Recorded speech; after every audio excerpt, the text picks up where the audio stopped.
The CBS Radio Mystery Theater presents...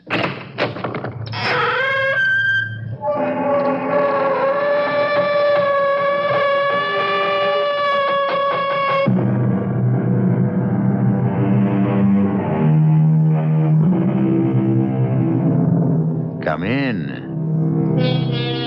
Welcome. I'm E.G. Marshall. A triptych is defined in Webster's Unabridged Dictionary as a picture or carving in three parts, side by side, especially an altarpiece consisting of a central panel and two flanking panels that fold over it. Thus, by definition, it represents a sacred figure, and usually three aspects of that figure. This story concerns a triptych that represents a wholly profane and baleful figure in all its different aspects. You still think I'm a candidate for the nut house, Joan? Oh, Walt, don't talk like that. By this weekend, we should know who that woman is. If she is just your sweet old great aunt, I'll crawl on my belly and apologize. But if she's what I think she is, and she means any harm to you or Kip, so help me, I'll murder her first.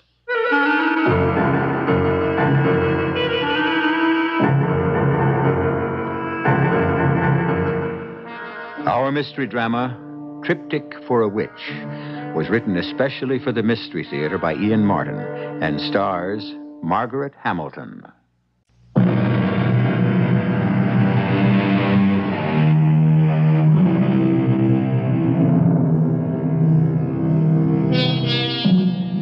In many cultures, the aged had a function and were treated with reverence and respect.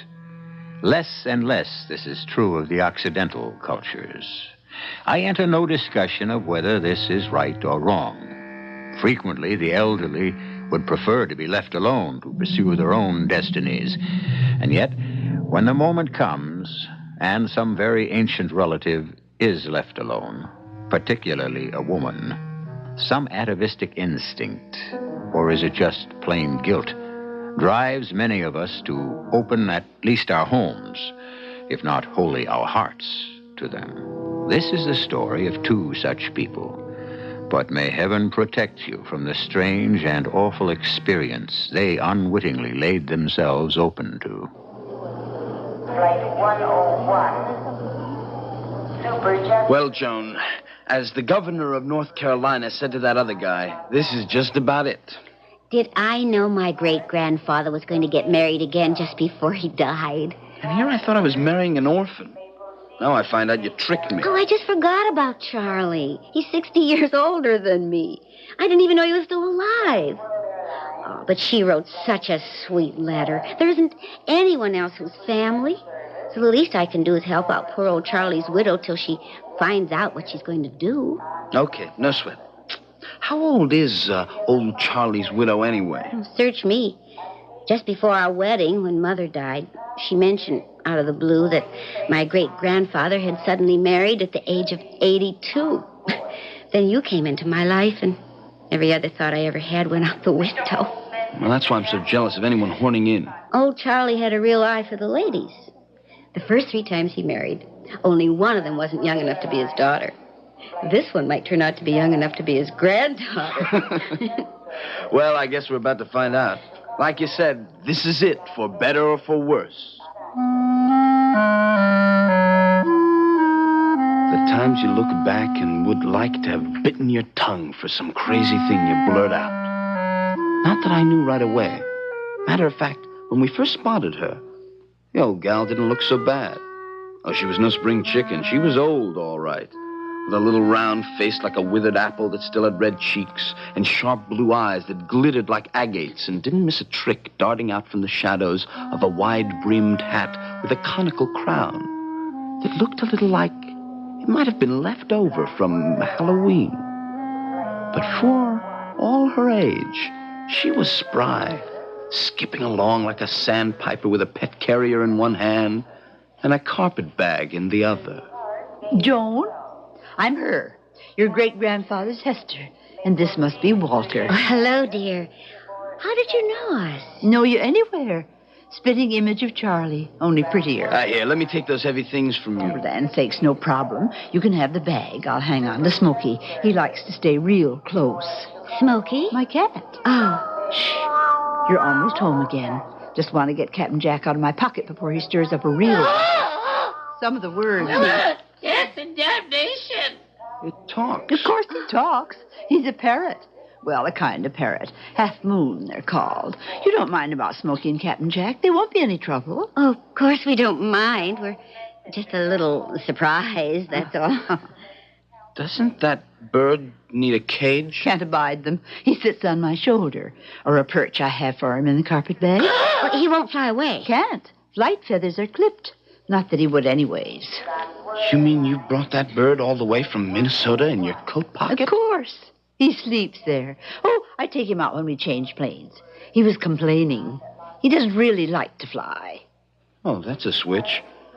Well, shall we get this show on the road? It was all kind of comical to begin with. I mean, here I was, 23, a rookie cop, just off probation after a hitch in the Navy, and already I was married, had a kid. And now I just inherited an aged great-grandmother, plus a cat and a talking parrot. Who needs it? I started off easy, play it cool, just like Joan and me agreed. No ties, except for getting married. What's outside of that? Just hang loose, enjoy being young, keep all the options open. And before you know it, we're trapped. Or are we? Will you climb off the ceiling, honey? What do you want of me? It's crazy. The whole thing is crazy. Oh, wow. Aunt Hester, a cat that bites, and I'm not giving you any line, but I think that half-baked parrot is on something. You know, that's funny. You know, you really object to her being here, don't you? Oh, what about our vacation on the Cape? Are we going to have to lug her there? Not on a bet. It's just us alone. Thanks to your sister Rosie, who's going to take our child and heir off our hands for 2 weeks. You see?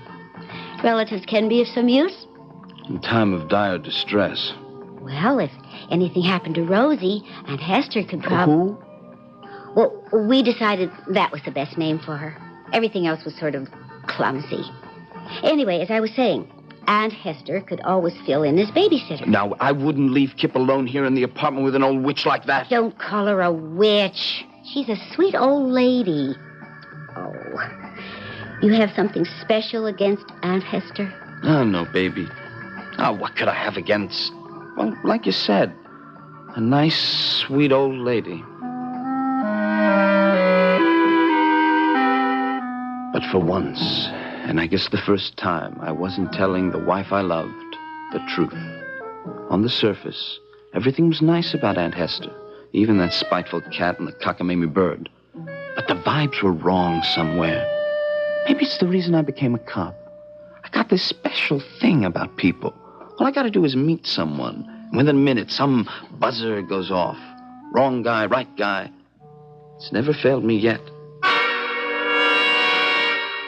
Of course, Rosie, I understand.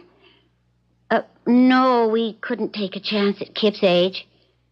Oh, please don't worry. We'll work it out. Is there something wrong, Joan, dear?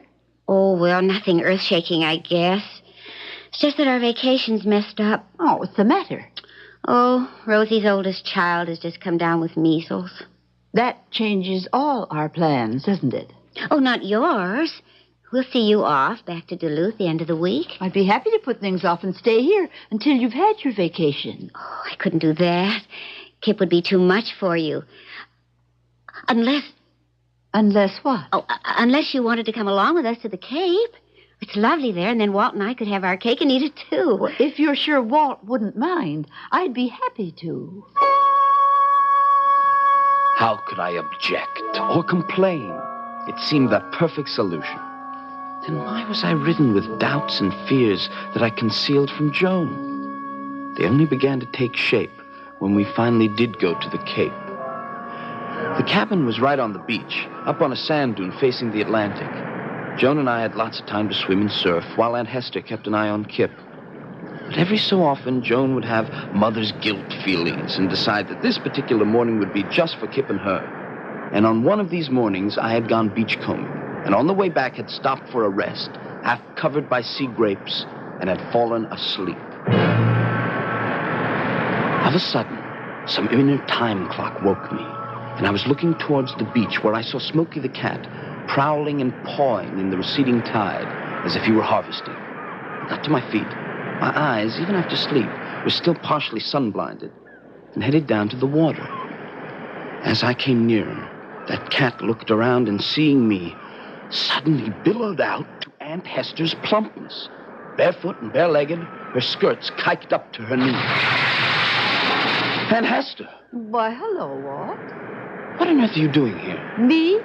Oh, just gathering some seaweed. Why? Funniest thing. From a distance, well, it seems silly to say it, but you look like Smokey. My cat? For land's sake. How would a cat go near seawater? You look pretty sunburned. Maybe you got a little too much sun. You feel all right? Yes, I guess so. What do you want the seaweed for? One of my little secrets. Maybe we better get on back up to the house and let you and your pretty Joan go picnicking while you got the chance. The chance? You know what I mean. Summer's growing short. Not much time left. An innocent enough remark, surely. It was growing short, and soon we'd have to get back to the city. But why did it have some sort of eerie significance to me? Why did I feel a long run of cold fingers down my back? The uneasy-queasy feeling a cop gets every time he has to draw a gun to protect himself. Sorry the weather turned sour on us, Joan. We'll be back to shore before the squall. Oh, I don't care about the weather. We've gotten duck before and thought it lots of fun. Don't you want to get home? Me? Sure. How about you? Oh, yeah, well, where else? Well, I don't know. You don't seem to like your home much since my Aunt Hester came around. Okay. You want to lay the cards on the table? I don't. And why not? I don't know how to tell you. I used to read books about the hackles rising on someone's neck. I never knew exactly what it meant. I do now. Well, how could you? You have to have feathers like a bird or hair like an animal. I feel as if I do. Like Smokey or Captain Jack. The unholy three. And now when she puts that hat on, she looks just like a witch. Oh, Walt, how can you say something like that about somebody as sweet and helpful as Aunt Hester? I don't know. It just doesn't make any sense. Except, like this afternoon, the cat. Well, what would Aunt Hester be doing gathering seaweed? That. Well, maybe you haven't noticed, but the impossible has happened. In spite of vitamins, health pills, everything we take, I've been catching a cold. Aunt Hester says she has an old-fashioned remedy for it. Homeopathic. A tea made from seaweed. Joan? What? I want you to promise me something. What? Don't take any of that tea. Oh, but darling. I want to promise. On your love for me, don't touch that tea. All right. Don't blow your cool. I'm with you. You're the man that calls the turn. If Joan was puzzled at me, so was I at myself. What was it? This subconscious fear that slowly was invading me. What was I afraid of? A little old lady and a cat and a bird she tended as carefully as our child. But some wild alarm bell was ringing deep in the pit of my stomach, and my police training reacted instinctively. That night, through the precinct station, I put some queries on the wires, and I picked up a sample of the seaweed and airmailed it to the police lab. Duluth police confirmed Charles Harrod Higbee died when his house burned down on date named. Also killed in fire was his wife of less than 12 months, Hester Combs Higbee, née Channing. Both buried Sunnyside Garden Cemetery. No known relatives. Funeral expenses covered by estate. No residue. My ESP working again. This time when I least wanted it. If Joan's Aunt Hester was dead, who was this stranger in our home? What did she want? And then, the clincher. Hello? Walt, it's Jake. Hi, Jake. What you got? On this junk you mailed me for analysis. Yeah, the seaweed. Well, that's What it is, all right. Seaweed. Nothing but a simple fungus. Is it poisonous? Absolutely not. Wouldn't harm a fly, and unless, of course... Unless what, of course? It's kind of nutty, you know, but it's a special fungus in a way. Oh, now, come on, Jake. Let me have it. I feel kind of silly, Walt. I mean, it's only because ever since Maud died, I'm kind of like Dickens, an old antiquarian, and I read up on offbeat subjects. Like what? Well, this particular seaweed. In the Middle Ages and all like that, it was like, you know, frog's eyes and bat's fur and all the junk that got boiled up in a cauldron when someone wanted to mess around with black magic. I mean, kind of crazy even to mention it, but since it worries you so much, there's no chance you got a witch somewhere in your house, is there? The first side panel of the triptych. Hester Higby, from Walt's point of view. A hazy picture, not yet formed, but an icy fear gripping at his vitals. Truth or fancy? That will have to wait Joan's evaluation, at least, and events beyond that. I'll return shortly.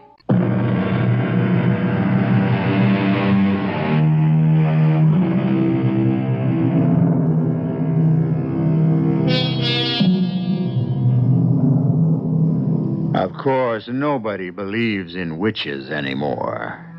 And yet, it's a little like superstitions. Nobody believes in them, and yet, do many of us like to have a black cat cross our path? If you're like most people, do you try to avoid walking under a ladder, except for sheer bravado? On the other hand, there are people who are so healthy in mind and body, so open-hearted and so generous, and who, without being Pollyanna, do look by habit on the best side of everything. People like Joan Madden. I should have known not to give in to my old-fashioned sentimentality. Ever since I could walk, I've been a sucker for every stray dog and lost kitten. It wasn't fair to Walt. I knew he didn't want to take on any extra burdens. And it was stupid not to remember that he was just really only getting his nerves back in shape after that freaked-out war he got stuck in. But Great-Grandpa's letter was so sweet and so sad. I just didn't have the heart to refuse his dying request. So I had to tell Aunt Hester to come and stay with us. I just never figured that Walt would get hurt. Just give me a straight answer, Joan. Have you laid off that seaweed gunk she's been trying to feed you? Of course I have. Yeah. Well, anyway, I don't eat anything without researching it first. You know, you talk as though she might try to poison me. I don't know what she's up to. Well, why should she be up to anything? Because she isn't who she's supposed to be. We don't know that. Joan, Bill Cox got on the telex to the Duluth Police Department and sent me a copy of the teletype he got in reply. Your great-grandfather's wife got incinerated with him when his house burned down. No, she didn't. Joan, let's not kid around. I got this through police channels. Well, so even the police can make a mistake, just like you. What's that supposed to mean? Well, I mean, you haven't given Aunt Hester a chance to tell her side of the story. Okay. Let's do that little thing right now.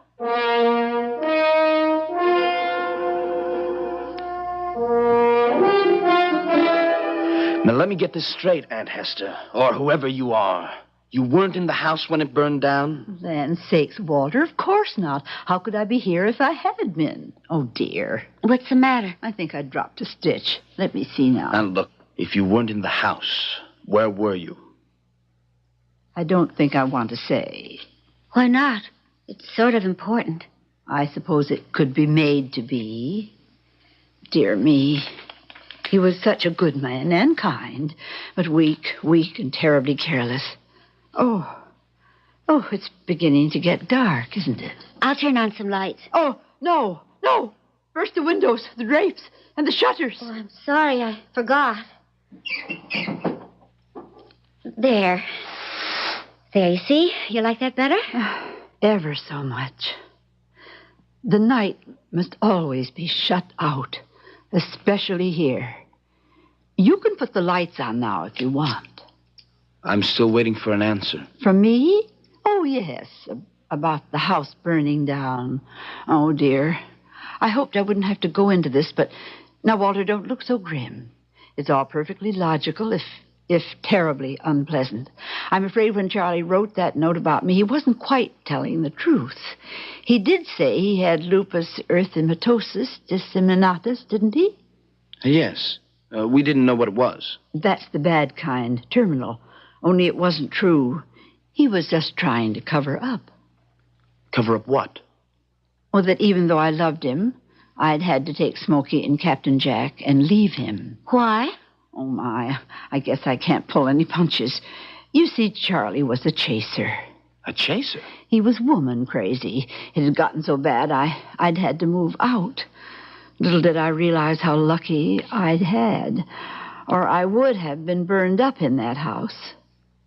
Are you trying to tell me that a man of 82 was still, was still messing around with other women? You better believe it, son. And he had another woman with him when the house burned down? I'm sorry to blacken his name for you, Joni, but that's about the size of it. Oh, the times I used to warn him about smoking those cigars in bed. Wait a minute. You don't actually expect me to believe all this stuff? Why not, when it's the truth? Because it doesn't hold water. I mean, what about this other woman? She must have friends or relatives or something. You can't just leave them wondering what's happened to her. Well, what good would it do them to know that she'd been burned to a crisp? Besides, Darlene was a drifter and a deadbeat. She was also a professional. Nobody will miss her. Well, but, Aunt Hester, what about the estate and... Well, there wasn't any estate. What money we had was mine. Yes, but the house, the insurance... We didn't own it. Charlie had no insurance. Yes, but you've thrown away your identity. You can't even get Social Security or anything. I won't be needing any of it. You see, I'm the one who hasn't much longer to live. The pains have begun already. I'll be all right, though. The doctor said it would be quick. If you'll just keep a roof over my head till the dark angel comes to fold me in his wings. Poor Walt. His face was a study. I felt almost as sorry for him as I did for poor Aunt Hester. But I managed to get him out of the room and out of the house for a long walk on the beach. And just as well, because we had what amounted to our first quarrel. And the way he carried on really scared me. And I'm telling you, she's a fake. Walt. She's lying through her teeth, and I want her out of this house. Darling, please calm down. I can't just throw my poor old aunt who's sick. Don't you listen to what I'm trying to tell you. She's not your poor old aunt. All right, dear, all right. Don't get yourself so upset. And even if she isn't, she's a sweet old lady with nowhere to go. I know where she can go as far as I'm concerned. And as far as I'm concerned, it's right where she belongs, the old witch. Walt, that's silly. There's no such thing as a witch. Yes, there is. I'm going to tell you something about that sweet old lady of yours. I think she burned the house down. Walt. And by me, the only reason she took a plane here was to make things look good. She could just as easily have made it on a broomstick. Darling, please. Now, look, I want you to try and relax. It's just like it was after you came back from overseas. Maybe we ought to call Dr. Paul Damon. I don't need Dr. Damon. All I need is the evidence of mine own eyes and ears and my police instincts. What do you mean, evidence of your eyes and ears? I told you. Right down about there, on those rocks, that's where I saw the cat pawing about in the water.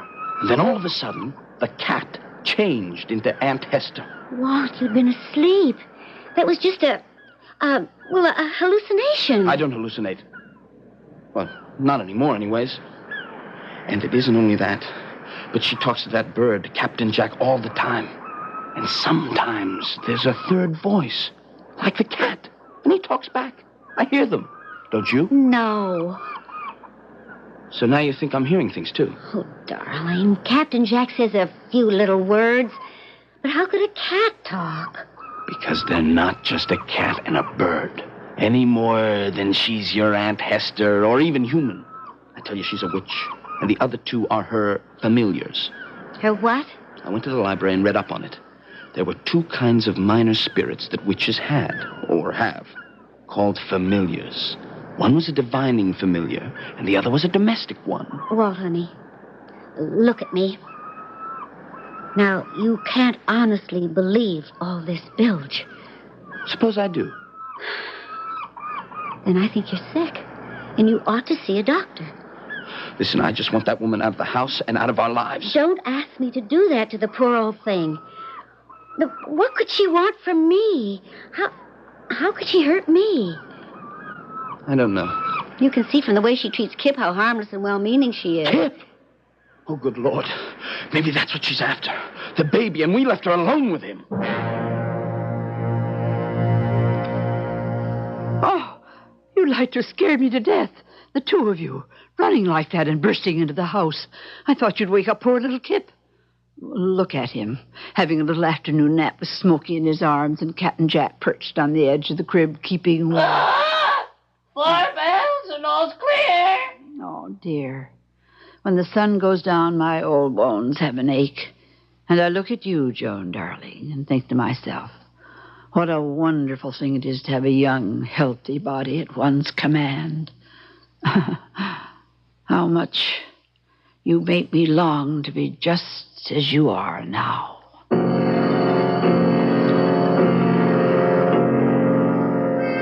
But where are you going, Walt? I'm going into town to nail this thing down once and for all. How? I can use the police teletype, and I'm going to get a court order from the Duluth Police Department to exhume the remains of whoever died in that fire. Once and for all, I mean to find out just who and what it is we have living in our house. And, darling, I want a promise from you. What? Don't you leave Kip alone for 1 minute while I'm gone. Oh, Walt, you're not really serious about this. I was never more serious in my life. Because if that woman represents a threat to you or our future, I wouldn't hesitate for a moment to wipe her off the face of the earth. And that's the reason, just as soon as Walt was gone, I called Dr. Damon. Because the way I saw it, what was wrong around our house was my poor husband. He was back in a tailspin just like after the war. He was round the bend. Somehow I had to find a way to bring him back.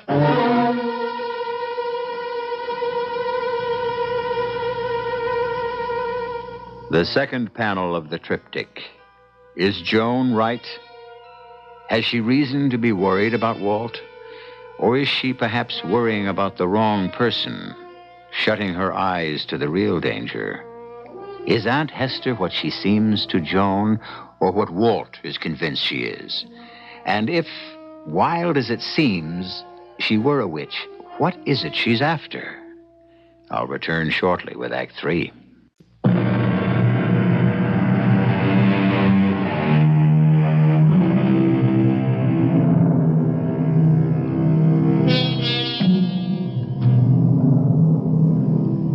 And now, at last, for the central panel.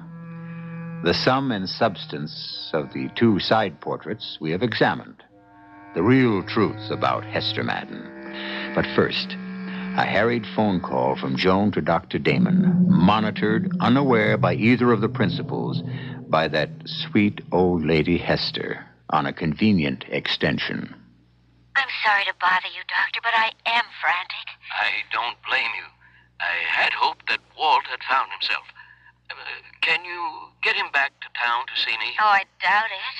Well, I have a free weekend. I might take advantage of this opportunity to run down to the Cape. I don't know if we can put you up. No need. I have a little summer cabin in Orleans.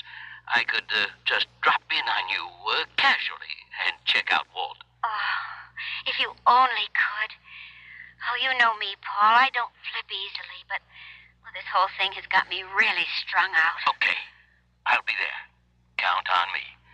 Just give me directions.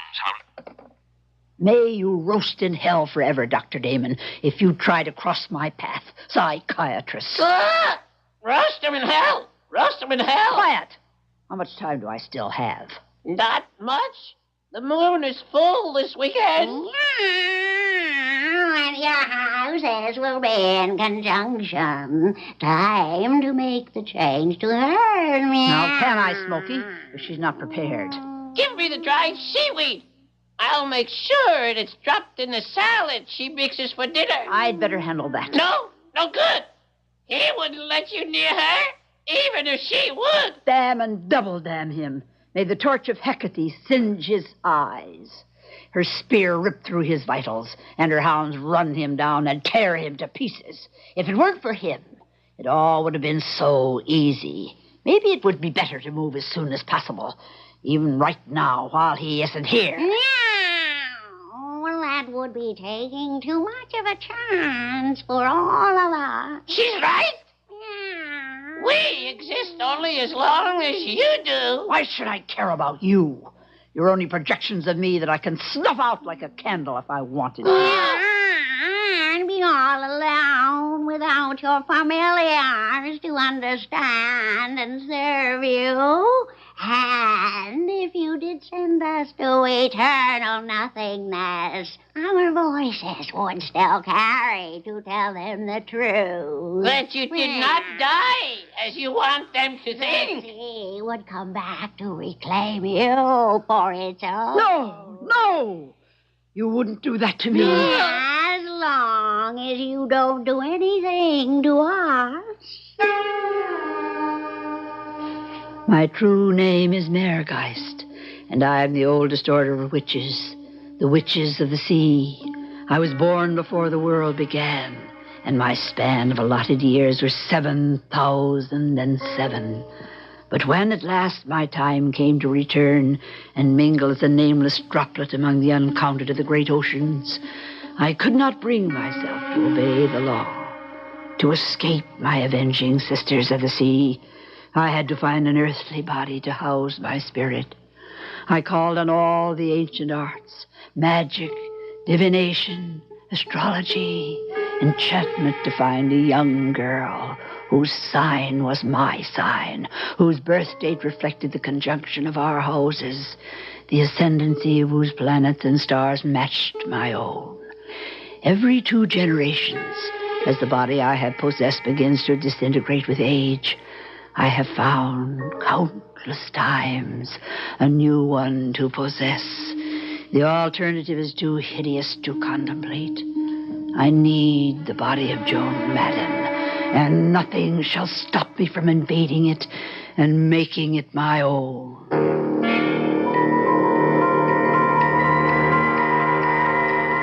Yeah, and nothing shall stop you, Mergeist. Don't call me by that name.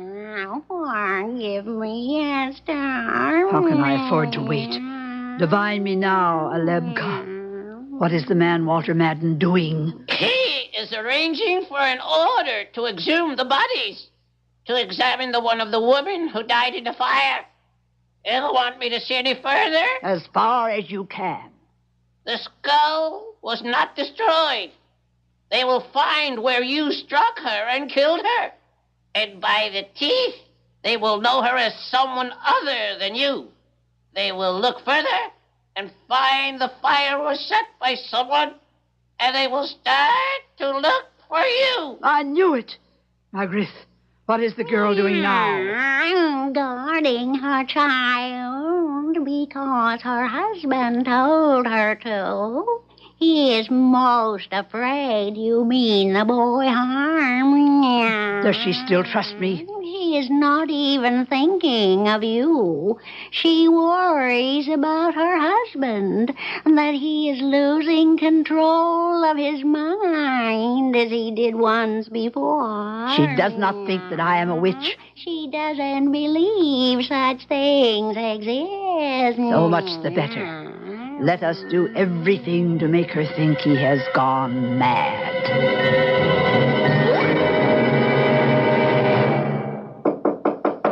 Who is it? It's Aunt Hester, dear. Oh, just a minute. Is anything wrong? Why, no, dear. That's what I was going to ask you. Shh, Kip's asleep. Oh, everything all right? Of course. Why shouldn't it be? Oh, no reason. Except it isn't like you to shut yourself away. I thought maybe you or Kip might not be feeling well. No. It's just this cold. Guess I'm just not used to feeling out of sorts. And if you have a cold, you shouldn't be sitting locked up in the same room with the boy. You'll give it to him. Oh, I never thought of that. I've just made a nice cup of tea. Why don't you come and join me?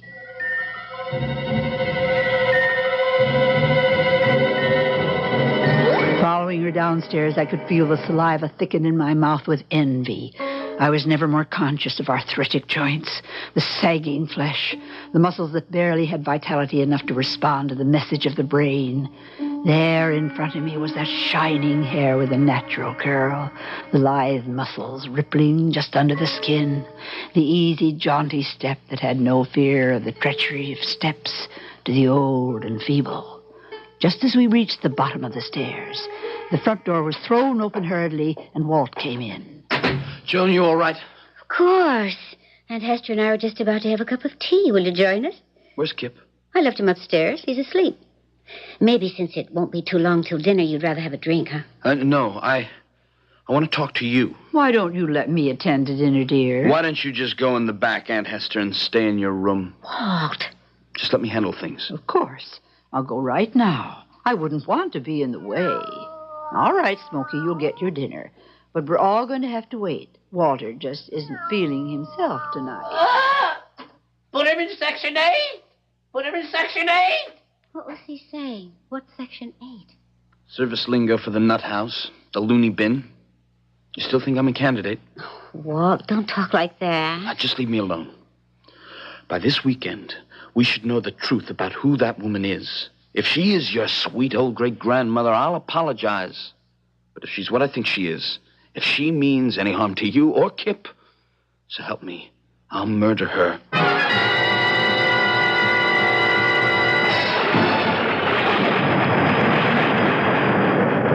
What time is it now?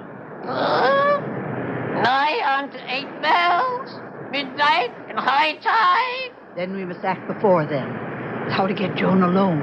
How to subdue her so I can have the power to take possession. Someone's at the door. Wait. Walter is answering, and Joan is in the kitchen alone.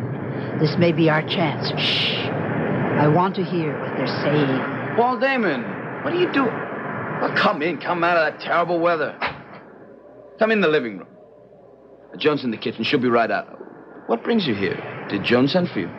Never mind that now, huh? Hey, come on. Don't try to sidestep. I suppose she thinks I'm blacking out again. If you'd shut up for a moment. No matter what brought me here, the weather is all that matters now. I've been listening to the radio driving up. Blackwater Dunes here is headed for the highest tide in history. There's more danger to you and your family from the elements outside than any foreign element you fear may be loose inside. Shh, watch it. Let me close the door before we talk any further. They're in the living room. And your prey is in the kitchen. It's now or never. Come. Yes, Aunt Hester. What is it? Why are you looking at me like that? In the name of the Bornless One that discreate the night and the day, in the name of Iabash, in the name of Ptah and Kem, I abjure thee not to move. Oh, my God, protect me. What was right? Whoa! Agris! I blinded her with my wings. My eyes! No, my eyes! I cut her feet away until she fell, mere guys. Now, while she is stunned and helpless, make her yours. Too late! The sea is coming for me! What's going on here? And Hester, what are you doing? Grab her, quickly. Don't let her lips touch Joan's. Leave her alone. Don't touch my wife. Oh, good Lord, what is it? She, and Hester just came apart in my hands. Look. Which is she? There are 5, 6 of her. Fetch Kip and run before the sea swamps us all.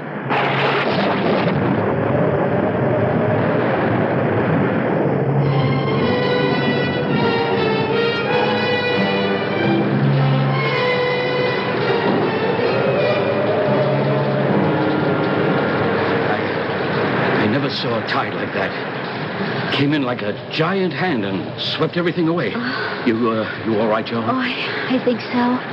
Oh, thank the Lord you came in time, Paul. Even if it was for the wrong reason? What does that mean? Joan thought you needed psychiatric help. I can't blame her. Anyone who wanders the labyrinths of the mind has to be familiar with ghosts and witches and everything that haunts our dreams, waking and sleeping. There is a phenomenon I know from all my reading that never ceases to haunt me. Even me, who has to deal with the fragmentation of personality so much. Fragmentation? You mean what happened when I tried to grab Hester or whatever she was? I'll never forget that sight. A little, black, rusty woman who broke up into countless numbers of other little, rusty women in black dresses, all mirror images, running in every direction at once. Projection of image. The magic secret of only one kind of witch. The sea witch. Old as her Celtic heritage and beyond. Perhaps as old as time. That's what Joan was saved from. Becoming another of those faceless bodies she possessed and used up. You mean it was Joan she wanted? Then that she's still in danger? Not anymore. What do you mean? Look at where your house used to stand. Wiped out by a cataclysmic tide that reached from the sea like a monstrous god hand. You and Joan are safe now. The sea has reclaimed its own. It was the great German poet Goethe who wrote of a mystic goddess who came from the sea, Meergeist, which means simply sea ghost. The sea ebbs and surges, timeless and inexorable. But what it sucks away in the undertow does not always return with the succeeding wave. Eventually, it swallows up what it wills. And no hand, natural or supernatural, can stay it. In the end, the sea always wins. I'll be back shortly.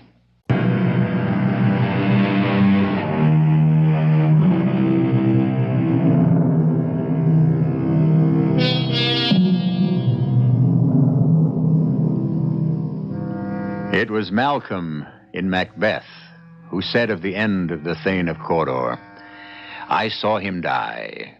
Nothing in his life became him like the leaving it." The context of the remark, of course, was somewhat different. He meant it as a tribute. Hester, or Meergeist's death, was a long-delayed blessing for Joan Madden and all the world. No young girl listening to this story, born under the sign of Virgo, can help but sleep easier tonight and other nights. Our cast included Margaret Hamilton, Christopher Tabori, Evie Juster, and Gilbert Mack. The entire production was under the direction of Hyman Brown. And now, a preview of our next tale. What happened to what I gave you the loan of? Well, it was paid to the old laird the night he died. But he never gave me a receipt, and the money just vanished into thin air. Why, you have the gall to ask me for money when you've thrown away what I gave you already? Here sits Steinson, false friend, thief, bragger, beggar, and bankrupt. The laird and his officers are after him, so help me hold him till I catch him, for I have claim on his horse before any. Stand back, all of you, or any man that approaches me near, I'll run him through. For I'm a desperate man this night, and to save my heart and home and my family, I'll ride the wind with the witches abroad, even if it blows me all the way to hell itself. Radio Mystery Theater was sponsored in part by Buick Motor Division. This is E.G. Marshall inviting you to return to our Mystery Theater for another adventure in the macabre. Until next time, pleasant dreams.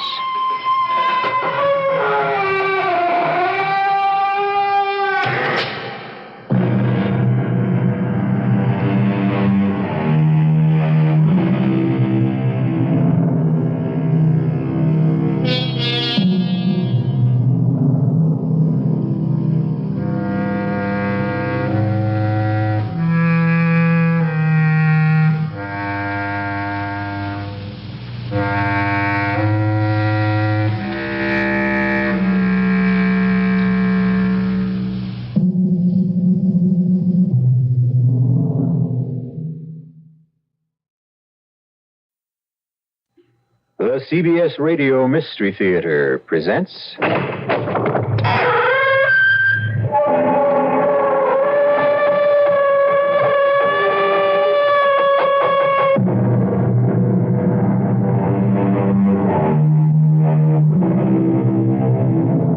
Come in. Welcome. I'm E.G. Marshall. The history of man shows that we find it almost impossible to differentiate between saint and devil. And the smoke of countless fires has consumed the bodies of a considerable number of self-styled healers and mystics who have been condemned by society as devils and burnt at the stake, while their followers mourned them as saints. But no one person in history has aroused the flaming controversy that still surrounds the life and death of a Russian monk named Rasputin. I am Rasputin, the little father. Confess your sins to me, and you will gain salvation. But I have nothing to confess, Father. Oh, then you cannot gain salvation. Come, give me your shawl, and we will sin together and repent together. I will save you in spite of yourself. Now, give me your shawl. Take my shawl. And the knife. Huh? I'll give you death. Monster! Die, Antichrist!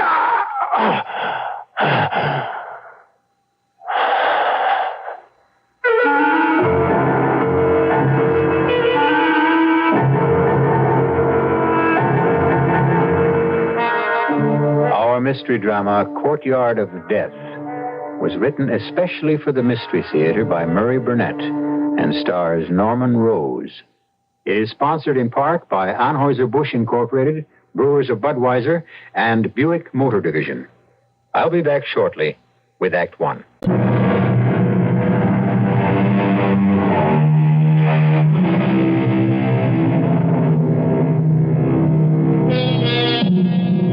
In 1915, the court of Tsar Nicholas of Russia was dominated by a drunken, dissolute monk who had taken the name Rasputin. And it was Rasputin's notorious orgies that ultimately led to his banishment from court, despite the fact that Rasputin wielded extraordinary power over the Tsar and the Tsarina because of his ability to ease the pain of their only child.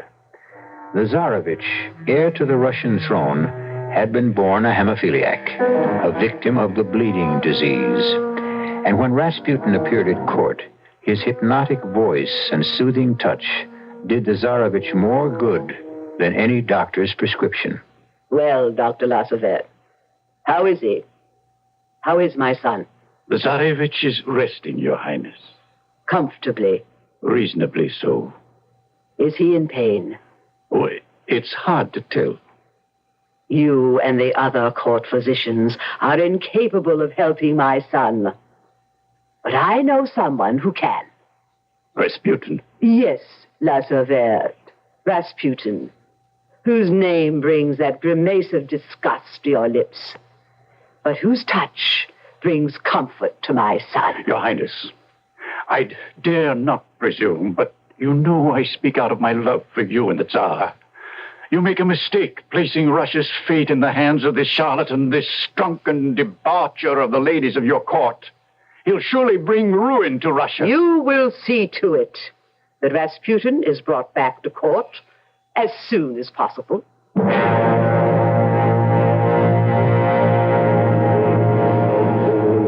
We repent us of our sins, O Lord, and we sin only so that we can show you true contrition. Most Reverend Father, I seek your permission to open the door, since I know the message will be for me. How would you know that, my son? It is an inner voice that tells me. A voice that has never before been wrong. It tells me that there will be a summons from the Tsarina, because the Tsarevich is bleeding again, and he needs me. Permission granted, my son. I am here by order of Nicholas, Tsar of all the Russias. I come for the monk Rasputin. His presence is demanded at court.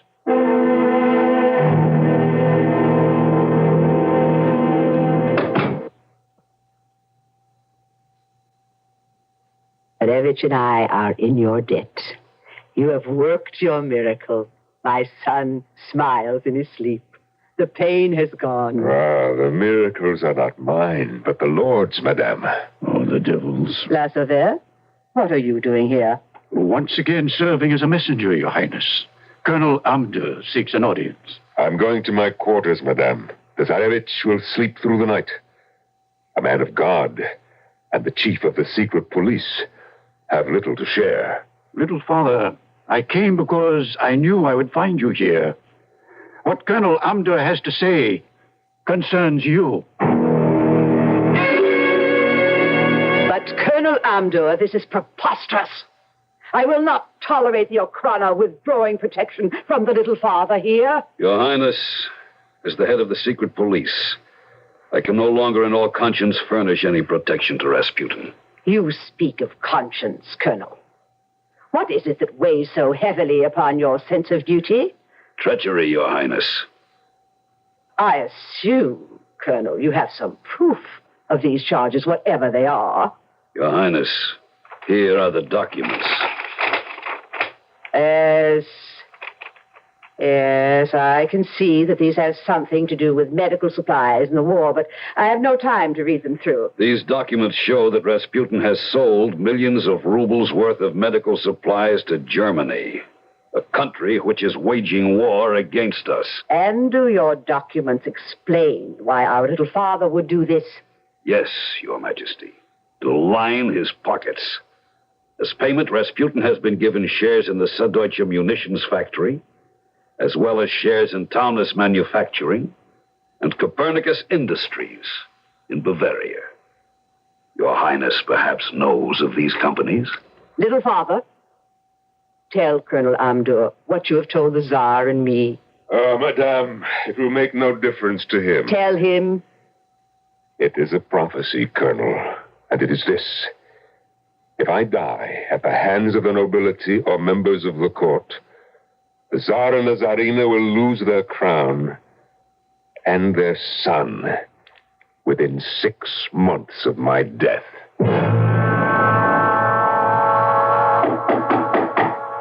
Come in. Dr. Lassover.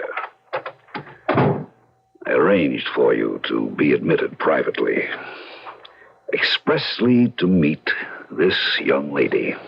Her name is Vavra. Oh, she's most certainly worth meeting, but... Vavra is going to kill Rasputin. Why do you tell me this, Colonel? I dissociate... Yes, Doctor. Very commendable and cautious. But do you think I would risk my position unless I were absolutely certain about this lady? What makes you so certain? 3 months ago, my sister and I were walking along the Nevsky Prospect. Rasputin was driving by in his carriage. He saw my sister, had the coachman stop, and alighted from the carriage and accosted her. She tried to push by him. He became insistent, and then, despite my screams, he picked her up bodily and threw her into his carriage and drove off.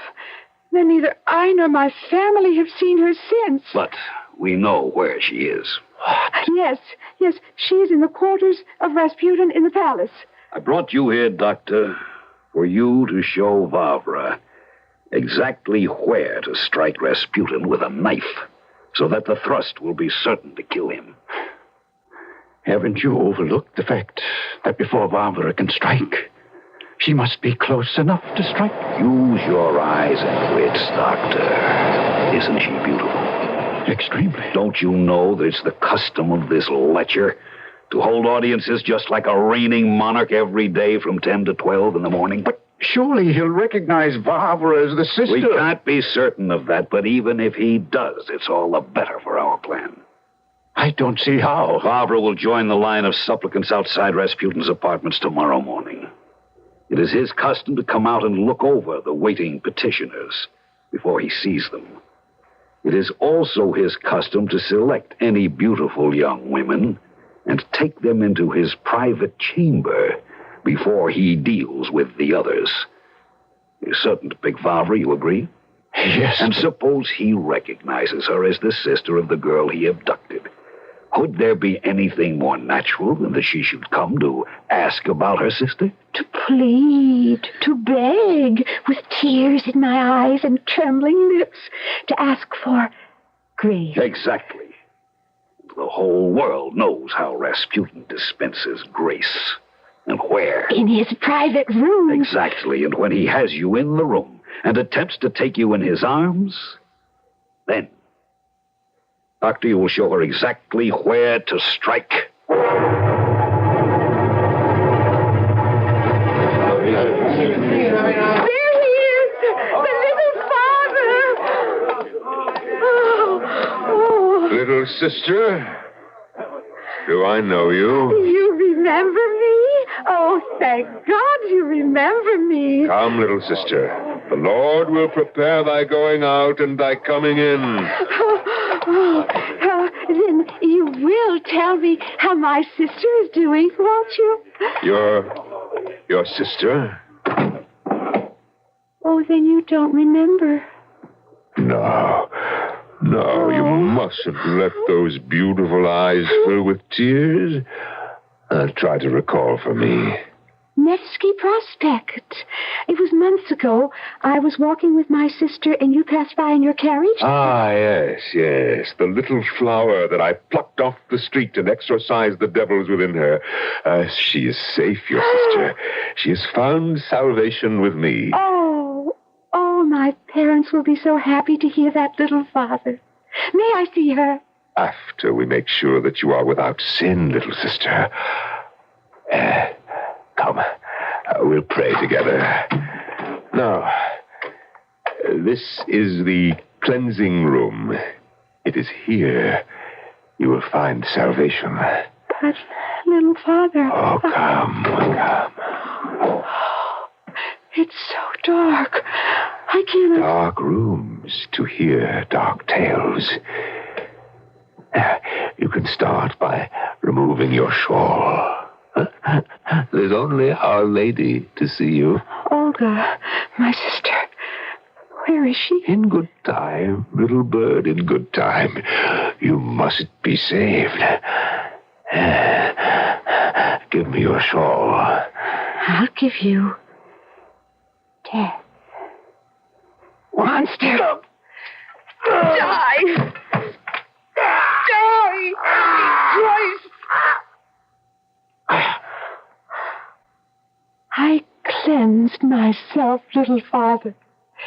Your death will bring me salvation.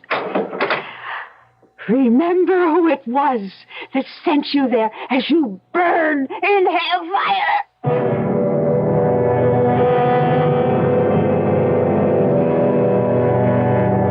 Rasputin, saint or devil? The arguments still rage. But the single most powerful man in Russia lay on the floor of the palace in St. Petersburg while his lifeblood ebbed away. Was this to be his end? We'll be back shortly with the answer and Act 2.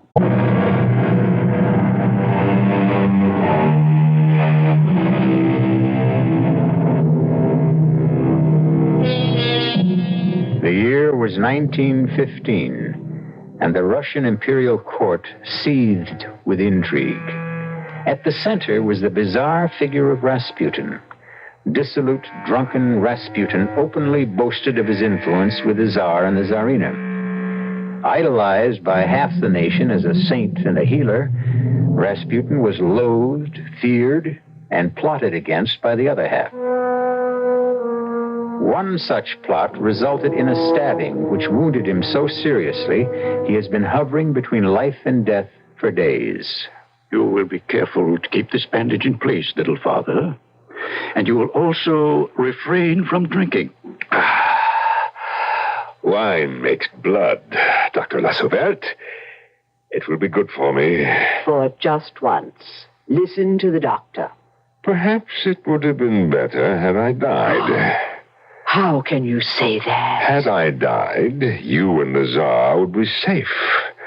There are many who still plot against me, and should they succeed, madame, you and your family will lose the throne within 6 months of my death. You should rest more and talk less. In 10 days, I shall be in Tobolsk. But that's in Siberia. My birthplace, little mother. I feel the Lord wishes me to revisit the province where I was born. Out of the question. I will not be responsible for your health if you undertake such a journey. I do God's will only.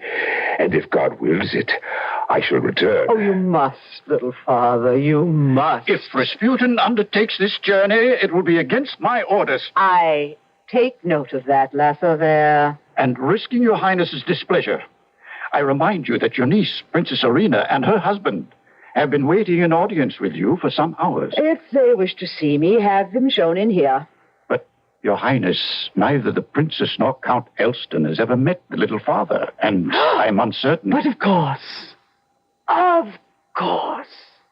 it will be perfect. What? The train. Count Elston's private train. He will be delighted to lend it to the little father for his journey.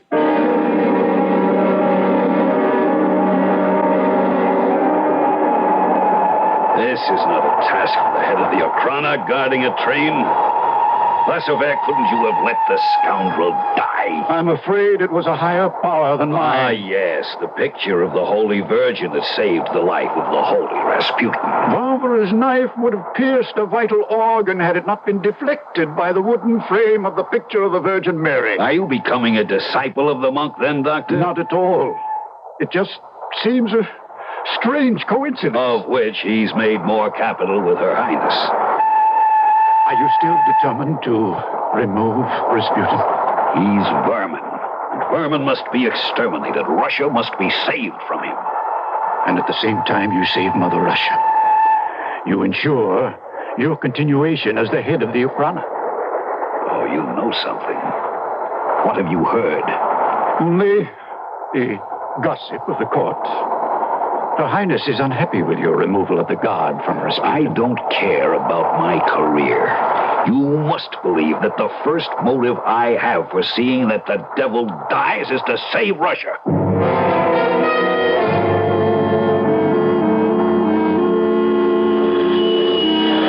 Colonel Amter, it's a pleasure to see you again, old friend. I am honored, Count Elston.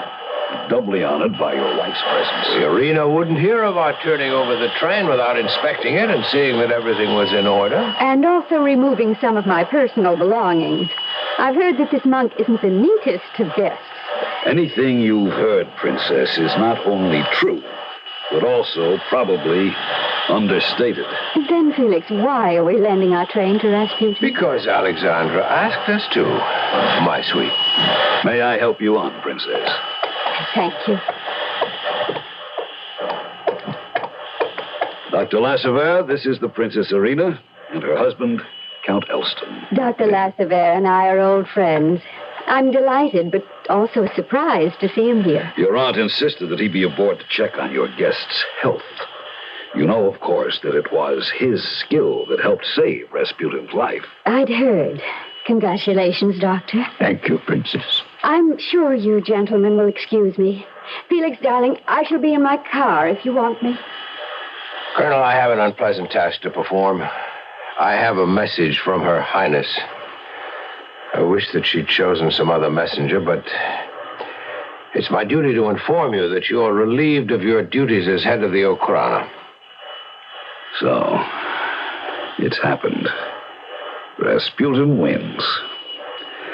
When does this order take effect? As of now. Your replacement, Major General Orloff, is on his way. Sorry, Sergei. I, too, Your Excellency. For you, for myself, for Her Highness, and for Russia.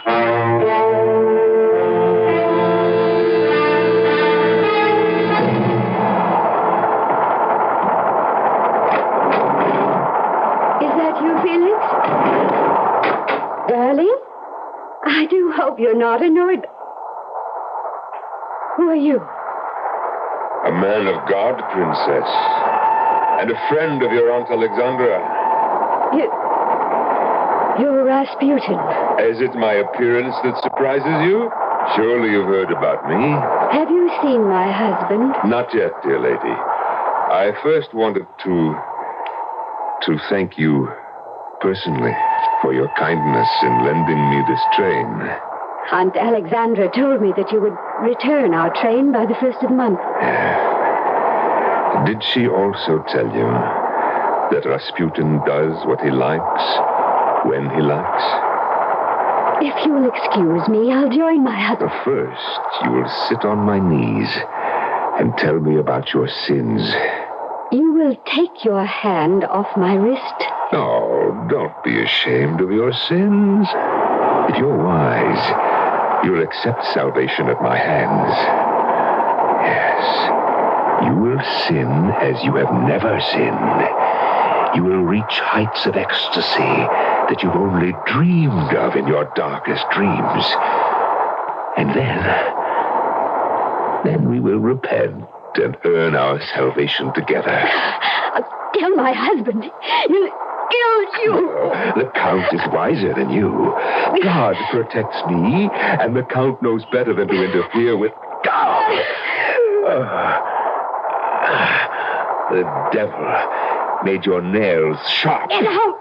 Get out of this car before I put your eyes out. The devil triumphs now, but God will be victorious.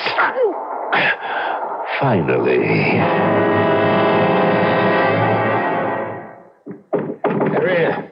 Irina, are you all right? Oh, Felix, darling, you mustn't concern yourself about me. I just need rest. Not concern myself about you. That's like asking a bird not to fly. Irina, it's been 2 weeks since you had the fall in the train, and since then you've rarely been out of your room. The doctor said I should rest. I know, but the fall wasn't that bad. He said you just received a bruise on your forehead, and it shouldn't have had this much effect on you. I'll be all right, Felix. I promise. My love, you've been such a dreadful liar all your life. What is it? What really is troubling you? Now is no time to talk about it, Felix. It will pass. And the nightmares. They don't seem to be improving. Every night I have to wake you and hold you. Oh, is that so terrible, Felix? No, not the holding, darling. Never that. But the nightmares and your screams. Something must have terrified you. Please. Please, Felix. I'll be better, I promise. If you'll just stop trying to find out. Stop trying to find out what's driving my wife close to a nervous breakdown? Is that what you ask of me? Yes.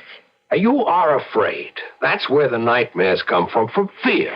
Now, what is it you fear? Oh, just stupidity. Just silly little things that you wouldn't understand. Try me. No, not now. Irina, No. What really happened on the train? You will be angry. Perhaps. But wouldn't you rather see me angry than tortured the way I am now? Rasputin. Rasputin? He came to my car when I was packing my things. And what happened? Nothing. I'm being stupid. It was nothing. Nothing that a woman such as I shouldn't have been able to handle. He wouldn't have dared. He knew who you were. He talked about my sins. He wanted me to gain salvation by sinning with him. And when I refused and I threatened to tell you, he laughed. Oh, Felix, come back. Felix, where are you going? Your nightmares are over. Felix, please, if you love me, come back and listen. No, I'm here. He laughed because of his power over Aunt Alexandra. He said that if you complained about him to her, she'd believe that you were in league with the devil. As all of his enemies must be. But Alexandra loves you. She knows that She loves her son more. And the bruise. How did you come by the bruise? When I struggled with him and finally broke away from his grasp, he became enraged. He struck me. I fell. Then he left.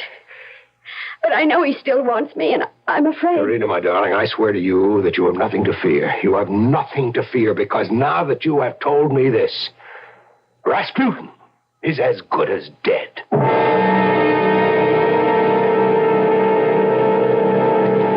And now Rasputin has added a powerful and implacable enemy to the long list of men and women who plotted against his life.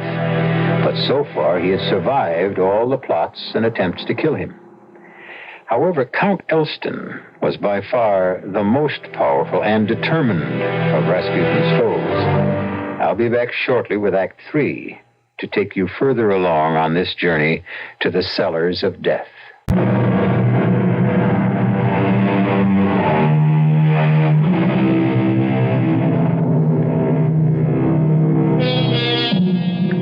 The mirror of history reflects the Russian court in the year 1915 as a hotbed of corruption and deceit, overlaid by orgiastic religious hysteria. This last was brought about through the influence of a peasant monk named Rasputin. Rasputin openly lived a life of drunken debauchery, practicing what he preached. In order to find true repentance and salvation, one must sin.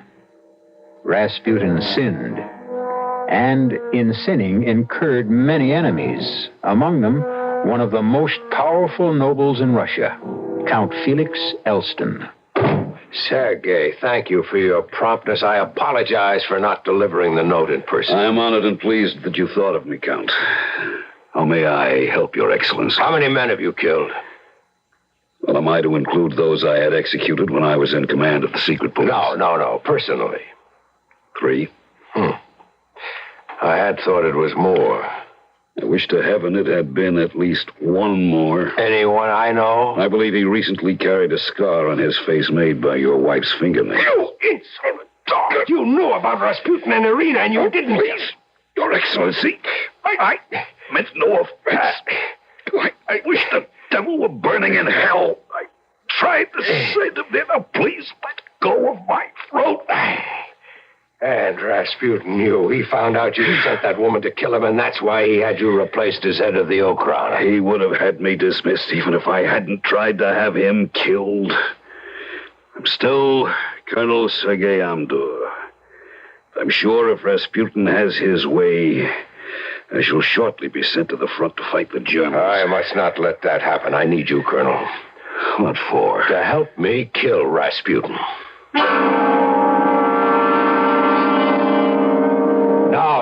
No, Colonel, if I may say so, all of the methods you've suggested are too professional. I thought that's why you wanted my help, because I am a professional. The picture of Rasputin that everyone paints for me is that of a cunning peasant. Now, I am convinced that cunning peasant has a nose that sniffs out danger to himself and smells plots even before they're hatched. Perhaps. But he didn't suspect Vavra. If it hadn't been for that painting, he'd be dead now. True. If we could only find someone whom Rasputin would trust implicitly. Well, that would have to be someone he knew well. Or had good reason to trust. This time, Rasputin must not escape. Then we must have the perfect assassin. And where do we find him? Here. Me. You? An assassin? In this case, a patriot, and one we both can trust. What makes you think you can gain Rasputin's confidence? You forget that he's a peasant. That would hardly seem to recommend you to him. Sergei, I've yet to meet a peasant who wasn't a snob at heart. From all that I hear, Rasputin is also greedy beyond belief. He'd be flattered to be on intimate terms with Count Elston, the wealthiest noble in Russia. Find me someone to introduce me to him under the right auspices, and I'll wager 1,000 rubles I'm right. And if you're not? I'll pay you 1,000 rubles, and we'll have to find another plan.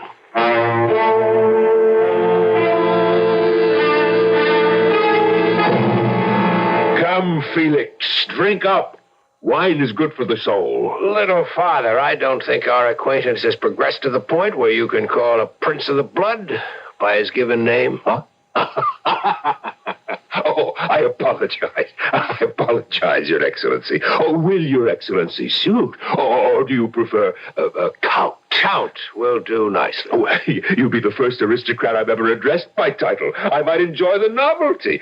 Drink up, Count. My head isn't as strong as yours. When I do business with you, I must keep my wits about me.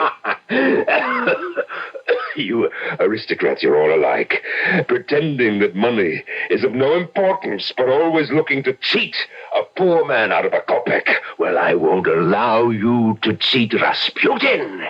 You just remember that, Count. Tell me, little father, why do I have the same feeling about men of God? No, careful, Count. That is close to blasphemy. What if it is? Can I earn forgiveness if I repent? Of course. Why don't you start by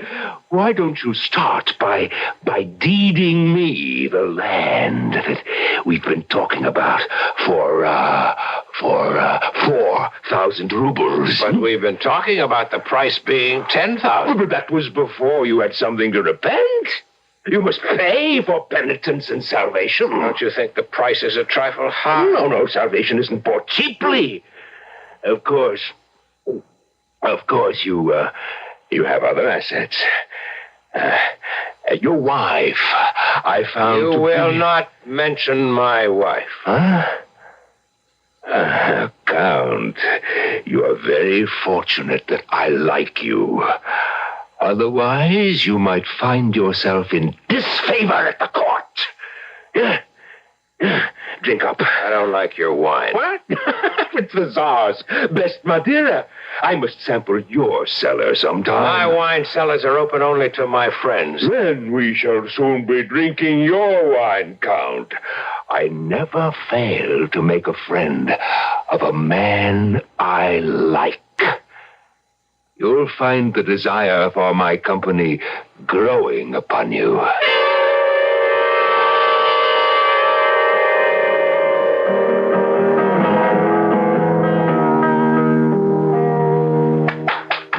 Bravo, Count. Where did you learn to play the guitar like that? Credit my father. He visited Spain and fell madly in love with the music of the flamenco guitar. Did you know that Rasputin loves music? Oh, is that important? Tell me, what do you know about poison? Well, I've used it on occasions, of course, but it has its drawbacks even for professionals. And what are they? Difficult to administer. Not in this case. And then the killing time. On a quick-acting poison, it's easily traceable. A slow-acting poison always runs the risk of being detected so that an antidote can be administered. And our poison must be quick. What is the quickest, Colonel? I'm not an expert, but I would say that it was cyanide.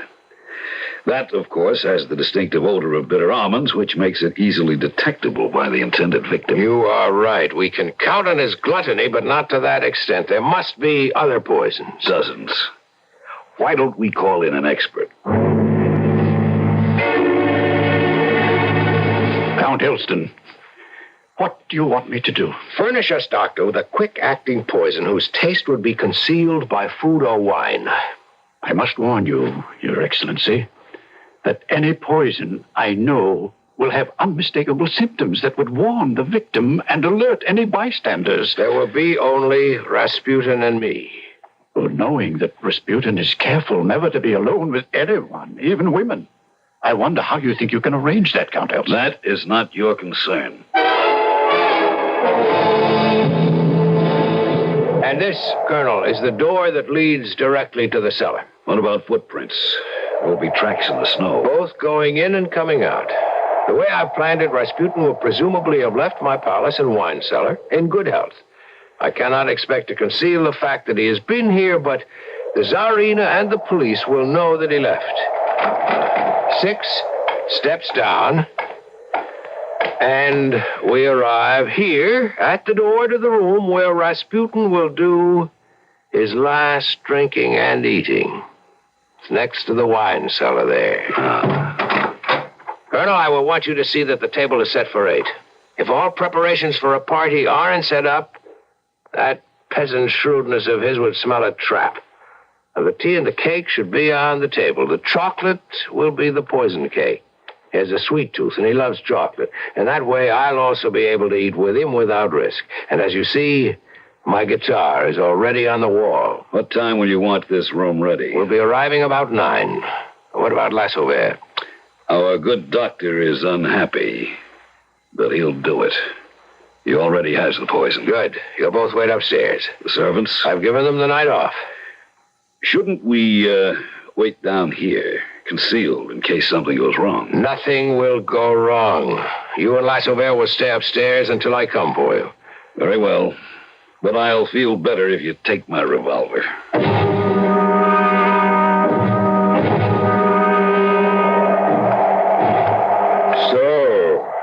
are so ashamed of your association with me that you take me through back doors.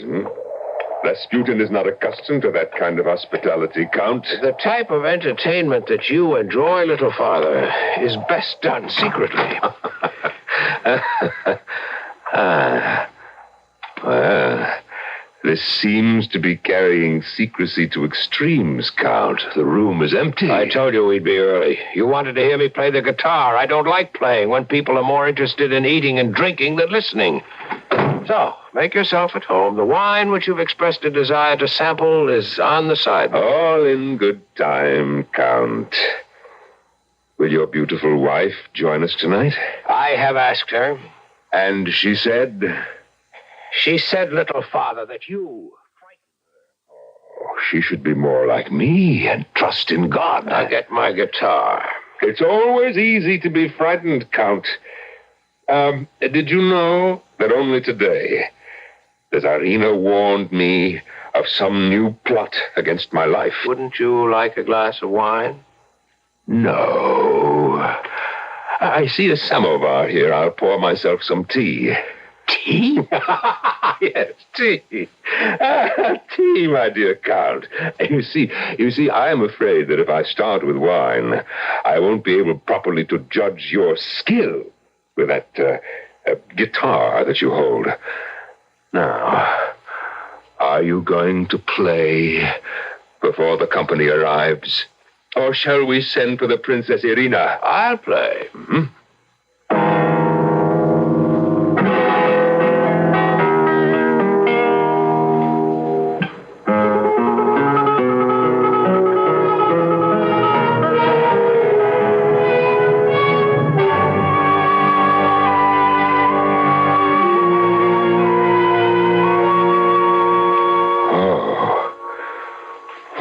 Rasputin owes you an apology, Felix. And now that I have heard you perform on the guitar, now we are brothers in music. Thank you.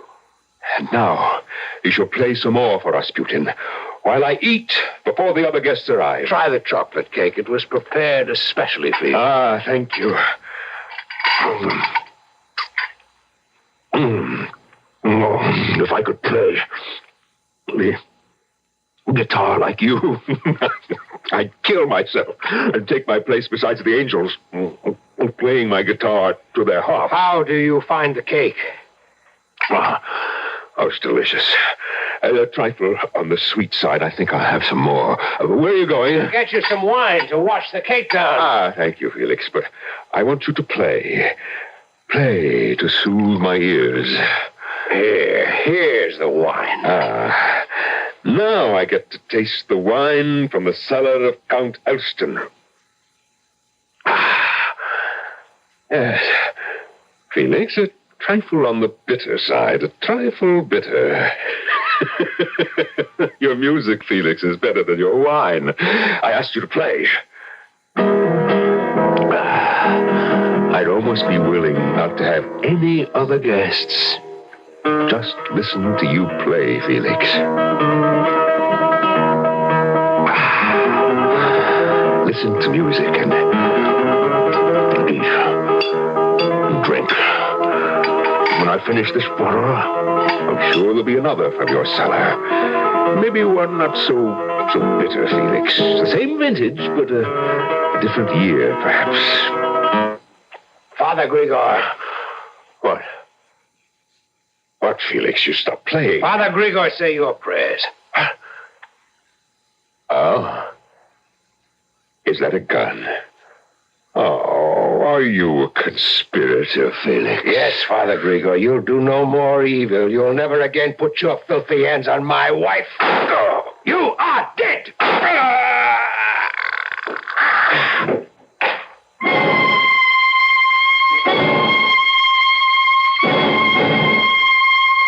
It's over!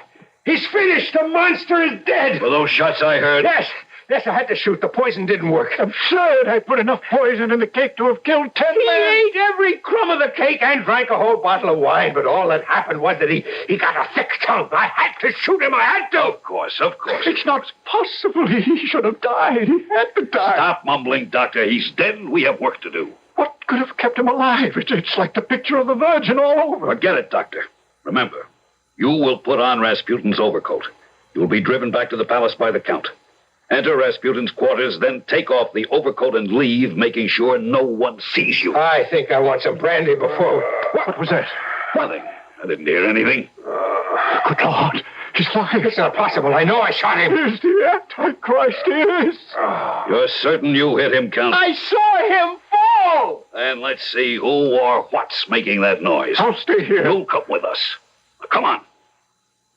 There he is. He's at the door. If he gets out into the courtyard, we're ruined. He won't, and that's an ironclad guarantee from the pistol expert in the Russian army.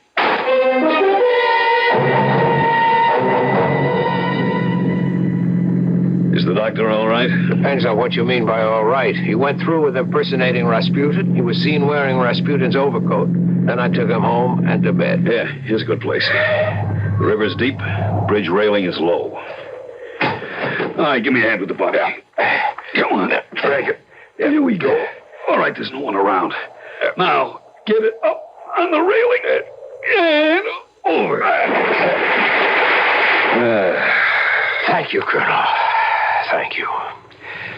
I think together we may have saved Mother Russia.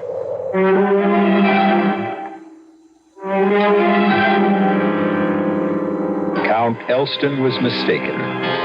Rasputin's prediction came true. Within 6 months after his death, the Tsar and Tsarina had lost their throne and their lives, and the Tsarevich was dead. Ironically, Count Elston and his accomplices, sentenced to exile, found their lives saved by their banishment. I'll be back shortly.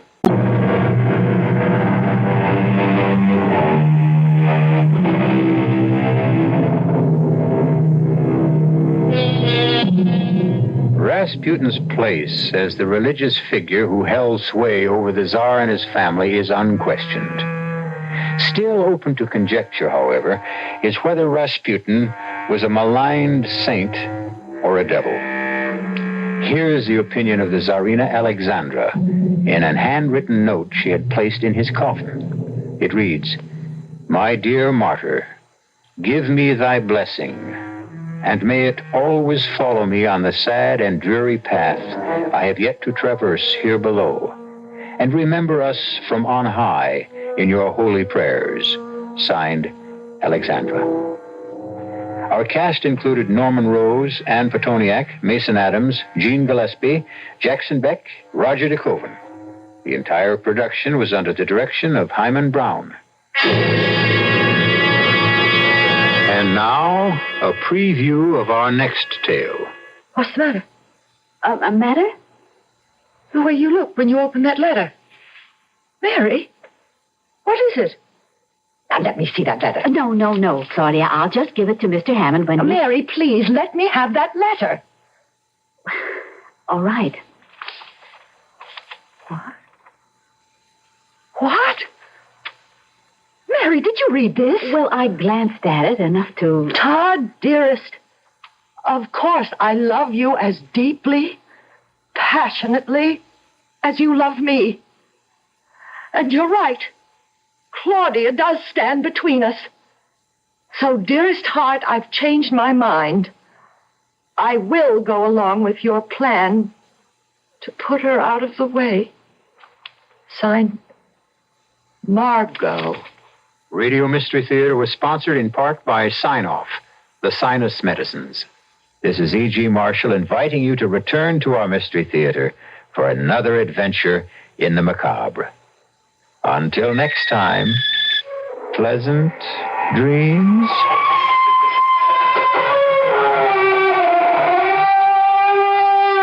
The CBS Radio Mystery Theater presents...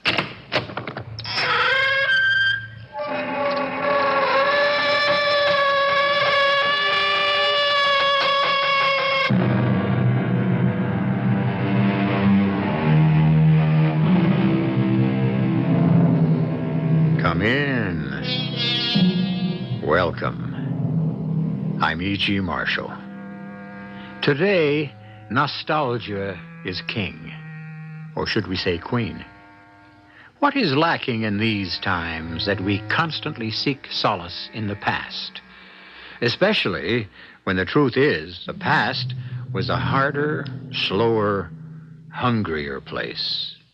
Yet, many of us try to recapture the past by seizing upon its outward trappings. You who do so should be careful. Unconsciously, you may break through the glitter and capture the essence. And then what will become of you? Your clothes and hairstyle may come back into fashion, but your sense of values? Captain, I tell you there was a witness to the killing. Who? Someone was here, and that someone was shot. If that someone was shot, where's the body? I don't know. Now, this person was shot at least 3 times with a .357 Magnum revolver. This person should, therefore, be dead. I know, but I ask again, and keep asking, show me the body. Show me even a little blood stain. But please, show me something.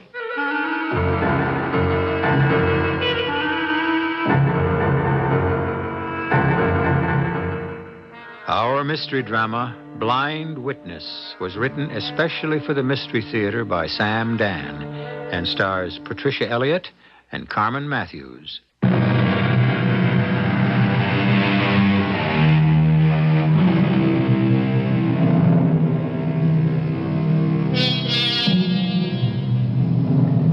Truth, as we all would agree, is stranger than fiction. And that is because, as the scientists tell us, matter can neither be created nor destroyed. The things we have to work with are the things that already exist, and only they can serve as the building blocks for our castles, real or imagined. We call the ones that we have seen before truth, and the new or strange ones fiction. The difference lies in perception. Is everything clear? Well then, forward with our story. All right, you know the place. It's around the corner. Okay. First, walk past. See if he's alone. Hey, you expect I'd go in there if there was somebody in the joint? What do you think? I started in this racket yesterday. He ought to be by himself this hour of the night. If not... Yeah, I'll wait. You walk in, you don't say a word. You just let him have it, you understand?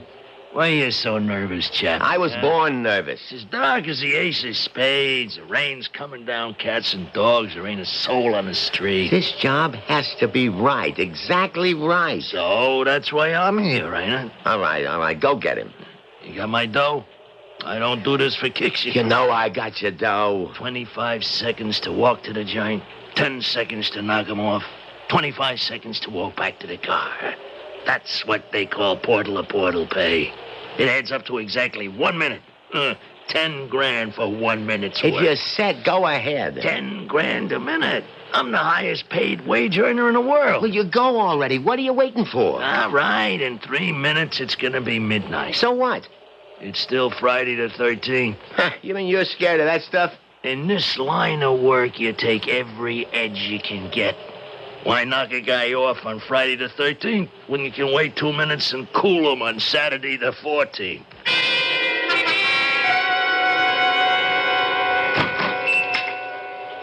Good evening, Mr. Ascalon. Now, what are you doing out this time of night, Mr. Human? You should be scared to walk the streets. Thank you for your concern, Mr. Ascalon. You're a true friend. Well, it's almost midnight, and there's a very low element out on the streets. I have come to obtain my sister's medicine. Yes. I've got some right here. Oh, thank you. How much is it? The usual price, $5. Mr. Ascalon, haven't you ever heard of inflation? In inflation? You have been charging me $5 for the past 25 years. Shouldn't the price have gone up? Oh, not to you, Mr. Yoon. And now I tell you what you better do. I'm about to close up. So if you'll wait a few minutes, I'll walk you to your door. Oh, that's very kind of you. Oh, Those hard candies my sister is so fond of, did they come in? Oh, yes. Now, where did I put them? Oh, yes. You go down to the first row of shelves near the door, and it's the... Oh, listen to me. I keep forgetting you can't see. The first row of shelves, you say? How do you do it, Miss Terhune? It's a matter of mastering your environment, of visualizing every shape, of memorizing every distance. Down here, you said? Yes. Say, that's uncanny. I mean, how do you just put your finger on it like... Oh, yes, sir. What can I do for you? No, don't. Don't zip yourself. Mr. Ascalon? Mr. Ascalon? Hey, who are you? Where did you come from? Mr. It's too bad, sister. What?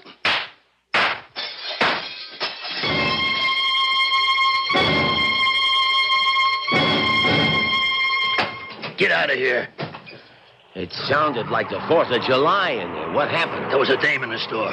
What do you mean there was a dame in the store? I look in the window. He's all by himself. I walk in, I hit him, and all of a sudden I hear this dame's voice. What dame's voice? She must have been behind a shelf. She just shapes up out of nowhere. Well, did you... Yeah, she's finished. Listen, are you sure? Nobody could live with all the lead I give her. And Ascalon? You don't have to worry about Ascalon no more. With that dame and all, it better be clean. Cleanliness guaranteed. That's why I get the price. Hand it over. Okay. 10 big ones. But it took me a little more than a minute. And my overhead also went up. Must be this inflation, huh?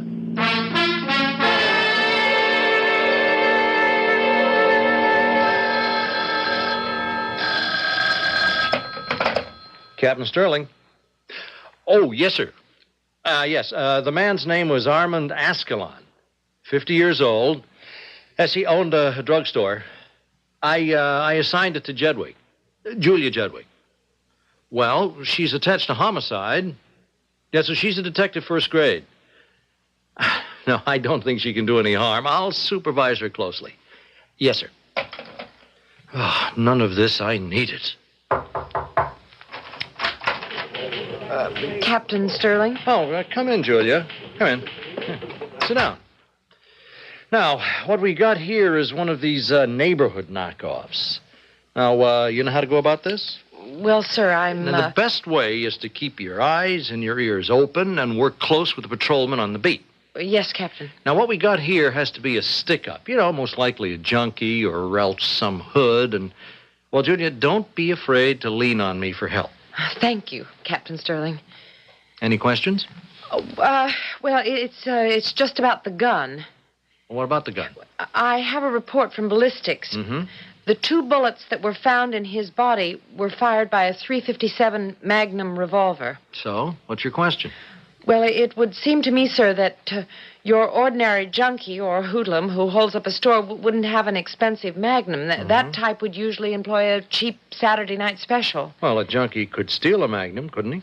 Well, yes, Captain, but if it was a junkie and he needed money for a fix, he would have sold the Magnum.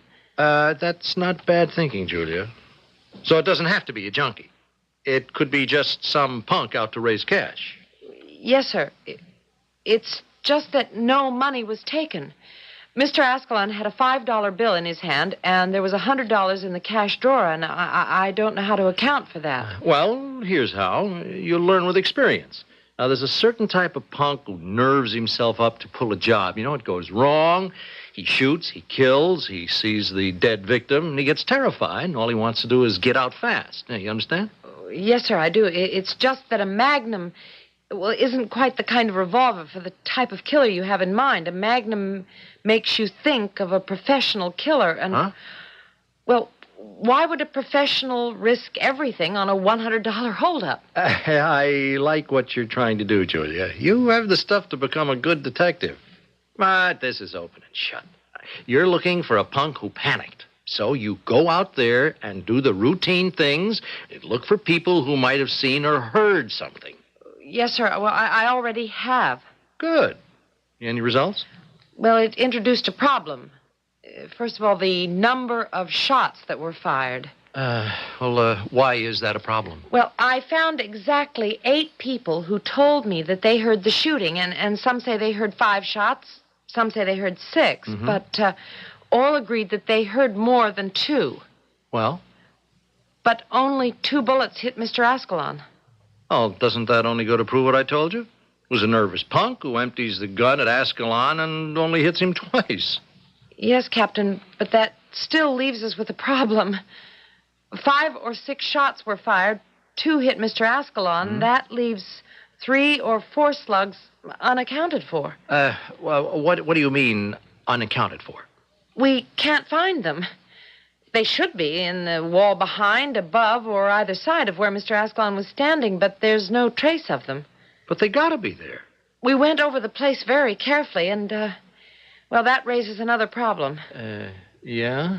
The glass door to the street, it was smashed, probably by a bullet or bullets. What should that have Well, as you enter the store, the counter is directly to the rear.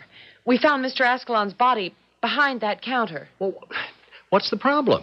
The cash register's on that counter, the hood comes in, guns him down. Yes, with 2 shots, but where did the others go? You tell me. There were 2 groups of shots. What do you mean, 2 groups? All the accounts of the people who heard the shooting agree. First, they heard 2 shots. Then there was a pause, a few seconds. Then 3 or 4 more shots.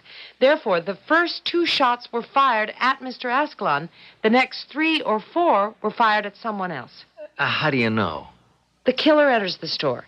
He shoots Mr. Ascalon. Now, to do that, the killer has to be facing the rear wall. Now, he hears or he sees something that makes him turn around to face the front of the store. He fires again. At whom? Well, at someone who must have witnessed the crime. That's why we can't find the slugs. They were fired in the direction of the street. 1 or more even broke the glass in the front door. Well, what happened to the witness, if there was a witness? The witness could have stopped 1, 2, 3, or up to 4 of those bullets. But he didn't stop any of them as far as we know. If he's dead, we would have found the body. See, maybe the killer could have missed him clean. But the fact is, Captain Sterling, there is a witness. The killer did fire at somebody. Well, maybe not. It's a dark night. It's raining hard. The killer is nervous. He thinks he hears a sound of something just outside. He turns around. He fires, wild, blind. Well, that could account for all the shots. Yes, Captain. Well, you were going real good there for a while, Julia, and I like the way you think. But, like I said, in the end, it'll turn out to be a junkie or a hood. You don't think so? Well, you could be right.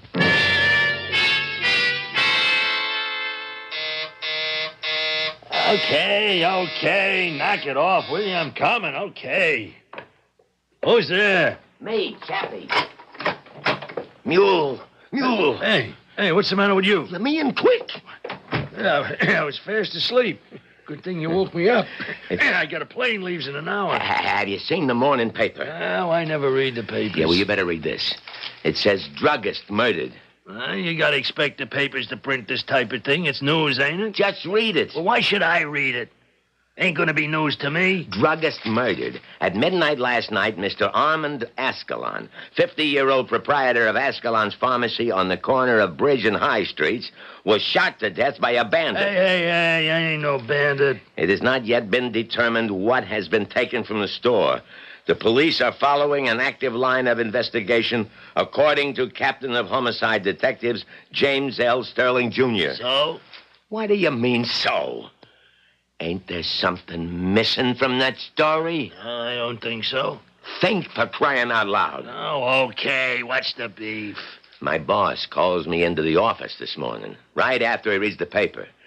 And he lays this question on me, and so I'm laying it on you. What about the dame? What dame? You said there was a dame in the store. Well, that's right, there was. I didn't spot her at first, but since she seen the whole thing, I had to take care of her, too. And you did? I told you she's dead. Well, that's what I told the boss last night. So this morning he wants to know, why don't it say nothing about her in the paper? What do you mean? It's got to say. Hand me that. Yeah, go ahead, pal. Where does it say one word about the dame? But I got her. I know I got her. Then why wasn't it reported? They can't keep a thing like this out of the press. You missed her. That's what you did. You missed her clean. No, I wasn't 10 feet away from her, and I don't miss. I could even hear her go, ugh, when them first bullets hit her. She's dead, I tell you, Chappie. She's dead. Okay, Mule. Just answer me one question. Where's the body?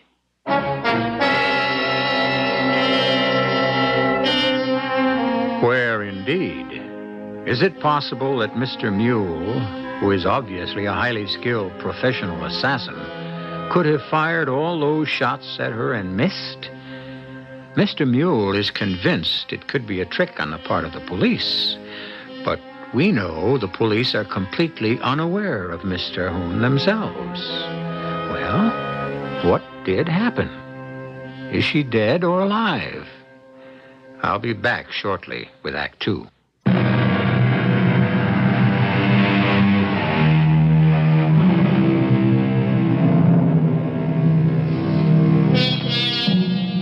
Edgar Allan Poe, who invented the type of story you're listening to now, set down the basic rules. These were later refined and polished by one of Poe's greatest disciples, Sir Arthur Conan Doyle. And the most important rule states, when you have eliminated the impossible, whatever explanation remains, no matter how improbable, must be the truth. Which brings us now to a consideration of the elderly blind lady we had met earlier, Miss Agatha Terhune. Aggie, dear. Oh, my goodness. What a dream I had. Dream? About what? Please, dear sister, don't press me for details. But you have such a frightened look on your face. Maggie, you're up, and you're in your wheelchair. You were able to get out of bed and into your chair by yourself. Yes, Aggie, dear, thanks to you, because you left the medicine right by my bed, and it eased the pain sufficiently. The medicine? Oh, no. Oh, then it wasn't a dream, Maggie. It wasn't a dream. Oh, please, I don't understand. And Mr. Ascalon is dead. Aggie, what are you talking about? You had finally fallen asleep. It was close to midnight. Your medicine bottle was empty. I knew you would need some in the morning, and so I went downstairs.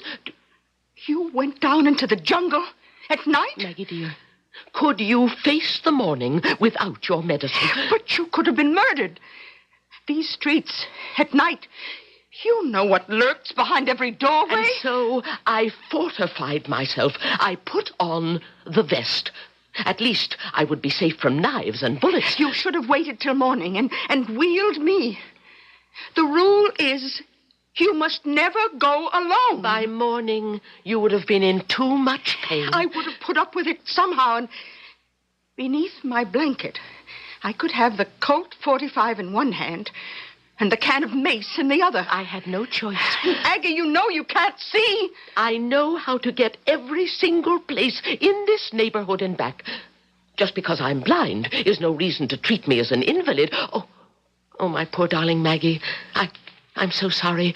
I shouldn't have said that word. It's true. I am an invalid. I can't walk. I'm also a drug addict. Don't say that. Will that change anything? We were both in the same accident. Don't relive it. I lost the use of my legs. You lost the use of your eyes. For 40 years now, I've clung to you. I've been supported by your strength because I have none of my own. Look at us. We've become two crazy old ladies because of me. I won't listen to any more of this. You risked your life for me. You said Mr. Ascalon is dead? Yes. He was killed by a jungle animal. How awful. But how do you know? I was in the store when it happened. Aggie, did the killer see you? Not at first. He walked into the store and began shooting. Then he noticed me. Oh, Aggie. He said, "Hey, who are you? Where did you come from? Did you say anything? I was petrified. And then he said, "It's too bad, sister." And I heard him shoot. And the noise of the shots were deafening. And I felt the bullets crash into my vest with such force that I was almost knocked off my feet. And I could feel little stinging sensations as each bullet struck. The vest. Let me look at the vest. It's on the chair beside my bed. Oh, the cover is torn. What are these? These pieces of metal? The slugs. They must have been caught in the padding. Oh, poor Mr. Ascalon. Why would anyone wish to shoot him? He was good to poor people like us. Do you know, if it weren't for Mr. Ascalon, I would have to go elsewhere for that medicine. Do you realize how much we would have to pay? The killer, he saw you. He spoke to you. Yes. Which means he knows what you look like. Yes. Yes, he probably does. He shot at you so you couldn't describe him. Well, I couldn't describe him anyway. But he doesn't know that, so he will come looking for you. Oh, no, he won't. Why do you say that? Because he thinks he killed me. But your body won't be found in the store along with Mr. Ascalon. Oh, I didn't think of that. I know he had a good look at me. Oh, I'm scared. No, please, don't be frightened. No, it's my turn to be strong. And neither of us will leave the house. You must not be seen on the streets. We can telephone Mr. Bernstein to send us our groceries. But I will have to leave the house. No, I won't allow it. I'll have to find another person to sell me your medicine. I'll do without. You can't. The pains aren't real. If they were, then Dr. Morrison would have prescribed the medicine for me. Whether or not the pains are real, they're real enough to you. I'll have to stop humoring myself. And you'll have to stop humoring me. Your life depends on it. Yeah, I know that's for me. Yeah, this chappie. He says he knocked her off. That's what I told him. Okay, boss, let me lay it on him. Right. What's going on, Chappie? It's as simple as 1, 2, 3. You didn't hit the old lady. But nothing. So, we gotta find her. And you gotta get rid of her. Suppose she describes you to the cops. I got an alibi. You think I ever leave home without one? Yeah, well, some cops may recognize you from the description. Yeah, well, I told you that No, was Mule, mine. it's our headache, because if you come into the picture, alibi or not, the cops will know it wasn't a stick-up. Which is what my boss wants them to think it was. Okay. What do you want me to do? Describe her. Well, how do you describe an old dame, huh? Skinny, dressed in black, maybe 70 years old. You know what I mean? White hair? Yeah, I think so. And, anyway, something else. Glasses. Okay, is that it? Yeah, that's it. Except... Except what? Nothing, I guess. If I seen her again, I'd know her. Okay, Mule, okay. We're gonna make sure you see her again.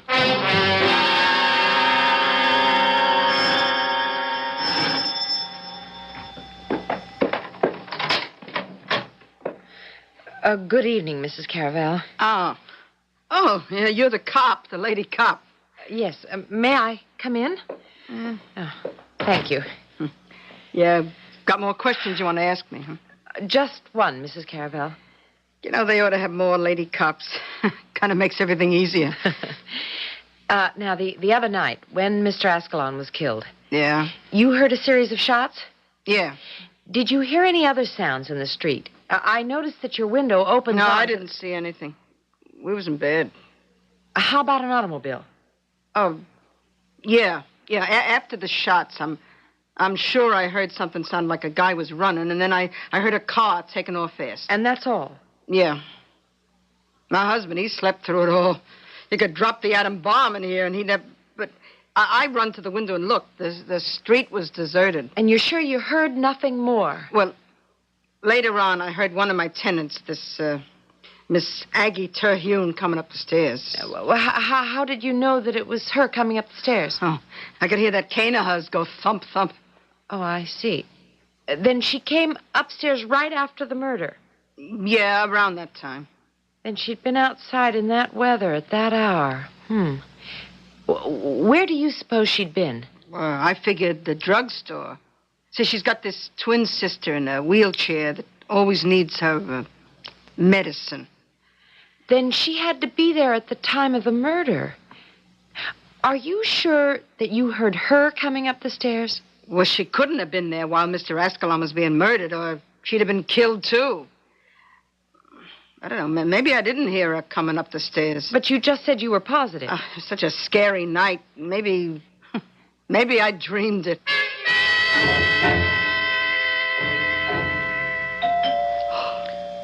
Maggie?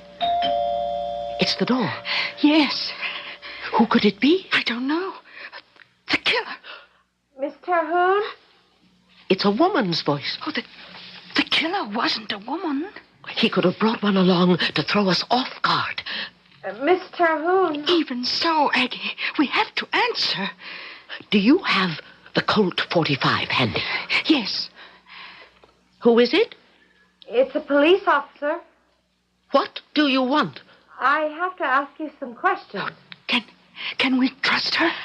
Miss Terhune? I can't identify myself properly. I'm about to open the door. Have your badge ready.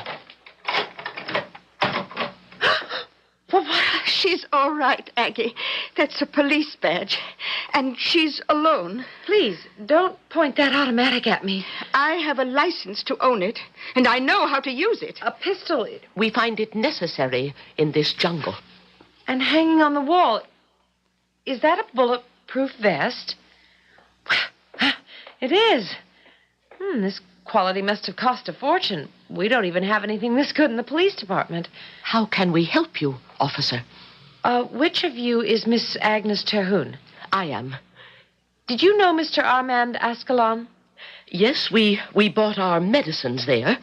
When was the last time you saw him? I never saw him. I beg your pardon? My sister is blind. Oh, I'm sorry. I'm looking for someone who might have been in the store before or during the time of the murder. Neither my sister nor I would venture into the streets at that hour. I see. I'm sure. Well, ladies, I'm so sorry I bothered you. Thank you very much for your cooperation. Goodbye. Goodbye. Yes, goodbye.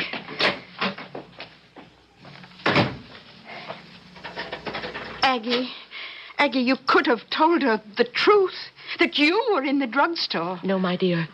We must keep out of this at all costs. But she was a police officer.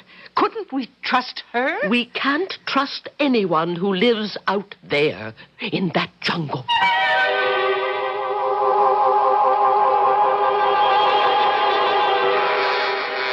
The jungle. Who says the jungle must be a damp, steamy mass of crazy vegetation?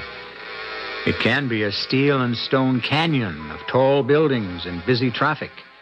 After all, it's not what the place looks like that makes it a jungle. It's the law that its inhabitants obey or choose to disregard. Our safari continues in Act 3, which I shall bring to you in just a few moments.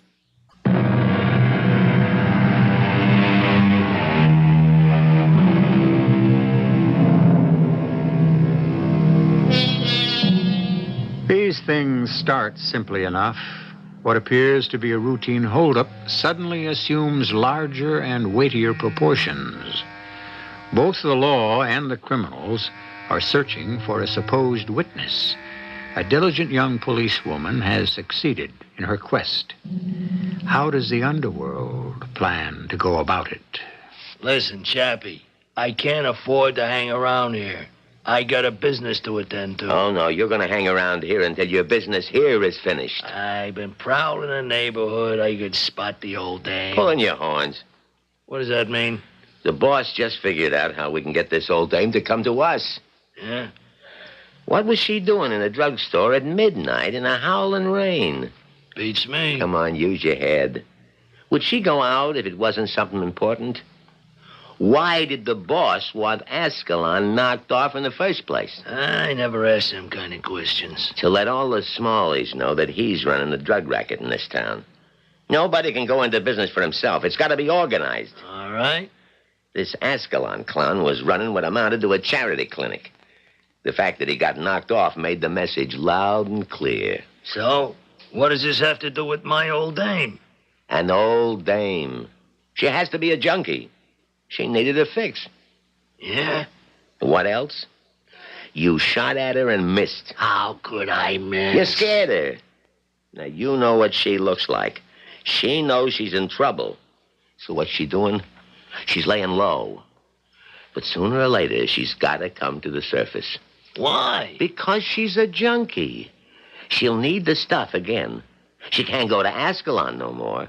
She'll have to find a supplier. And the only supplier operating in that neighborhood right now is one of our own people.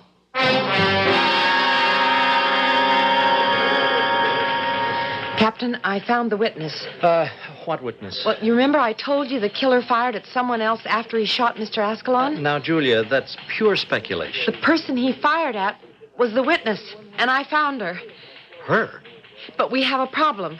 She refuses to admit she was there, and even if she did, she couldn't help us to identify the killer. She's blind. What? A little old blind lady. What are you handing me? The killer spotted her and fired at her and would have killed her, but, oh, you'll never believe this. She was wearing a bulletproof vest. You are saying to me that standing in the store when the killing happened was a blind old lady wearing a bulletproof vest? That's it, Captain. That's what I'm saying, and I can prove it. I saw the vest, and one of the slugs was still stuck inside it. I managed to sneak it out and have it tested at ballistics.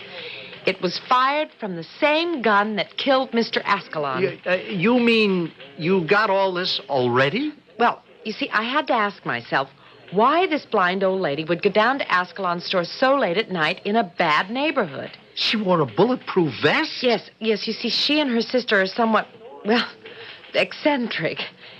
But it must have been for something very important, I said to myself. Well, I searched through Mr. Ascalon's files, and I couldn't find a prescription for Miss Terhune. So, what was he giving her? Drugs. That's right. And when you look closely at the sister, you see the classic signs of addiction. Her nose itches, she had a nervous tic, her eyes can't seem to focus, she sniffs. Drugs, sure. That's why Ascalon was knocked off. He was freelancing. The syndicate must have wanted to teach an object lesson. Yes, sir. There, you see how you put these things together after you've had as much experience as I have? No, Julia. It's all yours.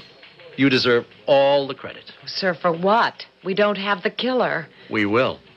But how? They are going to come after your little old lady. What, but how can they find her? You found her. Never let yourself get trapped into thinking that you're the only smart one. But they don't have to find her. She can't identify the killer. She's blind. They don't know that. But they're going to try to kill this woman. I know. Isn't there something we can do? Yes, we can protect her. But, sir, we're not infallible. Well, what do you want us to do? Spread a story in the press that, yes, there is a witness, but she's blind? Well, that might stop them from... that wouldn't help. They wouldn't believe it. They'd smell a rat. But... Julia, they know there's a witness. They won't rest till they get her, unless we get them first.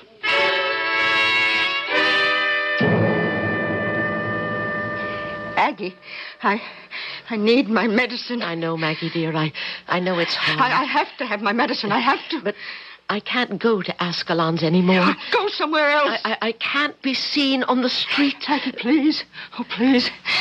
Everything hurts. Try to stand it just for a little longer. Well, help me. Maggie, hold on. Try. It's your fault. The accident was your fault. You were driving the car. You were jealous of me. Jealous of my beautiful legs. Try to calm yourself. I was the pretty one. You smashed up the car so you could smash me. Oh. You did. And you were punished for it. You were blinded. I want my medicine. I want my medicine. Wait a little bit, please. Make it last as long as you can. Wait till tonight. No, please. no. We have to make what's left last at least a month. No. I want it now. Oh, please. Please, Aggie, my dear sister, please. All right. Please. All right. But be careful. Don't spill any. Oh, yes.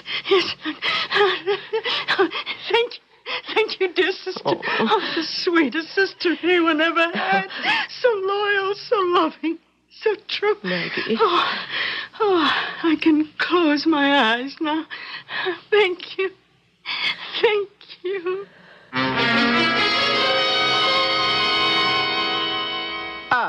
Come in, Miss Terhune. Thank you. You know, it's a miracle how you can walk like that, being blind and all. You know just where to turn and sit. I remembered from last time, Mrs. Caravel. I must come to the point. I need to buy some drugs. Drugs? Mrs. Caravel, you have a tenement house in this neighborhood. It's a respectable place. I didn't say no. Your husband is a gambler. Now, just a minute, Miss Terhune. I'm not finding fault, only establishing credentials. Now, surely, with your knowledge of things, you could find someone who will sell me some drugs. But... Yeah, I should have figured. With old Escalon dead. Well, I could ask a few questions, get a few answers, and maybe put you in with somebody who knows somebody. That's all I ask. You won't get the price or the high quality. My sister, we can't afford to be particular. You know, I'd rather not do a thing like this. My sister is desperate. I know. I hear her screaming sometimes. You'll help me? Yeah. If you want to call it help.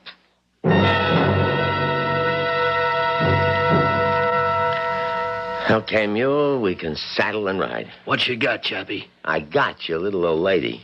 Who? Her name is Terhune, Agnes Terhune. How? I told you she'd have to come up for air. How long could she stay under? She found Lester. Lester? Yeah, Big Lester, the neighborhood pusher. He was told to make a note of new customers, especially old ladies. He pegged her. How does he describe her? Thin, white hair. How many of them can there be? It's got to be yours. No, something's missing. What? I don't know. Something about that old dame. I can't put my finger on it. Well, whatever it is, you still have to finish her off.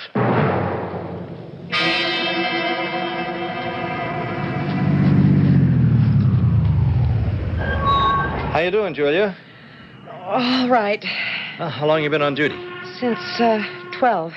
Boring? I'm sorry. It's not all brain work. Yeah, sometimes you gotta pull things like stakeout.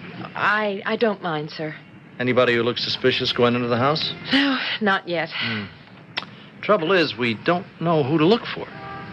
Sir, that truck pulling up in front of the house. Huh? No, it's nothing. It's the electric company power truck. Oh. Yeah, you see? There's two guys getting out. They're gonna read the meters. How do you know, sir? Well, they're carrying those clipboards. Well, I wouldn't be too sure.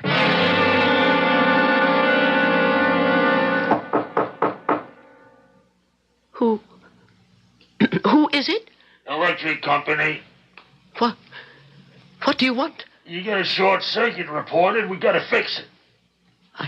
I don't know, Maggie. Well, it sounds reasonable. Let him in. It's just something about his voice. His voice sounds familiar. Oh, come on, lady. We ain't got all day. No, it's him. I recognize the voice. The killer. She's onto it. We got to bust the door down. What's the matter, Julia? Isn't meter reading a one-man job, Captain? Well, It seems to me. I've been in that house twice, and I don't think you get to the basement from the front. You have to go around to the back to get to the service entrance. Come on. You keep behind me.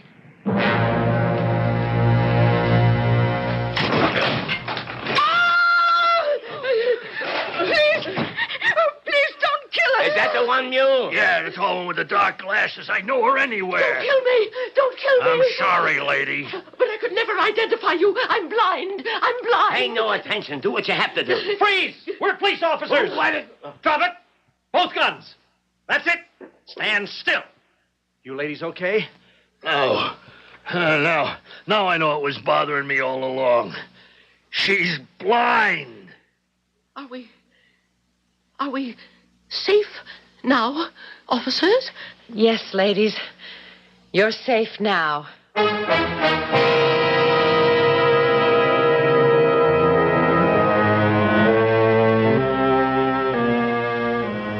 And so are Mule and Chappie, safe for many years at the state penitentiary, where both of them are serving long terms without parole. And so what did we give you? Life among some very ordinary people. What appeared to be a routine holdup, but you should know by now, nothing is ever routine on our show, as I shall demonstrate when I return in just a few seconds.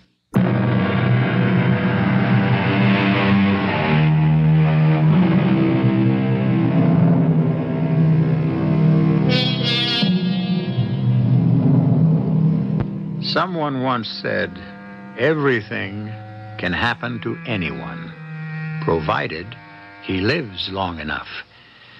And so everything did happen on our story tonight. Everything. And even a happy ending.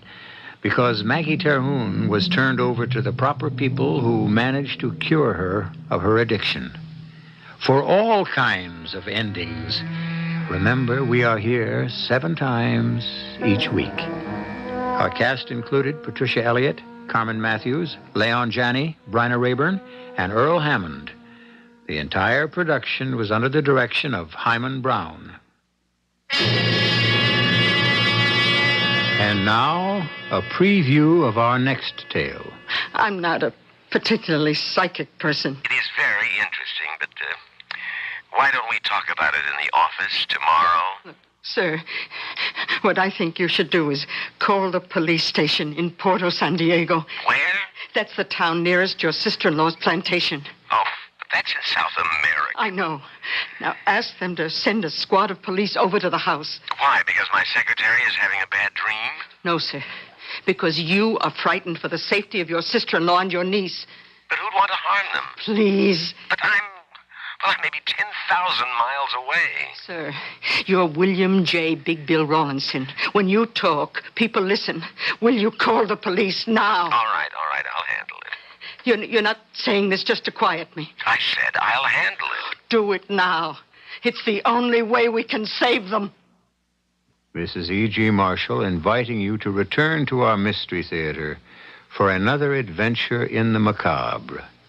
Until next time, pleasant dreams.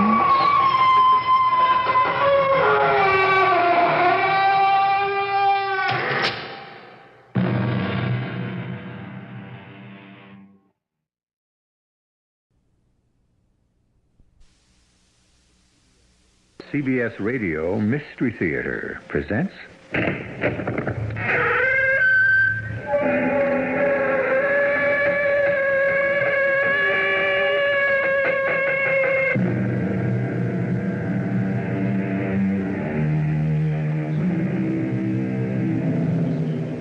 Come in. Welcome. I'm E.G. Marshall. I've been at a favorite pursuit again, checking a word in the dictionary. This time, the word legend. Webster defines it as any story coming down from the past, especially one taken to be historical, though not verifiable. Well, let's have a look at the one I bring you now and see if it fits the definition. Oh, how nice. A lovely orchid in a lovely box. I wonder if it could be from Jacques. Let's see. Oh, here's a pin, but no card. Perhaps I spoke too soon. A revolver. .22 caliber. Recently fired. No, there's a strange birthday present?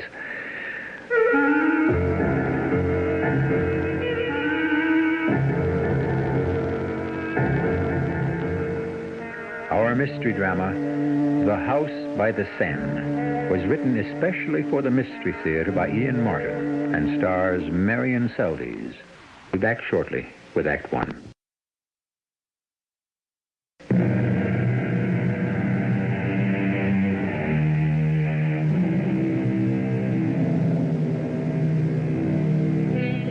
There is a house in Paris beside the Seine which might have been designed by Palladio. Perhaps it was, for all I know. Who was Palladio? Perhaps the greatest architect of all time. And who lives in this house? Well, if you ask the cognoscenti and the cosmopolitan across the world, kings and lovers, the famous and the infamous, they would tell you the world's most desirable woman, the incomparable and unique Marianne Duvier, friend and lover to half the world, actress and singer, mistress and mother, the toast of Paris. Excusez-moi, monsieur le gendarme. Bonsoir, little one. 11 o'clock, eh? You are on the streets late, riding your bicycle? You will observe, I work. I have this box of flowers to deliver to La Maison d'Abord de la Seine, Rue des Anges, Mademoiselle. The house beside the Seine. You do not need to tell me the street. All Paris knows where that is. I do not know. Should I? Oh, but of course. Because Mamie lives there. Your sweetheart? How should I know her? Oh, you're younger than I thought. Everybody, of course, knows Mamie. She is the sweetheart of Paris, of France, of the world. Why? Because she is the best actress in France, the best singer in Europe, the most beautiful woman of all ages. So, once again I say it. Her given name may be Marianne Duvier, but every man dreams of her only as Mamie. She is not my sweetheart. She is the sweetheart of all the world.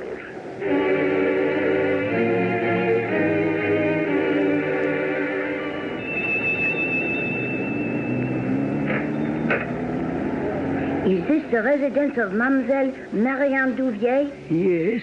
Voila, for Mamie. And the person who hired me to bring this said to wish her happy birthday. What is the person's name? Oh, he did not tell me. Perhaps there is a card. Perhaps. All right, you can run along. What are you waiting for? A tip? No, well, come on, what? All these automobiles that are parked outside. Mercedes, Daimler, Rolls-Royce, even American Cadillacs. So many important people. Next to Bastille Day, nothing is more important than Mademoiselle's birthday. And some even put Bastille Day second. Is she? Could I see her? Mamie? Oh, not tonight. Mamie is just returned from the theater and is dressing. For her party? Shh. That is a surprise. She does not know about it. Allez-vous-en, petit. I thought that was more guests. Who was it, Etienne? A boy on a bicycle delivering these. More flowers. There is not only flowers in this box. What else? Feel. Too heavy. What do you think? A bomb? Oh, don't be silly. Not heavy enough. No. It does not tick. No. And who would send Mamie a bomb? She has no enemies. Except women. Women don't traffic in bombs. Poisons, yes. Bombs, no. The wisdom of the ages, stated succinctly. But then who knows more than a butler? A French maid, ma chérie. No time for that now. What do you suppose is in this box besides flowers? Could be anything. I shall leave it here for her on the table. I don't know if I like that look. Is she nearly ready? Just putting on her perfume when I came down. Then I better warn the guests. Go. I'll see if there's enough champagne on ice. Annette, The wine is my province. Everything is checked. I'm sorry. Etienne. Mamie. Mamie. What is all this whispering going on with you two? Something special about tonight? Some secret? I have no secrets but my kitchen.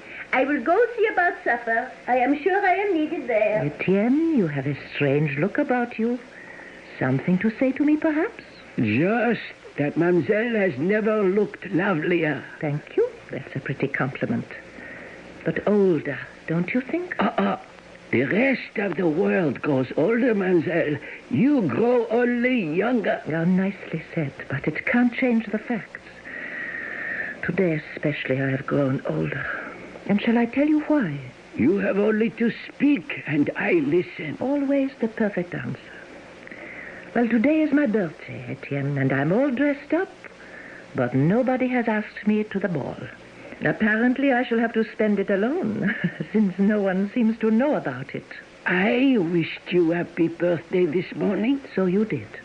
Oh, what is this on the table? A box with some flowers which just came for you. Happy birthday, Mamie. I hope these will ensure your future. Someone else who remembered not to forget. Oh, will you get the car, please, so I can begin to enjoy my evening as planned? I shall be happy to make sure that Mademoiselle enjoys the evening as planned. Oh, how nice, a lovely orchid. I wonder if it could be from Jacques. Well, let's see. Oh, a pin but no card.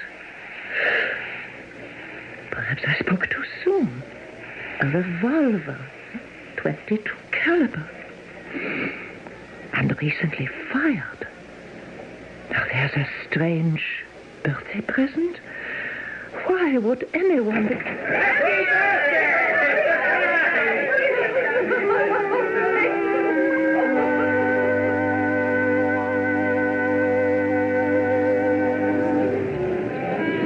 If you will excuse me, Ambassador, for just one moment, I shall be right back. Annette. Mademoiselle. Where is Etienne? In the wine cellar. Shall I get him? No, I don't want to leave my guests too long. But I am concerned about Monsieur Jacques Baron. He must be waiting for me at Maxime's, and I want... Oh, no. He knows all about this party. He and Etienne were the ones who planned it. But he's not here yet. That's so strange. What could be keeping him? Mademoiselle feels a draft? Yes, but not a real one. Just a cold shudder, as if a ghost walked by. I'm worried about Jacques. Why should you worry? He had another appointment to keep before... I want you to go and get Etienne for me, right away. Oui, mademoiselle. Shall I answer the front door? No, I'll get that myself. Bring Etienne back. Oui, mademoiselle. Je vous demande pardon. Est-ce que c'est la maison de... Oh, but I see it is. Hello, Minette? Minette? Nobody knows that name, but... Armand Claudet. My real name. And now, after all these years, I know yours. Marianne Duvier. Oh, that everybody, my friends, call me Mamie. Come in, come in. Thank you. What brings you to my house, out of the past, tonight? Well, I have been away, out of the country for many, many years. I am just returned to Paris, and tonight I go to the theater to see the fabulous actress Marianne Duvier. And what do I find out? She is my little compagnon de la guerre from the underground, whose real name I never knew. I tried to come backstage, but they would not let me, so I followed you home. But why didn't you come in sooner? Oh, at first I thought, no, she will be tired. I must not trouble her tonight. So I am about to leave, when suddenly all the windows light up, and I can hear this big party. So I think, well, if it is that big, what can one more matter? So I gather heart and ring the bell. Oh, I'm so glad you did. Where have you been all these years since that terrible night? We thought you must be dead. Well, I might as well have been. First the Germans, then the Russians. Prison camp? Oh, nearly 20 years of them. Then 10 years in America to bring back my strength. But this is not a night for that. What is the celebration? My birthday. Oh, please, but I must get back to my guests. They're waiting for me to blow out the candles on my cake. How many candles? Oh, 21. I must be sure to blow them all out. To have your wish, huh? Oh, Armand, if I had my wish, it would really be 21. In the heart of everyone who knows you, I am sure that is what you remain. You do in mine. Oh, dear Armand. How good you're back again, just at the right moment. I have a feeling, a strange feeling. Why? I don't know, but there are too many ghosts dancing tonight and old memories that whisper to me of death. Come on, Armand. Take me back to my party. I do not want to look back. Something from the grave is yapping at my heels.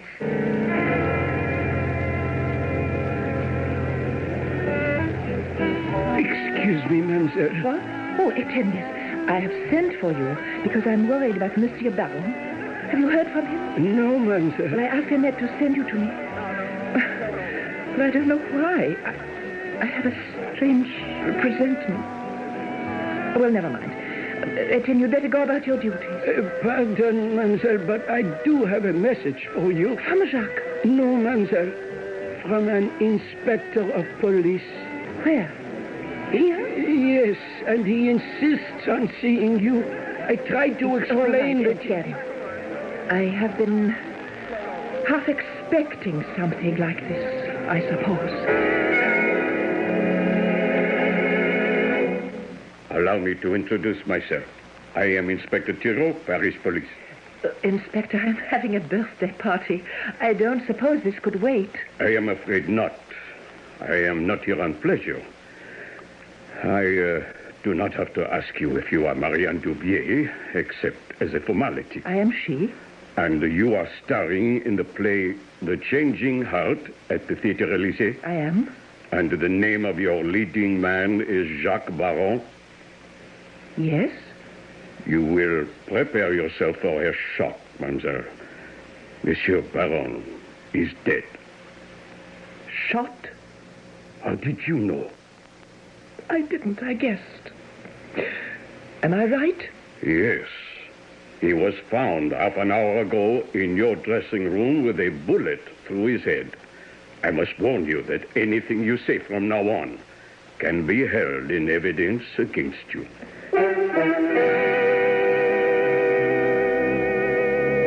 Marianne Duvier, named fondly by an adoring public and all the men in her life, Mamie, sweetheart.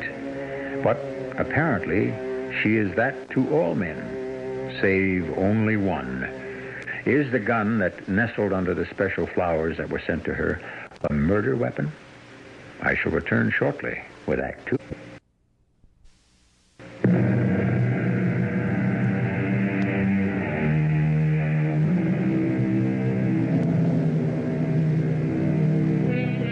In the distance, muffled and forgotten now in the face of the news Inspector Thiraud has brought, the celebration of Mamie's birthday party continues.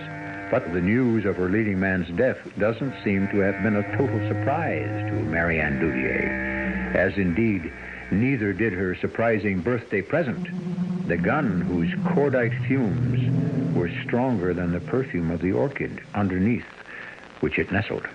May I ask, when you saw him last? Yes, Inspector. He came to my dressing room after the show. And then he left, alive? No, as a matter of fact, he was still there when I left. Alive. Wasn't it strange for you to leave him in your dressing room? Not under the circumstances. He had been going to see me home so I could change, and then we planned to go to Maxime's. Even though you had a birthday party waiting for you? No, that was a surprise. I didn't know about it. I see. And why didn't he see you home? He had a message which held him up. It meant he had to make some phone calls, and there is a phone in my dressing room and not in his. So he stayed to make them. Planning to join you later? Yes. Your name and Monsieur Baron's have been mentioned frequently in the papers as, were you lovers? I don't think I'll answer that question. That, you see, is my business. As long as both of you were alive, but now that he is dead... You can have your answer. Yes, I loved Jacques Baron. And I am not surprised at his death. Perhaps not even shocked. Because he was a man who was very careless of his life. It was suicide? At the first, one must think so. The gun was fired from very close. So close, the powder marks were clear. The hair was singed. But no, it was not suicide. Why not? Because, mademoiselle, there was no gun. But someone might have removed the gun after. Do you think it was suicide? No. I'm afraid I'll have to ask you to accompany me to the police station, mademoiselle. Am I under arrest? Of course not, for the moment. There are certain formalities. I will try to make them as quick as possible. Very well, but I, too, must face certain formalities. I have a house full of guests who deserve at least my... Mamie, are you all right? Who is it? I'm Claudet. May I enter? Oh, yes, come in. Forgive me if I am intruding. No, it's quite all right. You could be just the man I need. Are you still a lawyer, Armand? Oh, yes, of course. Oh, close the door, please. This is Inspector Thibault of the Paris police. He is here because Jacques Baron has just been found dead in my dressing room. What? You mean murdered? That seems to be what the inspector would like to take me to headquarters to discuss. Oh, well, I am going with you. It's not that serious, monsieur. Merely preliminary question. You're not going without a lawyer. Oh, very well, Armand. If you will volunteer. I'll be in my car and follow you to the station. Oh, I forgot. I came looking for you to give you this, your evening purse. I'll put it on the table. Oh, I'm sorry. I didn't realize there was anything so heavy. No, that's all right. Just give it to me. I think, please, I will take the purse. It is your purse, Mademoiselle Duvier? Yes, but... Do you always carry a gun in it? That has been fired recently, and just the right caliber. I am afraid now, Mamie, you are under arrest.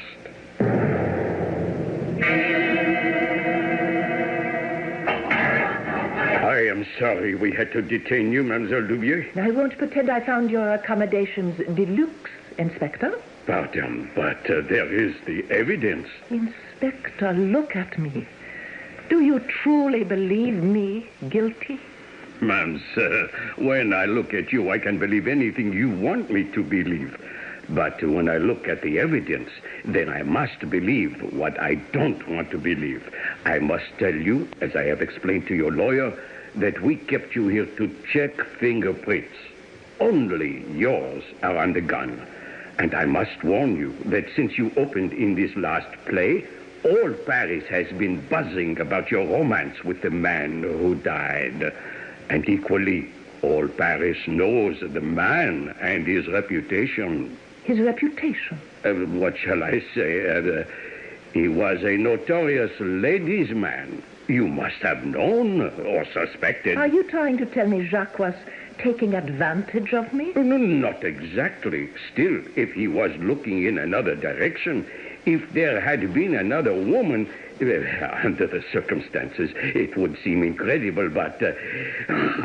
Don't be ridiculous. I don't try to be. I only say you were in love with him. Yes. I have already said that. Am I still under arrest? Technically, yes. Actually, no.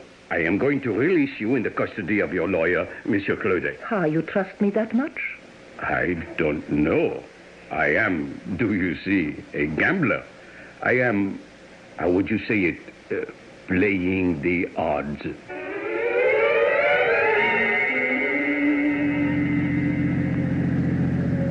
This thing is serious, Marianne. No matter what you may think, the police have a strong case. Nonsense, Armand. Once I tell the authorities the truth, I am in no danger. The truth? What truth? What I'm about to tell you, it goes back to those days of the underground. You remember your cover name? Oh, could I ever forget?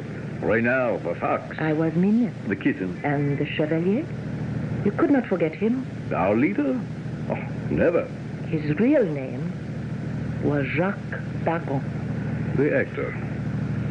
But we never knew each other's real names. Except for me. One by one, you all insisted on telling me your real names and who you were in real life.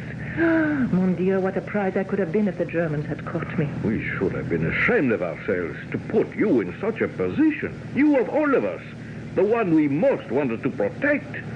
Oh, imagine. I never dreamed that the Chevalier could have been an actor. Oh, but lucky for me he was. He started me in the theater. But Jacques was more than an actor. What? A patriot. Still, all these past 30 years he has crisscrossed Europe and behind the Iron Curtain, gathering invaluable information. He was most useful in East Europe. They trusted him, and they thought he was one of theirs. Is that why he died? Well, I only know he has had a list of names which someone had promised to verify as the #1 terrorist cell in France. He was carrying a great deal of money, and he had an appointment at 12:20. He didn't say with whom? No. He said it was someone I might know, but that I had carried enough dangerous secrets in the past. Have you any idea what happened to the list you said he had? I think Jacques was murdered for it. And the list will be gone forever. No, not quite. It isn't gone. I have it. You? Where? With you now? Well, of course not. I have it safely hidden. Why? Because sooner or later, the murderer is going to try to get it from me. Unless... Unless what? Unless I am arrested for murder.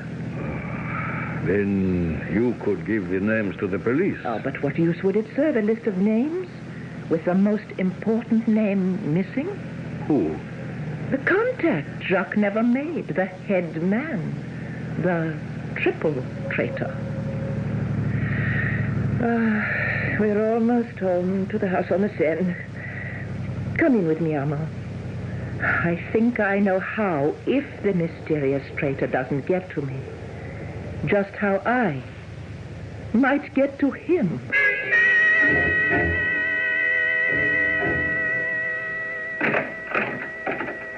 Mademoiselle. Etienne, what are you doing up? I was concerned about you, mademoiselle.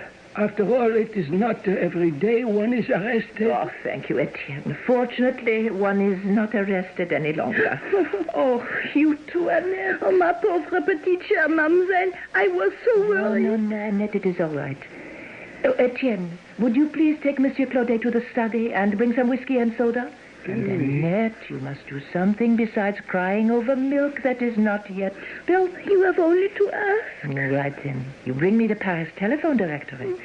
Armand, I will join you in a moment.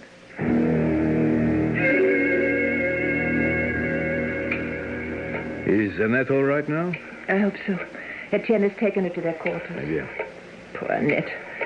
I'm her baby, but sometimes I don't realize she loves me that much. Who are you calling? Pierre Marchand, the florist. At this time of night? Oh, he's a friend. Oh, he may not be if you wake him. Hello?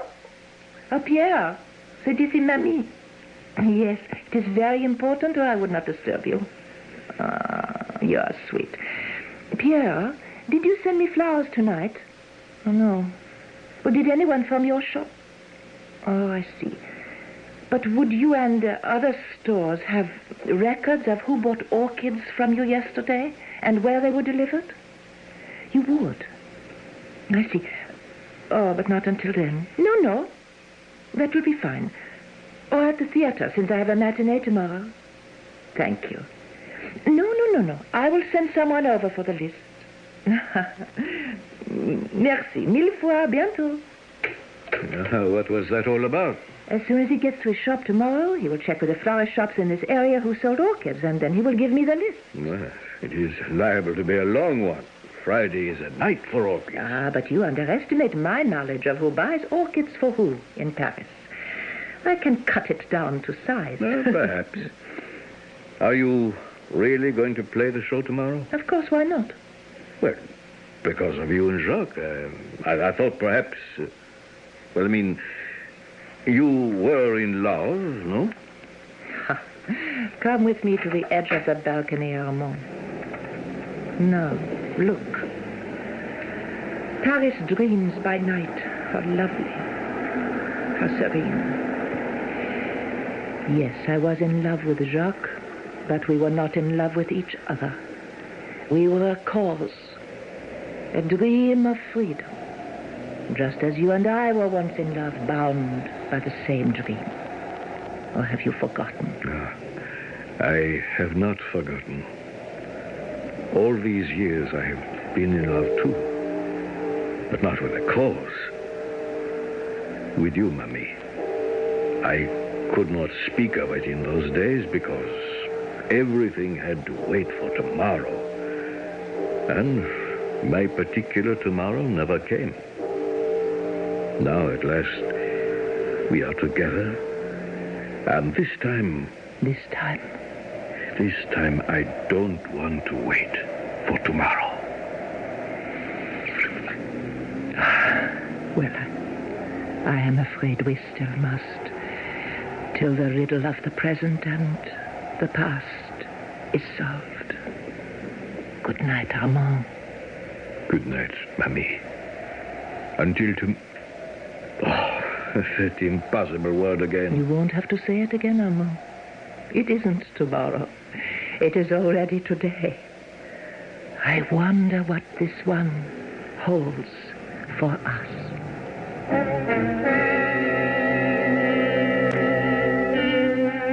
I'm a little puzzled. Oh, I don't think Mommy really murdered Jacques Baron. It is obvious that someone is trying to frame her.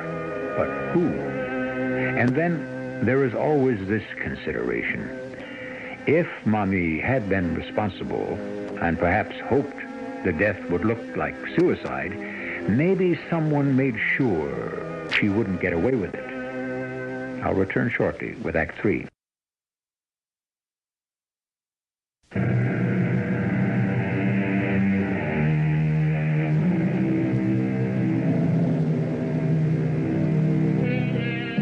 Have you been thinking about the murder of Jacques Baron during the intermission? I have. First, let's consider that from the facts, we still don't know it is a murder. It might have been suicide.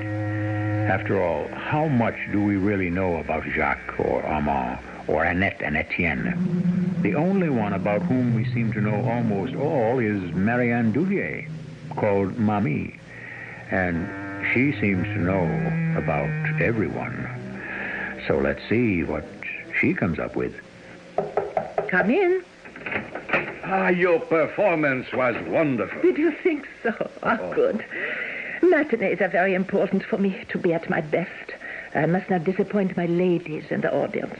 Or myself. I doubt if you ever disappoint either.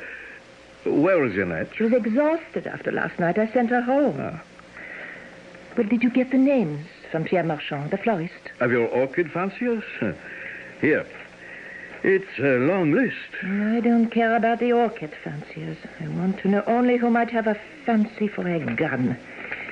Valjean, Tromouille, Breget, Fragonard. We can cross him off. Why? He's a French senator who buys an orchid every Friday night for a different girl in the Folies Bergère. Oh, he sounds suspicious to me. No, he's not above reproach, but certainly above suspicion. Now, let me see. Here is a Monsieur Deschards. Deschards. Friday was the 17th, no? Yes. Then we can count him out. He's my postman, and every year he saves to buy an orchid for his wife on the anniversary. Un moment. What is it? You see here? M. Dupin, 1220 Rue Panine. 3e arrondissement. Do you notice that address? Well, it is not too chic, but... the number. Of course. There he is, our man. Why? Oh, don't you see, Jacques told me he had an appointment at 12:20. Well, of course, I thought he meant the time. But now, I must call the police. No. Why not? Because I have a better idea. This Dupont, He can't be the head man. Why not? Because he would never have been foolish enough to use his real name when he bought the orchid. Oh, no. He is only an informer, but he can lead us to the real murderer. How? The list? You still have it? Yes. Well, then we can make a trade. The list for the murderer's name? Why not? Dupont's name is probably on it. Or at least he can put us in touch with Jacques' killer. He wanted the list enough to kill for it. It's dangerous. No. Give me the list. I'll go. No, I want to come too. Do you have a gun? Yes, I have one in the car. I am parked by this stage door. All right, good. Give me time to change. I'll meet you there. Nearly 45 minutes. I thought you'd change your mind. No, only my clothes. But so long. Well, wasn't it worth it? Look at me. You are too much. What can I say? Oh, I don't say anything. I have to be back for the evening performance. We've wasted enough time as it is. Let's go.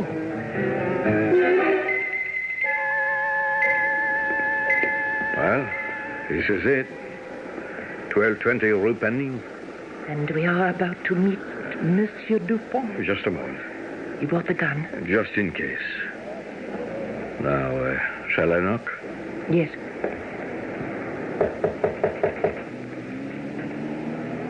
Is there a bell? No. I'll knock again. Very well. There are lights on inside. Yes, but no one home. I wonder... Wait, let me see. It's open. Let's go in.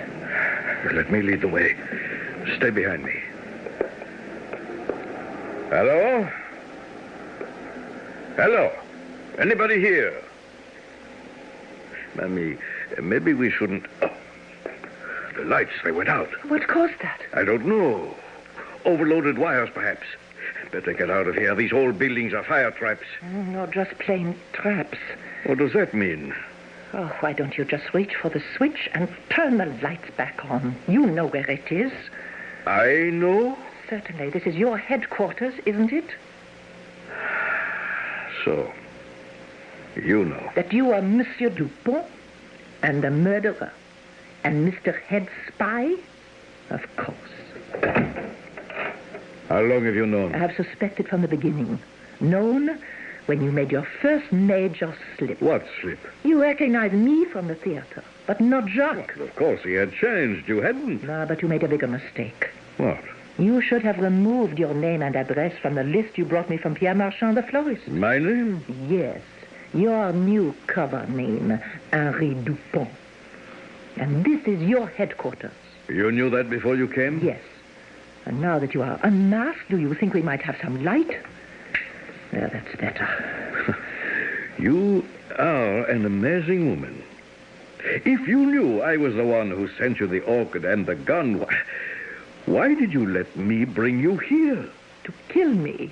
What? Oh, isn't that what you planned? Oh, I have no doubt you intend to make it look like a suicide. Actress kills herself in remorse over lover slaying. Something like that? Oh, don't be silly. All I want from you is that other list. The names of the members of your terrorist cell? The names of my fellow patriots. Oh, really, don't be silly, Armand. You are no patriot. You are not in this for glory, but for the sheer thrill of it and the money. You would sell that list in a moment to the highest bidder, and the moment you got it, you would have killed me. Only you won't. I wouldn't be too sure of that. I am quite sure. You've no intention of making the same mistake as you did with poor Jacques. You didn't bring it with you. That's right, Alma. You are a fool, Mamie. Now, I have to kill you. No, Alma. Don't you see that I am on your side? Why would I have risked my life by coming here unless it was to prove that? We need each other. We make a wonderful team, not only as lovers, but in business as well. In business? Of course. Jacques was not in it for my reasons, for excitement, for danger, for money, as you are. That is why we should be good for each other. We are both without morals, We love danger, and we must have money. You, Mummy? You have all the money in the world. I am in debt up to my ears. Can you imagine what it costs to run the house beside the Seine? Salons, suppers, galas, constantly. It is the crossroads of the world. And no matter whether they are kings or commoners, my guests dine on champagne and caviar. I make a fortune as an actress, and I spend several times that fortune to remain who I am. Mamie. Ageless, beautiful, unique. Every man's sweetheart, his secret desire, adored by all, possessed by none. Don't you understand that I would beg, borrow, steal, yes, even kill to maintain that position? Mon Dieu, Mamie, you are magnificent. And so are you. You have done what I have never done yet. The ultimate, the most dangerous, the bravest. Oh, Armand, it is incredible. We grew up together, you and I and Jacques, in a whole different society. The jungle of the resistance. The fundamental law of nature, kill or be killed. Primitive, simple, real. We were brought up on it. We can never get it out of our blood. And you and I, the strong ones, not the weak-blooding ones like Jacques, who babbled of patriotism. A sentimentalist and a fool with no place in our world. I applaud you for getting rid of him. How did you manage it? Oh, well, it was simple enough. You helped me. I had been following him, and that night I slipped into the theater. When you left him alone in the dressing room, he made a phone call. It was to your house to tell them you were on your way back. I learned about the surprise party then. I knew from your conversation that he hadn't revealed me yet. I moved quietly behind him as he talked, and when he hung up and turned, I shot him through the head. I intended to make it look like suicide. Magnificent. Resourceful. Ah, what courage. Well, what changed your mind about the suicide? Well, I needed some hold over you, some lever to get the names. I was on my way to your party to renew old acquaintances, and I had the orchid I had brought with me. I slipped the gun under it, walked out of the theater when I couldn't find the list, and found a boy on a bicycle to deliver my flower. I didn't expect Jacques' body to be discovered so fast. The police got to you before I could. But you did kill him in cold blood. Yes. Yes, I killed him. And you don't mind admitting it? Oh, not to you. The knowledge won't help you. What? Oh, you have given a magnificent performance. I would expect no less of you. But I cannot take chances. I trust no one. Goodbye, Mamie. Don't move, monsieur. There are 12 other guns covering you. Drop your gun. George, Michel, hold him safely. Are you all right, mademoiselle? Quite. Is he? No. Just wounded in the arm. You did this, Mamie. I'm afraid I did. But how? When I had mademoiselle in jail, she suggested I have a little chat with the deuxième bureau. That is our intelligence department. As you may know, they cleared her completely. Then she suggested this little trap for you. So thoughtful of you and Armand to provide us with this theater for our melodrama. Do you have all you need, Inspector? More than enough. Then perhaps you can give me a police escort to my real theater. I have just time to make the evening curtain. But when? When did you have time to set all this up? When you left me to get dressed. You are quite uncomplimentary, Armand. You don't really suppose it takes Mamie 45 minutes to make a simple change.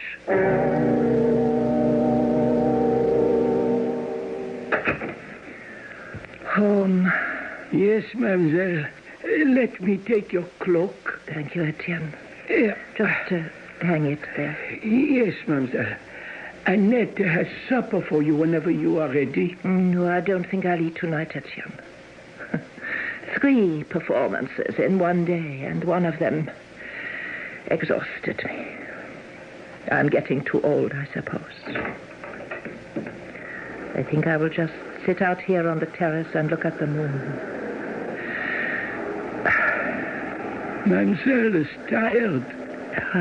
Tired. And sad. It's been a long day. The play missed Jacques tonight. And so did I. You really were in love with Monsieur Jacques. I am Mamie. I love all men. As all men love Mademoiselle. How could you ever choose? Perhaps that was the whole trouble. What? It's already a little too late, isn't it? I'm a little too old to be everything to one man anymore. So I shall just have to settle for being Mamie. A remarkable woman in the classic tradition of the world's great actresses. Cleopatra, Lady Hamilton, Marie Antoinette, Mrs. Siddons, not all of whom performed on the stage, you will note, but all of whom were capable of weaving magic offstage, as Mamie has proved in this story. I'll be back shortly.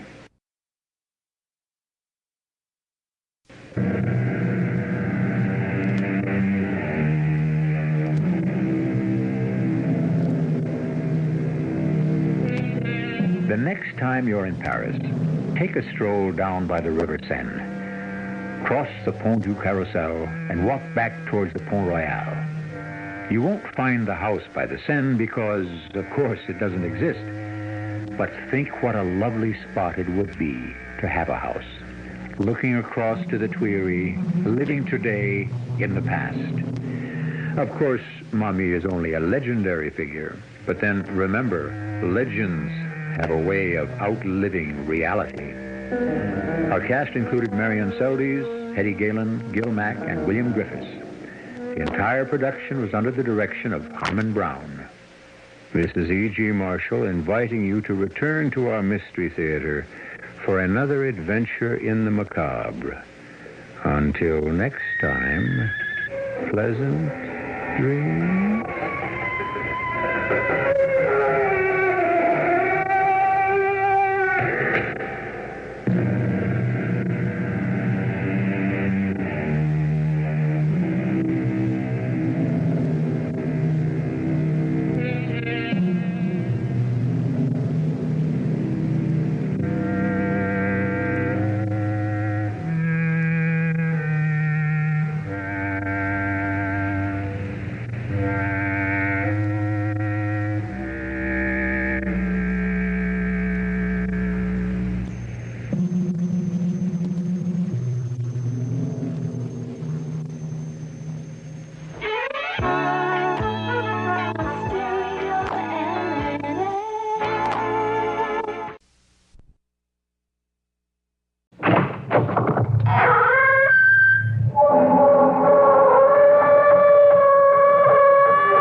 Welcome. I'm E.G. Marshall. How far can the mind of man go once it has been convinced that nothing is impossible? We've already visited the moon. That was impossible a short while back. We'll surely reach the other planets of our solar system if we really want to, and most likely the stars, eventually. But there are other directions, other so-called impossibilities.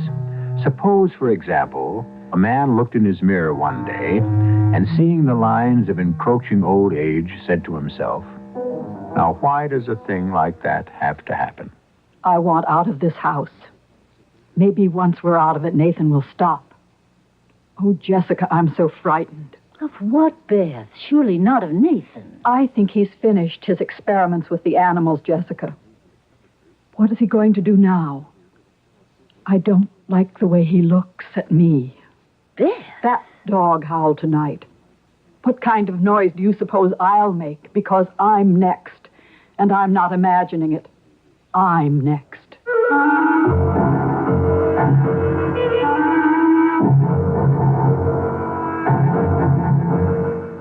Our mystery drama, You're Only Young Twice, was written especially for the Mystery Theater by Fielden Farrington and stars Anne Shepard and Norman Rose. It is sponsored in part by Buick Motor Division and Sign-Off, the sinus medicines. I'll be back shortly with Act One.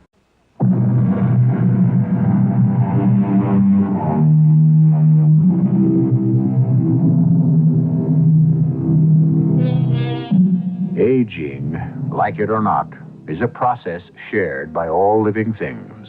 Always has been and always will be. It isn't the fact of being old that's so intolerable. It's more the step-by-step, irreversible deterioration that has to be faced along the way. Jessica Stone, a great romantic star of stage and screen in her day, finds herself at liberty with no professional prospects for the summer just beginning. So you see, Jim, there's just no reason for my staying on in the city and sweltering all summer. You're running out on me. You're going up to Maine where it's cool and quiet and beautiful, and you're leaving me stranded. Oh, come on now, Jim. Your lawyer, your business manager, your good friend, and more. And more anytime you say you're leaving me stranded in this city, which lives for me only because you're... Oh, silly. No, I do wish you wouldn't, though, Jessica. Well, my sister wants me to come and spend the summer with her. But she's got a perfectly good husband up there. Great scientist, or at least a rich scientist, and you... He's getting old, Jim. Besides, Nathan's a very strange man. Well, all the same... And I didn't like the sound of her letter. It was more than just an invitation. I think she actually needs me. Something's wrong. Like what? I don't know.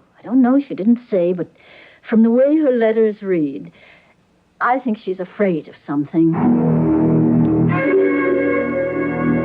My sister is coming for a visit, Nathan.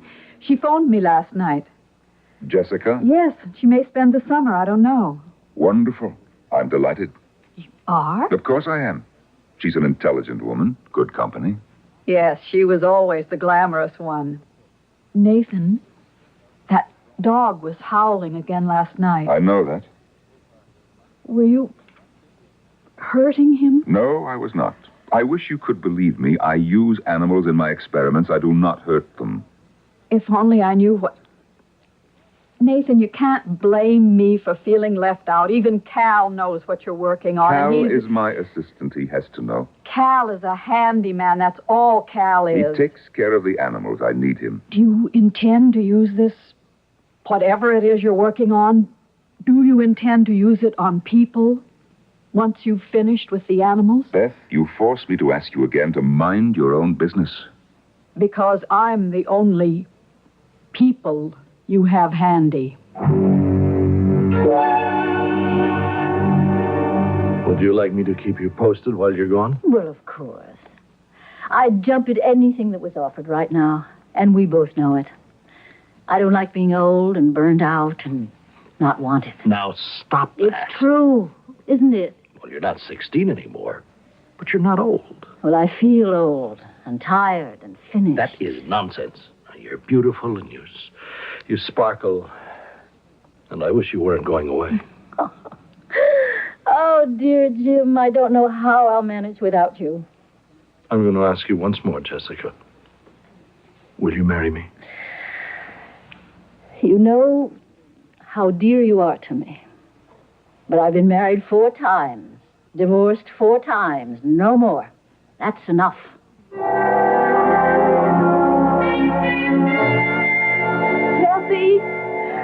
Jessie, over here! Jessie! Oh, good of you to see you. Jessie, such a long time. Oh, Jessie, I wonder how long it's been since anybody called me that. Since the last time I did, probably. Here, let me have a look at you. Yeah, don't look too closely, Beth. Oh, what are you talking about? You look wonderful. Yeah. There's a lot of camouflage. The old gal's not what she used to be. Oh, listen, I'm older than you are, and I don't like it either. I hate it. Wow. Come on, let's go pick up your luggage. We've got a long drive ahead of us.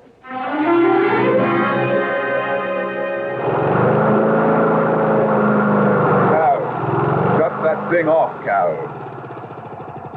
Just mowing the lawn, Mr. Hardy. Gets real shaggy. You must be feeling pretty perky today. Oh, why do you say that?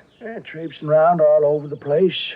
Now, watch out you don't overdo. I'm not a day older than you, Cal. Well, not many days. And here you are mowing the lawn. Well, I ain't the one that counts. You got all that in your head about your RJ-97, and if you was to get Shut up, sick... Cal. Mrs. Hardy's gone to the airport to meet her sister, Jessica. She'll be visiting with us for a while. Jessica Stone. Jessica Stone. Hey, now, ain't that the name of that actor lady? That's right, the same one. Now, if you talk to her, be especially careful not to hint at, well, the kind of work we're doing in the lab. If I was a few years younger, I wouldn't be talking to her about no work and no lab. You can bet on that. You old lecher. Well, now, if you was to kind of move up your schedule... Shut up, Cal. Don't fret, Mr. Hardy. I won't do no talking. And try to keep the animals quiet while she's here.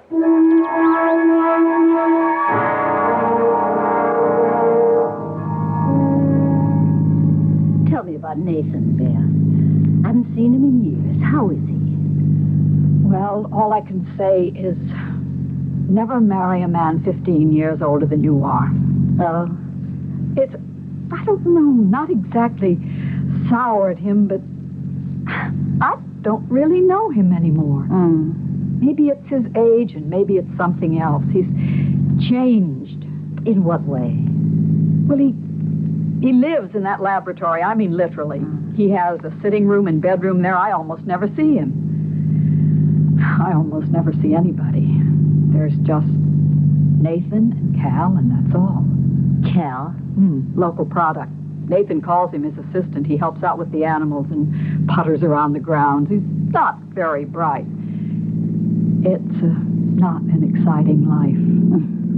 Well, maybe I can liven things up a little. If things don't deaden you. May I offer you a liqueur, Jessica? After that dinner, I don't really think I have any room for it, Nathan. Of course you do. Here you are, Jessica. Thank you. Beth? Now, may I propose a toast to perpetual youth, as practiced by my lovely sister-in-law. Ah, thank you. You must be very old. Very. Funny thing about age.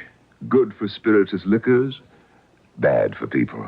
Well, there's nothing much we can do about that. We can dream. Oh, Nathan, is that... Old Patchy, I imagine. He's the one who could tell you about old age. Patchy? A dog, one of my animals. You see, I use animals in my experiments. Beth thinks that I torture them, but the truth is... No, I never said that. The truth is, my experiments are designed to help them, and do help them. Jessica, do you have a new play for next season?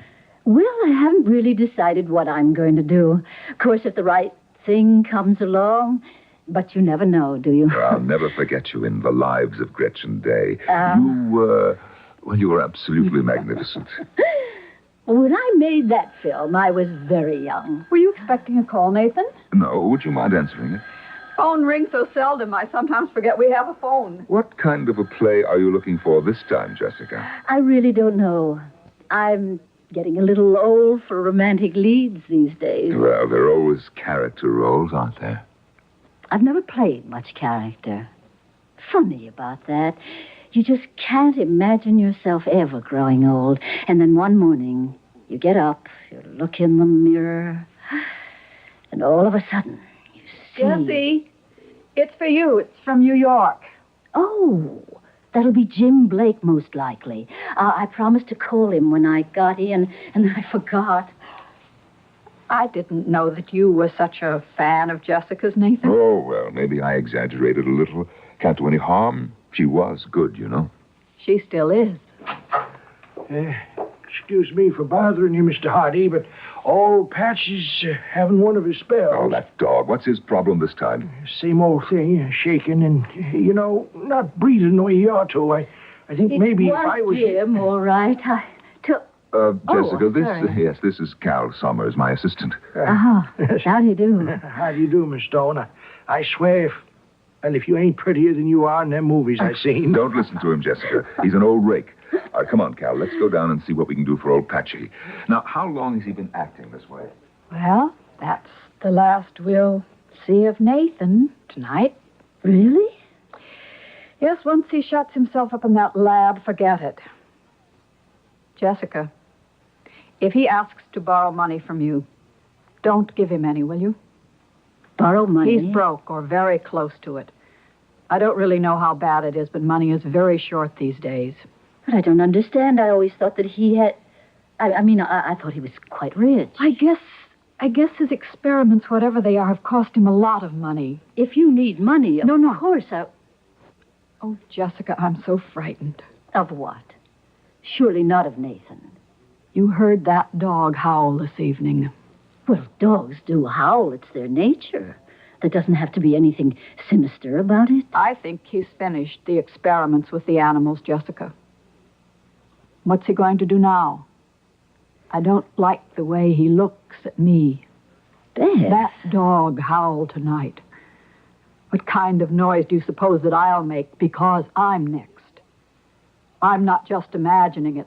I'm next.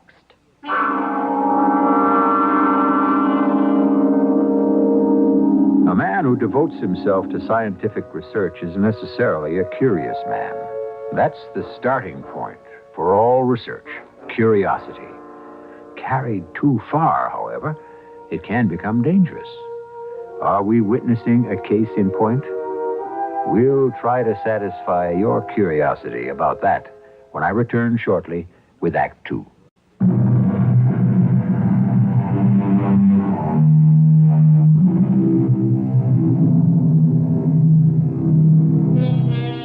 The experiments which Nathan Hardy has been conducting in his laboratory are of such a secret nature that only his assistant, Cal Summers, knows what their purpose is. Although his wife questions it, Nathan himself says that his experiments are beneficial to the animals he uses. But Nathan is one of those intensely curious researchers, and it may be that his thirst for knowledge prejudices his judgment. He's with his assistant now in his laboratory, attending to a sick old dog he calls Patchy. What's your problem, Patchy, old boy? Your poor old bones aching again? You ask me, that old dog's gone just about as far as he can go. You can get him through the night, can't you, Cal? I don't like to promise. Why don't we give him a shot of RJ-97 right now, Mr. Hardy? No, I want to save him for tomorrow. I have a special reason. Anything to do with your sister-in-law, that Jessica lady? Just pull him through the night, Cal. I'll do what I can. Hey, Mr. Hardy. Yes? When do I get mine? Your RJ-97? Soon. Now. Very soon. Well, I don't see nothing standing in the way of it right now. It's ready, ain't it? It is, but I'm not. Not quite yet. Maybe tomorrow, Cal. Maybe the day after. Whatever you say, of course. Me and old Patchy here, we'll try to hang on till our time comes.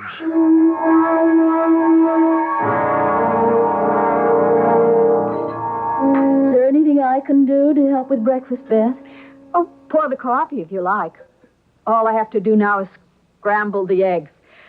I hope Nathan doesn't let his get cold again. Is he still in the laboratory? I don't know where he is. I haven't seen him. Well, he surely didn't work all night. Who knows? Jessie, he said he wanted to show you through the house this morning. Will you see if you can get anything out of him about what he's doing? Well, I can try. But I don't think he's likely to tell me anything he won't tell you. Oh, he might. He won't tell me anything, of course. Not if he has plans for me. But you, he might. Beth, I think you must be wrong. I'm just going to have to throw the eggs out if Nathan doesn't get here. Don't let me catch you throwing my eggs out. I could smell that bacon all the way down the hall, and I'm starved. Oh, did you work all night? No, I went to bed early. I'm feeling quite fit this morning. Good morning, Jessica. Good morning. You look radiant. Well, thank you. A good night's sleep and a little cosmetic booster. Very becoming, whatever it is. Is everybody ready? Don't let your eggs get cold. Jessica, do you feel up to making a tour of the house this morning? 19 rooms, 3 floors. I can make it if you can. I'm not as decrepit as I look. What do you think of it? Beautiful old place. Just beautiful. Takes you right back to a quite different style of living, doesn't it? Yes, needs some work, of course, but after all, there are just the two of us. Oh, it's lovely. That's about it, except for the laboratory wing, of course.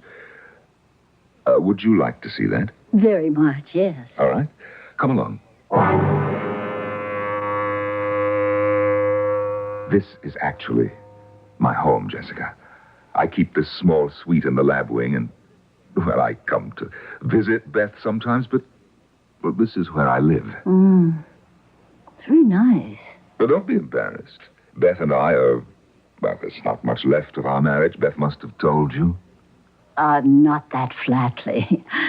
I know she isn't very happy. This is my living room. I like heavy Victorian furniture, as you can see.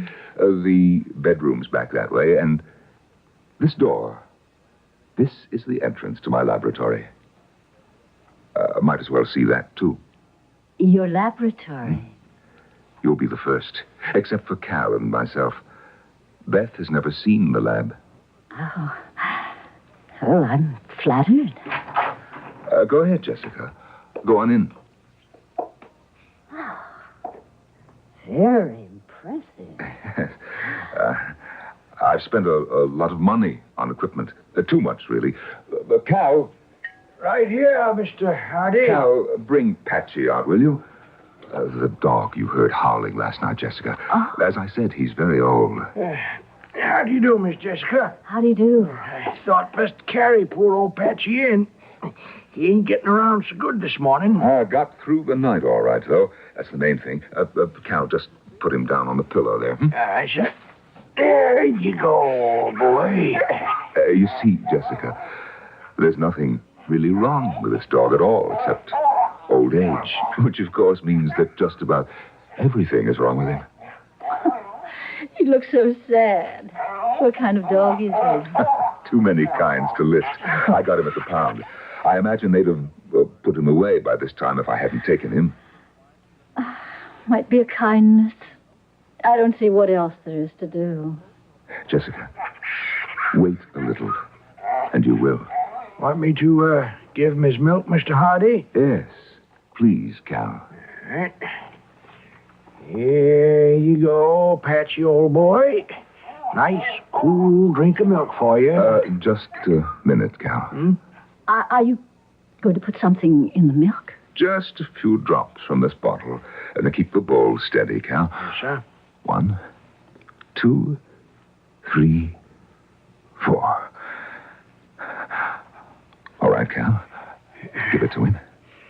Here we go, Patchy. This is the big one. What? Is it all right to ask? What is it that you put in the milk? We call it RJ-97. Cal, would you mind leaving us? Well, I don't think it'd be a good idea for me to hang around just in case something goes wrong. You'll be all right, Cal. I'll call you if I need you. RJ-97. It's the 97 formula. 96 were failures or only partial successes. This is the one that I've been working toward for, well, better than 10 years now. RJ-97. What will it do to him? You'll see. It will take a little time, 5 minutes or so. But you'll see.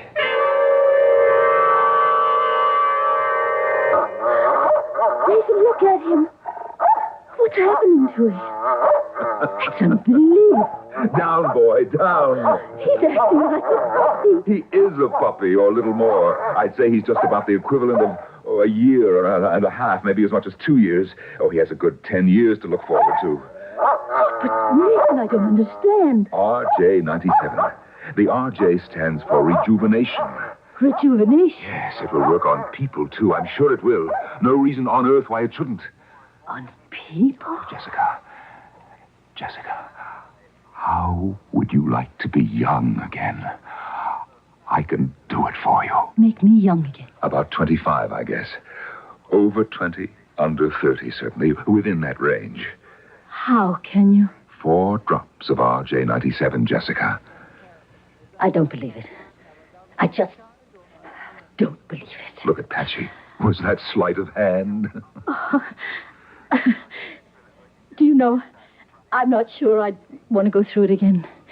All that stress, those silly mistakes. No, Jessica. That's the most beautiful part. You see, you would retain your memory. You wouldn't have to be young and foolish again. Only young. You'd be as wise as you are today. All the experience, none of the fatigue. How can you know that? I've proved it 100 times with animals. Oh, we'll retain our memories, all right. We? You too? Why do you think I went to the trouble? Do you think I intend to live with this bone-weary old body of mine when 4 drops of RJ-97 will make it young and strong again? You and I? Jessica, there are certain promises I'll ask you to make. You wouldn't expect to get a thing like youth for nothing, would you?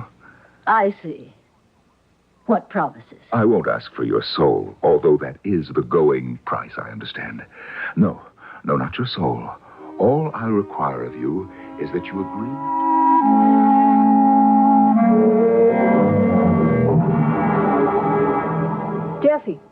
Jessie, wait a minute. I want to talk to you. I have to make a phone call, Beth. I'll have the operator charge Wait, Jessie, please. You were in the lab with Nathan, weren't you? Yes? What happened? Please, Jessie, I have to know. Nothing. Nothing much really happened. He gave that old dog a dose of some kind of medicine, and it got better. That's all I saw. He gave it a dose of medicine? That's right. He's lying to you. He wouldn't drive himself the way he does just to cure sick dogs. You've let him fool you, Jessie. You've let him pull the wool over your eyes. Yes, I have to make this phone call. I'm in a hurry. All right. But he's lying. Did you call me, Mr. Hardy? Yes, I called you. Take a look at old Patchy.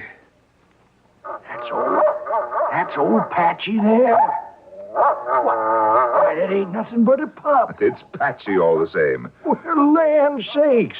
That shot of RJ-97 sure took hold on him, didn't it? That there's just about the best one yet. No reason why it shouldn't work just as well for you. Well, I sure hope so. When my time comes. Cal. Cal, it's time now. What? For me? Yes. Right now? The work is finished. Why not? I have it all set up for you here. This glass of water. You didn't you didn't overdo it, did you? No, 4 drops, Cal. Come on, drink it down. You ain't having yours now? No, there are a few things I have to take care of first. You go ahead. Hey, well, here goes. Good luck, Cal. That kind of catches in your throat, don't it? I wouldn't be surprised. How long you reckon before... it hurts, Mr. Hardy. Hurts in my stomach. That won't last long, Cal. I think you'd better just sit down here. Wasn't RJ-97 you put in my drink, was it? I couldn't leave you free to talk, Cal. It poisoned me. I'm gonna die. If it got out, they'd mob me. Everybody wanting it. Can't you see that? You wouldn't have known what to do with it anyway. You'd have wasted it. Oh, the way I worked. And even the dogs. The rats. you gave from theirs. But me, you keep... I'm sorry, Cal. Truly, I'm sorry.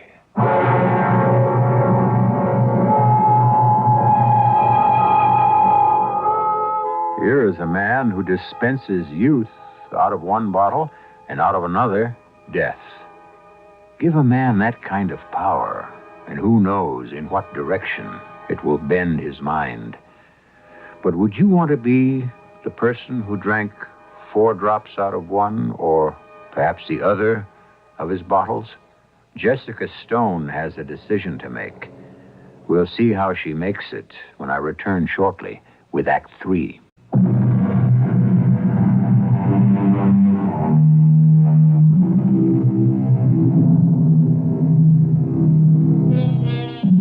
There's nothing very new about the desire to recapture youth. Ponce de Leon traveled a long way looking for a fountain of youth that didn't exist. A fellow named Faust is said to have sold his soul to the devil in exchange for youth. Who, though, could yearn more poignantly for the return of youth than a famous actress who is beginning to realize that youth and beauty are slipping away from her? Nathan Hardy has offered Jessica Stone her second chance at youth. Hello. Jim? Jessica. Look, there's something you must do for me. Well, of course. What? Liquidate everything. Understand? Sell everything I own for whatever you can get. And bring the money up here to me in cash. In cash? Yes, please. Cash.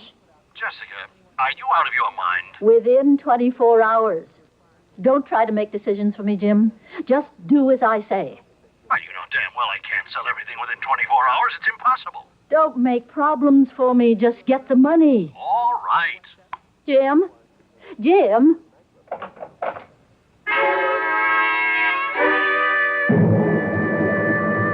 Nathan, have you seen Cal anywhere? Cal?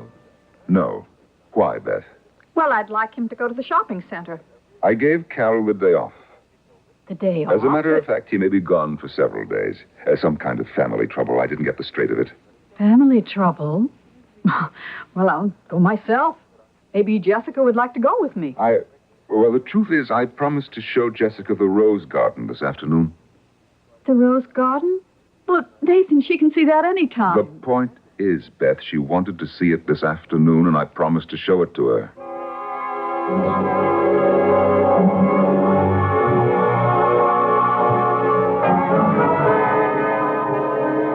Nathan, I don't like deceiving Beth. Why won't you make Beth young again? There's enough of that stuff, isn't there, for all of us? That stuff is called RJ97. There's enough, yes. But I don't want to give it to Beth. I want to give it to you. Couldn't you give it to both of us?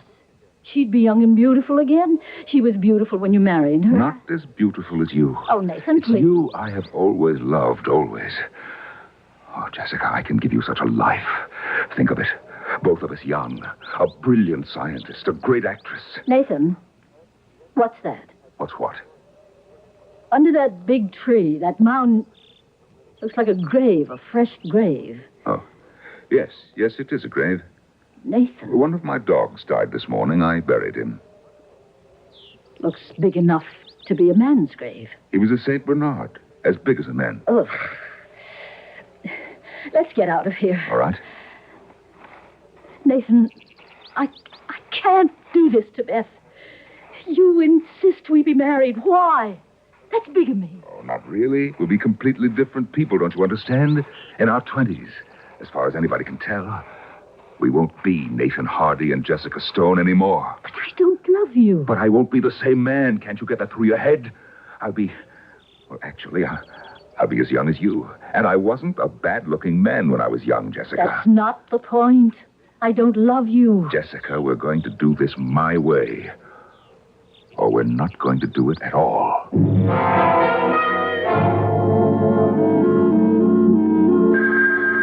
I'll get it. I'm sure it's for you, Jessie. Could that be your man in New York? Hello?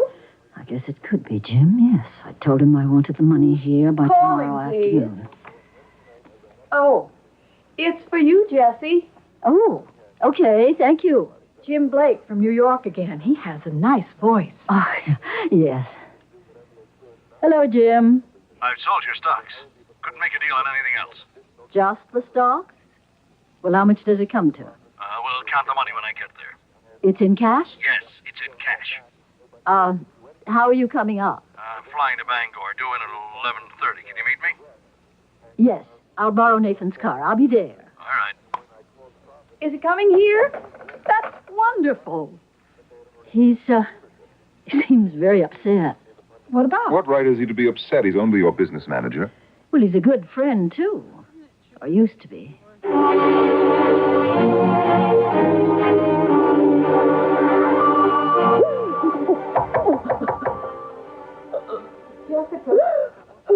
Jessica, may I come in? Yes, Beth. What is it? I couldn't sleep, and I thought I heard you crying. Oh, Beth, I can't do it. I just can't. Can't do what? What Nathan wants me to. What Nathan wants you to... Beth, I lied to you. I did find out what he's been working on. He's developed a thing, a serum or something, that he calls RJ-97. He gave it to that old dog, and in a few minutes that dog was as young and as frisky as a puppy.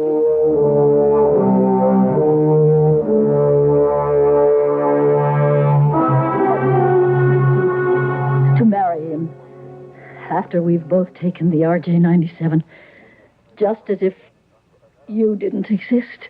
He's really a dreadful man, isn't he? I think I know who's in that grave. A person, you mean? Not a dog. Cal, the handyman. He had to go away, Nathan said, because of some kind of family trouble. Cal doesn't have any family that I ever heard of. We'll have to call the police, Beth. No, not just yet. You say you really believe that he can make people young again. He made the dog young. I saw that with my own eyes. I want some of that RJ, whatever it is. I don't think he'll give it to you, Beth. I'll think of a way to get it.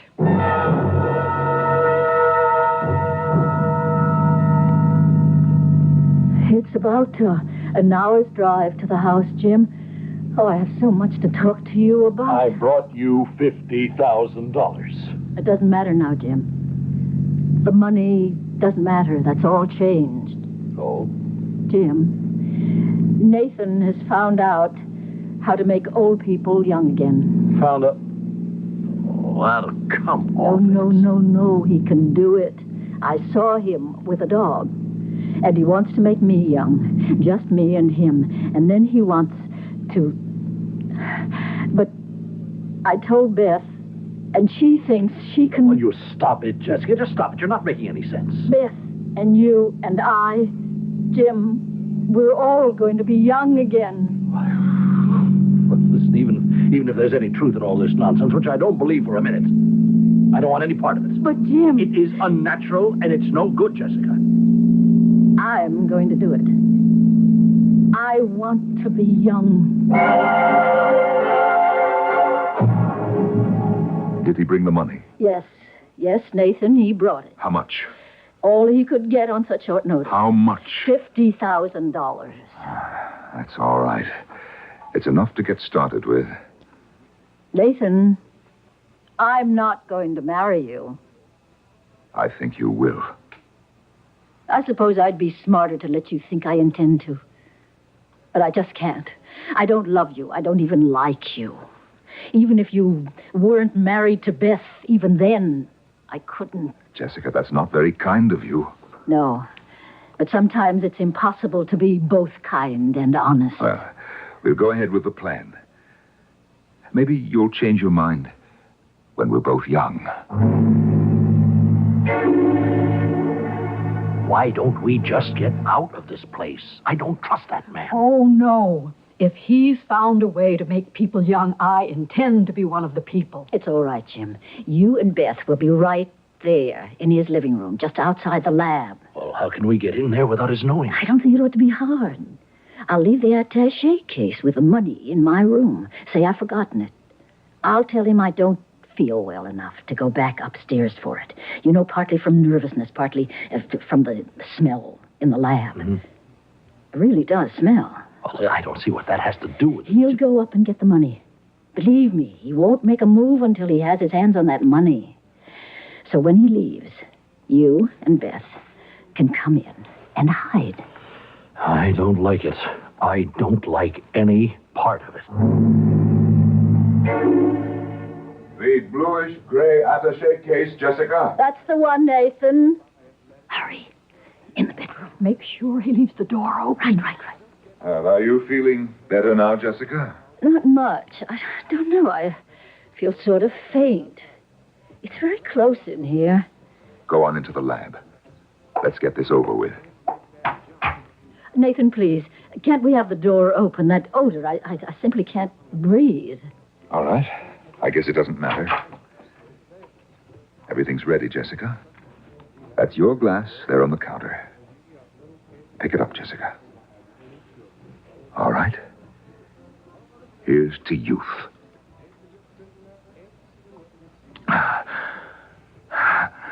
Now, you, Jessica, drink. I can't. Of course you can. You saw me drink mine. It's perfectly safe. I'm afraid. I don't want to anymore. All right, watch me. Stand there for a few minutes and watch me grow young and strong again. Then see whether or not you want to. Look at me. Look at me. Oh, Lord, look. You look like a college boy. It's better than I thought. I feel wonderful. Now you can drink yours, Jessica. You can see that it's safe. No, I can't. I don't want it. I don't want to be the way you are. Drink it. No. Then give it to me, Jessie. I'll drink it. Beth, no. I will. You can't stop me. Beth, don't. I will. Beth. It hurts. Beth. Why does it hurt? I told you not to, Beth. It was meant for Jessica. Beth. Sit down. My stomach. Nathan, what did... I think I'm going...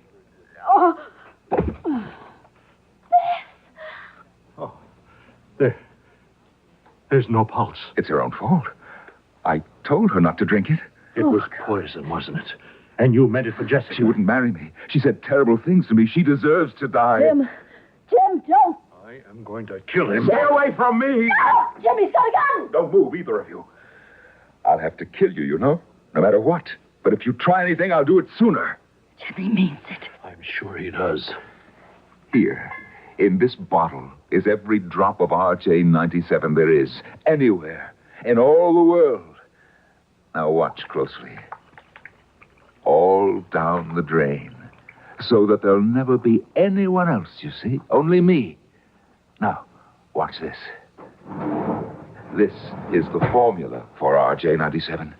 And in this file are all the notes I made, step by step, for 10 long years. Torn up in just a few seconds. Yes. I dropped them in the wastebasket. Now I strike a match. I drop it in the wastebasket. 10 years' work up in flames. Don't worry, though. I have it all in my head. I can make more RJ-97 when I need it, in 40 or 50 years, but no one else ever. Now, Jessica, I want you to go to the door and close it. It's setting up a draft. Very slowly and carefully, so you don't make me nervous with this gun in my hand. Do as he says, Jesse. But you're not to move, Jim. Not as much as a muscle. Run, Jessica! I told you! Jim, your arm's bleeding. Never mind. Now, we've got him shut inside there. Now, help me move this couch in front of the door so he can't get out. After you pushed me out of the door, I heard a shot. Jim, you're bleeding. Well, he's not a very good shot. He killed Beth. He'll pay for it. Port Davis Police. I want to report a murder. Yes, murder. At the Hardy place. Nathan Hardy.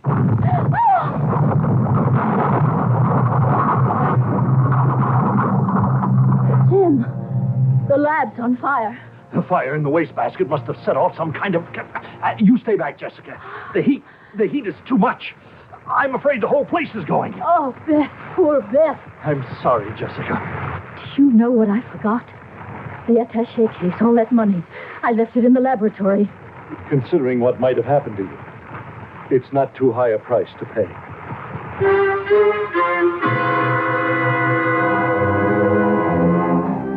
As I said earlier, aging is a process shared by all living things, always has been and always will be.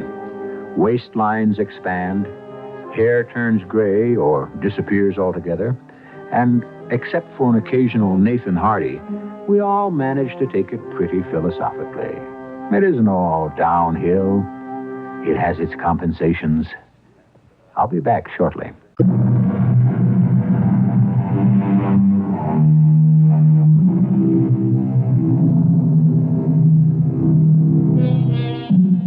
Jessica and Jim are married and living quite happily in New York City. Now that it doesn't matter to her particularly, Jessica is, of course, one of the busiest actresses around. And she's happy. After all, doesn't her husband always do what she asks him to? Be with us, young or old, for our next exploration of the not quite impossible. Our cast included Ann Shepard, Norman Rose, Virginia Dwyer, and Earl Hammond. The entire production was under the direction of Hyman Brown. And now, a preview of our next tale. You shouldn't have let me book you into this place. Oh, don't be silly. I was here for retakes on the picture, and I had this... Well, I wanted to sing again, Mark. I mean, in front of people. Listen, you could go home, take the Hollywood bowl, and fill it and get your heart's desire. Little wine? All right. No, I didn't mean that. I meant... Oh, hey, you spilled it. I'm sorry. No, I'm the one that's sorry. Well, why did you start so and turn away like that? I just didn't want that boy crossing the dance floor to see me. You mean Joe College or whatever he is? I mean Don Pedro Escobar de Villarmo. So outside of his name, what's his particular problem? It's just that he hates me. He's male and he hates you? Enough to kill me. Radio Mystery Theater was sponsored in part by Sign-Off, the Sinus Medicines, and Buick Motor Division. This is E.G. Marshall inviting you to return to our Mystery Theater for another adventure in the macabre. Until next time, pleasant dreams.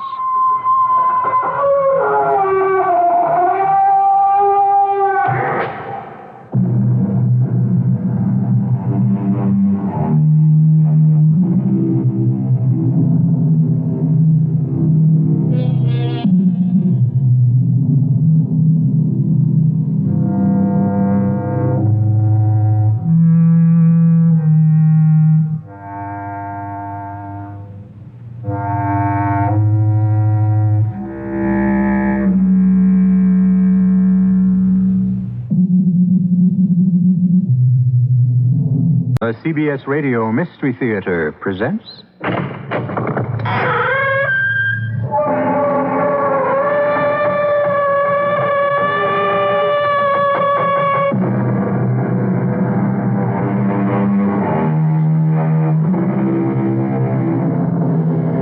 Come in.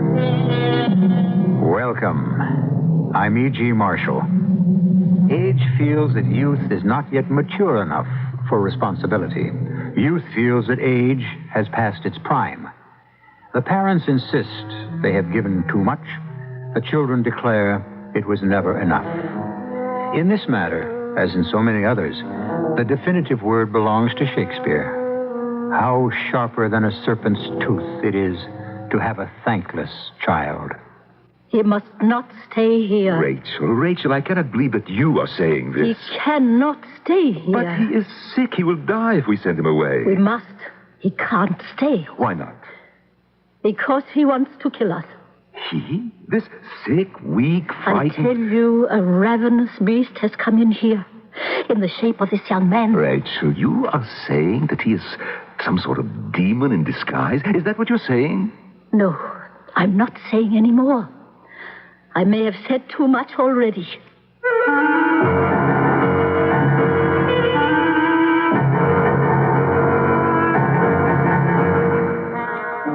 Our mystery drama, The Serpent's Tooth, was written especially for the Mystery Theater by Sam Dan and stars Norman Rose and Paul Hecht.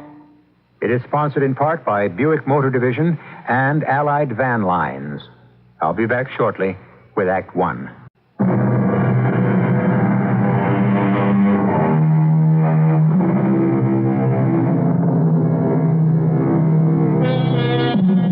Vienna, during the first decade of the 20th century, just a few years away from the First World War and the firestorm that would destroy the empire. Vienna, a doomed city, but you'd never know it. Even Paris didn't shine as bright as Vienna, which had become the first city of the arts. And the stars of Vienna, Mahler, Schnitzler, Zweig, and Sigmund Freud. Oh, the arts, the music, the poetry, the literature, the drama.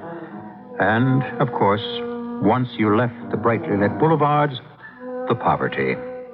So many people were formed in the crucible of that era in Vienna. That's it. Just a few steps further, my young friend. Salvation is in sight. Hot food, a comfortable fire, a snug, warm bed. You will not die tonight, my boy. Oh, careful, don't stumble. Here, let me hold your arm. Just a few more steps. Yes. All right. Come. In you go. There, you see? Don't you feel better already? Come, stand by the stove. Warm yourself. Jacob. Oh, hello, my dear. Good Sabbath. Good Sabbath? Who is... He is our guest. Our Sabbath guest. Well, my boy, you feel better? How would you like to wash up? Straight ahead through that door. You see, we have a bathroom. Yes, my boy, we have inside plumbing. Now, just go ahead and refresh yourself. Oh, come, don't be shy. Go ahead. Who is that? Rachel. Where did you find him? In the gutter. Obviously. Rachel, we are commanded to bring home a guest for the Sabbath. Oh, please. And it does not have to be well-dressed or respectable. But there should be limits. If he is hungry, if he is homeless... And he's going to sleep here, too? My dear, this is part of our moral, our religious obligations. Jacob, there's something about his eyes. His eyes? There's a wild, I don't know, something terrible in his eyes. Of course, that's because he's terrified. He has looked on the face of death. Now, what kind of nonsense? He is a youngster who... Youngster? He's at least 20. You see, he had decided to die. What are you talking about? You know how children are. He's not a child. They decide that life is unbearable, and so... Well, they lie down and die. And that is what he did, right there in the street. This is what he told you? No, he didn't tell me. He hasn't spoken a single word to me, but I can see it in his eyes. And there he was, lying in the gutter. I stumbled over him. He could have been drunk. No, not a sign of liquor. I know that if I had not picked him up, if I had let him lie there... Rachel, he would surely have frozen to death. All right. And besides, he is an artist. How do you know? In this little bag, obviously all he has in the world, a threadbare shirt, some torn socks, and look, paint brushes, pieces of charcoal, and some small sketches. And they're not at all bad. Who knows? We may have saved the life of a future genius.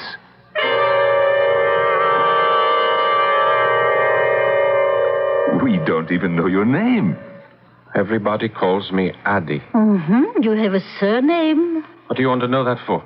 Oh, it's not really important. Didn't Shakespeare say, what's in a name? Shakespeare.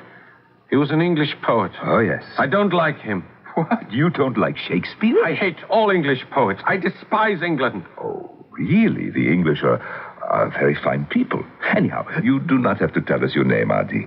And, well, I understand why you don't want to. Is that so? Mm-hmm. You're hiding from the police. What do you mean he's hiding from the police? Well, Rachel, it's a perfectly normal thing today.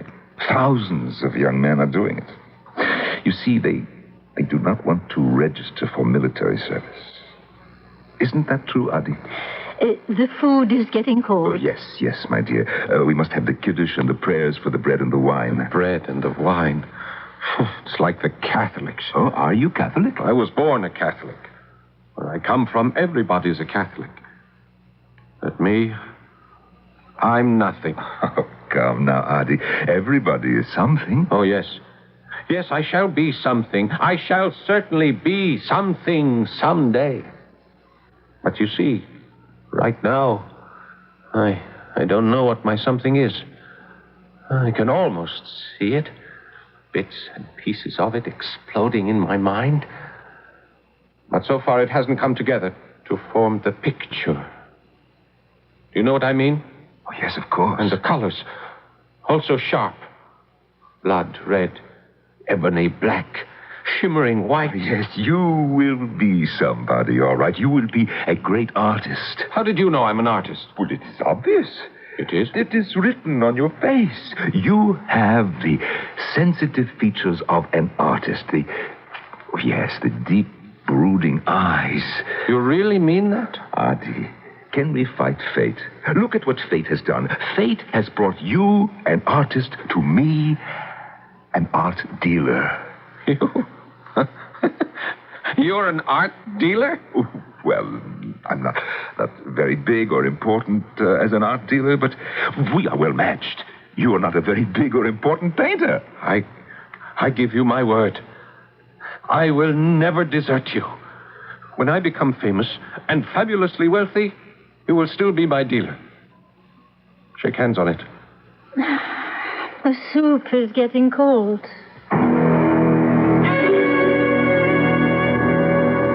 Jacob, this guest of yours... Adi. Well, how long is he supposed to stay? Oh, well, He's still asleep. What do you mean he is still asleep? You left the house this morning, he was still asleep. The morning was gone, he was still asleep. Here it is getting dark, and he hasn't wakened yet. Well, the poor boy. Keep away. What? Keep away from me. I know who you are. I know all of you. What? Stand back. What is this? This goes on all day. Keep away. He has nightmares. Although I don't know if he's really asleep. I looked into the room. He was sitting on the bed. What's the matter, I asked. And what did he answer? Nothing. You don't know me now, but you will know me. No, Rachel. You will know me one day. Something's the matter. You're telling me. I better see what is wrong. Jacob, please.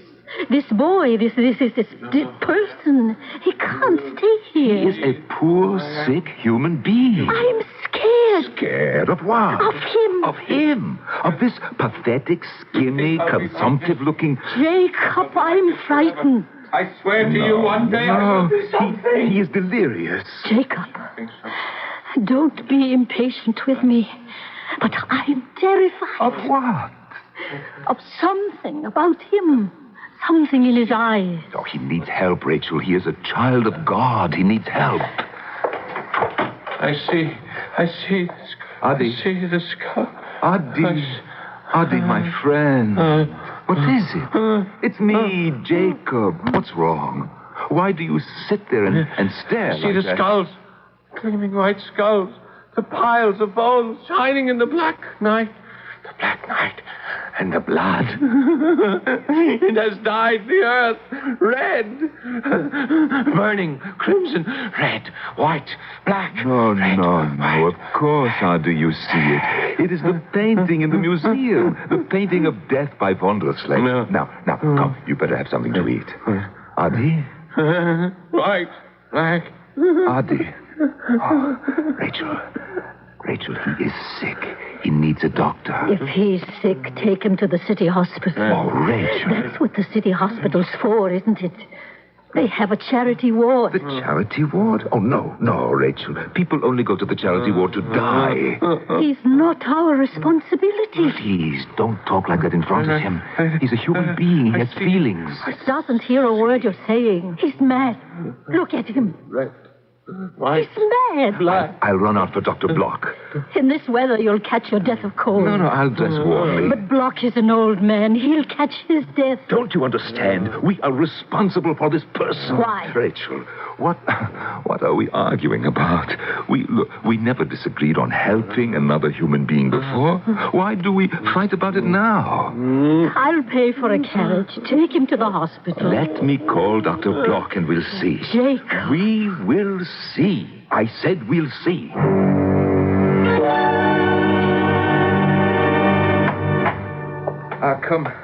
Come in, Dr. Block. I better get warm at the stove before you see your patient. Oh, Dr. Block, you shouldn't have come. Shouldn't have come? But I was told there was a very sick person in this house. Rachel, what is the matter with you? Nothing. But your face, it is so flushed. You look so nervous. I'm all right. Where is the patient, Jacob? Come this way, Doctor. Adi? Here is Dr. Block.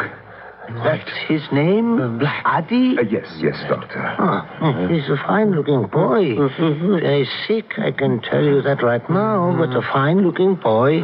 He has the face of an artist, an intellectual, fine-looking boy. Doctor, what is wrong with him? What is wrong with him? Well, it depends on which doctor you ask. You look at that pale skin with the flush just underneath, the rapid breathing. You feel that racing pulse, the vein running down the temple. You see it throbbing. Yes, but what is wrong with him? Be patient, I will tell you.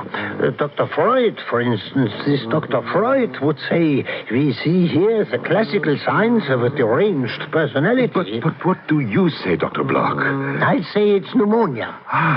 Pneumonia, that's awful. What are we going to do? He has to go to the hospital. How can he go now? He needs the kind of care only they can give him. Wouldn't he be better off in the hospital, Doctor? There's no question about it. Well, you see, Jacob, you see. But it is too late now. He can't travel in his condition. He can't. Move him now, take him out in the street. Now he will die. You see, Rachel. No, his only chance is to stay here. Keep warm. I will leave you some medicine, and everybody pray.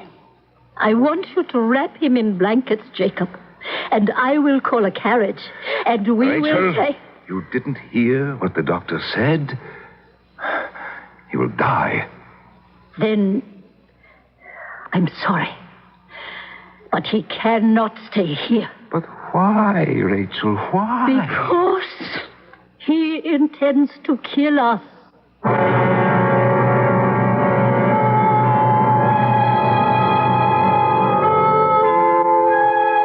She's a good woman. She's kindly, warm-hearted, and hospitable. And you could feel the distress in her voice as she spoke those words that sounded so harsh, so alien to her nature. To turn that young man out into the street would, in fact, be a sentence of death. And yet, she could bring herself to pronounce it. But what does she know? Why is she so convinced that their Sabbath guest is a murderer? Well, the second act will soon be with us.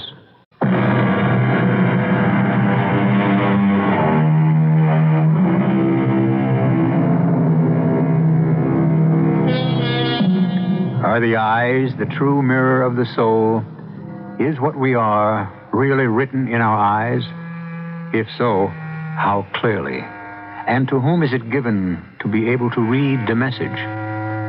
Rachel Cohn looks into the feverish eyes of a mysterious young man, and in them she sees one word written in letters of blood. And that word is death. I can't believe this is you, Rachel. I cannot believe that this is my wife. You say this young man intends to kill you? Oh, Doctor, yes. I see it in his eyes. I'm so frightened. Of what, my dear? black. Of that. Red. Of what he mumbles in his sleep? After you left, Jacob, I came in here to look at him, and I could see those awful colors, red, white, and black, clashing in his eyes. And I ran from the room. I sat down in the chair, and I fell asleep. And I had a nightmare. And those colors were suffocating me. And then you came. You came back with the doctor. She has been working very hard, Dr. Block. Quiet. The young man seems to be waking up. Dr. Block here. I must not die till my work is done. Save me, Dr. Block, for my mother's sake. Please. Doctor, is he? He's fallen asleep, and that is the best thing for him. See that he takes this medicine. Yes. Rachel, I'm sorry I spoke so loudly to you, but could we turn him out to die? Could we? I don't want to talk about it. But we must, because, well, this is so unlike you. Very well.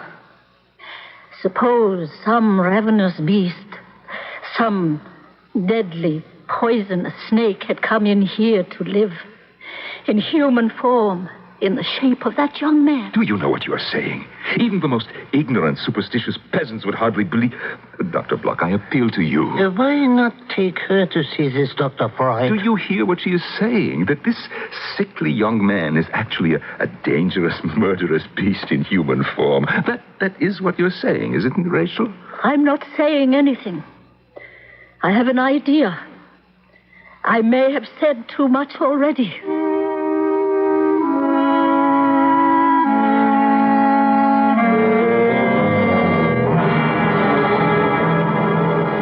You're up, I see. Yes. What a glorious day. Yes? What little that's left of it. You don't like me, but I like you. You remind me of my mother. She's dead. You have the same rich, dark hair, the same luminous eyes. What are you staring at? Nothing. You are. You're staring into my eyes. What do you see in my eyes? Now? I see nothing. Yes. Just like my mother. Beautiful, kind, and strict. Oh, yes. You had to behave yourself around my mother. My father, he was very loud and he threatened, but he never did anything. My mother, she knew just how to punish you if you deserved it.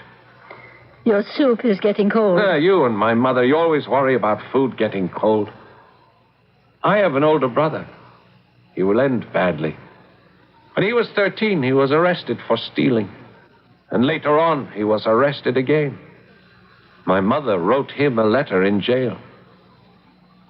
Do you know what she wrote? Ask me. What did she write? She wrote, "So you are even a failure as a thief. The only thing left for you to do is hang yourself." I cannot believe that a mother could have written such a letter. You're right. She didn't. I wrote it, and I forged her signature. You two seem to be getting on famously. Surprise and congratulations. Adi, I sold one of your sketches. What? Which one? The one that looks like a picture postcard of the opera house. Oh. 10 kroner. Here. 10 kroner. 10 kroner. Oh, take your commission. Oh, no. I'm waiting for the big ones. Rachel, you see these 10 kroner? Look at them as the advance guard of an army of 10 million kroner. Congratulations. Rachel, this young man is a fine artist. And you can turn out scores of these little watercolors, even in bed while you're getting better. I don't like small sketches. Oh, yes, but they're very popular. What do the masses know? The ignorant masses. People have to be taught. People have to be whipped. Oh, Adi, you don't mean that. I have decided not to paint anymore. What is this? Here you stand at the threshold of your great success and you say... No more! But you can make a good deal of money. I despise money.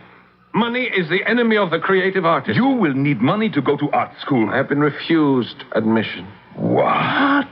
No, that's impossible. The list of all those who would not qualify was posted, and my name led all the rest. Oh, well, that is... I'm sure that is a mistake. You have a fine potential. Yes, it is a mistake. And they will pay for that mistake. All those fine gentlemen, all those stupid, evil gentlemen, I shall pay them back. I shall have my revenge. Yes, of course. Pay them back by becoming famous and successful. That is the best revenge. I have given up painting to be an architect. An architect? The architect shapes the city. Show me the house that man builds, and I will tell you who man is. Yes. Far be it from me to discourage you, Adi, but that requires money. Money? How much money? Oh, hundreds, no, thousands of kroner. How many thousands? How many thousands? 5,000. Oh. Well, I would suppose 5,000. I can raise 5,000. You? You can raise 5,000 kroner? Why, at 10 kroner a sketch, you would have to paint 500. No, I can have the money by Saturday. Saturday? You say you can raise 5,000 kroner by Saturday? Yes. How? I shall buy a winning lottery ticket. What do you mean you'll buy a winning lottery ticket? Isn't the winning ticket worth 5,000 kroner? But hundreds of thousands of people buy those tickets. It's no concern of mine. But your chances of winning are only 1 in maybe a million. I shall win. What makes you so sure? Because I was born to win. I shall become the most famous architect in the world. It is my destiny. Well, if you really believe that... Rachel, why do you feel you must discourage him? No, Herr Jacob. Frau Rachel is only doing what she must. She is fulfilling woman's purpose, which is to weaken man's resolve. Ah, Dee, I wouldn't exactly say that... Women, even the angels and the saints, even women like my mother and Frau Rachel, seek to turn man's face from danger, from life as it should be lived. Well, so... You really believe that you will win the lottery? If the money is needed to achieve my destiny, then I shall win. All right. How many tickets do you want me to buy? What a question, Herr Jacob. What a question. It's only necessary to buy one.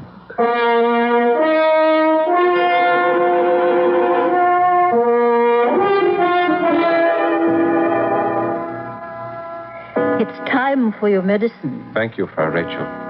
How do you feel? I think I feel stronger. Yes, much stronger. Would you care to see some of my sketches, my architectural sketches for the new city of Linz? Do you have to do them in color? Red, white, yes. Black. It's as if they're moving, as if they're alive. They keep twisting and changing. Yes, that's exactly how I see them. This building here, what is it? It frightens me. This building? Yes.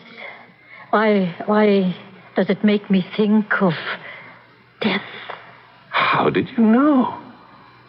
How did I know what? Well, that's what it's supposed to be. A house of death. A house of death? A slaughterhouse. Oh, yes. I know it's not nice to talk about such things in polite company, but it's necessary. These are necessary places, and they must be built. Well, how is our patient today? Good afternoon, Herr Jacob. I bought you a raffle ticket. Thank you. I hope it is a winning ticket. It is. Why are you so sure? Because I will it to be. Oh, you will it. To a man of iron will, nothing is impossible. My ticket will win. Well, it looks like a lucky ticket. 333-777. 3 is the mystic number. 7 is the lucky number. Oh, Jacob, what kind of nonsense is that? It is harmless nonsense, Rachel. Well, come and have your supper before... I know. Before it gets cold.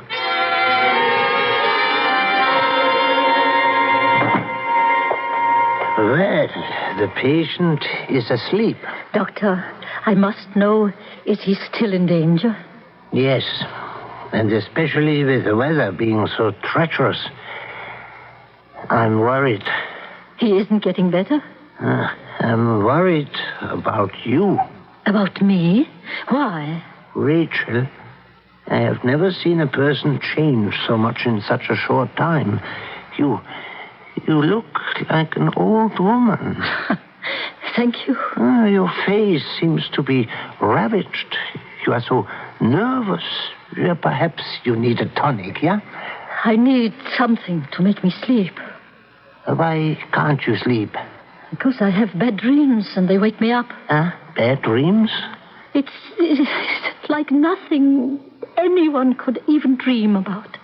All I know is that there are colors, red and white and black. That's all. And how long has this... You know how long. Since that young man came into this house. And I feel what I feel.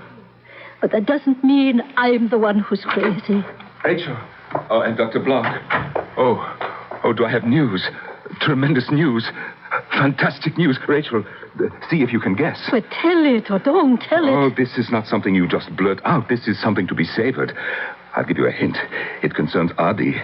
It turns out he's Prince Franz Ferdinand in disguise. That's impossible. He doesn't have a Habsburg chin. Oh, the two of you. No imagination. This young man is now someone worthy of respect. This is a young man of sensational personal power. This is a man who can will things into being. Will you please? Remember, he said that he could will the winning ticket? The numbers were posted this afternoon. Remember his number. Remember, 333777. That number is worth 5,000 kroner, just as he predicted, just as he willed it.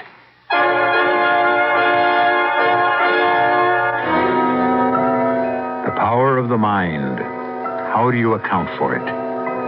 So the rational people among us have the solution. Either the wheel was fixed or it was a coincidence. And then, of course, we have the other alternative, which seeks the psychic solution. Well, when I return shortly with Act 3, I promise you an answer.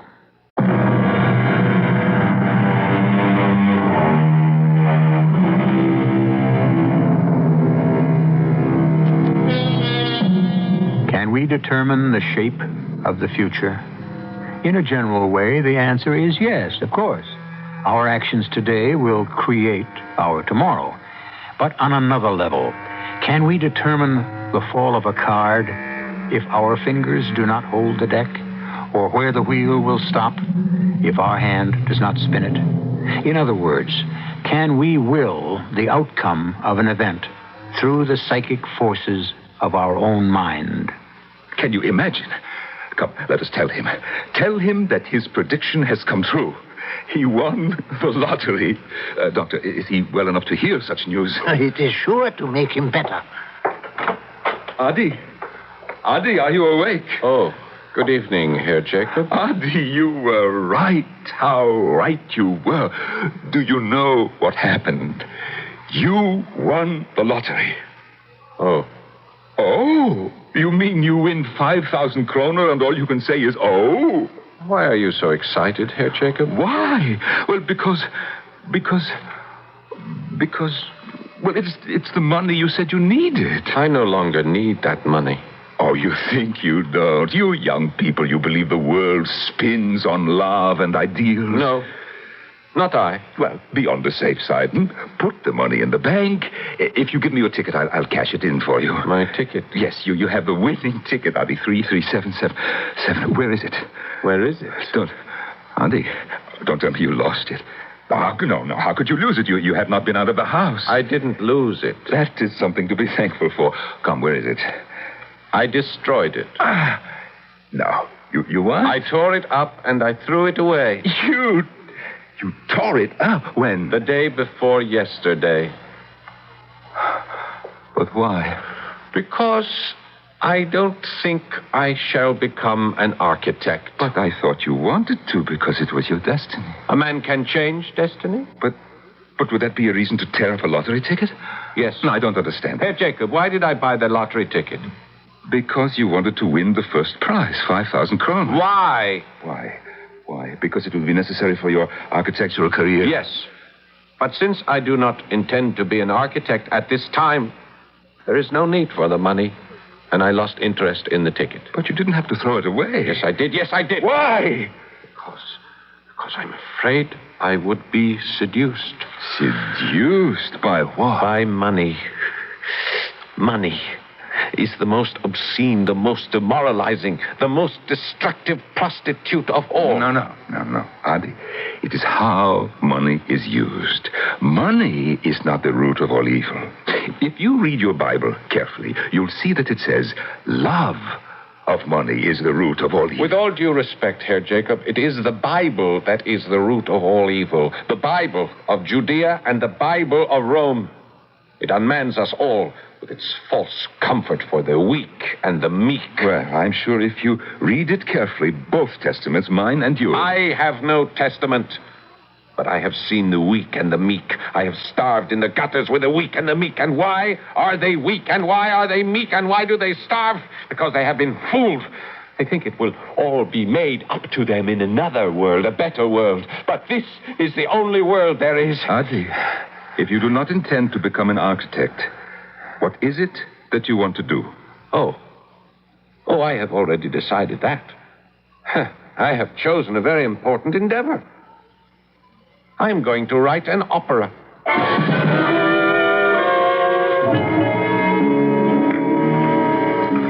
How long, Jacob? These tiny cakes, they are delicious, Rachel. They have never been so Don't change the subject. How long?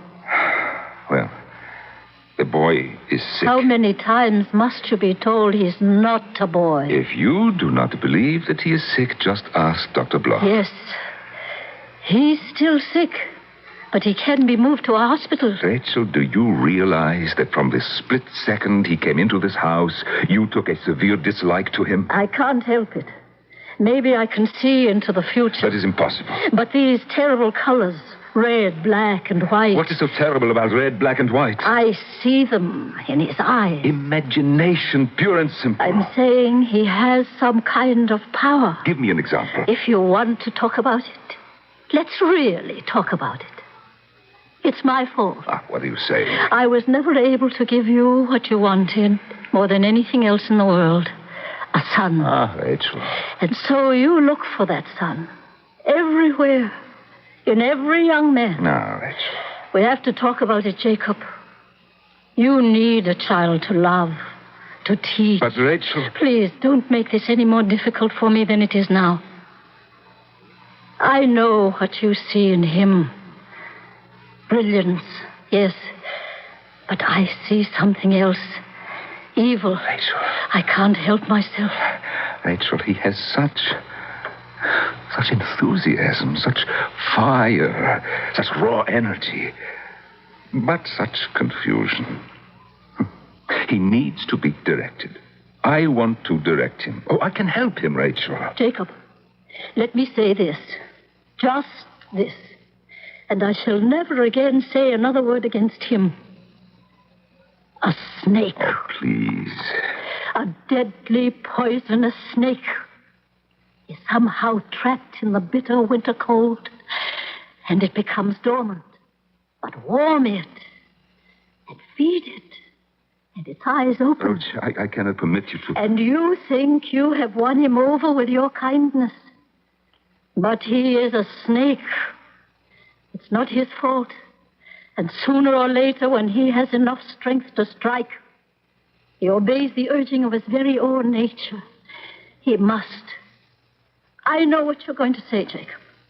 But God help me. And God forgive me. This is what I see.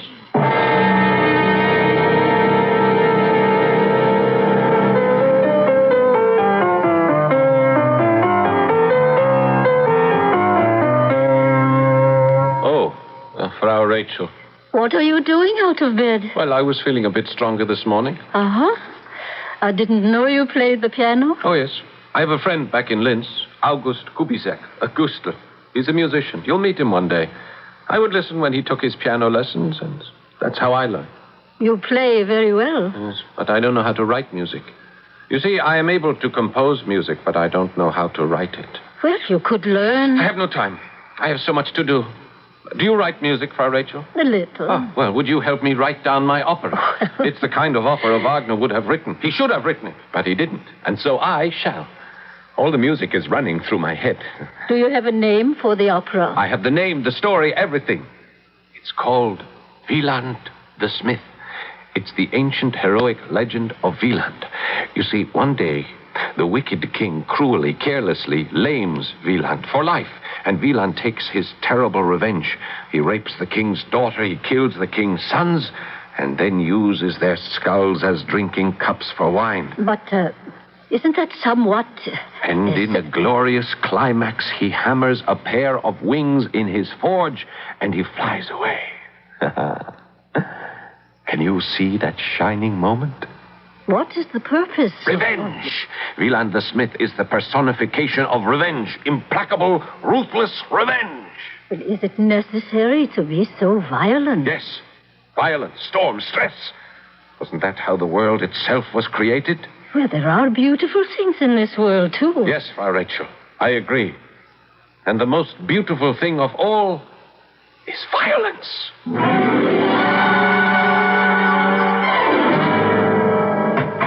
Rachel, I came as quickly as I could. Couldn't you find Dr. Block? No, he's with some patient somewhere. Tell me, what is wrong? Adi, I'm worried. You? Worried about Adi? Well, perhaps I was... Well, I don't know. All day, he's sitting in his room. He doesn't say a word. He doesn't move a muscle. I speak to him. He doesn't hear. What could it be? And those colors, those colors keep throbbing in his eyes. Those terrible shades of red, white, and black. But he seemed so calm, so happy. I thought he had found himself in music, finally. And it is good music, isn't it, Rachel? But it's wild music. It has a strange power. Adi? Good afternoon, Herr Jacob. Are you all right? Yes, I'm all right. Well, you're dressed to go out. Is that wise? I must go, Herr Jacob. Where? Where? My destiny leads me. And what does that mean? Your opera, shouldn't you finish? There are so many more important things in this world. But it's good, it's good. Adi, I say this only in your own best interest, but you must learn how to stick to something. I am. I'm holding on to my destiny. Who is it? Wait. They're after me. Into the other room, quickly. Open up in there. I'm coming.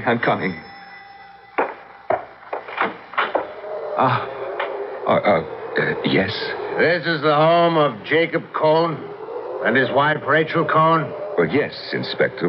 Won't you come in, please? And who else lives in this house? Who else? You know the law. All persons domiciled in an establishment must be registered with the police.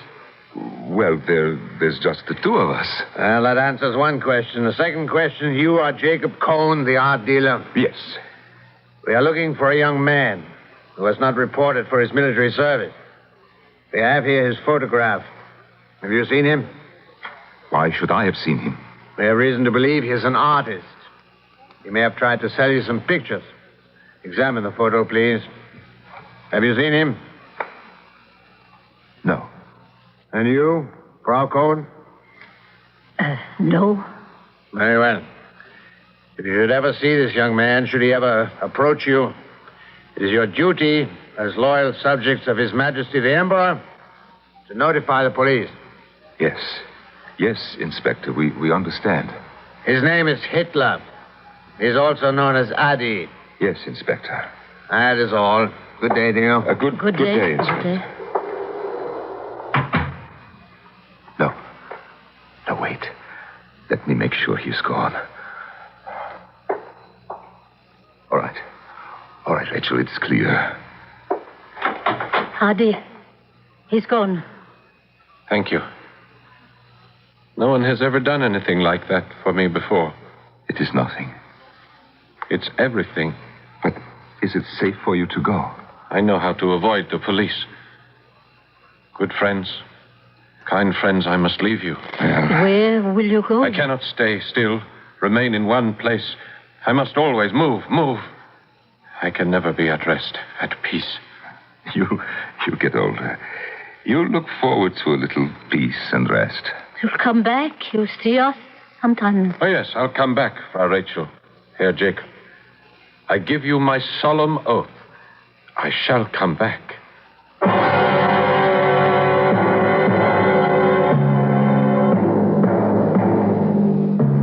And he did. Almost 3 decades later. He came back in a swirl of the red, white, and black. A sea of red, white, and black banners. A stark black swastika centered in the pale white circle against the blood-red field. He came back to realize his vision.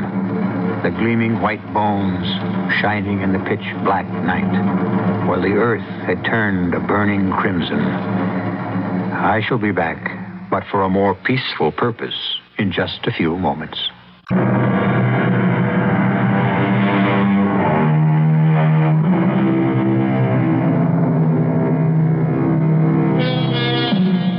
Invariably, when we present a story of someone who actually lived, we are asked, is it true?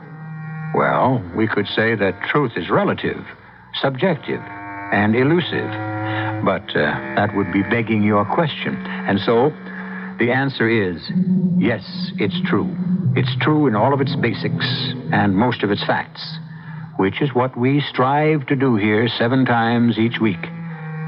Our cast included Norman Rose, Paul Hecht, Ann Shepard, and Robert Dryden.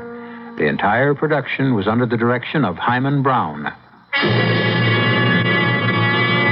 And now, a preview of our next tale. Tell me what it is you want to achieve with transposition science. Well, this may sound dumb, but I want things. Things? I'm not unhappy. I love my husband. We have a good life. But I'm so bored. I want some glamour. Not such a tall order. Oh, for me it is. There's no getting out of a rut. That's why I thought you could help me. After what you did for Grace. Yes. Dear Grace has almost achieved her heart's desire. Almost. I'd say she's there now. Oh, there's more for her, because she believes. Can you help me, Dr. Sudlow? Radio Mystery Theater was sponsored in part by True Value Hardware Stores and Jovan Collections for women and for men. This is E.G. Marshall inviting you to return to our Mystery Theater for another adventure in the macabre. Until next time, pleasant dreams.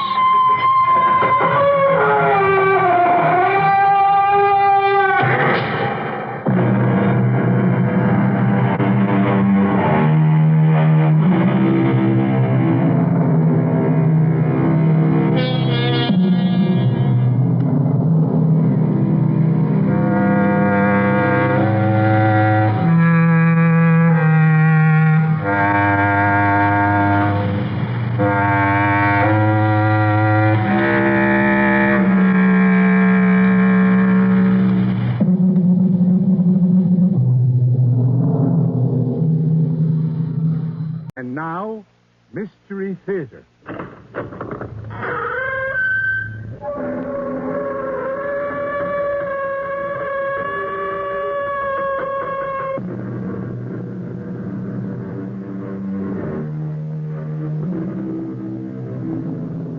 Come in. Welcome. I'm E.G. Marshall. We're about to embark on a dark journey. A journey through the terrifying passages of a distorted mind. Man's mind is filled with dark passages that lead through a labyrinth of horror, from which at times there is no return. Come with me as we probe the darkness for ghostly images. Come to the house of Cain. Here we will search out the secret has kept the old house shrouded in a mantle of fear. Who is Cain, you ask? He appears to be an ordinary man like most of us. But here at the old house, isolated from the 20th century, a strange turbulence swirls around him. Cain, where are you? Here, Agatha. I'm here. I told you to stay in the house. You're not needed here. Where have you been? In the stone house. Horrible odor in the dungeon. One of the prisoners went mad, set fire to a cell. Ludwig and I dragged him out. We had to calm the others. Don't tell me. I don't want to know what you do with them. Please. I don't want to know what you do.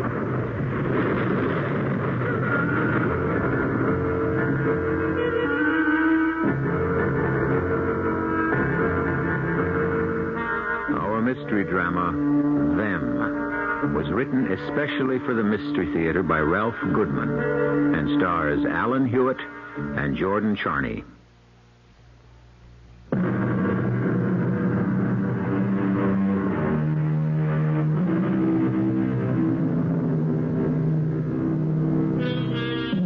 Our story begins in a small, crowded courtroom. The jury is filing in. They have reached a decision on the charge of manslaughter. The defendant, Charles Schiller, darts a quick, apprehensive look at his frail wife, Karen, who has stood steadfastly by him during his ordeal. He then stands to face the 12 men and women who have been chosen to decide his fate. The murder, if it is to be called that, was accidental. Charles Schiller testified to this. The evidence seemed conclusive. Let's move in a little closer. The foreman of the jury has just risen. Ladies and gentlemen of the jury, have you reached a verdict? We have, sir. How say you? Do you find the defendant guilty or not guilty? Not guilty. Come, Agatha. Once again, a mockery has been made of justice. Let's get out of here. Yes, Cain. As with the others, I find this man guilty. But if a jury found him innocent... I am not influenced by emotion, as are these incompetents chosen to serve on juries. Remember, Agatha, I have been both lawyer and judge. Who is better qualified to decide a man's guilt or innocence? Come. We must inform Ludwig. That man must pay for his crime, as did the others. But, Cain... I said come, Agatha. We have listened to every bit of evidence presented in this trial. A murder has been committed. I have found the defendant guilty on all counts. It is up to us to see to it that justice will be served.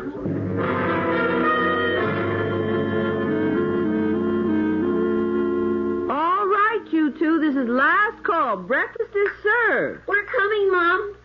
Dad's giving me a piggy ride on the sack. Oh, more like a ride around the throat. Easy, Jim, you're strangling. Oh, let's be careful with Daddy now that he's back from that awful courtroom. Home with us again.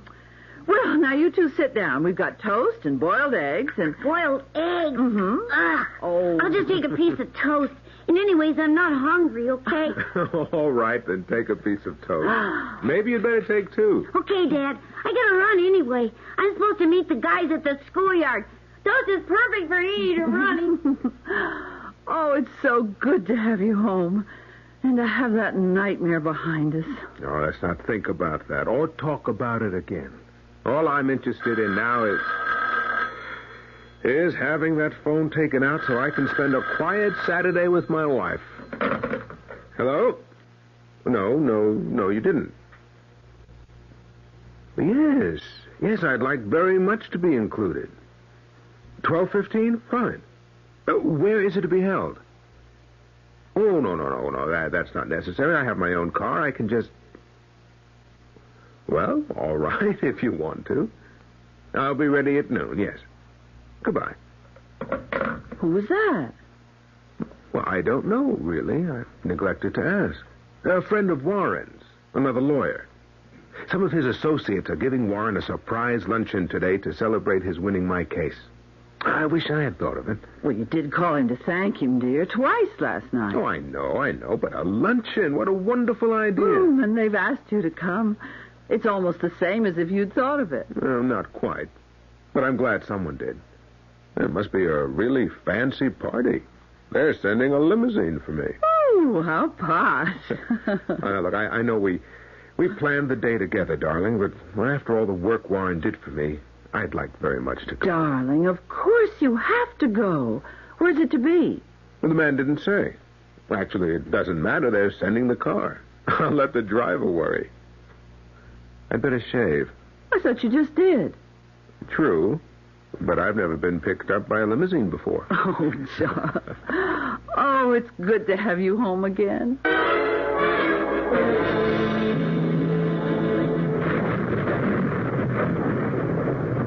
Agatha, it's almost 12. Yes, Kane. Oh, please stop pacing. They'll be here. Ludwig has always brought them. He has never failed you. The transcripts, the murder trials we've judged thus far, where are the transcripts? Here, Kane, on the desk. There is no need to show the poor man the transcripts. Ludwig will bring him in as he has the others. I know you have told me over and over what we do is right. But in my heart... Sentimental claptrap. That's what got him off at the trial. One does not judge a case with the heart, but with the mind. Here, look at these transcripts. I've gone over them word by word, and in each case the jury has been wrong, I have been right. The limousine. You are right in one thing, Agatha. Ludwig does what he has to do and does it well. Yes, he's brought us our honored guest. Let them in. I will join you presently. I have work. Yes, Kane. One moment, Ludwig. I am coming.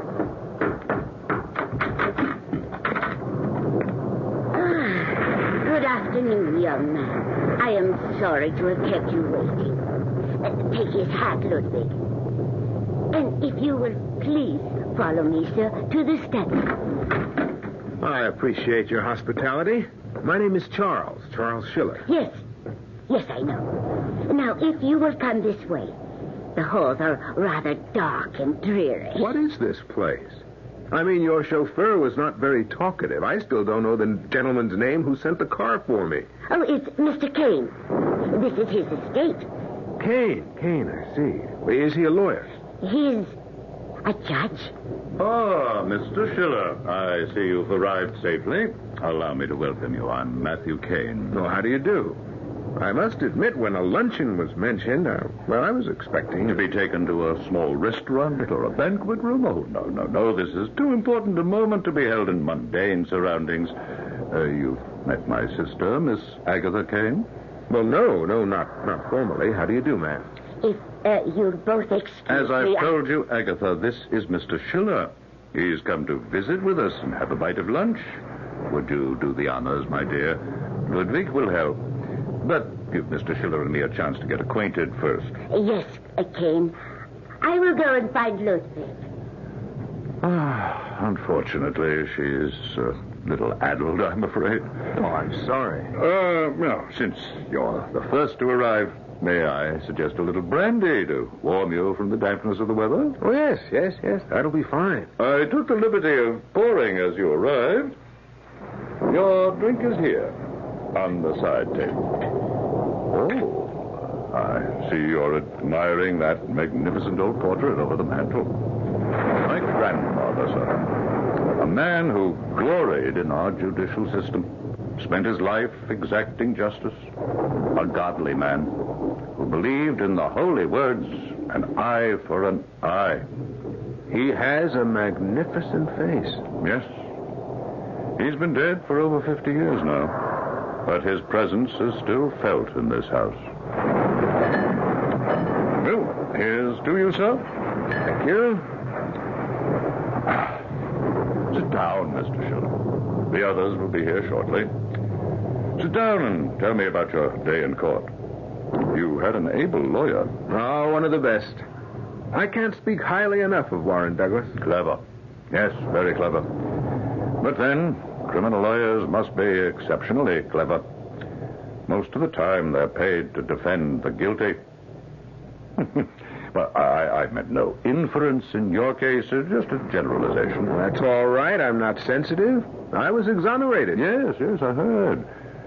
It was a murder case, was it not? Accidental manslaughter. Oh, yes. Forgive me. I'm sorry to say I don't follow all the cases I should. This was something about a fight in a barroom, wasn't it? The Carlton Lounge. Now, I was waiting for my wife. We were to have lunch that afternoon. There was this man, a complete stranger. He was annoying a woman at the bar. I intervened. One word led to another. I hardly remember the struggle that followed, but somehow he fell over backwards against a glass door and shattered it. One of the glass slivers pierced his throat, and he died almost instantly. Oh, how dreadful. Yes, it was.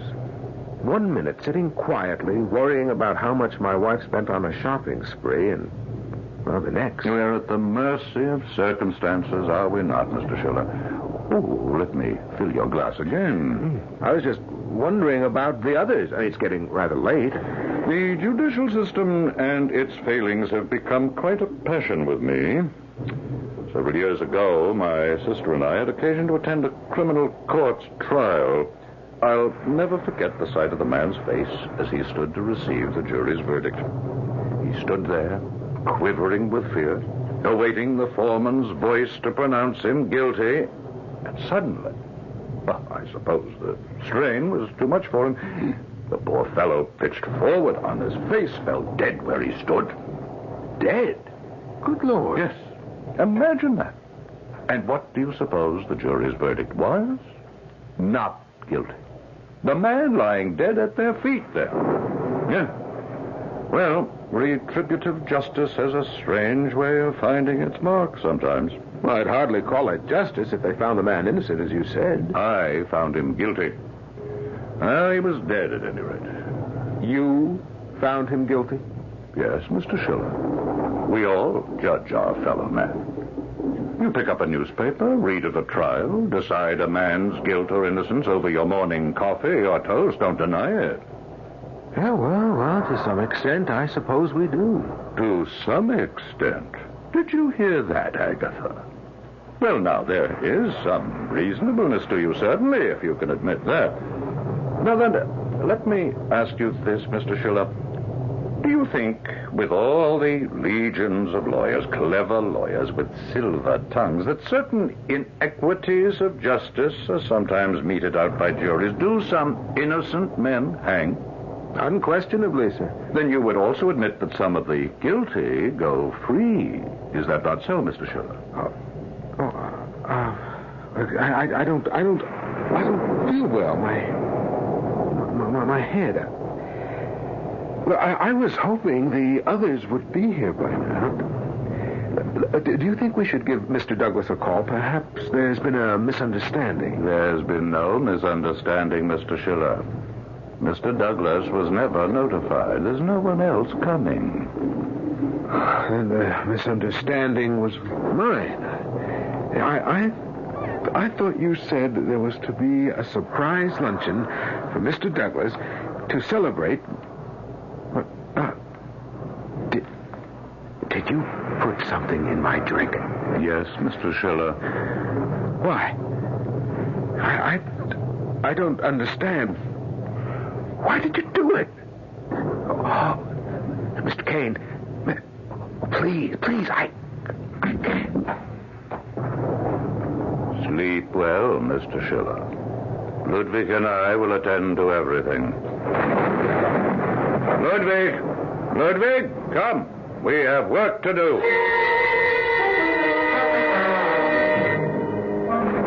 Dan! Here, Agatha. I'm here. Mr. Schiller. Where is Mr. Schiller? Justice has been served. It is finished. Oh, Jane. Your coat. Your new coat. What have you stained it with? I think it's blood. I was attempting... Don't tell me. I don't want to know what you do with them. Please, Kane. I don't want to know. I don't want to know.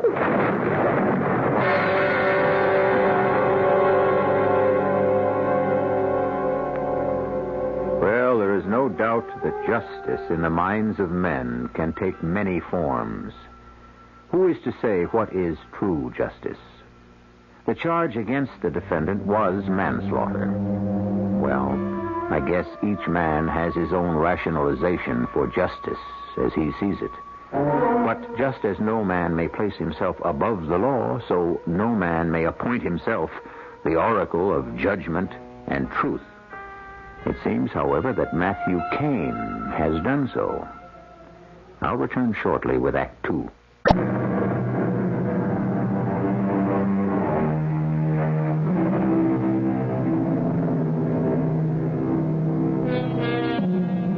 Hours have passed since the disappearance of Charles Schiller. His wife, Karen, has been summoned to headquarters to discuss the incident with the police. The request is rather unusual, considering that over 3,000 cases of missing persons are reported in an average-sized metropolitan city each month. Police files bulge with triplicates of these reports. But the case of Charles Schiller has caught the eye of Detective Sergeant Steiner. Something about this case has activated the trail dog instinct. Steiner is sure he is on to something. I appreciate your checking into this, Sergeant. Of course, I don't want to raise your hopes too high, Mrs. Schiller. I mean, around here, lots of times 1 and 1 comes out 3. Yes, I understand, Sergeant. How can I help? Well, as I understand it, according to our records, Mr. Schiller's lawyer was never informed of any testimonial luncheon in his honor or any meeting that day of any kind. I spoke to Warren, Mr. Douglas, and he knew nothing about it, but I'm sure he told you that, too. Yes, yes, he did. I have his statement right here. I'm sorry to put you through all this again, Mrs. Schiller, but you see, after your husband's disappearance, the facts related to it were run through our computer. Our statistical department, on a hunch of mine, came through with something rather interesting. Something I'd like to pursue with you, if I may. Certainly. What is it? Well, Mrs. Schiller, it seems that the circumstances that surround your husband's disappearance have been repeated 3 other times, all within the last 7 months. I'm afraid I don't follow. What I'm trying to say is, 3 other men have vanished over the past 7 months. And the one thing these 3 men had in common was they disappeared immediately after having stood trial for murder. Well, what does that have to do with... Wait a minute. Just a moment. More of a coincidence yet.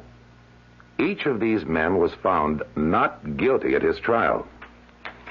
Look here. David Swan, charge of first-degree murder 7 months ago, October, not guilty. Man named Bates, manslaughter, not guilty. Collins, manslaughter, not guilty. You see the pattern? Trial, exoneration, disappearance. Unusual, isn't it? And you think that my husband's disappearance has something to do with these other men? For now, let's just say he fits the pattern. You know, I've looked all through his file, this file here, dozens of times. Now, there's just one little piece missing. Did anyone see the man who picked your husband up that day on the limousine? No. I told the man who took the report. I was out shopping. Oh, yes, here it is. And Jimmy was out. Jimmy? Well, it's my son. He's 8. Oh. He was at the schoolyard playing with his friends. Didn't I mention that? No. No, there's no mention here of your son. Oh? This boy of yours, Jimmy, could he have come home while you were out?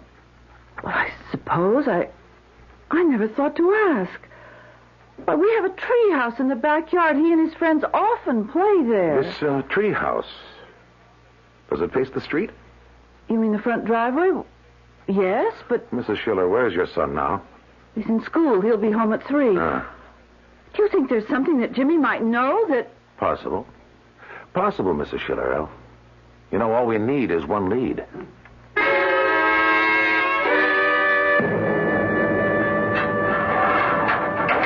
Mr. Mr. Schiller. Wake up, Mr. Schiller. It's time to rise and shine. Kane? Exactly, Mr. Schiller. Kane. Matthew Kane. Where am I? What is this place? Your room is high above the ground on the far side of the estate. Room? This isn't a room. It's a cage. So it is, Mr. Schiller. What is this? Barred window, steel door? It's like a prison cell. It is a prison cell, Mr. Schiller. But why? Why am I here? To serve your sentence. I've judged your case and found you guilty. No. Well, it's all very well and good to say no, but here you are, aren't you? Here they all are, and here they'll stay until their brains rot and their bodies decay. They? You mean there are others? Yes, Mr. Schiller, there are others. Others who have broken God's law and must pay for it. Here, Mr. Schiller, here are your rations for the day. You can't keep me here, Kane. My wife will go to the police. She's probably notified them already. Oh, I'm sure she has. I'm sure the others have wives and loved ones who have reported these unfortunate incidents to the police. You have disappeared, sir. Vanished into thin air. It's as simple as that. Not in this day and age. They'll find me. They have ways. Give it a year. Collins thought that way once. So did Swan. And the others. Give it time. We'll see. And now, if you'll excuse me, I must take these trays down the corridor. It's getting rather late. I'm due in court in an hour. There's an interesting case I must keep up with. When one is given the responsibility to judge his fellow man, one must be thorough in order to be fair. Kane! Come back! Kane! Someone will come. They'll find me. They'll find me.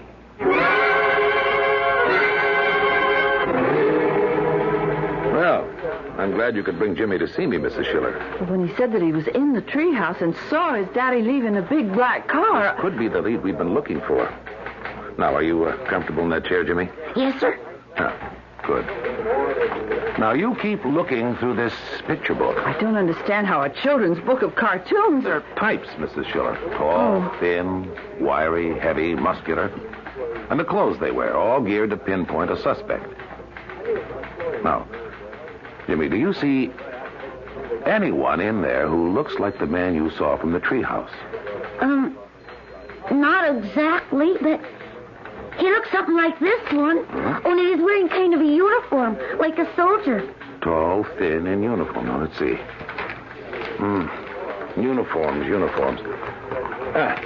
we are. Now, Jimmy, was he a soldier like this one? No. Or, wait a minute. How about this one? That's it. And he had a hat on. Like this one, right? Yeah, that's the one. But it wasn't black. It was gray, like Bobby's cat. Now, anything else you noticed about him, Jimmy? No, sir. Mr. Schiller, we've got ourselves a suspect. Does that mean you can find my daddy? It means we have a better chance. At least we know one of the men we're looking for is a chauffeur. And we have some idea of what he looks like. Now, excuse me, Mr. Schiller. Rodriguez, I want a composite made up of the Schiller case. Get the artist in here. Oh, and I'll need 2 men from homicide. We're going to stake out that courthouse. I want a careful surveillance on limousines that pull up. I'll be going along. I'm bringing Schiller's wife and boy with me. Oh, you will allow Jimmy to come along, won't you? We'll see that he's kept out of danger. Of course, Lieutenant. Oh, I don't mind danger. If I can help find my daddy. Oh, Jimmy.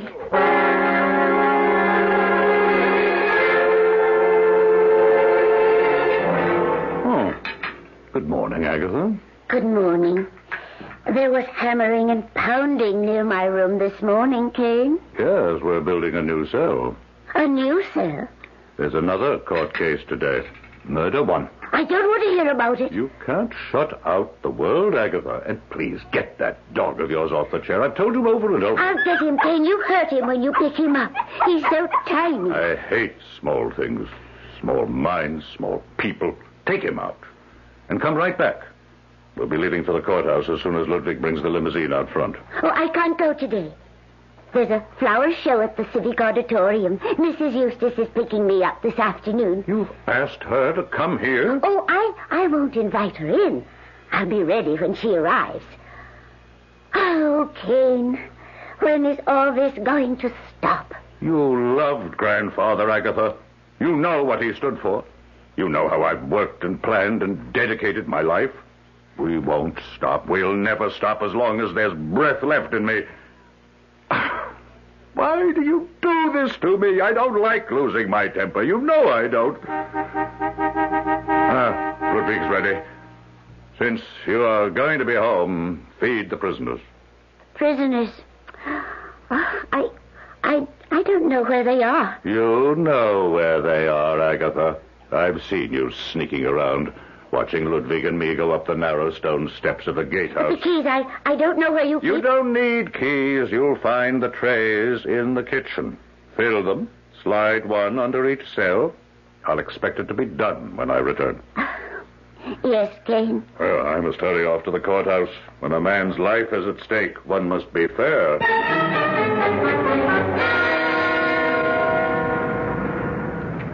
That's the courthouse, Jimmy. Over there, across the street. Oh, gee, it's a big place. And there's so many people. We're just looking for one, Jimmy, the chauffeur, the man who took your daddy away. Do you think you can recognize him from here? Well, try, Mom. Good, Jimmy. Now, we'll just sit here in the car and wait. This is a special murder trial. I think our suspect will be here. Now, you understand, Mrs. Schiller, I'm not making any predictions. We understand, Sergeant. The way things have been going, this may be our only chance.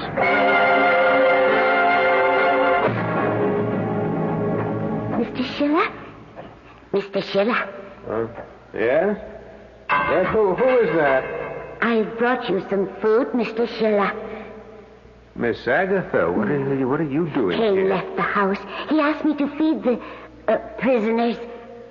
I'll just slip your tray under the cell door. There. Can you reach it? Yes, but... Good. Then I'll just move on and... No, wait. Wait, I must talk. No, I can't. I have the others to feed. I left my little dog downstairs. I told him, stay. But he never listens. See, there he comes. Oh, he's so naughty. Chin Chin, I told you not to follow me up here. Kane would be so angry if he knew. Oh, dear. He's crawled under your cell door, Mr. Schiller. He's going after your food. Oh, do grab him quickly, Mr. Schiller, please. That's it. Thank you. I'll take him now. Oh, no, you can't do that, Miss Agatha. Huh? What? Now, we're both prisoners here. Your dog and I. Both prisoners? Until you get the keys. Oh, Mr. Schiller, there's no need to do that. You see, you can just pass Chin Chin through the bars. He's all fluff. He'll pass through easily. Oh, Mr. Schiller, you're hurting him. May I have my little dog, please? Yes, Miss Agatha. Thank you. As soon as you get the keys. Well, I can't do that. You're Kane's prisoner. And your dog is my prisoner. Oh, please, give me my dog. He never did anything to you. Oh, that's unfortunate. But look around you. Look what your brother did to me and the others. Locked us in these stinking cells to satisfy his insanity. Mr. Schiller, you must understand. My brother is not insane. The reason he does what he does... There's no time for that. No, either you get those keys, or I'll snap this little dog's neck. No. No, you wouldn't do that. I swear to you, No. I'll kill him this instant Mr. Schiller. unless you do as I say. I don't know anything about the keys. Find them. Please, Mr. Schiller, give me my dog. The keys, Miss Agatha. I'm running out of patience. Get the keys.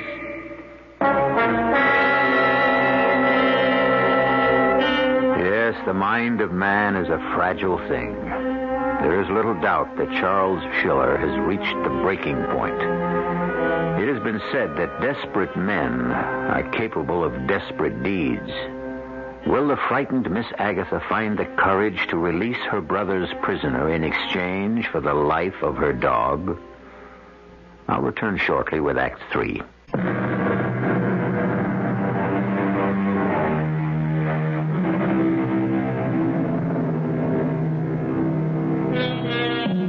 An hour has gone by since the arrival of the police stakeout at the courthouse entrance. Sergeant Steiner has been in constant touch with the unmarked cars he has strategically placed around the building.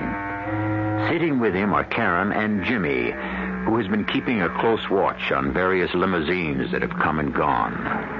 So far, nothing. Steiner's face is grim. He has little hope to hold out to the anxious wife and child, whose world has been darkened by the strange disappearance of Charles Schiller. I've just checked with units 2 and 4. They've got the rear entrance under surveillance. No sign of a limousine or chauffeur back there. Well, we're doing what we can, but I understand, Sergeant. our real hope is Jimmy here. He saw the man before. He's the only one who can make a positive identification. Well, anything new, Jimmy? He did see someone a little while ago that he thought could be the man. One of the chauffeurs waiting there across the street. Yeah, you were busy talking on the radio.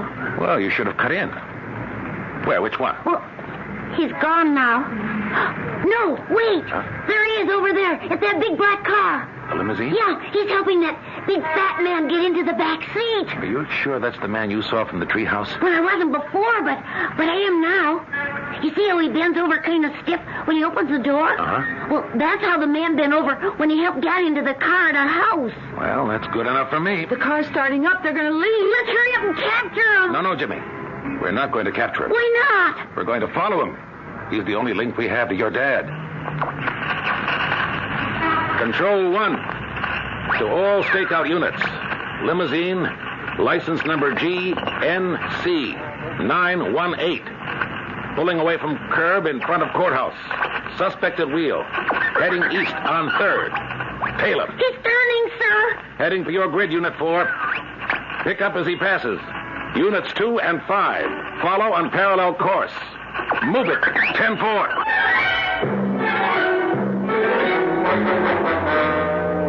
Miss Agatha? Miss Agatha! I'm here, Mr. Schiller. I'm looking for the key. Well, keep looking. Oh, you shut up. I'm not going to hurt you. I just want to get out of this madhouse. Miss Agatha! Oh, wait. Here they are. I found them. See, I found the keys. They were back there in the small storage room. You can have them. All of them. Oh, just give me my dog. Oh, no, not so fast. Try them in the lock first. All right. But please, be careful. Chin Chin is so delicate. The lock, Miss Agatha. I'm trying, Mr. Schiller. But there are so many. They're all rusty. And most of them are too big. Oh, it's gone. Try that one. There's no rust on it at all. It fits. Hurry. Now, you're sure it's right for me to do this? My brother will be back any minute. Damn your brother. Do you want your dog handed to you in one piece, or don't you? Oh, yes. Now, please, don't hurt him. I'll do just as you say. There. You're free, Mr. Schiller. Thank the Lord. Now, release my dog. Here, take him. Don't drop him, Mr. Schiller.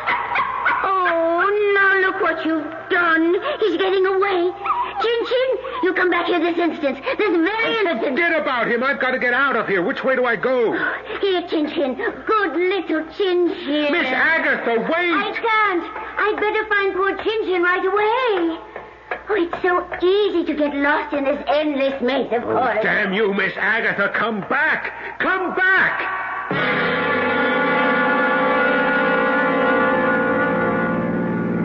I don't see the limousine anymore, Lieutenant. I don't think we lost them. No, Mrs. Schiller, they're up ahead. Unit 4 is keeping him in sight. Control to Unit 4. Control to Unit 4. I've got him. Suspect turning off onto the old Belmont Road, heading for private driveway. All units, converge on driveway. Do not use sirens. We'll wait for you there. 10-4. Why are we stopping? Don't want to get too close. Well, we'll lose them. They just turned into the driveway. Can't we follow them? I'm afraid not, Jimmy. The driveway and that old estate back there is private property. Private property? But my husband may be there. We can't go any farther without a warrant. What's that? Permission, Jimmy, to search the place.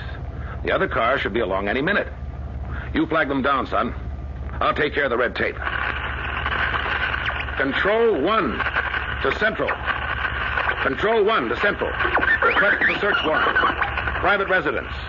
1143. 1143 Belmont Road. Residence name unknown. Try through vehicle registration. License number GNC 918. Repeat. GNC 918.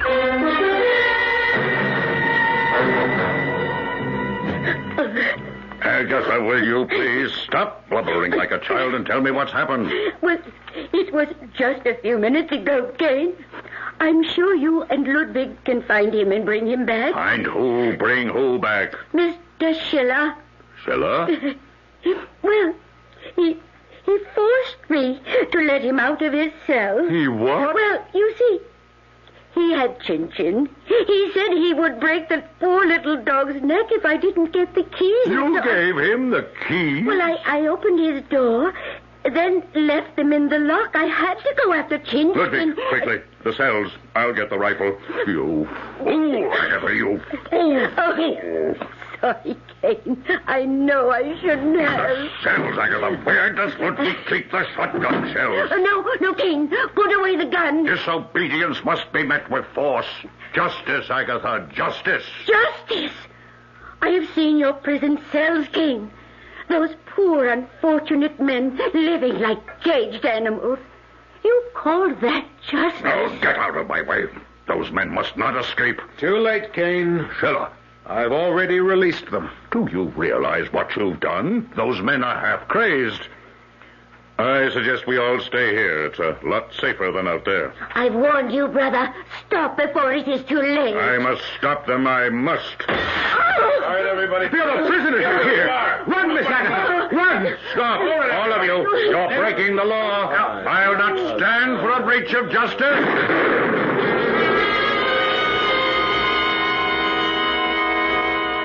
Those noises we heard, Sergeant, I'm sure they're coming from the house. Sounds like a Mrs. Schiller. Shotgun blasts. There's trouble up ahead. It sounds like it's moving this way.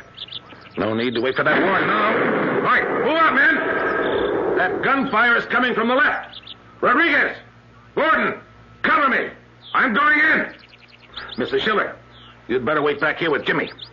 And keep down, out of range. We will, Sergeant.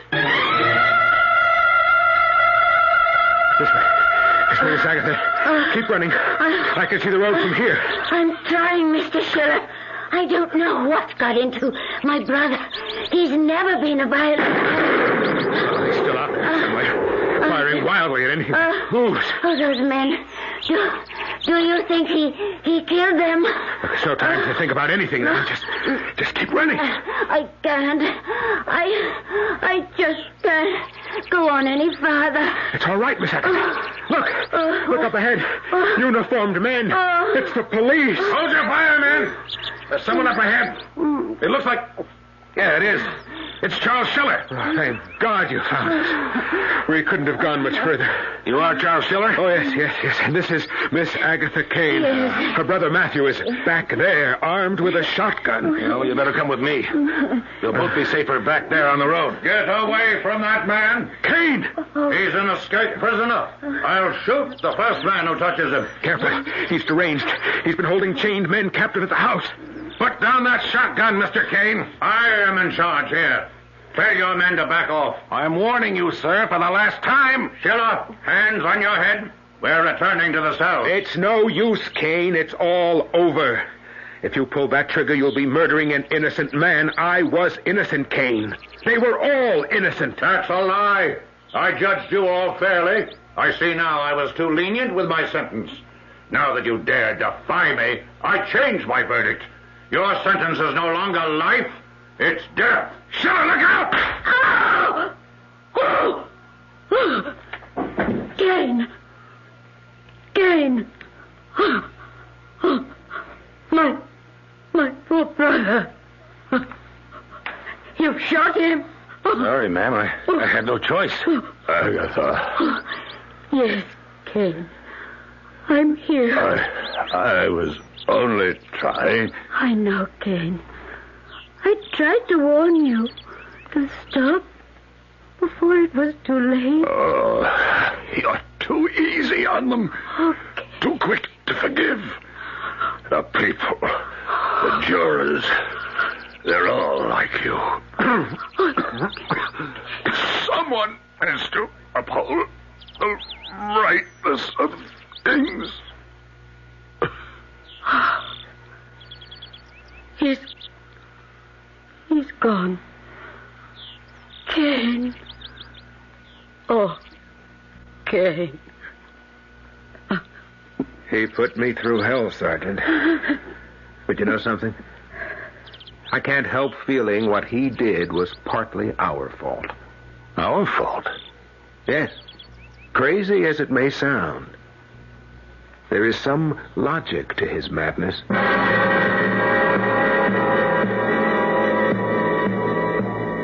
Well, Matthew Kane is no longer with us. I, for one, am saddened by his untimely death. I was beginning to like him. I always did admire a man who is dedicated to his work. And talking about a man who is dedicated to his work, listen. If you want to be successful...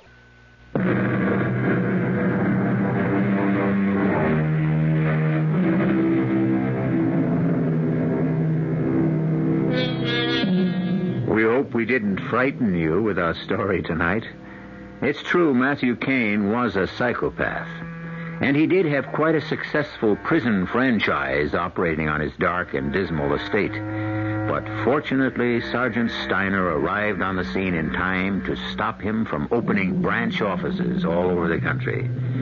So, dear listeners, you all will be safe in your beds until I return. Our cast included Alan Hewitt, Jordan Charney, Augusta Dabney, Evie Juster, and Jim Dukas. The entire production was under the direction of Hyman Brown.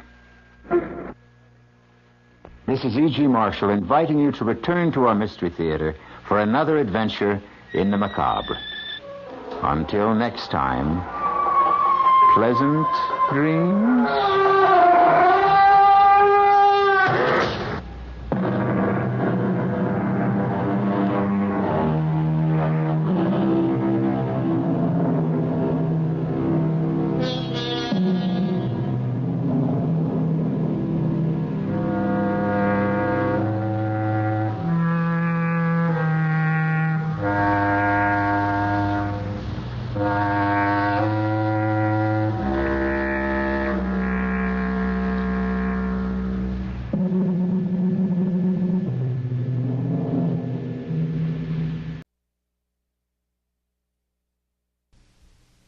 The CBS Radio Mystery Theater presents...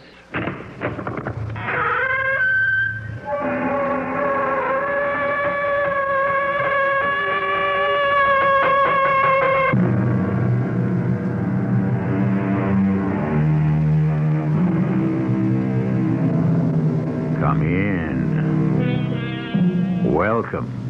I'm E.G. Marshall. Look not upon the wine when it is red in the cup, the good book tells us. It biteth like a serpent. It stingeth like an adder. But when it glows that fiery red and bites and stings like a rattlesnake, that's when it bubbles the blood and fires the brain. That's the time, the only time it's worth looking at. But it's hard, so hard to do the right thing. And it's such a small word, such a tiny word. It only has 2 letters. Why is it so hard to say no? I'm guilty. I say you're innocent. I wanted to kill him. That's unimportant. The gun. Yes. My fingerprints are on the gun. I still say you're innocent. Why? Because I want to believe it.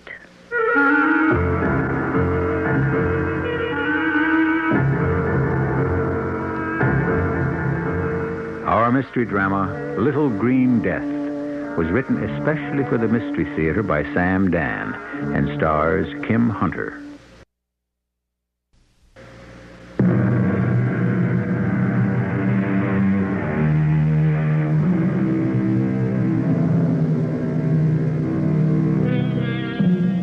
At a place in Russia called Borodino, Napoleon won a battle but lost a war.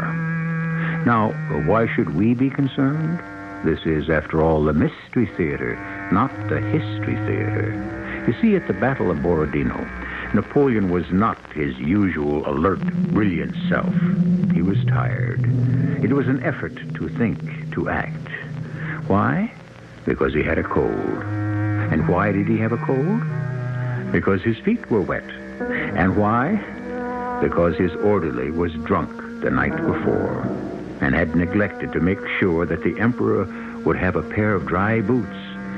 And so the history of the world was changed. We don't even know that orderly's name. But let us consider some other workings of blind chance. Oh, my head. You looking at me for sympathy? Please don't shout. I'm only whispering. This time, I swear I'll stay on the wagon. Till you fall off again. Look, I got it down to once a year. Once too many.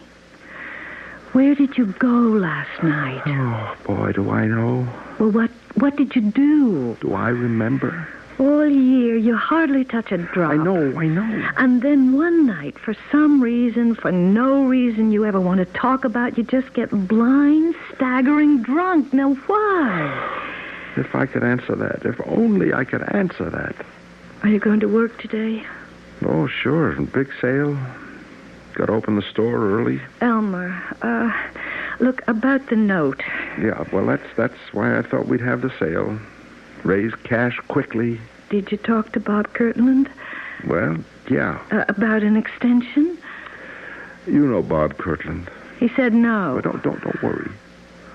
I'll have the cash for him by next week. Sure, by giving away all the stock in the store. It won't be that bad. It'll be worse. We needed the extension, Elmer, so we could work off the debt and still have some equity. I went to see Kirtland at his country house. I told him if he didn't give me an extension, it'd mean I'd probably have to go out of business. You know what he said? He said, in the long run, he'd be doing me a favor. He what? He said I wasn't cut out for business. The sooner I realized it, the better. Okay, it's been a bad year, Elmer. It's not your fault. Well, I told him, and he just said it hadn't been a bad year for him. Just for fellows who didn't know what they were doing. So how did you leave it? How did I leave it? Well, he may have said no, but is there any possibility that he might change his mind? I don't think so. Would it help if I asked him? I don't think so. Bob Kirtland is a man who's completely devoid of sentiment. Oh, don't say that. Well, furthermore, he has it in for me personally. Now, that's where you're wrong. Bob Kirtland never gets personal about business. Yeah, well, I think that's changed. What do you mean? I got a little personal about Bob Kirtland last night. Elmer. I couldn't help it. I saw all those years of hard work and every dollar we have in the world going down the drain and... And what? Well, I guess I told him off. Oh. I called him a vulture. A vulture? And then I stopped off at Sid's and had a drink. Mm-hmm. And then another drink. I see. That's all I remember. Really, I'm sorry, Lucy. I'm really, really sorry. All right. Well, you are going to pick up the phone and call Bob Kirtland, and you are going to apologize. Now, wait just a minute. It has to be done. Not after what I said to him. Especially after what you said to him. I've got my pride. Yeah, pride is an extravagance you can't afford. That's what he wants to do, make me crawl. He is a meticulous man. The floor is clean in his house. I won't do it. I'll dial his number. Oh, now, who do you suppose that is at this hour of the morning? Well, don't stand there, Elmer. Open it. Good morning. Sheriff. Oh, it's you, Sheriff. Yeah, I'm afraid it's me. Well, that doesn't sound so good. Well, come on in anyhow. We see you once a year. Each time after Elmer's had his little evening. You were here last, let's see, yes, it'll be a year next month. Elmer went swimming in the town hall fountain. You want a cup of coffee, Sheriff? Well, I do, but I don't know if I should. I come here to place Elmer under arrest. Huh? What for? Did I do something crazy last night? I'm afraid you did. What did he do, Sheriff? Elmer, I arrest you for the murder of Robert Kinfeather Kirtland. Oh, no. And I must inform you that anything you say may be used against you. Murder? Bob Kirtland? He's dead? Yeah, last night. But why do you say that Elmer did it? Elmer was there. Well, that's right. I was. Elmer, did you? I don't know. We found the gun. Elmer's never fired a gun in his life. Well, Elmer wouldn't know how. He wouldn't even own a gun. He dislikes guns. Everybody knows that. Well, now, that may be true, but he fired one at Bob Kirtland last night. How can you say that? His fingerprints are on it. Well, how could it... I'm sorry. Elmer. I don't know. Well, all right. Bob had Elmer in a very tight squeeze. No, the whole town knows and, that. Elmer went to visit him last night to see if they could make some kind of a financial arrangement. Do you understand, Sheriff? Yeah, it's clear. And Bob Kirtland, being Bob Kirtland, I mean no disrespect to the dead, but, well, Bob Kirtland was the meanest, stingiest, most vindictive man. Yeah, I've heard that said. Well, and one word led to another. Elmer became so angry, so desperate. You see, he faces the loss of everything. Do you realize that? Yes. And so he lost his temper, and in a fit of rage, he killed Bob Kirtland. It's murder, yes, but you see, it's not cold-blooded, premeditated murder. Oh, it's not justified. Murder is never justified, but it is understandable, and the jury will have to take that into consideration. The jury also have to take something else into consideration, Lucy. Well, what's that? The fact that he had a gun. A gun? A fit of rage, all very well, Lucy. But why did he bring the gun unless he meant to use it? Elmer? I don't know, Sheriff. I just don't know.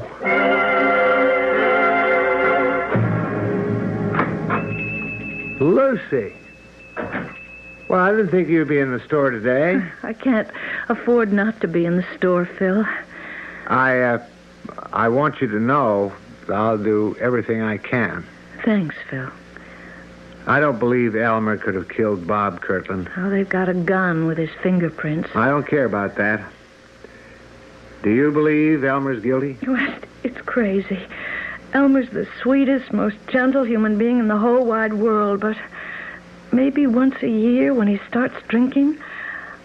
I believe he's innocent. Oh, Phil, you and Elmer, you're two of a kind. No, we're not. We're friends. We're buddies since kindergarten. But I'm not like Elmer at all, and you know that. I'm practical, where he's a dreamer. I'm down to earth. I've made money, a lot of money. And it's yours. Yours and Elmer's. Oh, no. What do you mean, oh, no? I'm Elmer's friend. I'm your friend. You should have borrowed the money from me in the first place instead of going to Bob Kirtland. Well, you don't borrow money from friends. Now, look, Elmer needs a lawyer. Well, I thought I'd ask Lou Ballantyne. To do what? Lucy, this is a murder I case. know, but Lou is very good. Sure, at drawing up contracts, writing wills, but he's never, ever defended against a murder charge. Yes, but still, It's like it is with doctors. You don't go to a psychiatrist to take your appendix out. Now, you need a lawyer who specializes in murder, and you're not going to find one in this town. I just don't know what to say then. I do. I've engaged a lawyer for you. You have? You need one of the best lawyers in the world, because that jury is going to be afraid to acquit Elmer, or even to let him off easy. How can you say that? Elmer grew up in this town. Everybody knows him. They'll be fair. Melissa Kirtland is on her way home from Europe. Her father's dead. Now she owns the town. Well, Lucy, look, I forgave you for marrying Elmer. But she never forgave Elmer for marrying you. Now, that's why you need a lawyer who can keep the judge and the state's attorney and even the jury on their toes. Oh, Melissa, wouldn't... Wouldn't what? Oh, Lucy, you're a very sweet and decent person, but you shouldn't judge everyone by yourself. On that jury, you'll have shopkeepers, you'll have farmers. They won't be out to alienate Melissa Kirtland, the richest woman in the county. But Elmer wasn't himself. Everybody knows he wasn't himself. It'll be tried before Judge Gary. Judge Gary is fair and honest. And Jerry Holt, the DA, would like to run for governor. The Kirtland family has been the biggest contributor to the party. Phil, I don't know what to do. You don't have to do anything. We'll make sure Elmer gets every possible break. I've already engaged a lawyer from New York. I don't think any lawyer could help. This one can. She's never lost a case. She? Oh, come on now. Are you prejudiced because she's a woman?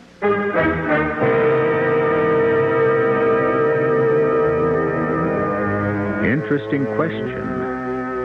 When a man faces trial for his life, no one can be closer to him than his attorney.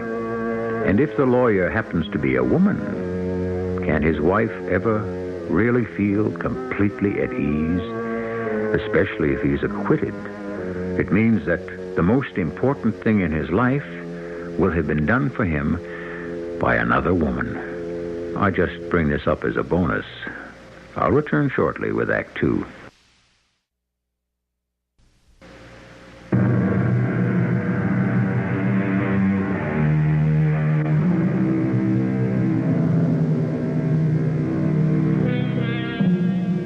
The hand, they say, is quicker than the eye. But what, then, is quicker than either?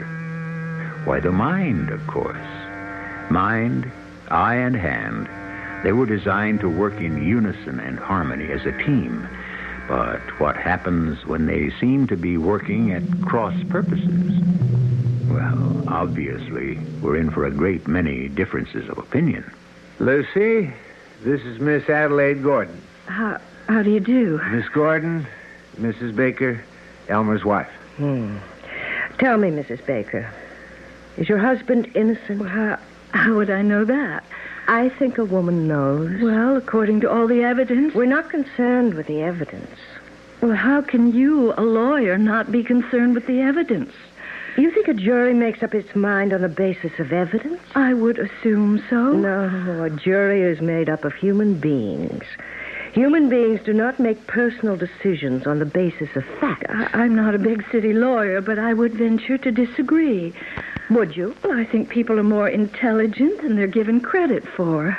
Permit me, Mrs. Baker. About 12 years ago, you were the most popular girl in this town.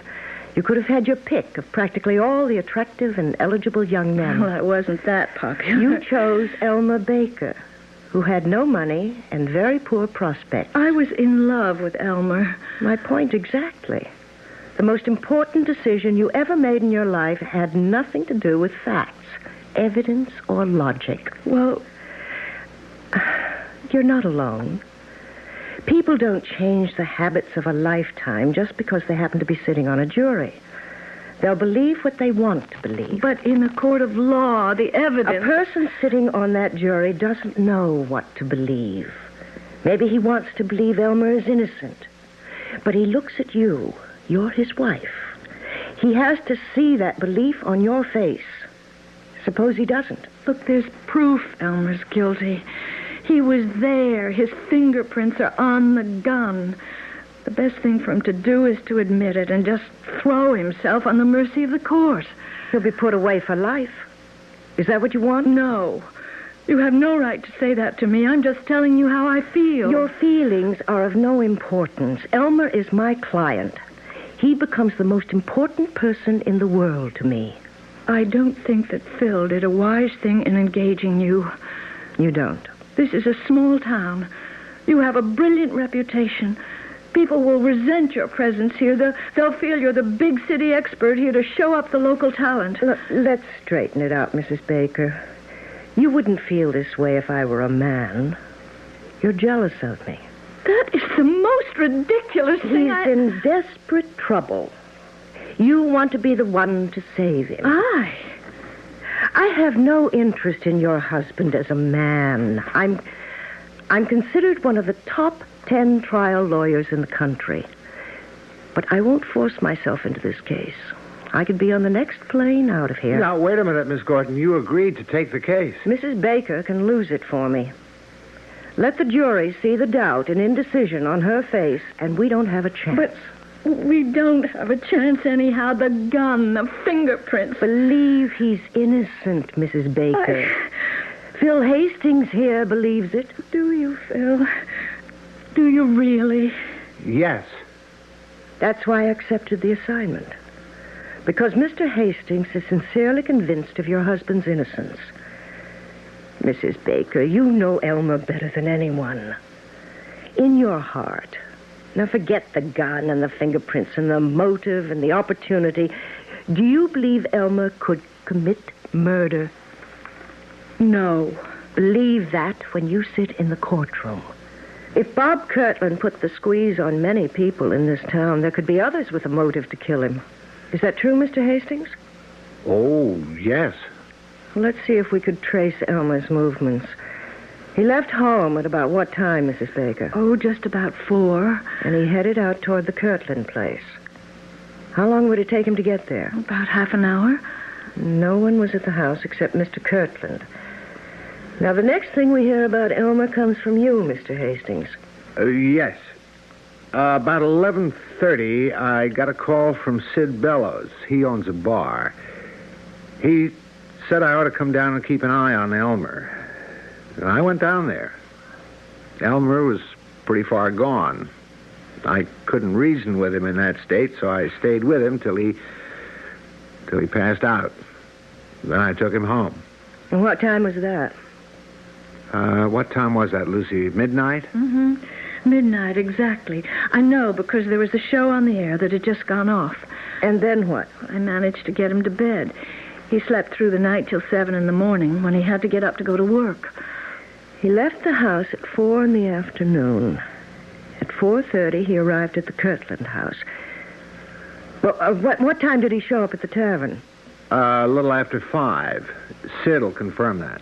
How long would it take to get from the Kirtland house to Sid's tavern? Maybe a half hour. Then he only spent a few minutes with Bob Kirtland. The coroner places the time of death somewhere around 4:30. Oh, I don't know. It just gets worse and worse. Look, no matter how bad it sounds, Lucy, you just keep believing. I'll try.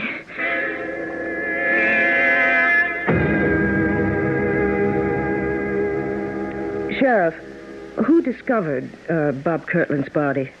Bill Howley. She comes in mornings, does cleaning. She got there 8 o'clock. Front door was open, and she kicked something with her foot. She looked down. It was a revolver. A .32 caliber revolver that fired the bullet that killed Bob Kirtland. That's been established by ballistical tests. Did she pick it up? She was about to. Then she noticed Bob Kirtland lying on the floor, dead. She didn't touch nothing. She's seen too many murder shows. And this is the gun that's supposed to have Elmer Baker's fingerprints on it. Now, I appreciate the fact that a lawyer has to put it that way, ma'am, but it wasn't supposed to have. It did have Elmer's prints on it. How did you find that out so quickly? Well, we knew Elmer's gone to see him, so we just did a routine check. We got his prints at the city hall, Elmer's volunteer fireman. I must say, ma'am, I've never seen a murder case where there's so much evidence against a man. How many murder cases have you seen, Sheriff? Ma'am, I must admit, there you got me. I would like to see Elmer now, please. I've heard of you. You mean you're going to defend me? Yes. But you must cost a fortune. I don't come cheaply. Well, I could never afford to pay you. My fee is being taken care of. By whom? You have a good friend. Phil. I won't let him. He's already done it. Let's talk about important things. You, for instance. I understand you go out and get roaring drunk once a year. Why? I don't know. Yes, you do. I guess because I'm a failure. In other words, you feel sorry for yourself. That's right. I wanted to be a writer. What stopped you? I'm just not good enough. And you can't accept it. I opened a bookshop. I like to be surrounded by great writing. Well, that should make you happy. I'm a bad businessman. The only books I sell are those I like to read myself. Consequently... Your selection is limited. Yes. Well, things turned bad financially. I had to borrow money from Bob Kirtland. I couldn't pay it back on time. So you went to see him to ask for an extension. Yes, that's right. How did it turn out? Bad. Well, I knew it would be bad before I even got there. How? You believe in signs, omens? It depends. I have this new car. You were tight for money and you bought a new car? Well, what could we do? The old one collapsed. You can't live without a car in this town. Go ahead. Kirtland's place is across the Mule River. Yes. You've got to go over the new bridge to get there. The big steel suspension bridge. I don't even know why I bother telling you this. I mean, it's stupid. You never know. Well, they were painting it. They had a crew spraying this green paint on the bridge. Those fellows are supposed to be careful, but I got some paint on the grill of the car. Paint? Well, it wasn't much. It was just a couple of drops. But it was just my luck. I knew then things would go badly. And they did. I asked Bob for some more time. He said no. We had some words. And I left. Just to go out and tie one on. Did you kill him? I don't know. You were sober at the time, weren't you? Well, I don't know about that either. You see, even to go and talk to Bob Kirtland took more nerve than I've got when I'm sober. So I bought a bottle, and I kept fortifying myself on the way there. As I remember, that was the text of Bob's sermon to me. Did you kill him? I must have. That's not an answer we can work with. Did you kill him? I don't know. Look, I can't stand the thought of killing. That's how I've been all my life. I'm absolutely unable to take another human life. And yet... Yes? Well, there's the gun. How can we explain my fingerprints on that gun? At this point, we can't. Let's forget it for now. You say you were unable to take a human life. Yes, I'd sooner die. But... Yes? The gun. What about the gun? Well, that's it. I can't explain that gun. What was I doing with a gun? Now, wait. Did you have a gun when you went to see Kirtland? I don't see how. But I remember a gun. You remember a gun? Yes, yes. You remember seeing a gun, carrying a gun, firing a gun?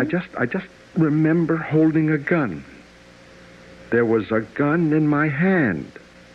When? That day, that night. It's gone from me. I can't really remember what happened. All right, maybe I don't want to remember. What's the difference? The fact is, everything's gone from my memory except that gun. I remember holding a gun.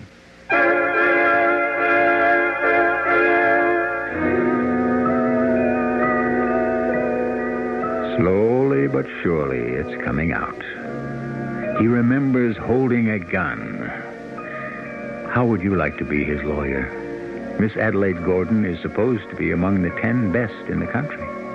She's never lost a murder case. How would you bet now? Well, don't risk your money. You'll get the answer in Act 3.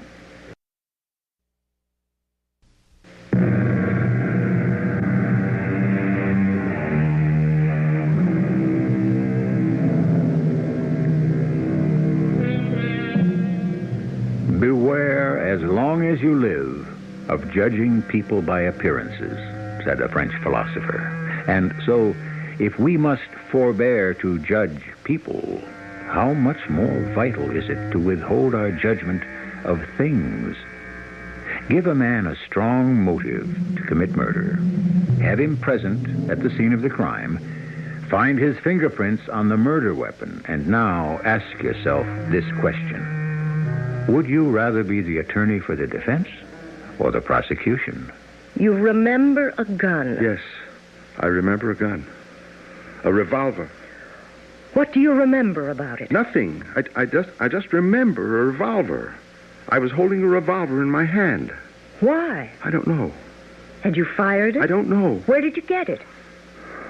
I don't like to keep saying I don't know, but... You have to help me. I have to start with something. But everyone says... Forget what everyone says. Ask yourself, is it possible for you to kill... But how did my fingerprints get on that gun? Let me worry about that.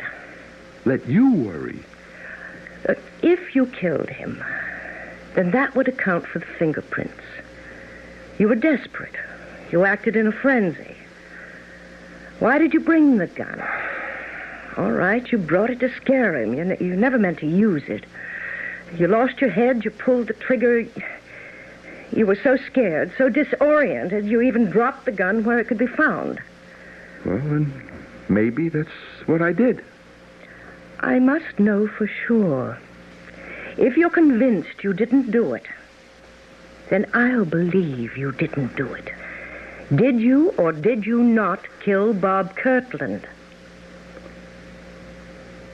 No. All right. I'm not a killer.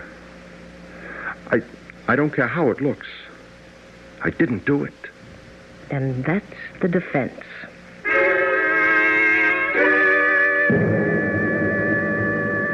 Phil, we have to talk to her. I'm frightened. She isn't doing anything. Now, maybe it looks that way, but you don't... But what? Look, she's supposed to be this big, high-powered lawyer, but she just sits there and nothing happens. The district attorney makes all the points. If I were on that jury... Lucy, it's possible there are legal issues, that she's trying to get certain irregularities reversed by a higher court. What irregularities? Well, I don't know. I'm not a lawyer. Is she a lawyer? At least Lou Ballantyne is well-liked in this town. What can we do? Talk to her. Maybe she can change Elmer's plea. I mean, this way, he's sure to be convicted.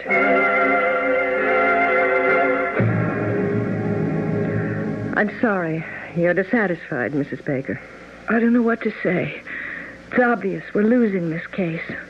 Do you believe Elmer murdered Kirtland? Well, no. Do you you, Phil? No. I don't believe it either. How can I change our defense? It's the truth.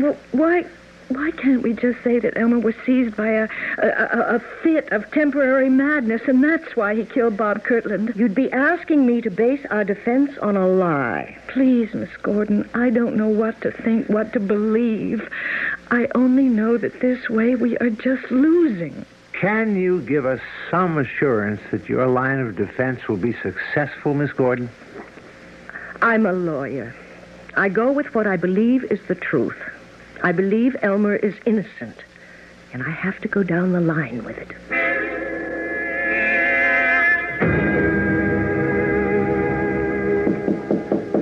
Come in. Oh, well, good evening, Miss Gordon. Mind if I ask you a few questions, Sheriff? No, have a seat. Thank you. Case isn't going too well, is it? Between you and me, it could be better. Off the record. Why'd you take it? I was impressed by Phil Hastings. He's absolutely convinced of Elmer's innocence. And despite the way Lucy talks, so is she. And when you look into Elmer's eyes, you know he's not a killer. None of that seems to be going over with the jury. Well, this jury's different. That's the truth. They can't afford to acquit against the evidence. I know about Melissa Kirtland and her influence. And she hates Elmer. And that's understandable. She thinks he killed her father. No. She hated her father. Just 12 years ago, she was crazy about Elmer. That's funny. The richest girl in town falling for the poorest boy. She made no secret of it. She was out to get him. But he turned her down. And she never did forgive him. He could have married Melissa Kirtland. Instead, he married Lucy. Lucy was going steady. Well, we thought it was steady with Phil Hastings. Phil took it hard. He got into a pretty bad fist fight. I know, I had to break it up. I guess Phil's more of a man than most folks ever give him credit for. He made up with Elmer. They're the best of friends. I see. He must have gone into hock to hire you, even though he knew it had to be for a lost cause. Why do you say it's a lost cause? Well, you're just the wrong lawyer. Well, now, no offense, now, nothing personal. It's just the way it is.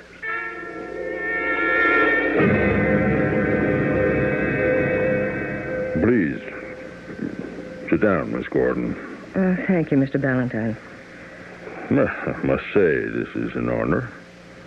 The Adelaide Gordon visiting an old country lawyer like myself. You're much too modest, Mr. Ballantyne. The fact is, I've come for a consultation. Have you been following the trial? Yes. We've never had anything like it in town.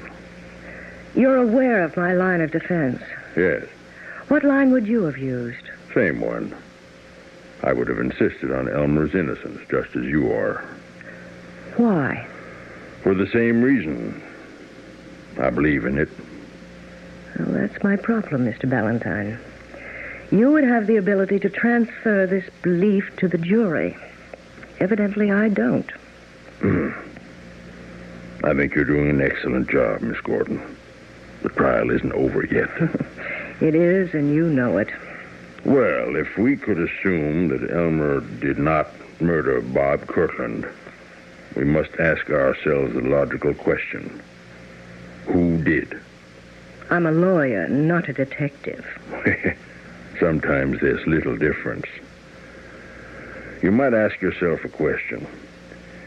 Instead of trying to find out who else may have wanted to kill Bob Kirtland, who might have wanted to kill Elmer Baker? Kill Elmer?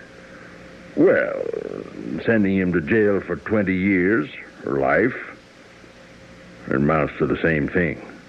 Yes, I see what you mean.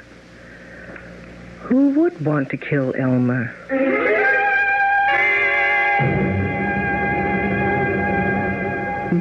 Nobody. I mean, I don't have any enemies. Think. Who? You never got into a fight with anyone? No, never. Well, that doesn't square with what the sheriff told me. He said you and Phil Hastings had a terrible brawl when you took Lucy away from him. That doesn't count. Why not? Phil and I, we were best friends before I married Lucy. And even though we had that very brief flare-up, we've remained best friends ever since. Go back to the day of the murder. Oh, again? Did Phil know you were going to see Bob? Yes, he disapproved. He said he'd lend me the money to pay part of the note. And you didn't take it? I like Phil too much to borrow money from him. You left the store and went to see Kirtland. You drove all the way out there, and you had to cross the what bridge? The Mule River, the big suspension bridge. And they were painting it. Yes, that's what lit the fuse. I got this paint spattered on my grill. Then you had your interview with Bob Kirtland. And from there on, your mind is a blank. Yes. But maybe I did kill him. Look, you get to be 40, you're headed nowhere. You don't have the ability or the guts to do what you really want. Look, don't even start that line of thought. Right now, we can't afford it. Your Honor, the defense calls Mr. Peter Garrick. Mr. Garrick, on the afternoon of the 25th, where were you? I was on the Mule River Bridge. What were you doing there? I was there with my crew. We were painting the bridge. Painting the bridge? Well, we were spraying on the first coat. You know what I mean, the green coat. Uh-huh. You were there from when to when? Well, we start in the morning after the rush at 10 o'clock, and we usually quit 4:30 before the night rush. You were spraying this paint, you say. Cars driving past, they could have caught some of it. Yeah, maybe a couple of drops. We keep a bucket of turpentine and rags at the end of the bridge and a sign that says, use this to remove any paint that may accidentally... I know. And you stopped at 4:30. Yes, ma'am. On the head. If it pleases the court, it is our contention that Elmer Baker is innocent. However, this leaves a question. If Elmer Baker did not murder Robert Kirtland, who did? At approximately 4:30 that afternoon, someone fired the fatal bullet into Mr. Kirtland's body. But who? It is my contention, and I intend to prove, that Elmer Baker is the victim of a plot, a carefully designed and brilliantly executed scheme that almost worked. The defense calls Mr. Philip Hastings. Me? Yes, Mr. Hastings, you. Mr. Hastings, can you account for your movements on the day of the 25th? Well, do I have to? Yes, Mr. Hastings, you have to. I left my apartment after breakfast. I went to my office, which is just down the street from here. I was busy all day. I even had lunch sent in. And then I worked late, and I went home. I brought some work with me. And then at 11, I got a call from Sid Jenkins of Sid's Bar and Grill. He said Elmer was getting a bit hard to handle. So I went there, and I calmed him down and took him home. At no time, then, during the 25th, did you visit the home of Mr. Bob Kirtland? Why would I want to? Please answer. Of course not. Then, on the 25th, you had no occasion to cross the Mule River Bridge. Certainly not. I say you did. What? I say you killed Bob Kirtland. What? Chancellor, are you charging Mr. Hastings with murder? I am, Your Honor. On what evidence? Some years ago, Elmer Baker took Lucy away from Phil Hastings. And that's why Mr. Hastings murdered Bob Kirtland? Yes, Your Honor. To make it look as if Elmer did it. Phil never forgave Elmer. He bided his time. Oh, that's a lie. I would appreciate some facts, Counselor. Phil Hastings saw a sudden opportunity to be rid of Elmer Baker.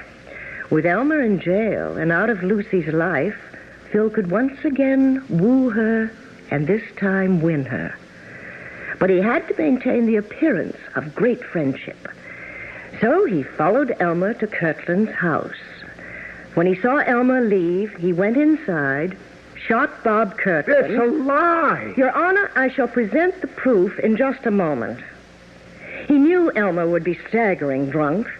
He met Elmer at Sid's bar, took him home, and while Elmer was practically out cold, he made Elmer grasp the butt of the revolver, which is how Elmer's fingerprints came to be on it. Well, that just isn't true. After he brought Elmer home, he drove back to the Kirtland place and dropped the revolver on the floor.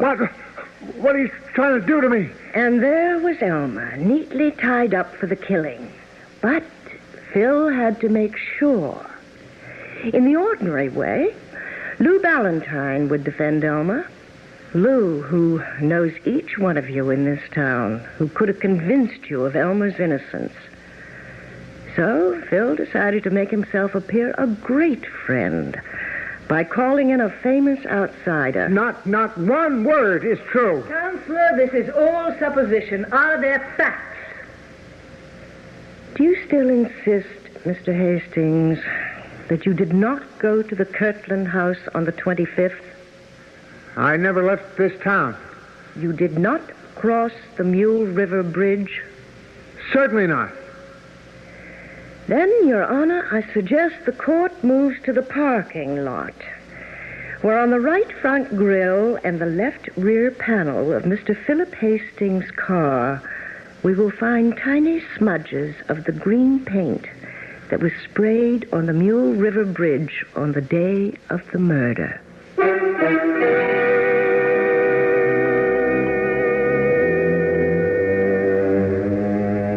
And they did. They found the tiny incriminating stains of paint exactly where she said they would. You've heard the saying, for want of a nail. Well, here Philip Hastings might lament, for the want of a few drops of turpentine. I shall return shortly.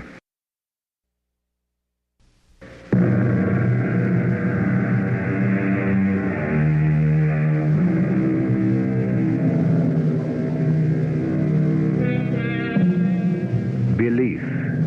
They say it moves mountains, but they don't say which way. Well, you can move them any way you wish in the face of an opposition. You can do great things, provided you make sure all the little details are taken care of. If you want to commit a murder, make sure you don't leave some little insignificant, tiny, loose end dangling. It can lengthen into a noose. On second thought, don't do it. Our cast included Kim Hunter, Bob Dryden, Carol Teitel, and Nat Poland. The entire production was under the direction of Hyman Brown.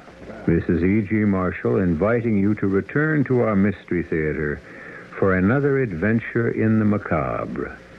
Until next time, pleasant dreams.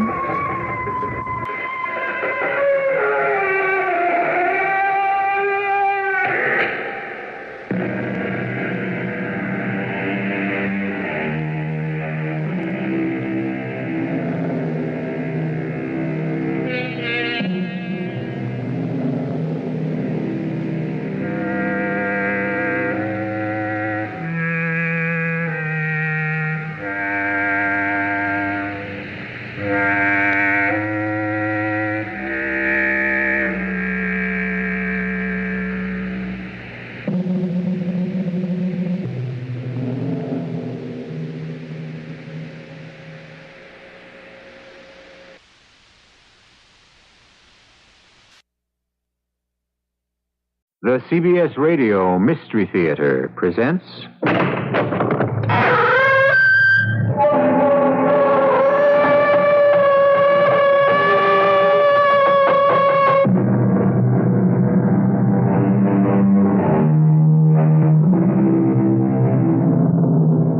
Come in. Welcome. I'm E.G. Marshall. It's pleasant out with the moon riding high, bright enough almost to read by. The very opposite of the night that Julie Connor's story begins for us. A black and lowering night, the atmosphere heavy with the promise of rain. Dark. The dark, not being able to see, only to imagine what surrounds us. For some, it is peopled with presences and things and unimaginable horrors. Why? That's what our story is about. It begins as we listen to Julie move and moan in her sleep. You're trapped, Julie. Trapped. Now, at last I can rid myself of you. Feel me closing in like the walls. Nearer, nearer, closer and closer. Do you feel me crushing you like a fly? An ant pressing in on you till all breath is gone. You are nothing. Just another hole in the dark. The light! Where is... Oh, no! Help me! Help me!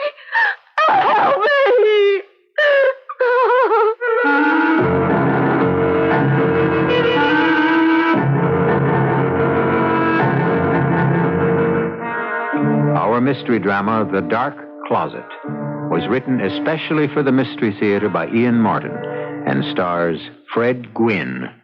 It is sponsored in part by Buick Motor Division and Sign-Off, the sinus medicines. I'll be back shortly with Act One.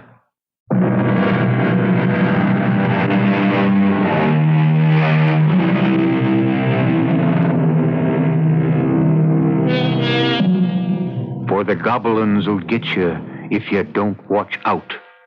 No American kid of my generation escaped the dire prediction of little orphan Annie, for whom James Whitcomb Riley had begun his poem prophetically with the words, "Came to our house to stay."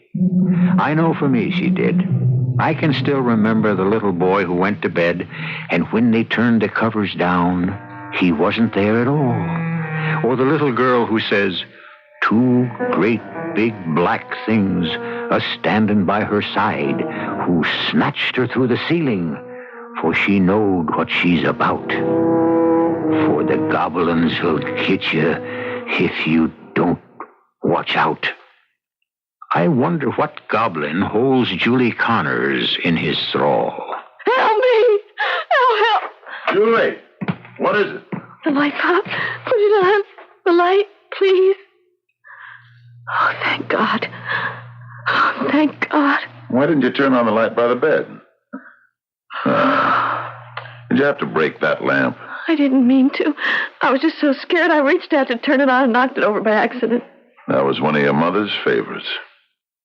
Pop, don't blame me too much. Someone turned it off. Someone meaning me. I told you time and time again, Julie. Waste not, want not.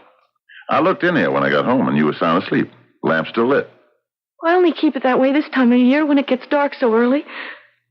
Just till I know you're home. Huh? Why? What are you afraid of? And you don't have to go to bed so early. I got nothing else to do. Oh, we're in town. You got the television. I'm tired of that old tube, living other people's lives. I want to live my own. Yeah, time enough for that. I'm 17, going on 18. All the more reason you don't need lights on when you're sleeping. And stop having those nightmares. I reckon that's what it was again. Huh? Another one of them? Yes. What? Doesn't matter. Huh? Then I'll say it for you. The boogeyman again, I suppose. I swear, I don't know what I'm going to do with you, child. Child! That's the trouble. That's what you ain't anymore. Except in half the time you act like you was one. Maybe it would help, Pop, if you stopped trying to treat me like one. You think you're not? I'm in my last year of high school. And I've been keeping house for you ever since Mama... We won't talk about your mother. Okay, Pop. All I meant to say was, if you can trust me to take care of the house, well, you could trust me to take care of myself. You work a 4 to midnight shift. I get lonely here nights. I could date, except... I don't want you dating, and I'm not around to meet the kind of guy you're going with. Not these days. The riffraff that's abroad. Just because maybe a guy has long hair and wears old jeans should make so much difference. On the farm, all we wore was jeans. I just don't want to see you running around with trash. You was always a rebel, Julie. Don't try to be one here in the city. Think of your ma. That's the way you ought to turn out. Except when she... Can't you ever forget Mom? What?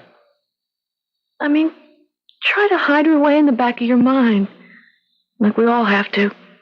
And just think of today. I can never shut your mother away. Yeah. I just wish you could learn to live like her. Make your peace with the world. Then maybe you could shut out these dreams that hurt you. Yeah, and hurt me, too. Maybe if I just had a little more freedom. In a couple of months, you'll be 18. I have no control over you then. But until you reach that birthday, I will not let you run wild like all the other kids. I promised your mother that before she died. Why don't you trust me, Pop? Leave me to make my own decisions. I can't. I promised Mary. She wanted only the best for you. She isn't here to find it for me anymore. Let me do my own finding. No, by heaven. I give my word, I keep it. Tim Sadler's asked me for a date tomorrow night. Yeah? I don't hear good things about him. You mean I can't go? I mean you better not. I have 6 months left to bring you to your mother's image. I will do everything I can to make you that. But about your dream. Forget it. It doesn't matter anymore. I was just being a child, and I know it. I can see that it's time for me to grow up. Good night, Pop. You need your sleep. Me too. Yeah. You sure you're okay? Don't worry about me. Sweet dreams. Yeah. There aren't any left for me. I just wish I could make sure there a whole lifetime of them ahead for you. Well, I'll turn off the light. No. I'll get it. I have to go to the bathroom. All right, then. Pop. Huh? I love you. Sure. You know how I try to feel, Julie. It's just since Mary, yeah, there isn't much to give. Good night. Good night. Even when she was alive, there wasn't much for you to give. Oh, God. Will the daylight never come?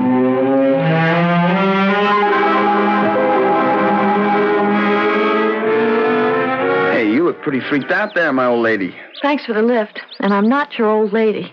Well, these last few weeks, I thought we were finally going to begin to make it. Oh, Tim, it's not you. It's... I know. Your father.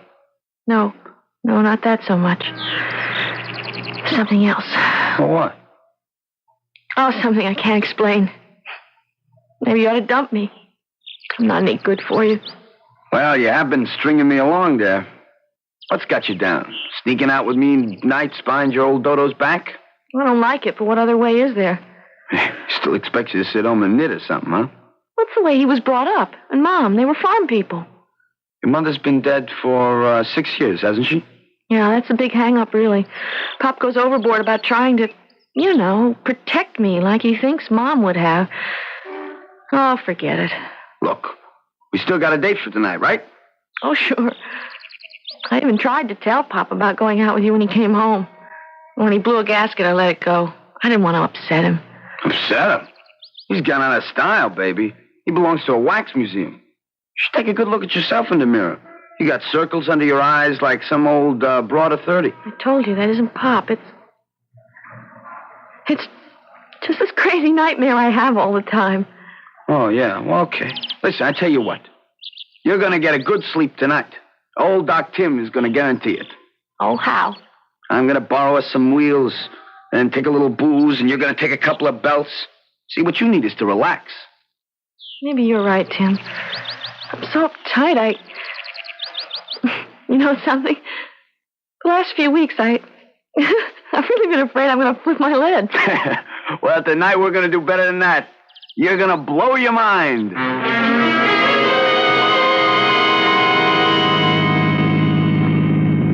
Gee, where'd you get a car like this? Presto, presto, jingle, bingo, Marvel the magician. I wave my magic wand and... Tim, you've been drinking. How could you tell? Hey, open the glove compartment. Oh, fifth of liquor. Where'd you get that? It's all in the family, kiddo. Way my old man pours it down, he'll never miss one bottle here or there. And the car's my Uncle Joe's. Go ahead. Take the bottle out. I don't want any. You shouldn't have any more. Oh, come on. I'm just putting you on. I only had one little drink. And as I remember, you promised you were going to join me. Okay, why not? Right out of the bottle? I got no glasses. Okay, here it goes. Hey, it's almost empty. Did you? No. I didn't dare sneak a full bottle. Go ahead. Come on, kill it. No, I just want a small sip. Where are we going? Starland. Live it up big. All the rides, the games, the disco. Buying liquor, Starland? What are you going to use for money? That is no problem. What are we slowing down for? There's a liquor store up ahead of you. Oh, why don't we forget it? I don't want any more. Baby. Don't you remember tonight's the night we're going to open up your skull and let all those little men out? You just keep it running. I'll be right back. The street is so deserted. Oh, yeah. Turn on the radio. Keep it company. Okay.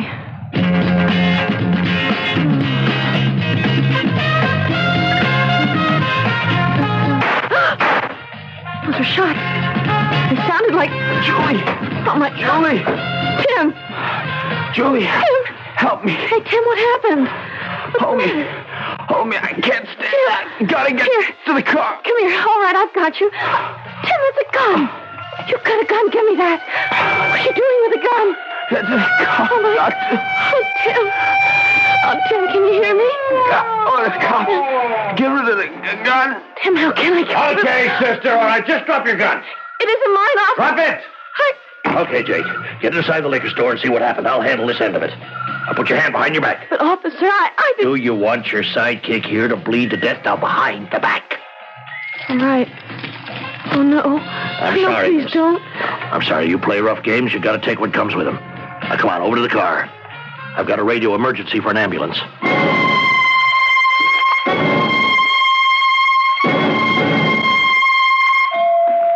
Well, Dr. Sarah Browning, what are you doing here this time of night? Well, I'll tell you, Reverend Samuel Pryor. I've been called in as a special consultant on the shooting case that was brought in. Oh, you mean the boy killed the liquor shop owner? Mm-hmm. Well, he doesn't need a psychiatrist, Sally. He's more apt to need me. They've had him in OR 2.5 hours already. He's not my patient. The little girl who was with him. Yes, well, they took her back to the station house for questioning. And to lock her up. Only she didn't stay locked up. There's a Sergeant Lawrence on the way back here with her. Oh, I guess they're here now. Let me go, please. Miss Connors, just you calm down now. If you'll only talk I'm quiet. not saying anything until... Oh, you're not going to lock me up again. This time I will bust my head wide open. I won't let him get me. Of course we won't let him get you, whoever he is, Julie. This is a hospital. You're perfectly safe. Now, aren't you being foolish? How do you know me? Who are you? I've been expecting you. I'm Dr. Browning. Oh, sure. The head doctor. Well, don't figure I'm putting me in any padded cell. Because if you do, you'll see the biggest wingding yet. No padded cell, no keys. You'll have to be confined to your room, but you don't have to close the door, and there are 2 big windows. Honest? Honest. Well, then what? It's late. I want you to get undressed and get into bed. Then I'll give you something to help you sleep, and while we're waiting for it to work, we'll talk a little. Nurse, will you show Miss Connors to her room? Miss, do I have to have these? Sergeant, does she have to be handcuffed? No, if you don't think she needs them now, Doctor. No, I don't. Okay. Oh, thanks, Doctor. You go with the nurse and the sergeant. I'll be up in a moment. I will. For you. Well, looks like you just made a friend. Yes, and I need you, Sam. Could we go to my office for a moment or two? Something's haunting the child. Something beyond tonight. You talked to her earlier. Maybe you can give me a clue to who her private boogeyman is.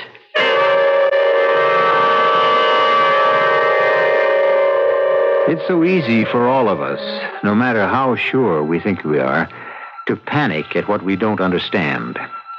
Terrors and strange noises that come to us from the dark outside.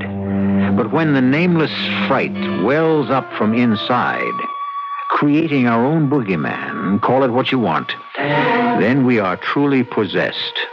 And the only last hope is to exorcise the unnamed thing within us. I'll return shortly with Act Two.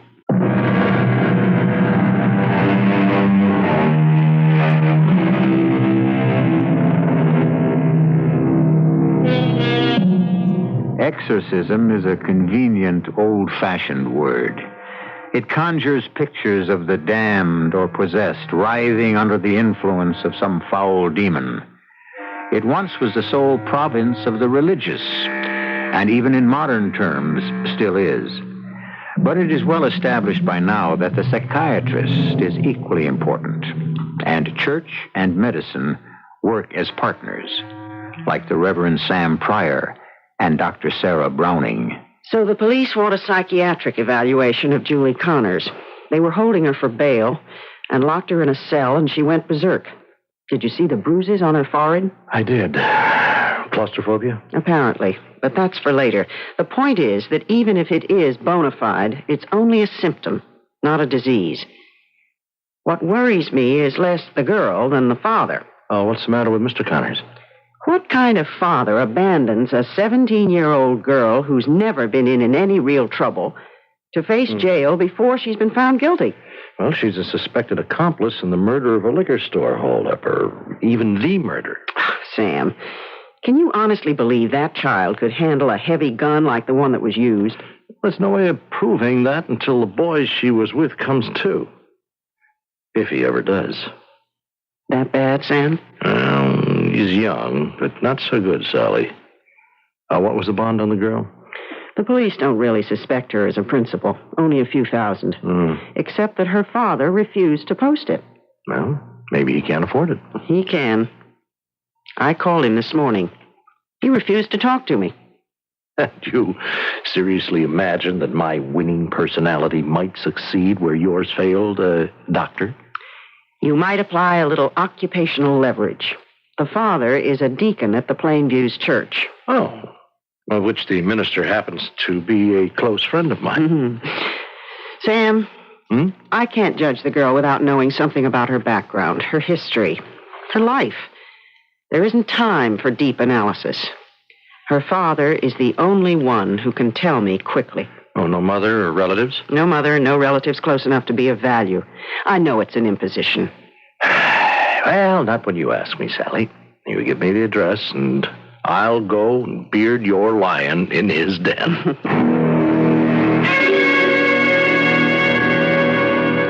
Hello, Julie. Oh, it's you, Doctor. How's Tim? He's still in the recovery room. How are you? I don't know. I promised you a view from a window. Is it all right? Ever since the sun came up, trees and shrubs, flowers, and green rolling out as far as you can see, just like the farm was. The farm? Where I grew up, before we moved to the city. About 1,000 years ago. Or maybe 5,000. Okay, Doc, what do we start with? The lie detector? Don't fight me, Julie. I'm on your side. Do me a favor. I guess I owe you one, getting those handcuffs off of me. So I'll trade. Just tell me the truth. About everything. Good, bad, indifferent. Just all the truth. That's what I'm after. You don't ask for much, huh? When I was a little girl, my father used to say to me, Sally? Sally? Well, my name's really Sarah, but I always hated it, so I got to be called Sally. Anyway, Pop... Oh, that's what I call my father. Anyway, Pop always said to me, don't do a power of wishing, Sally, because the Lord's too busy to come through for everyone. But if you do wish, always wish big. So that's how it is with you and me, Julie. I'm wishing big. You'll tell me everything. Gee, Dot. Oh, what's the difference? What have I got to lose?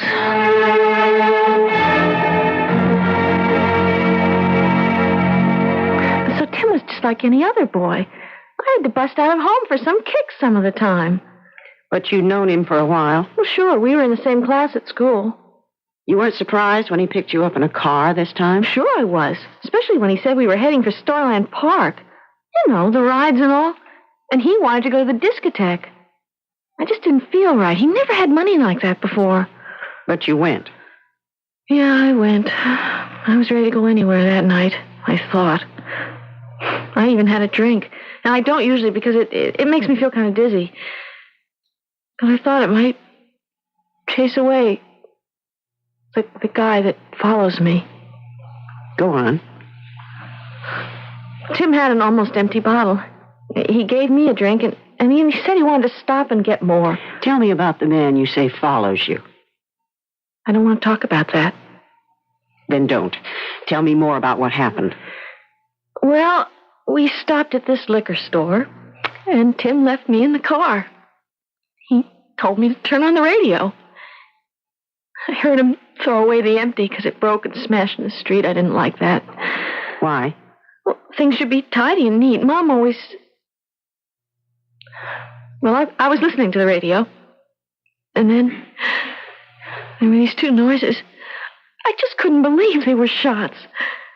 When Tim came out, he was all bleeding. He could hardly stand up. And then, I don't know, the police came, an ambulance. They took Tim away to the hospital and me to the station house. And booked you as an accessory? Yes. Do you know the charges? Well, robbery and... You didn't know Tim was driving a stolen car? No. He said it was his uncle's and he lent it to him. Why are you asking me all these questions? Well, some of them I'm asking because I felt you'd rather have me do it than the police. Well, why doesn't Tim tell him the truth? Julie, dear, Tim is still unconscious. He can't talk. And Tim isn't my interest. You are. Tell me more about the police station. Oh, I don't know. Things took forever. They came and took my fingerprints, and then they put me in a cell and locked the door. Yes? Well, they turned out the light. I tried to tell him not to because my pop was coming. I asked them to call him. They just didn't pay any attention, and suddenly the walls... He was there. I knew he was going to get me. I just screamed and screamed. The police lady came. I told her to get my pop to get me out of there. And what did she say? She said he'd been there, and he wasn't going to let me out. I'd have to spend the whole night. That's when I went bananas. I beat my head against the walls and the bars. And I don't know, everything just went black. And when you woke up? They were bringing me in here to the hospital. When I met you. All right, Julie. Just a few more questions. Sit on the bed. Okay, dear? Okay. Why don't you just lie back? That's right. Look, I know you've been through a bad time. A jail would scare the daylights out of me. But why would it drive you up the wall the way it did? Because it was just like when I was a kid. And I'd get locked in the closet. To punish you? Yes. Who? Who what? Who locked you up? My mother. And inside in the dark you were terrified? I always thought I'd choke. There wasn't any light. You couldn't see. The walls...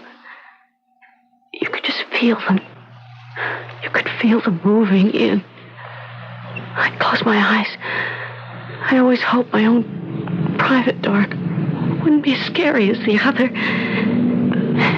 And the other would come. The other? First I could hear his breathing. Oh, and his voice. Oh, terrible whispering sound. Julie, trapped.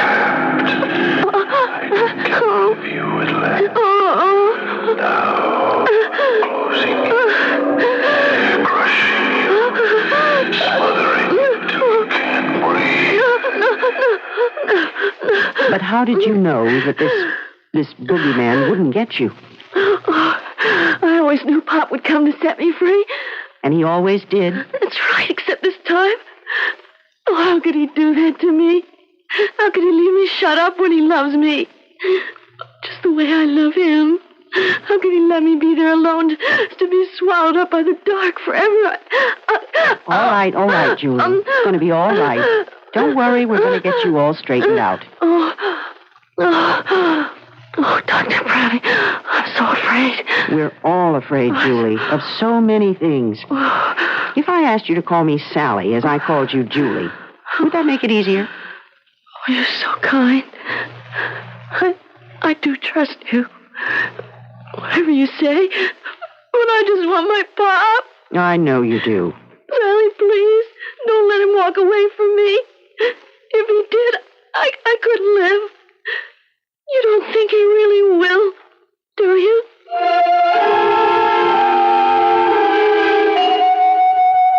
Dr. Browning isn't back in her office, but she should be shortly.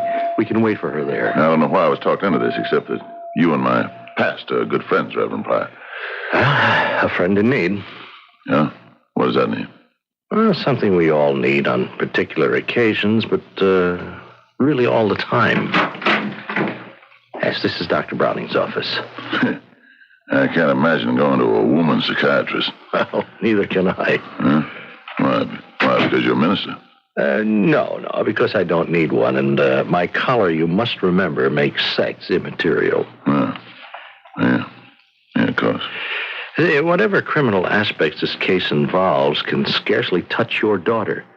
She was, by all evidence, she was an innocent bystander, except for the impetus that, drove her out of an empty house and involved her. What are you trying to say? I'm not trying. You see, I discussed this case with Dr. Browning, and we are both in agreement. Your daughter is possessed by a malignant spirit, something beyond her comprehension or ability to handle, which has driven her into a horrendous situation. One innocent man's death and another possible one. The young man was the instrument of the first. But where does your daughter's guilt lie? Or has she any real guilt at all to bear on those young, shaken shoulders?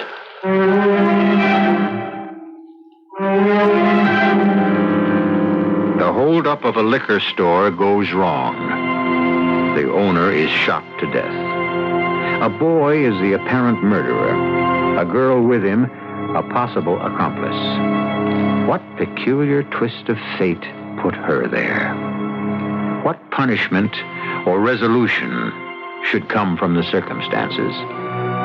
We will leave you to judge that after I return shortly with the third act.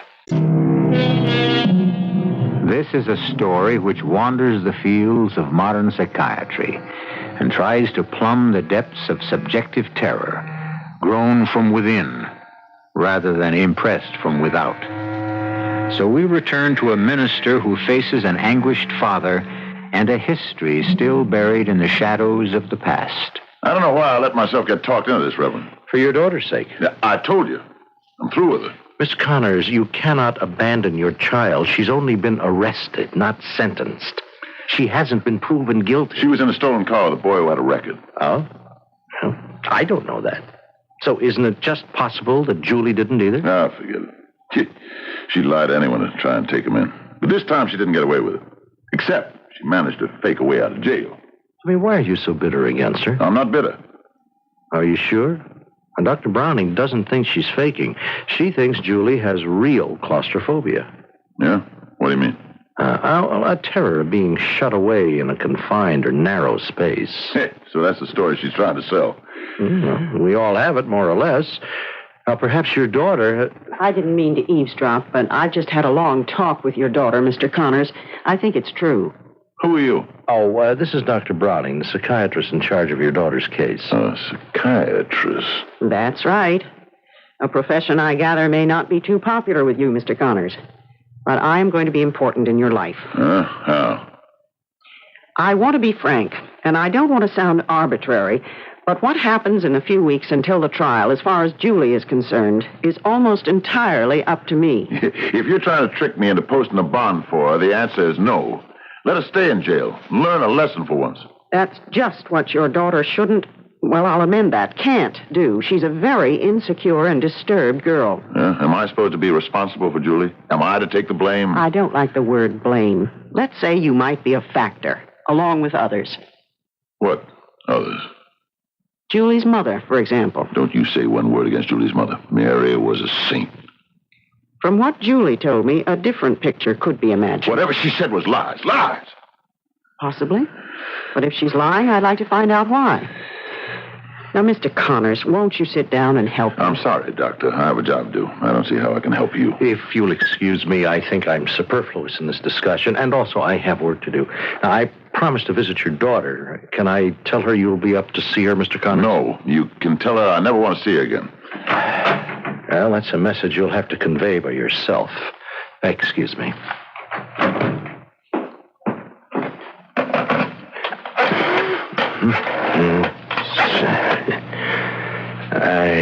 Reverend Pryor. Is this intensive care? Yes, I want to ask about Tim Sadler. The boy who was shot in the holdup. Ah, I see. Well, if there's any change, I'll be on 415. Would you notify me, please, immediately? Yeah, thank you.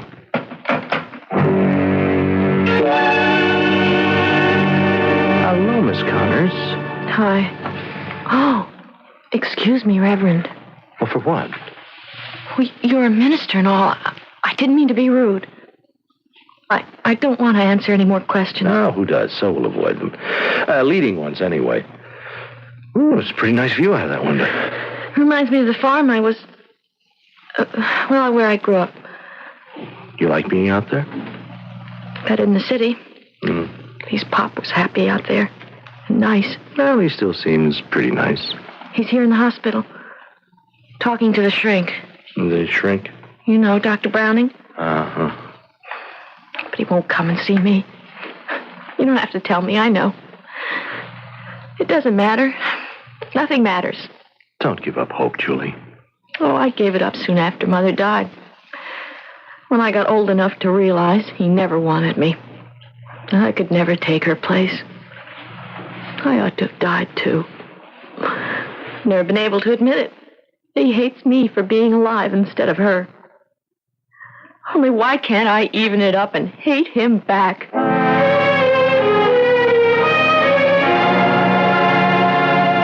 And I don't mean to pry, but you did love your wife very much, Mr. Connors. My life began and ended with her. She returned that love. Oh, yes. Mary loved me. Is that why she resented it when Julie arrived? Mary resent Julie? She loved her. And you? Of course. Who doesn't want kids? Oh, sure, on a farm, maybe I was kind of disappointed it wasn't a boy. Farmer needs a boy more than girls, but that was only at first. At first? Well, there was things went wrong. We weren't to have any more kids. That was the Lord's will. Then, after all the years we tried and found God set against us, Julie was growing up, and the bad streak was showing through. I told Mary she was too soft on her. What bad streak? The things she'd do. When she was 8, she climbed that big old maple behind the house and got treated like a cat. We had to get the county hook and ladder from the fire department to fetch her down. And then one summer she fooled us all. She was drowned in the river. By the time she was 10, she ran away from home regular. Not so far she couldn't be found. Then at 12, I swear I couldn't blame them. The boys came swarming around. I tell you the truth, she was lovable and damnable to handle, Doctor. And your wife tried to punish her somehow, or at least control her, so she took to locking her in the closet. Who told you that? Why, Julie. That was what she said? Yes. Damn. If now you don't see what a liar she is. Someone had to punish her. I was the one who locked her in the closet. Oh, I see. But you were always the one who came back to let her out. Up till now, Doctor. But I'm not bailing her out anymore. As a father or a bailiff. This time she brought her whole problem. And she can stay in the closet for good. Mr. Connors, I want you to listen to me. No, ma'am. You can take up for Julie all you want, but you ain't gonna change my mind. I'm not taking up for Julie. I'm taking up for both of you. Huh? And I'll thank you not to call me ma'am. I am Dr. Sarah Browning, and a specialist in human relationships. 2 minutes is all I ask. Yeah, 2 minutes. Well, a reasonable time. No, that isn't what I mean. It's just... That's what Mary always used to say to me when she wanted something good for us. I reckon I'll give you your 2 minutes, Doctor. For what? To try to get you to look at your lives clearly, yours and Julie's. To give you what you need, Mr. Connors. Love. I had that and lost it. Your wife's, but not your daughter's. Julie don't love me. Not like... Not the way... You couldn't be more wrong. All her life she was set against me, trying to bedevil me. Show me her own way, fight me. Because all her life you couldn't give her what she really wanted, a father's love. Try to see it from her point of view, Mr. Connors. She was a child who grew up in a house where her parents loved each other so much she felt excluded. An only child with nowhere else to reach for love. But Mary loved her. Well, of course, a girl takes her mother's love for granted. Except that she so often thinks of her as a rival for her father's affections. How much love did you offer her? Did she ever find from you? I was a farmer. I was up from dawn till sundown. Then there were still chores. Nights I was so tired of... I never had much time for... Exactly. And there was always the thought that had Julie been a boy, she could have worked with you, taken some of those chores off your shoulders, been more of a companion. Listen here, don't make me out no ogre. Maybe some of the things you say are true, but Julie didn't have to act up the way she did. That's just the point. Of course she did. She was trying to win your love the only way she could. Or at least attention. She climbs a tree, pretends to drown, runs away from home, anything to get you to come and rescue her. Even the punishment was worth it. The agony of the dark closet, because she knows you'll be the one to come and save her. I ain't proud of that. Oh, we're human. We do what we do. But have you any idea what that child suffered for your love? What do you mean? Claustrophobia is the most common fear people have. Have you ever been locked up in the dark, Mr. Connors? Ever since my wife died, I've shut myself in a closet. I hide in it because I don't want to wake up and open the door to life again. I had such love that... You could have it again. A different way. From Julie. No, she doesn't love me. She hates me. She wants to love you. Do you want to love her? I don't know. Now, don't throw it away. I've talked to her, Mr. Connors. Do you know about the boogeyman? Oh, that childish nonsense. Yes, childish, perhaps, but not nonsense. Imagine. Just shut your eyes and try to think back to your kid years. Thrust into inky blackness, the key turned, no escape. The gradual feeling that the air was getting too thick to breathe. Above all, the dark. And the fear that you were locked in a coffin. And then, from somewhere, some fairy tale or ghost story, you begin to hear a voice. Trapped, Julie. Trapped. No one to help you. No one to love you. At last I can get rid of you the way I want. The way I should have.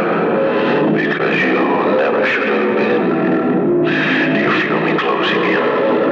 Like the walls crushing you, taking away your breath. Stop it. Stop it. Don't you know how wrong I was? Don't you see, no matter what she says, I know she hates me. But she doesn't. In spite of everything, you couldn't be better loved, and I can prove it to you. How? Whose voice do you think it was she heard? Because she wasn't a boy, but just a little girl. Because she felt unwanted. Whose voice, Mr. Connors? No. Oh, yes. Yours. God forgive me. He will. And Julie. It isn't too late. All her rebellion, everything she's ever done, even last night, if she has any guilt in what happened, has been a cry for your love. Can't you offer it to her at last?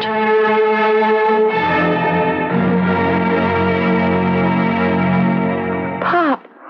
Julie. I thought you'd... I never thought you'd come. Well, about time. I didn't rob anybody, Pop. Honest, I didn't. I had no idea. It doesn't matter, hon. All I know is you're released from the hospital and you're getting dressed. And you and me are going to the police station to post that bond. And then we're going home. And no matter what happens, I'm going to fight to keep you there. Oh, Pop. Pop, I don't know what to say. Neither do I much. It ain't going to be easy. So many years to make up for. You could just one way. With one move. What? Could you just hold out your arms? Julie, my little girl. Oh, Pop, all my life. Just this. It's all I ever wanted.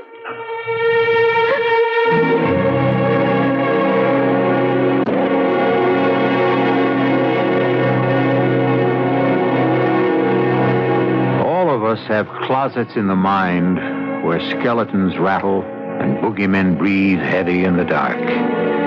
Thank the Lord for the people who open the doors for us, and pity all those who don't have the doors opened. I'll be back shortly.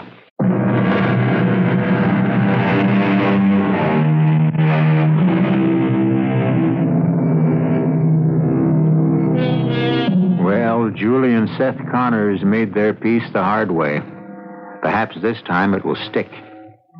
At least there won't be any more dark closets.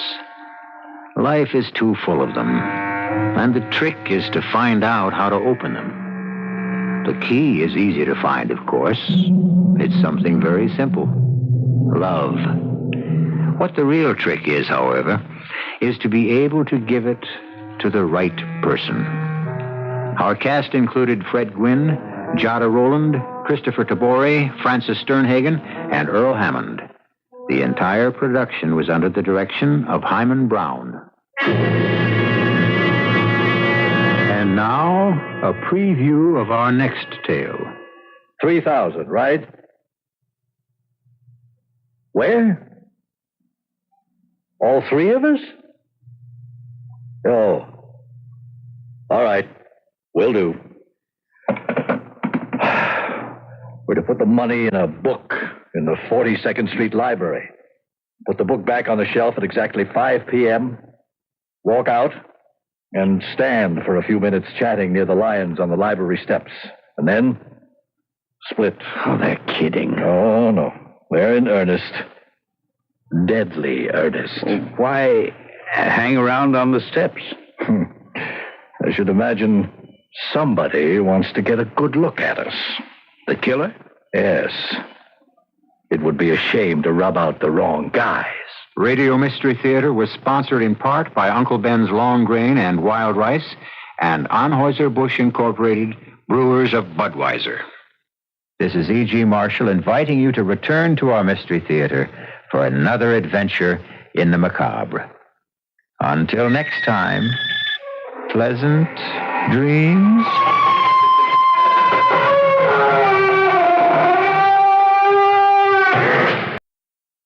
The CBS Radio Mystery Theater presents...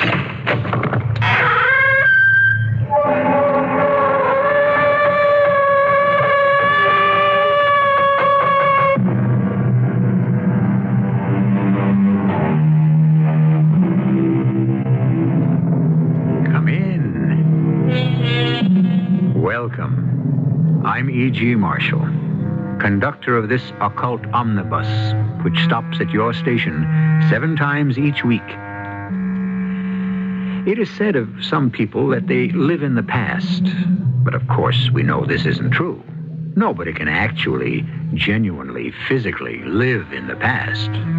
Yes, it's possible to spend one's life in reverie, in daydream, but live in the past? That's incredible. You can only live in the present. And the present is a vehicle that can only travel in one direction, forward into the future. At least, that's what we've been led to believe. You wouldn't want to be 19 again? No, I wouldn't want to be 19 again. It's better to be 55? In some ways, it is. You wouldn't want to be 19? You wouldn't want to be back there? Back where? Listen. Grow up, Bill. Please, grow up.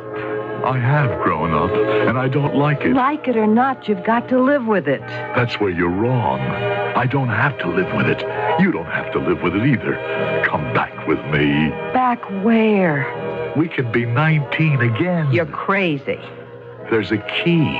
I found the key. Bill, please. Zelda, I've got the key. I know how to go back. Come back, Zelda. Come back with me.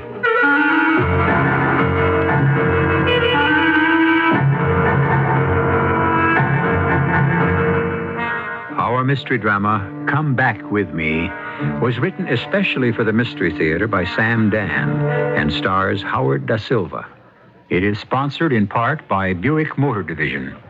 I'll be back shortly with Act One.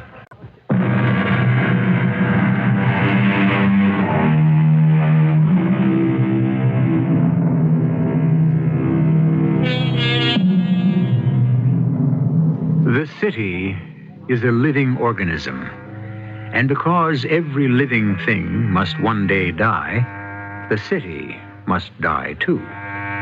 Like the human beings who build it, the city has its periods of youth, maturity, and old age. The city dies by degrees. A house here, a street there, block by block, neighborhood by neighborhood. The boarded up, shuttered buildings stand empty, decayed, deserted, dead. But that part of the city which still lives continues to go through the motions. It sends water through the mains, electric current to illuminate the streetlights, and police cruisers on their slow patrols. Tonight, Officer Tom Bergen suddenly stiffens to attention behind the wheel of his car and loosens the strap of his holster. Just up ahead, a man is walking slowly along the sidewalk, and anyone out here this time of the night had better be questioned. Are you okay, sir? Something wrong, officer? Oh, no, sir. Well, then why do you stop me? I didn't stop you. I'm walking along the street, minding my own affairs, and you accost me as if I were a common criminal. No, I only asked you if something was wrong. Why should something be wrong? Well, sir, Is this some sort of search and seizure? Or stop and frisk, as you might call it? Now, look, sir, you see a person out alone at night in this neighborhood. But what's wrong with this neighborhood? What's wrong with this neighborhood? Is there a better neighborhood in the entire city, in the whole world? You are insulting my neighborhood. Now, look, sir, I assure you... You assure me of nothing. You imply that this neighborhood is a hotbed of vice, of crime, eh? I didn't say that. That was a nasty insinuation in your voice. Well, I only wanted to make sure There's an insult, and it's a fighting insult. Now, look, you're just getting excited over nothing. This is my neighborhood, and I'll fight for it. For how can man die better than by facing fearful odds for the ashes of his fathers and the temples of his gods? Well, how can he? I don't believe he can. Macaulay wrote that. Thomas Babington Macaulay. And when I was a kid, that's what we were taught in high school. They don't teach Horatius at the bridge anymore. You know that, don't you? Well, yeah, I guess they don't. You know why, don't you? Because it's not relevant. You hear that? It's not relevant. That's a great new word today. Relevant. Yes, sir, yes, sir. Look, how would you like to... Honor, duty, respect, these things, they just aren't relevant anymore. Why don't you get in, mister, and I'll give you a lift home? And I'm not relevant anymore, either. Now, look, it's very late, and you look to be a little unsteady on your feet. Tell me, officer, look me straight in the eye and tell me, what is relevant today? And like I said, it's very late. Oh, no, it's early. It's very early. The crowd is first starting to get together at Morrissey's. Morrissey's? Jack Morrissey's. You mean you're the cop on this beat and you never heard of Jack Morrissey's? Everybody from the neighborhood goes there. Oh, sure. There used to be a Jack Morrissey's saloon, but you're going back 30, 35 years. It's here now. Right here. Look, mister, any minute now it's going to start to rain, so don't you think you'd better... It's okay, officer. I'll just go into Morrissey's. See you later. Sir, you can't go anywhere. That's an old, condemned, boarded-up building. Oh, you're a pretty good guy for a cop. Come on in. Let me buy you a beer. Well, where are you going? Where do you think I'm going? Inside, into Morrissey's. But there's no such place. Are you sure you're okay, officer? The joint's jumping. Can't you hear? Can't you hear the music? No, sir. I don't hear a thing. Listen. Don't you hear that? On the jukebox. The jukebox? Don't you know what a jukebox is? Yes, sure. I got this stuffy old prop, Doc Carberry, and one night the gang of us invite him down here, to see how the people live. It's starting to rain. And you can hear this jukebox in Morrissey's. You hear how loud it is? But I don't hear nothing. Can you believe that old Doc had never seen one before? What's that, he asks. It's a jukebox, I answer. Oh, he says, probably named after a member of the Jukes family. You don't get it, huh? Well, in psychology, you study this very retarded family named Jukes. Look, the rain's beginning to come down very hard. It's a classical clinical study. There's nothing there. Hey, take your hand off me. I said I'm going into Morrissey. You can't go in there. The building is condemned. You see what the sign said? I said take your hand off me. Yeah, but... look here, mister. I can see you're... I don't want to have to use force, but I warn you. Don't you swing at me again. Let me alone. Now, come on. I'm going inside there. No, you're not going anywhere, mister. Let me alone, I say. Come on. I can't push me around. I'm up. Yes, you're up. Zelda, hey, what time is it? It's almost noon. Noon? He didn't wake me. I have to be at the office. Bill, don't get out of bed. What are you talking about? Dr. Davis said he wants to see you as soon as you're awake. What for? Bill, you don't know what for. What happened last night? Last night? A policeman brought you home. What are you saying? There it was midnight. I answered the doorbell, and you were practically draped over the policeman's shoulder like a sack of wheat. You're kidding. Bill, the cop said he didn't want to book you. Book me? For assault. You were obviously disturbed. He felt that treating you like a criminal wasn't the answer. He was a very decent cop. Zelda, what is all this about? I must say, in addition to everything else, the publicity could have been the last straw. That's all we would have needed. Zelda. Bill, shut up.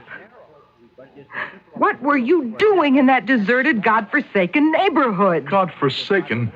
Don't say that. Why were you wandering around there? Why? I don't know why. Bill, I'm trying to hold on. What was I doing there? I was looking for something. What?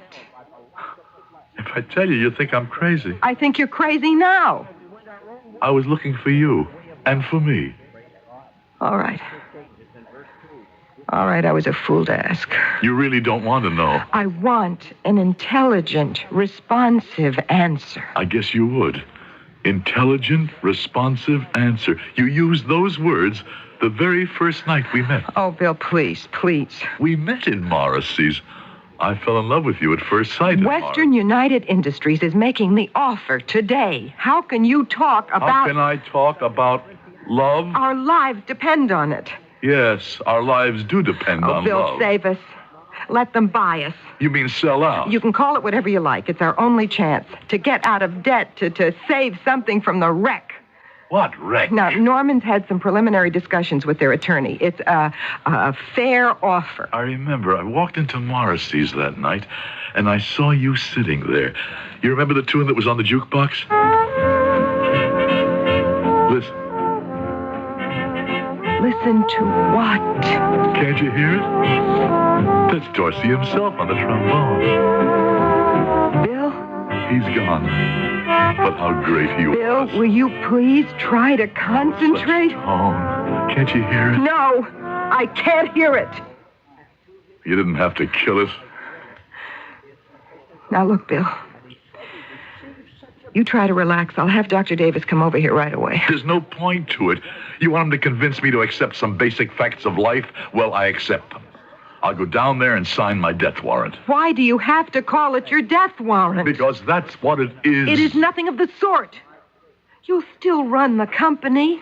Hundreds of small businesses have been taken over by big corporations. I don't want to talk about They it. still want you to manage it. I said I'm willing to do it. Why do we have to talk about it? Now, let me shave and get dressed and get down to the office. Wear the new dark suit. Oh, absolutely. Dark has always been the proper shade for executions.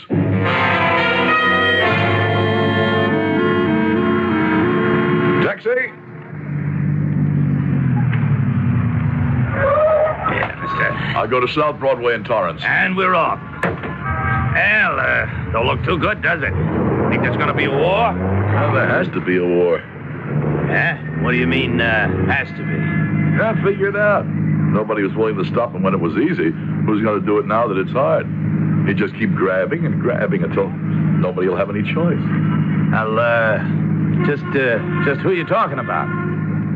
Who do you think I'm talking about? Who else is there to talk about? Hitler. Hitler? Oh. Yeah, well, I guess that sounded crazy to you. No, not really. Sometimes I kind of, I go back. Oh, well, that's perfectly all right. I go back all the time myself. Do you? Oh, I don't know if the old days were better or if it's just that we were younger. I tell you one thing, the music was better. Ah, what great bands they had in them days, huh? Marie, the dawn is breaking. Marie, you'll soon be waking, Duddy. Driver. Huh? Yeah? I changed my mind. Take me to 280 LaSalle. I even remember the number. It's the corner of Tremont. Oh, yeah. You just made yourself a deal.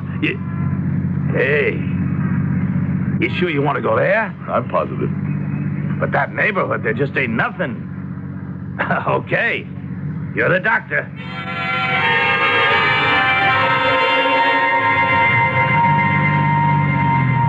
Tremont, just off LaSalle. 210. Keep a change. Hey, you mean you want to get out here? That's why I came. Mister, listen, for blocks around it's deserted. It's all coming down. I mean, you can even hear the wrecking crews. Now, some of these buildings, they got junkies, all kinds of weird characters. It ain't safe. You know, you're a character. I'm just going into Morrissey's. Check Morrissey's. Morrissey's? Yeah, but all the cab drivers seem to be characters. Is it part of the union rules? Can't you hear the music? Music? You were just singing it. Hear it? Well, I tried. But like they say, to each their own.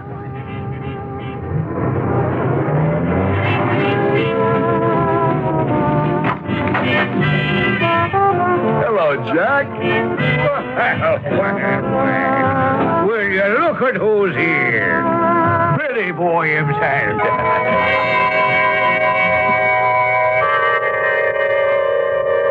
Well, can we say that Morrissey's lives? Let me give you some actual data. Jack Morrissey opened a neighborhood bar in 1933. In 1941, he closed it when he enlisted in the Army. Jack Morrissey was killed in North Africa at the Kasserine Pass in 1942. The place was never reopened, but here we find ourselves as part of the busy, happy crowd at Jack Morrissey's. How do you account for it? Well, you know we account for everything, eventually. And part of the accounting will occur when I return in just a few moments with Act Two.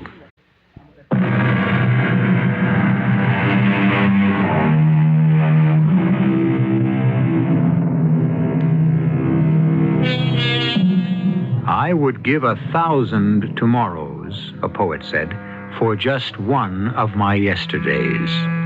Well, today is yesterday for Bill Harlow.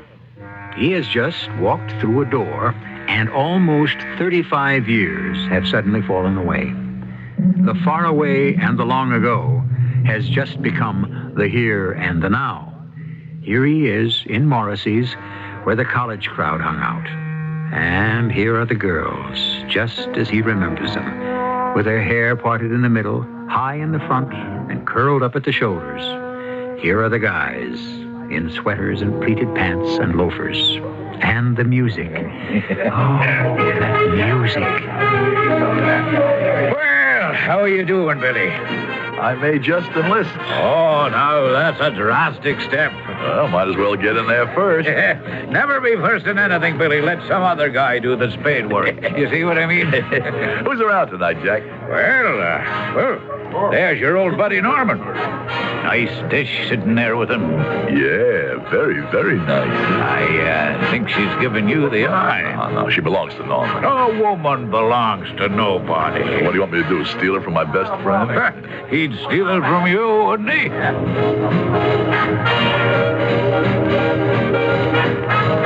Hi, folks. Uh-oh. What are you doing here? I just fell in love, Norman, with that girl you're sitting with. Now, what kind of an answer is that? Oh, I think you could call it an intelligent, responsive answer. Oh, you could, huh? Absolutely intelligent because he shows good taste. Mm-hmm. And responsive because it answers the question. What's your name? Bill Harlow. Billy, get lost. My name is Zelda Newsom. Come on, sit down. Thank you. Where were you all this time? Hey, Normie, we mustn't let the music die. Put a nickel in the jukebox. Wait a minute. I thought this was my day. Anything by Glenn Miller? They have everything by Glenn Miller. Normie, do the honors. Yeah, behave yourself with my date, will you? Well, you didn't answer my question. Where was I? Oh, I was out there looking for you. Well, now you found me. I would like to give you an engagement ring. Oh, are we engaged? Sure. Except I don't have one. I could give you my fraternity pin. But? I don't belong to a fraternity. Oh. Well, I'm not sure I could be interested in a pauper. Oh, I'm not completely without wealth. Oh, are you a millionaire in disguise? You see this? And what is that supposed to be? It's not supposed to be anything. It is. Yes. Now, the average person would look at this and say it's just a little black pebble. But it isn't. This is a small stone. See how highly polished it is? Uh-huh. From the tomb of King Tut. I am impressed. You should be. It's my most precious possession. I'll keep it always. Shall we dance?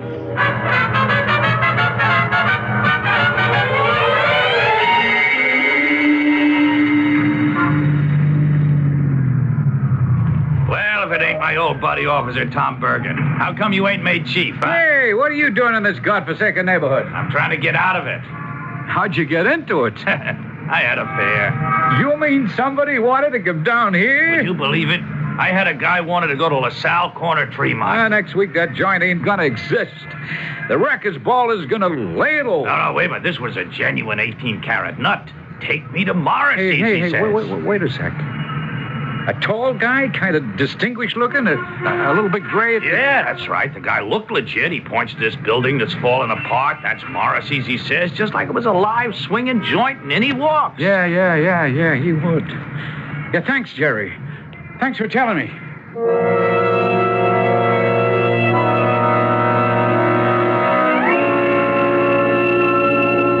I'll have a couple of beers, Jack, for me and my girl. Your girl, huh? She come in here with Norman, and I say Norman's gone home. Well, I would have done the same for him. What is this gift you got with the girls, Billy? Well, what can I tell you? You have to be born with it. Or you do without. Billy, she's just another dame. You're telling me. I think that Norman was gone on her. She made the choice. I hope he forgives you. Normie and I, we're like brothers. Blood brothers. Yeah. Anyhow, he wasn't sore when he left. Oh, I seen that big smile of his. But you never know how a guy is taking it inside. Oh, come on, Jack. A guy himself may not even know how he's taking it. Like, it may be boiling away deep down where he don't know it. And then maybe 10, 20, even 30 years from now, he could suddenly make you pay the price. I could stand here and be enriched by your wisdom forever, Jack, but the most beautiful girl in the world is sitting there at the table waiting for me. We'll find again as you are before. Well, what was that earnest conversation you were having with mine host, Jack Morrissey? Oh, just man-to-man conversation. Tell me about it. Do you mean I have to tell you absolutely everything? Absolutely. Well, Zelda, what is it? What's happening to us?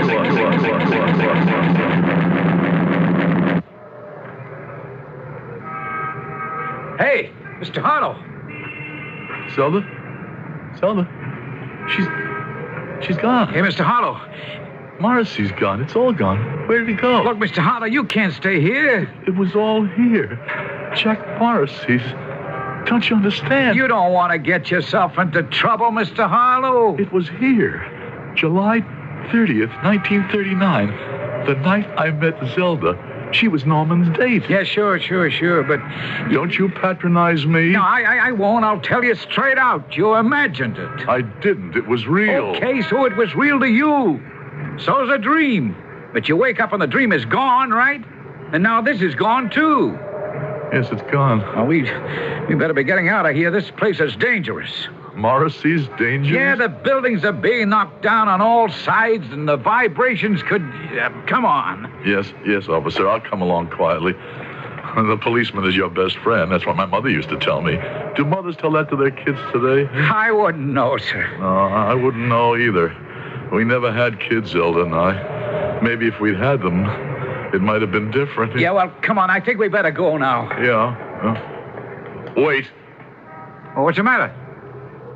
Look. Where? On the floor. That little stone. The little black stone. So, okay, what about it? Here. Hey, look at it. It's the stone I just gave to Zelda. This is it. This is the exact same stone. Now, look, Mr. Harlow. On July 30th, 1939, in this place, I gave a girl named Zelda Newsom a little black stone. And here it is. How do you account for it? I don't know. I can't account for anything. All I know is that this joint's been deserted for years, and the law says no trespassing. So do we go? All right, let's go.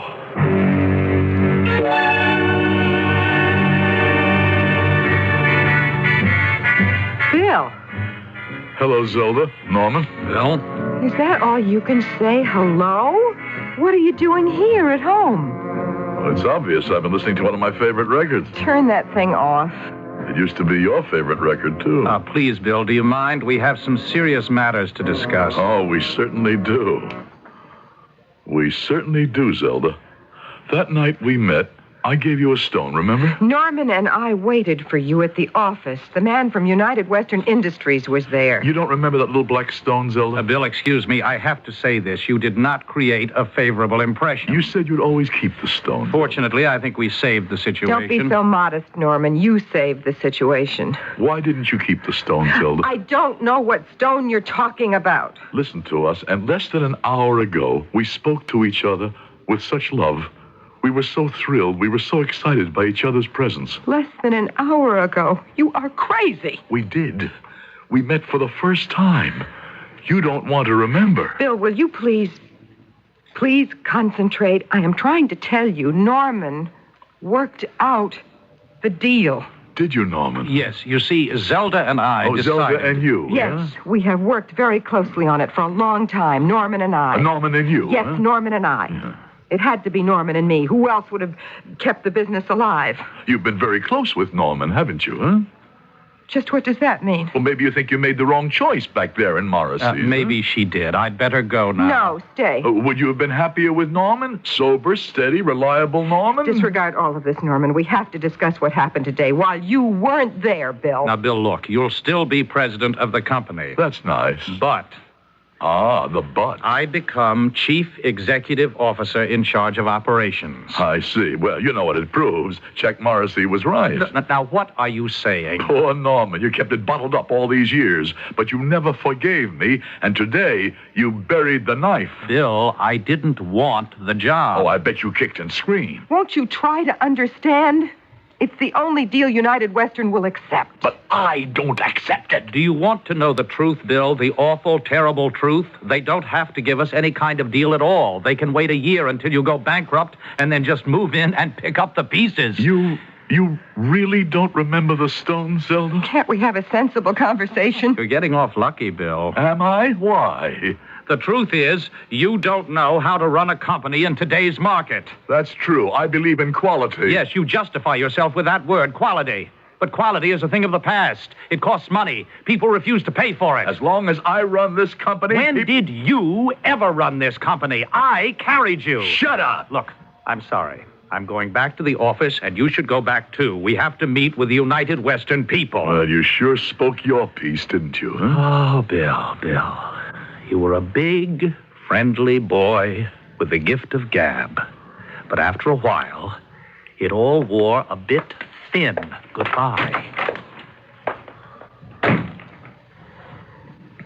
You better go back to the office.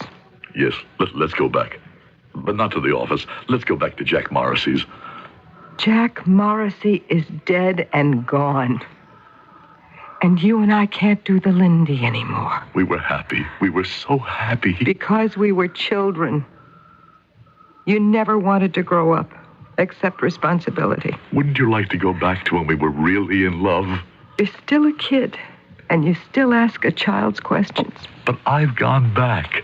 Once again, I felt that thrill. The thrill I knew the night we met. You even sound like a song of 30 years ago. I saw how you looked.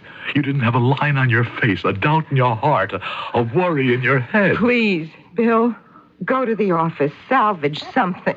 I have to go back. I can't live here anymore. What do you mean by here? The present. The present is all we have. The future never comes, and the past is dead. This time, I won't let anybody break into it. I'll know how to hold on to it. Come back with me, Zelda. Come back.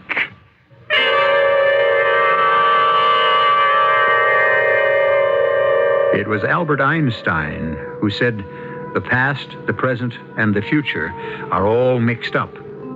You can go forward in time, and you can go backward in time. Exactly how is not crystal clear, but the theoretical possibilities are accepted by science.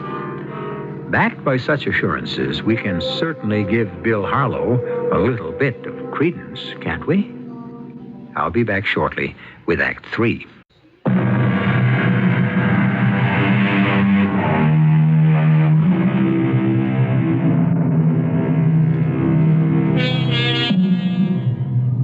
The promise of youth.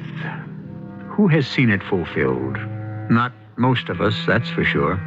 And so, maturity becomes a matter of more or less graceful reconciliation between the dreams of the boy and the realities of the man. We say more or less gracefully to describe the reconciliation, because while there are people who accept failure with very little grace, at least they do accept it. Then we have Bill Harlow, who refuses to accept it at all. Come back there with me, Zelda.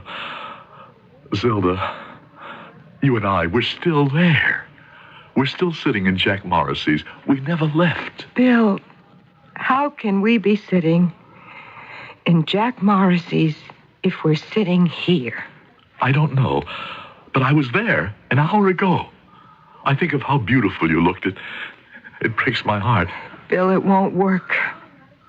We're what we are now, what the last 35 years have made us. No. You simply cannot accept life. That's not life. That's death. Death is also a part of life. Please, come back. To Jack Morrissey's. Yes.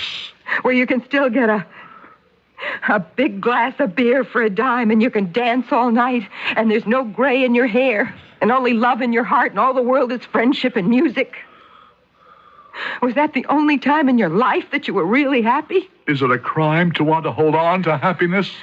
No. It isn't a crime. It's a delusion, but it isn't a crime.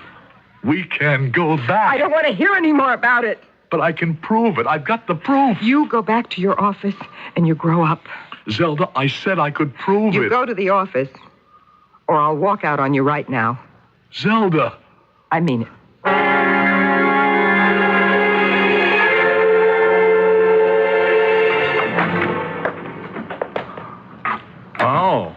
Come on in, Norman. What's on your mind? Bill, well, excuse me, the reorganization and, well, it was decided that this would become my office. Oh, then I better get out of here right away, huh? Oh, there's really no hurry. I mean, no, take a few days. Sure. Bill, look, I'm sorry we had those words back at your apartment. We never really were friends, were we, Norman? I don't know what you're talking about. And now you're getting back at me for everything. Now, Bill, I know we can work together and justify the faith that the new management has in us. Oh, that's a terrific speech, Norman. Terrific. Precise, pungent, and pithy. Well, which one of us answers it? This is now your office, but it's probably for me. Oh, come on. Yes? Mr. Harlow? Yeah. You're expected to meet with the United Western people in the conference room in 20 minutes along with Mr. Hollis. And, oh, your wife is here. Thank you, Miss Bain. Send the dear girl in. So, you and I are going to meet with the new management, and they'll ask questions. And they'll see how bright you are and how stupid I am. Bill, that is ridiculous. Is that how you set it up? Set what up? Oh, it's nothing. That's right, nothing. It's just old Bill being paranoid again. I've got to get some figures together. I'll see you in the conference room. Bill, I know it's hard. It's hard for you to work with Norman as, well, on an adult level, to accept him as an equal. Brilliant Bill, plodding Norman. But you need each other. You mean you really don't remember the stone, Zelda?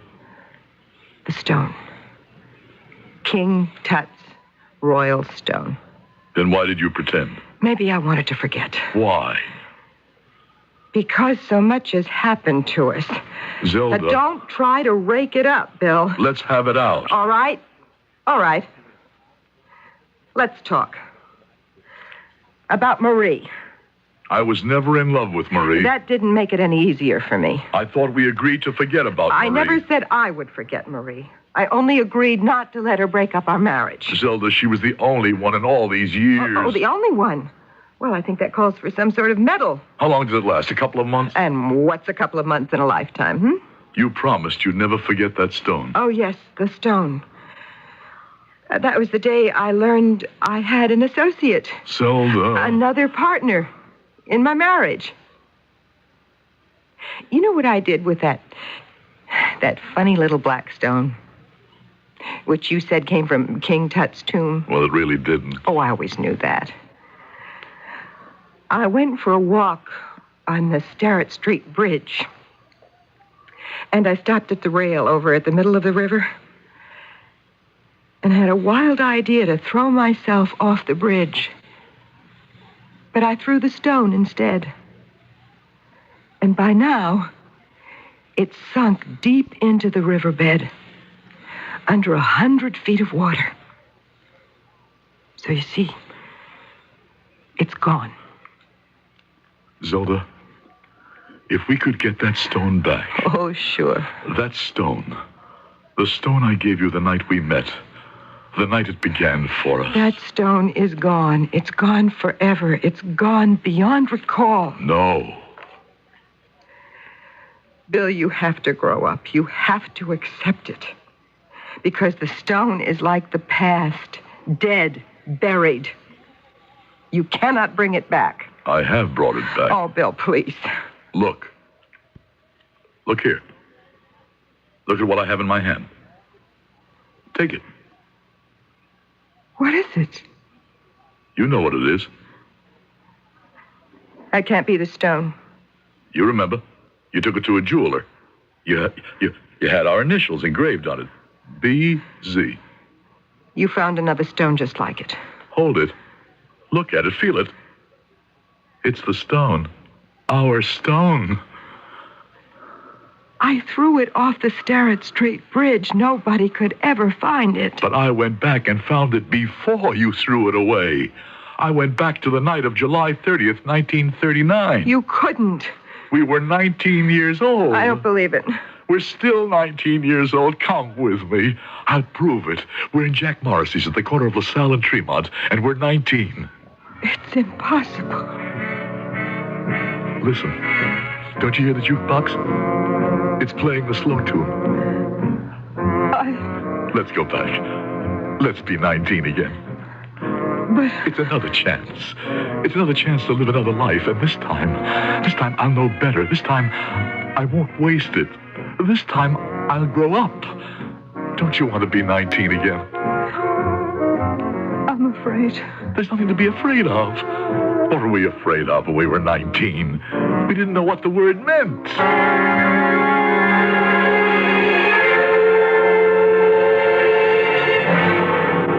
It's gone. The neighborhood, it's all gone. Hurry. We're not supposed to go into the building. Why? Because... Oh, it doesn't matter. Here, this is it.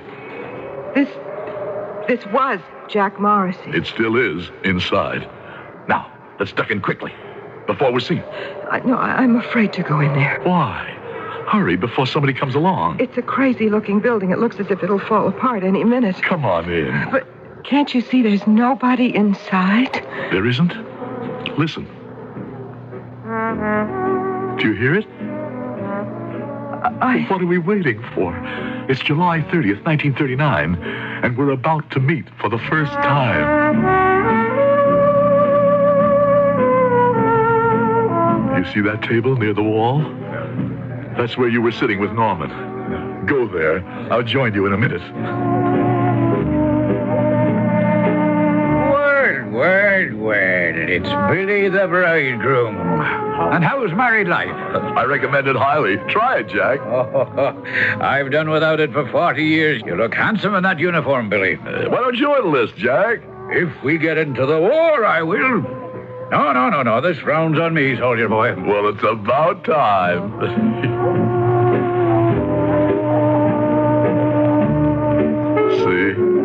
See, darling?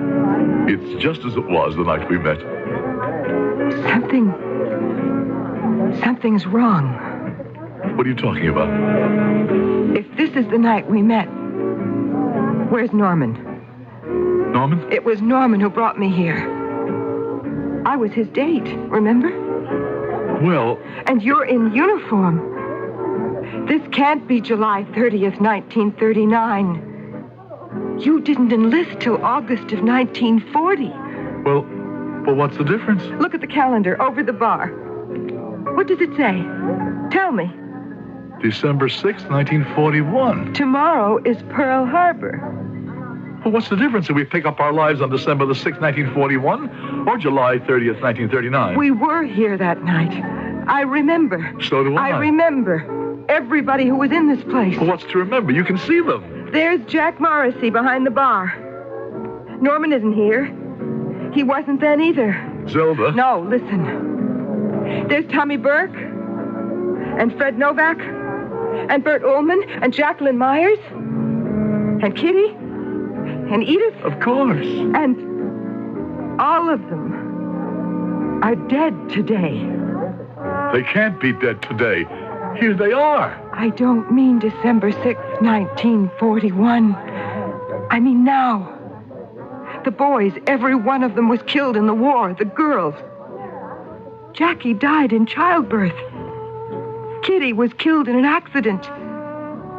Edith had an operation and she never recovered. What does this have to do with... Don't you see? It won't be different. It'll be all the same. We'll do it the same way again. No, Zelda, no. We'll make it different. How? This time we'll know better. Why? How will we know better? We'll have forgotten. I'm starting to forget already. Zelda, don't be afraid. I can't help it. Look at this place. It's the place of the dead. Don't say that. The dead. Everything is dead here. All these people are dead now. The music is dead. The building is dead. And if we stay here, we'll be dead too. No. This is where we can start a new life. Let's get out of here. How can you say dead? Can't you see everybody? Can't you hear the music? No. I don't hear anything. I don't see anything. I'm in an old, battered, broken-down building. The ceiling is going to cave in any minute. The walls are ready to collapse. Why do I hear it? Why do I see it? Why is it so real to me? Because you need it. All right. You need it, too. No. No, I'm not afraid to live, to grow. Where are you going? Home. Please, come with me. Home? I'm home now. They're tearing down the building. Do you want to stay and die? I'm gonna stay and live. Goodbye, Bill. Zelda. Zelda. Hey, you! Bring in that ball! Hold it! Let somebody in the doorway of that building! Wait! Wait, my husband's inside! He's in there! Hey, clear, lady! No, somebody go in and get him! No, nobody can go in there now, lady! Look! Oh, my God, no!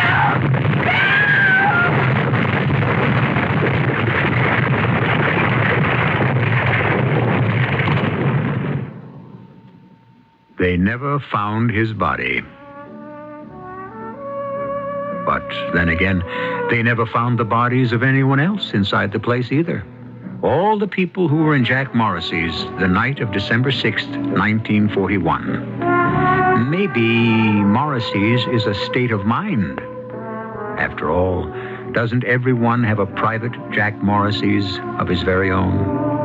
I'll retreat to mine for just a few moments and then return to reality.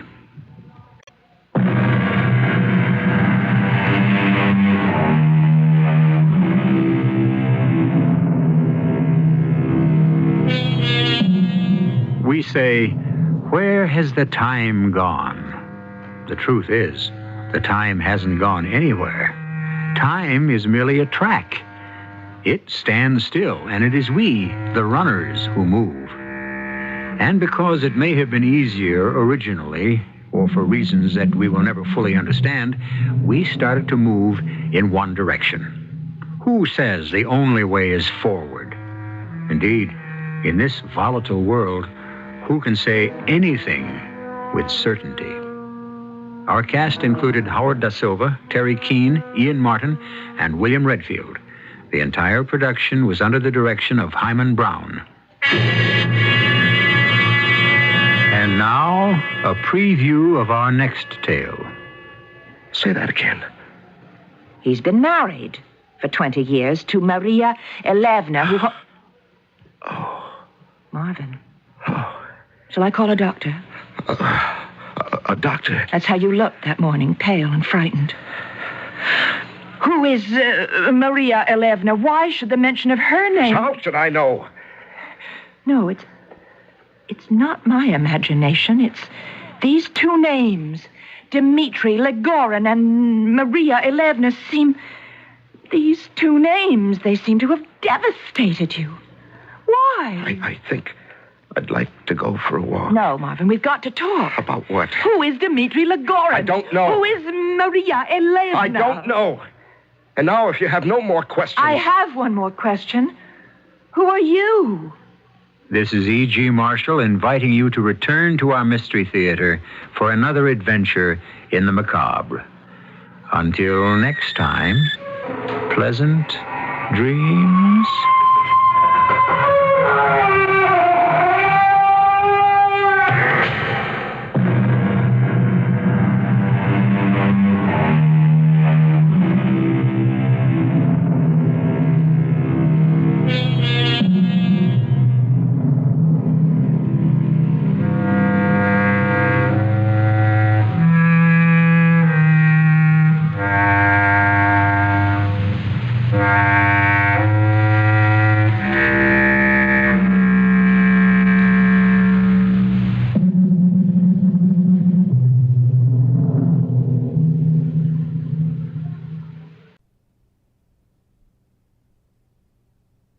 The CBS Radio Mystery Theater presents...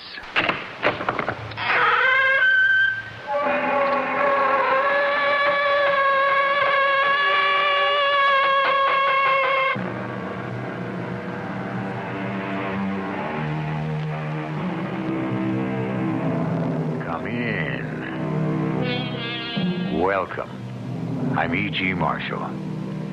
They say one of the hardest things for an aging actor to do is to retire, to give up the stage once and for all time. Unlike most jobs, one does not simply work at acting. One lives it. It's part of your days and nights, even when you're not performing. It's in your blood, and even, I would say, in your soul. Today's mystery concerns one such man, one such actor. Mother, where is your husband? Your husband. My stepfather. I don't know. Will he be late? It's quite late already. He may not get back until morning. Not till morning. Well, it can wait. What do you mean? I'd like him to be the first to find your body.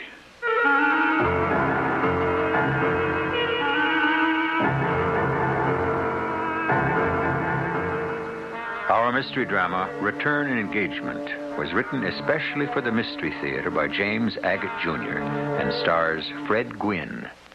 I'll be back shortly with Act One.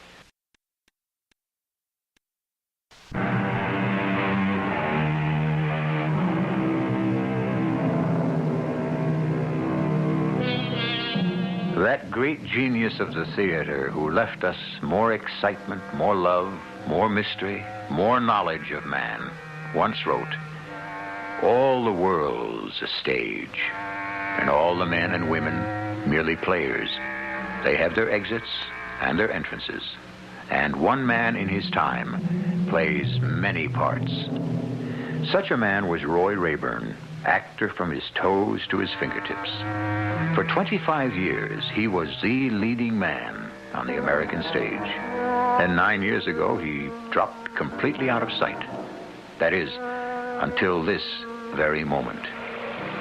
There he is, unmistakably Roy Rayburn, walking alone in the rain across the bridge that spans from New Jersey to New York, his collar turned up, cars zooming by. I shall kill her outright and not blink an eye. Why, I can smile and murder while I smile. I said those words as Gloucester in Henry VI. Outright, Gertrude, quickly. You won't suffer the way you've made me suffer. Hey, yo! Hey, buddy! You thought you could marry him and have me put away? Lock me up in an asylum? Hey, buddy, you want a lift? Come on, you're holding up traffic. What, are you crazy walking across the GW Bridge in the rain? You want to get killed or something? Hey, you kidding? Is that pajamas you got on under your coat? You weren't gonna jump off the bridge? I wasn't. You wasn't? Definitely not. Anything I can't stand in this day and age when everybody's got something to live for is for people to stop living for it. There are circumstances when you think your life is over. I can understand that. Your life is over while you're living? While you're living. People have disappointed you. Oh, come on now, Jack. You're not going to tell me a little disappointment makes a guy a suicide. Take your life? You only got one life, you know. Oh, I agree. I could never do it. I've got too much left undone. Too much I want to do.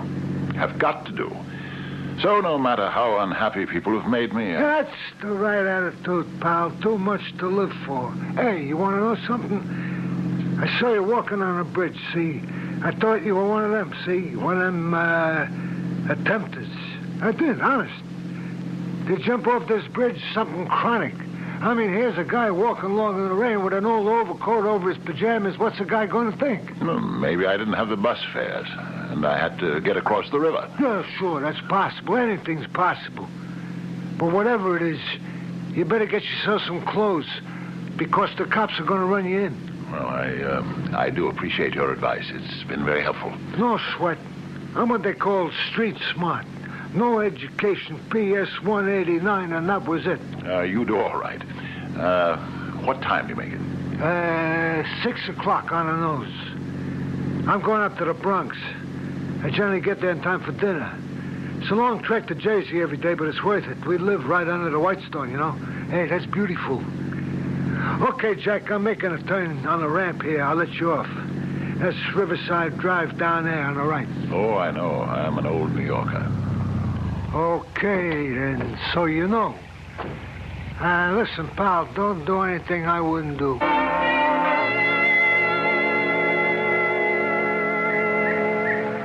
You. Hey, you. You can't sleep here.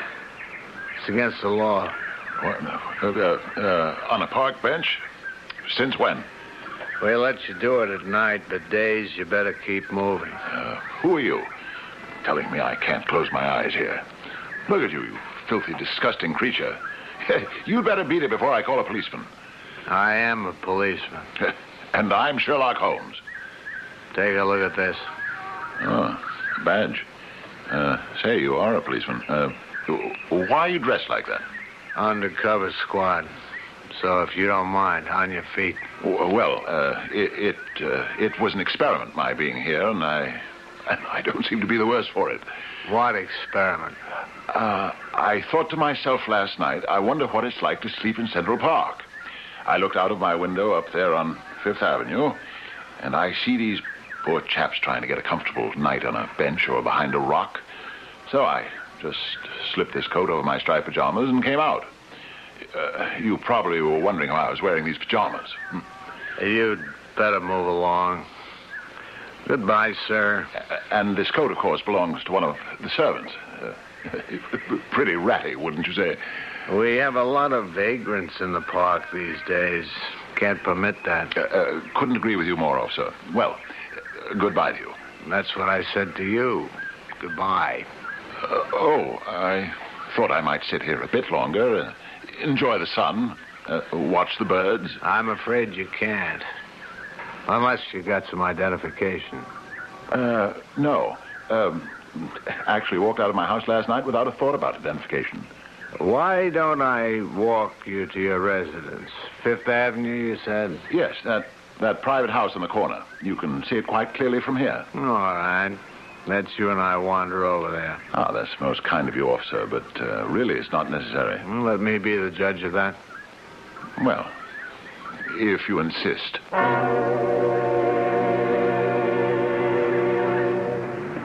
Well, now, that is the darndest thing. Would you believe it? I came out last night without my key. Did you now? It was all a spur-of-the-moment thing, you understand, to sleep like a bum on a park bench. This house doesn't look occupied. Doesn't it? What would you say? Lower windows on the Fifth Avenue side being boarded up? That's right, officer. Well, you see, we keep them that way, my mother and I. Now, you may leave me here. I'm safe. I'll just go down those stairs, servants in the delivery entrance. I'll ring, and they'll let me in. Looks like that iron gate to the basement is padlocked. Are you sure you live here? Padlocked? Oh, dear, of course. I completely slipped my mind. I let the servants have the day off, and they like to get an early start. Is that so? Your servants have the day off? That's correct. In fact, the whole week off. I'm loaning them to my stepfather, who lives on the island in Sands Point. He's giving a big party, needs some extra help. Your stories are beginning to confuse me. I thought you said you all lived here. Some of the time. Most of the time is Long Island. I think if you don't mind, you'd better come along with me to the station house and explain it to the lieutenant. But I've nothing to explain to him. Don't even know the man. Well, just tell him what you've been trying to tell me, that you live on Fifth Avenue, you sleep on a parked bench, you have no key, the house you say is yours is boarded up. No. I do not wish to accompany you, officer. Take your hand off my arm. Get it off! Stop that man. Stop him. Boy, that guy's got some punch. My jaw. Stop him!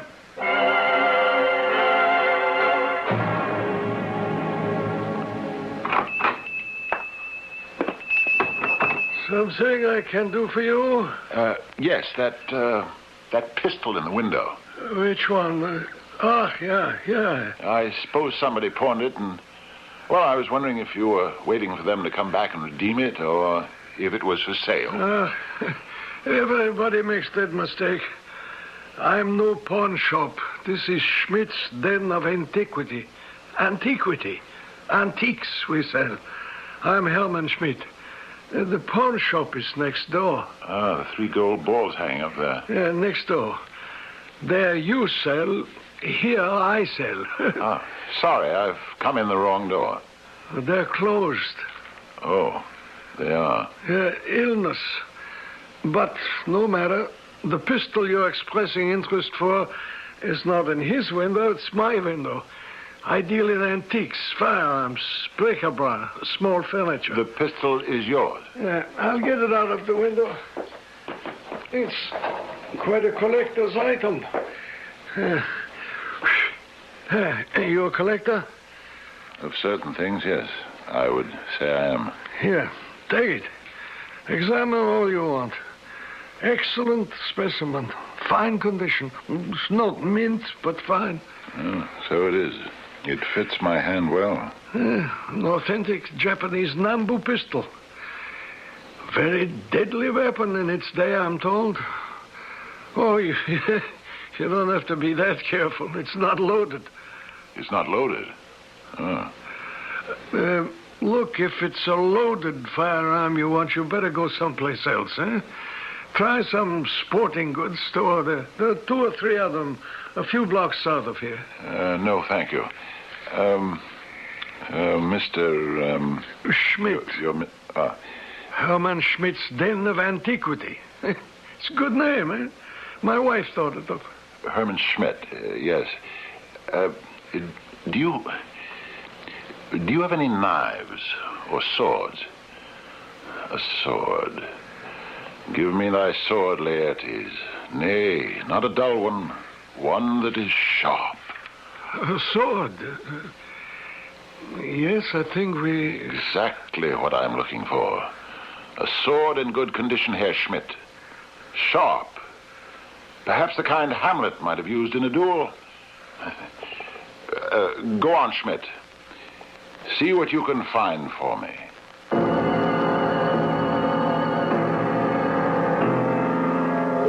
So, Roy Rayburn would like to buy a sword, the kind Hamlet might have used. What does Roy want with a sword? To play a part in a play? Or a part in real life? Who is Roy after? Is he seeking to punish or revenge? Whether Roy Rayburn is bent on righting a wrong or repaying a debt, we shall find out when I return.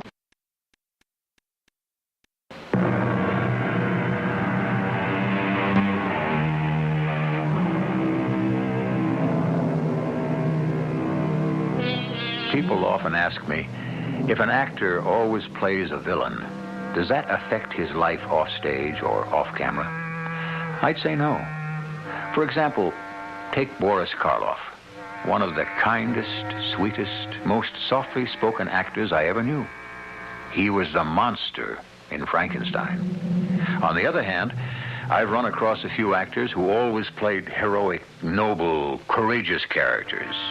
But in real life, you wouldn't like to know them. Now, Roy Rayburn doesn't fall into either category. His mind seems, shall we say, a little disorganized. And that doesn't help when you're a performer. First, it's a pistol, now a sword.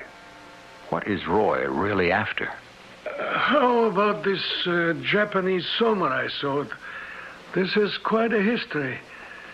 It's massive, isn't it? Too big, I'm afraid, Dr. Schmidt. I'm not a doctor. Please don't interrupt me. I want to buy something to give my mother as a surprise. What about those over there, over in that corner, against the wall? The firearms? Oh, they're not for sale. Mind if I take a look? Well, those are authentic 18th century. I got them at an auction. Came from the Raleigh Tavern in Williamsburg. And I plan to give them to my parents as a gift on their 50th anniversary. They love old things. Nice. Did you say you were making a gift of these to your family? What a coincidence indeed. Yes. But I mean, well, there is so much here to choose from. Couldn't I interest you in... Didn't I tell you? I want these fire tongs for my mother. Good weight, too. Well, if I ever run into another set, if you give me your name, I'll let you know. Not the set. Just the fire tongs. But the value lies in getting a matched set. I am not able to wait until you find another, Mr. Schmidt, and I do not want a set, just the fire tongs. Yes.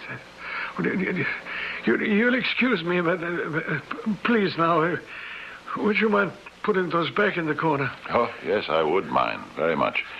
Now, shall we get to business? I don't happen to have any money on me right now, but nevertheless, I do want these. I can't break this set, don't you understand? You don't seem to understand, Schmidt. These fire tongs please me. They will please my dear mother. Now, come. Do not make this difficult for me. Yes. I don't know what this is all about, and I don't want to know. Please. Don't back away from me. I'm not going to hurt you. Help! Help! Someone! I'm being attacked! Help! Oh, I'm very sorry, Mr. Schmidt, but my need is greater than yours. I hope I haven't hurt you too much. Very foolish of you, Schmidt. Good. Still breathing. Now for a little money. Just enough from your cash box for my ticket. Merely a loan, shall we say. Now, to wrap these fire tongs in newspaper, and I'll be off. The clothes. You won't mind, will you, Schmidt, if I borrow your clothes, old boy? I'll leave you my old coat and pajamas.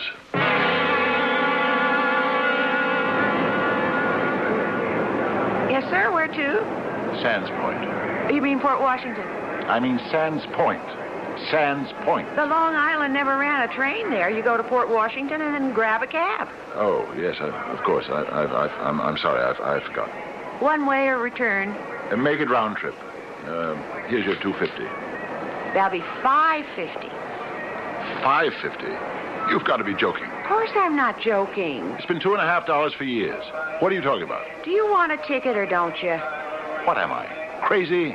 I paid $2.50 round trip out to the island just yesterday. Mister, it hasn't been $2.50 for 10 years. Now, will you move along or pay? What is this? You're holding up the line. I'll tell you this. I'm not paying any $5.50 for a $2.50 round trip. So long, pal. Hey, come back here. Officer, that man carrying your package, he stole a ticket. Officer, get that man!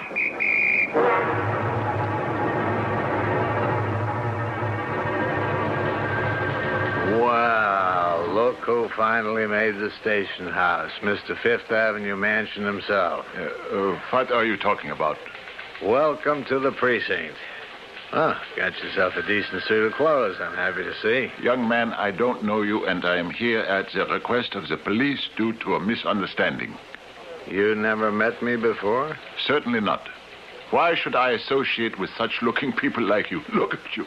You ought to be ashamed, young man. Why don't you get yourself a job? Nice try. Don't you remember saying something like that to me in the park? And then we went to your house on Fifth Avenue? And you had no key.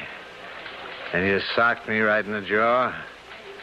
I'm sure about that. Officer, you, Lieutenant at the desk, do I have to listen to this man? Yeah, I'm afraid you do, mister. I've been detailed to find out a little more about you, what you do, who you are. Why'd you run off with a railroad ticket you hadn't paid for? It was a mistake. An honest mistake about the price of my railroad fare. You're very good at playing these games. Better than most. So, you and I have not met before, huh? Not unless you came into my shop to buy an antique. Oh, so you have a shop. Does it have a name? Yeah. Den of Antiquity, 22 Court Street. Now, that's a new one. You're also an antique dealer. Herman Schmidt. Mr. Schmidt, you wouldn't be able to prove that. Some identification. Here, look at these fire tongs. Yeah, just look at those, huh? Authentic in every detail. From the Rawley Tavern in Williamsburg. A great find, 18th century. Well, I'm afraid we can't accept fire tongs as means of establishing identity. A driver's license, Mr. Schmidt. Credit cards. I'll look. Perhaps you left your wallet in Central Park where you spent the night, huh? Come on, mister. Who are you? Must have left my wallet in the other jacket. Lieutenant, I think we better lock this man up until those fingerprints check out. I meant to say something about that. The indignity of that. Taking an innocent man's fingerprints before he knows what's happening. Routine procedure. Wait. Wait a moment. Here, my wallet. Go on, look inside, Mr. Nosy Bearded Detective. Well, this is something. This is really something. Take a gander at this, Lieutenant. He's Herman Schmidt, all right. That's what all those credit cards say. But look at this. There's $50 here. 50. There is? I mean, there is. I could have told you that. Well, then what in heaven's name is all that routine with not paying for your ticket? You know, you guys make me so mad. I know what you're up to. You like to play games. Let's try the false arrest game today. All right, here. Take your wallet and your fire tongs and beat it, Schmidt. And if I hear another one of your games, you'll be very, very sorry.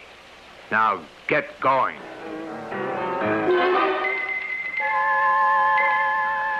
Taxi, mister? Where do you go? Pick anywhere. Roslyn, Sands Point? That's where I'm headed, Sands Point. Of course you are. You're Roy Rayburn, the actor. Yes, I am. Well, get in. Don't you remember me, Mr. Rayburn? Michael, the taxi man? I had this spot at the station for years. Remember? And then 10 years ago, I gave it up and went to Florida to grow oranges. Oh, yes. Shall we go? No, sure. Remember, I used to wait for you to come out on the midnight train when you were acting in New York. Take you home. Yeah. Why, so you did, Michael. Yeah. Oh, my goodness. I'm falling down on the job. I should have taken that big package from you, put it in front like I used to when you bring costumes and things out. Yeah, I'm falling down on the job. Still the same big old house at the end of Sands Point Road? Oh, yes. How's the family? Your mother? I haven't seen her since I've been back. I only got back on Monday. Here I am with one of my old customers. Turn left here. Yeah, but I haven't forgotten. Are you in any shows on Broadway, Mr. Rayburn? Not at the moment. You were always working. You always had, what do you show people call it? Engagements. Actually, Michael, the word is used when you come back to do a revival of an old classic. Oh, yeah. Well, you did a lot of old shows. Shakespeare? You going to revive any of those? I've been thinking about a return engagement. Turn right here, by the lighthouse. 10 years is a long time, but some things you never forget. Like when you got me a ticket to see you in Hamlet, right up in front in the second row. Yeah. And here we are. Say, is this place overgrown? Mr. Rayburn, if you don't mind my saying so, you could use a gardener. Those weeds, whew. Look, for old time's sakes, can I stop by one Sunday and clean up a little for you? I'll think about it, Michael. Are you all right, Mr. Rayburn? You're a little shaky there for a minute. No, I'm fine. The old feet in the old driveway. Funny feeling. Will you let me stop by and see what I can do? No charge. Oh, no, Mr. Rayburn, I couldn't charge you for this cab ride, neither. That's very generous of you, Michael. Hadn't you ought to be getting back? Oh, the dispatcher can wait. You're an artist. I'll never forget that Hamlet of yours. I was so rooting for you and for your mother, the Queen, doing that terrible thing to your father and then marrying your uncle. I never forgot. And how hard it was for you to make up your mind what to do about it. How all occasions do inform against me. Yes. And spur my dull revenge.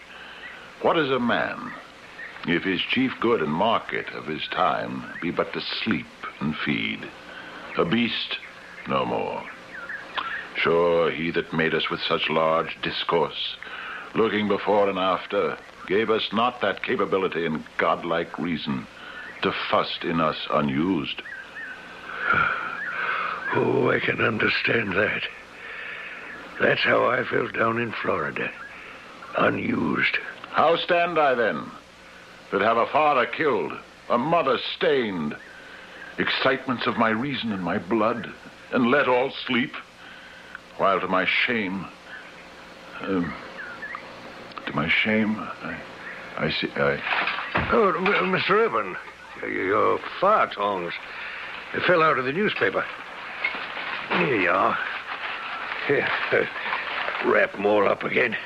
Oh, from this time forth, my thoughts be bloody, or be nothing worth.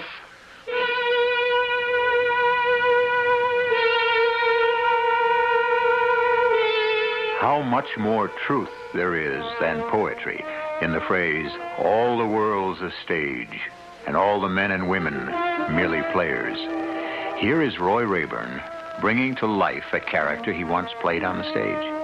Whatever the motive, we don't know yet, but I suspect there is murder in his heart.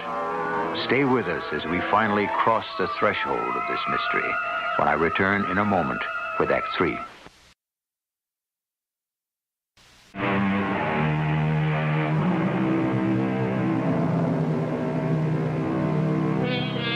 Roy Rayburn found the front door of his old house open. He walked in and locked it behind him. Hanging in the hallway was the black cape he always wore, his mark, his signature. He put it on. The house seemed darker than usual. Mother? Mother, where are you? In here, Roy. Hello, Mother. Hello, son. Aren't you surprised to see me? Yes, I am. I'm very surprised, Roy, but I'm trying very hard to appear calm and... And what? Not do anything which might excite you. Oh, am I excitable, Mother? Yes, you know you are, son. Sit down. I think I'd rather stand. Funny, isn't it? Son comes home after so many years. How many? I don't even remember. 5 years, Roy. 5. Comes home and he and his mother are only able to make small talk.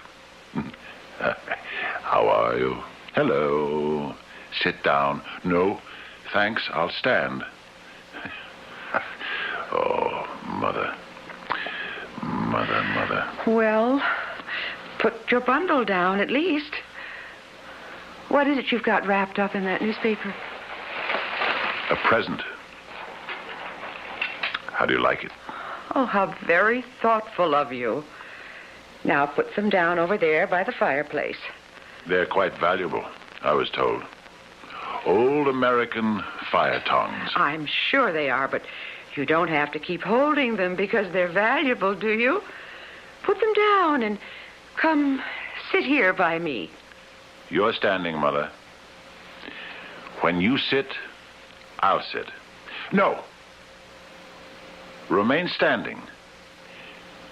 That's the way I last saw you, standing in the doorway, waving to me as if I were just going somewhere, like taking Hamlet on tour, when they took me away. We all hoped that it wouldn't be for so long. You don't act surprised, Mother. To see you here. Yes, I'm very surprised. I said so.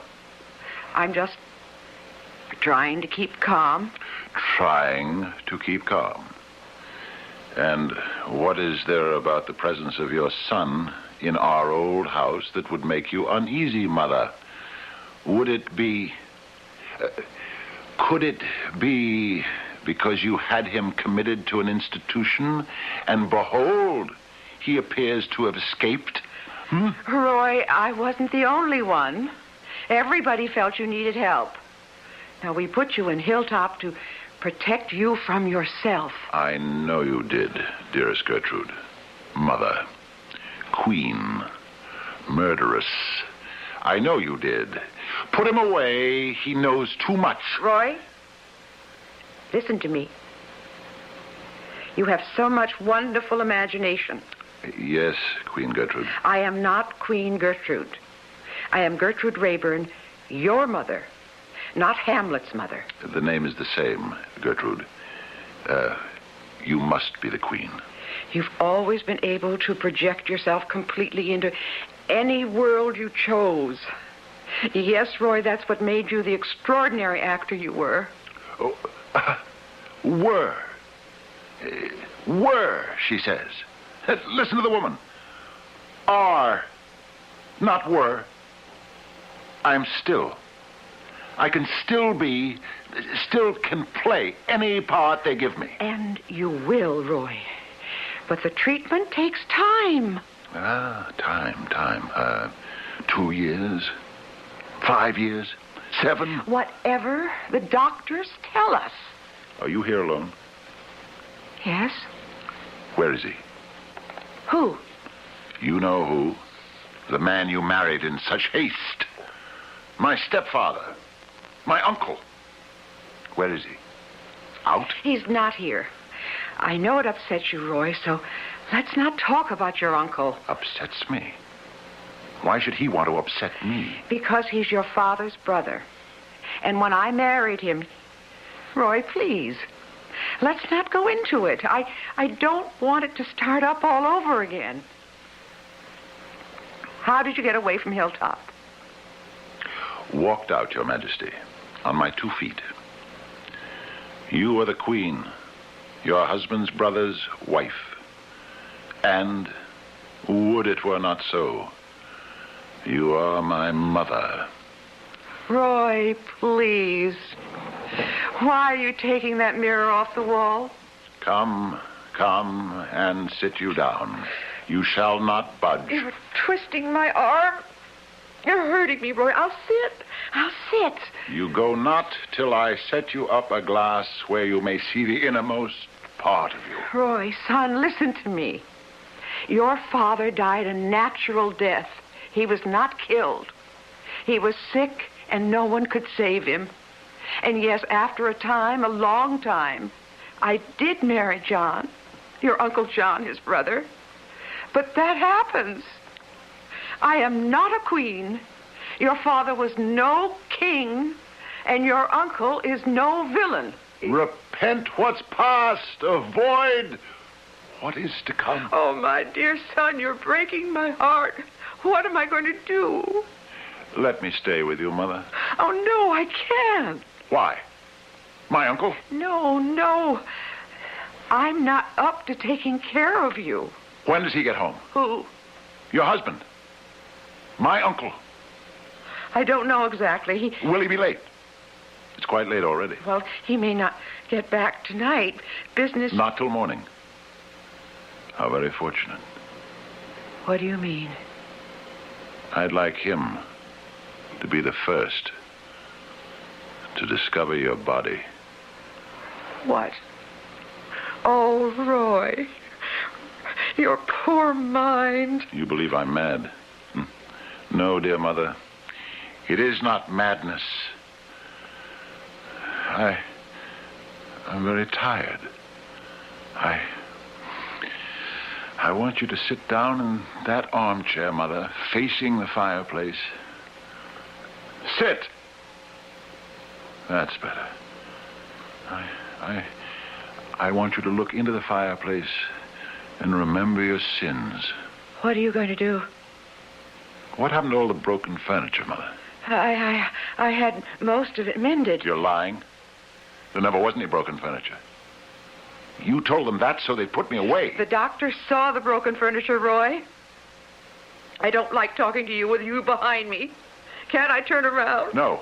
Face the cold and empty fireplace. I'm sure you didn't mean to destroy things. That's why you had me declared unbalanced, mentally incompetent. Because I didn't mean it. No! Put down those fire tongs, Roy. Think. Don't do something you'll regret until you die. You should have thought of that before you helped my father die. It's not so. Roy, by all that's holy, I swear to you, your father was too sick to live, no matter what was done for him. How can you think I had anything to do with it? You always liked Uncle John. From the very beginning. I saw it as a child. But I never would. When I kill you, dearest Gertrude, treacherous queen, they will shake their heads and say, Hamlet is no murderer. Poor soul, he is insane, not responsible. So will you perish, dear Gertrude. Sometime, Mother. But your son Hamlet shall be permitted to live on to a ripe old age. Roy, please, don't!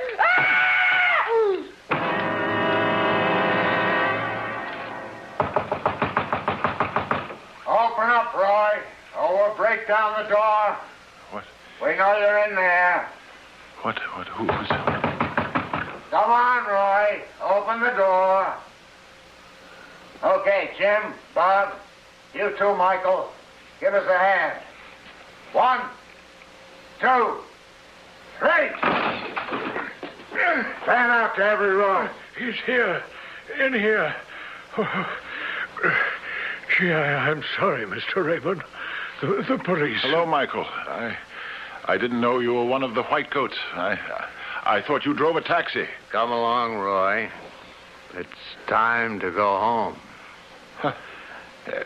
Haven't we met before? In Central Park? Jim, Bob, in here. Now, who are these gentlemen dressed in white? Now, Roy, I want you to go along with these two gentlemen. You are an officer of the law, aren't you? We met this morning, did we not? Yes, we did. Twice. I ask because I want to talk for the record. You know I killed her. Was that wrong of me? I killed her just now. I'm sorry to hear that, Roy. Will she get a good burial? I'm sure she will. Oh no. I can't. I can't go like this back to the hospital. You see, I'm not insane at all. Not one bit. What happened was she had me committed because I knew about her and my uncle, and she didn't want me to say anything. Do you understand? So I had to kill her. I had to. It was only justice. My life or hers. Do you understand? Of course I understand, Roy. I was going to pretend I was still insane and get off free, but I can't. I killed her. I killed her. Roy, I want you to go along now with Jim and Bob and put all this out of your mind. Everything's going to be all right. Oh, I couldn't do that. I have to die now. Don't. You see, I have to die now. I have to pay for what I did. Put it out of my mind. I couldn't. I'd never have a moment's peace. I have to die, Horatio. I am dead, Horatio. Wretched queen. Adieu. You that look pale and tremble at this chance, that are but mutes or audience to this act.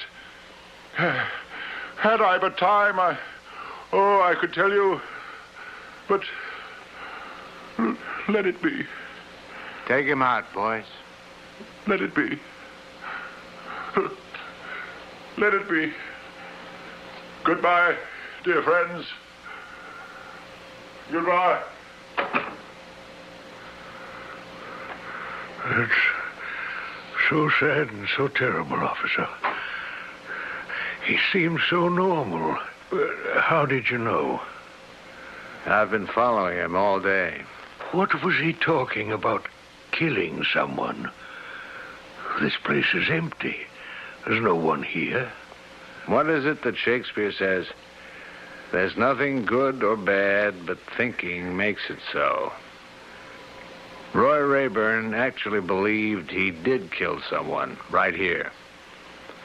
And you can see those fire tongs made quite a few dents in the back of that armchair. But why would he do that in a deserted house? The men from the hospital say this is the third time in 9 years Rayburn has given them the slip. Each time he comes right out here where he used to live, and each time he goes through the same ritual of murder. You mean his mother's not dead? No. No, she lives with her sister. 9 years ago today, his mother was going to remarry. Roy was one of the wedding guests, naturally. The ceremony to take place right here. And when the clergyman said, "If any of you know cause why these two persons should not be joined together, come forth and declare it," Roy Rayburn came forward and said, "I declare it." And then and there killed the man who would have been his stepfather. Not with fire tongs. No. Ran him through with the sword he used in Hamlet. Not long afterwards, Roy was committed. What an end to a great actor's life. Can we go back now, officer? My dispatcher will start getting worried.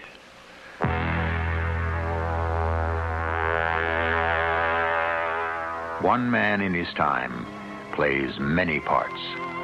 So it was with Roy Rayburn. The sorrow and uncertainty he acted as a young student Hamlet, Roy actually suffered in life. As Hamlet, his hands were tied with indecision. In real life, he played the part to the end and had his revenge. I'll be back shortly.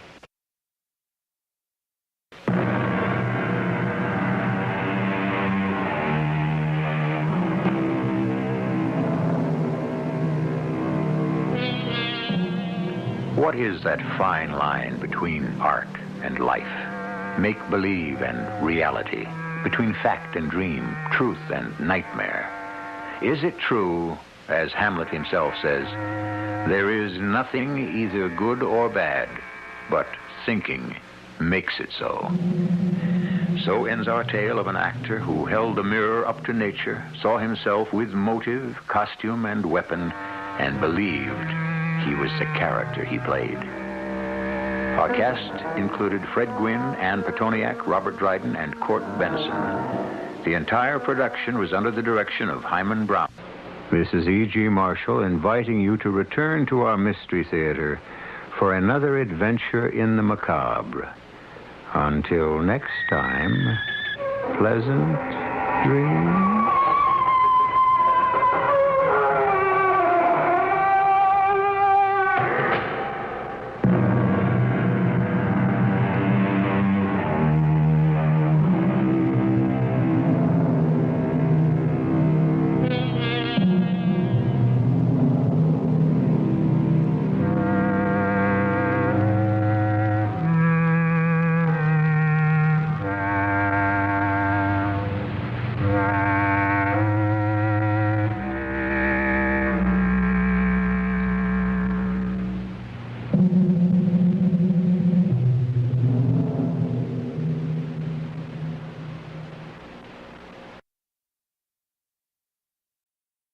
The CBS Radio Mystery Theater presents...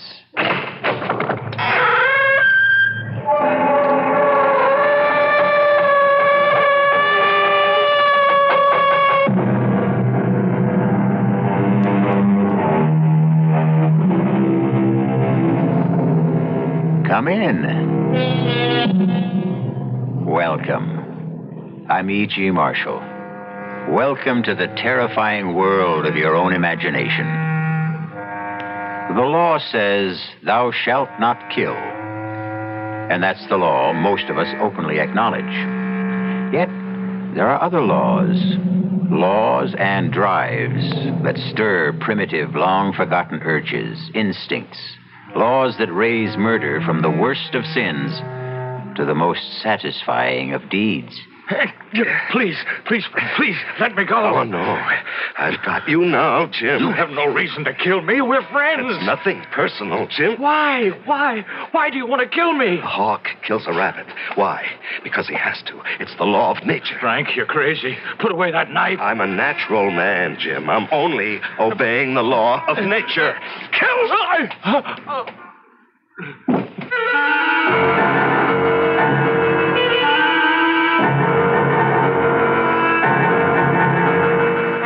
Our mystery drama, The Diary of a Madman, is based on the story by Guy de Maupassant and was adapted especially for the Mystery Theater by Sam Dan and stars Larry Haynes.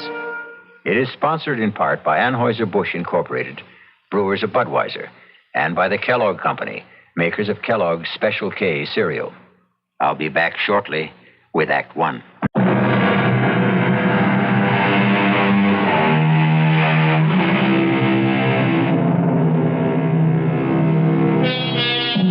Homicide is illegal, immoral, and a mortal sin. We condemn and punish the murderer.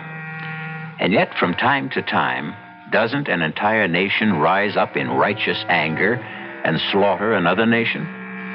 And so, there are those who, naturally enough, ponder the question.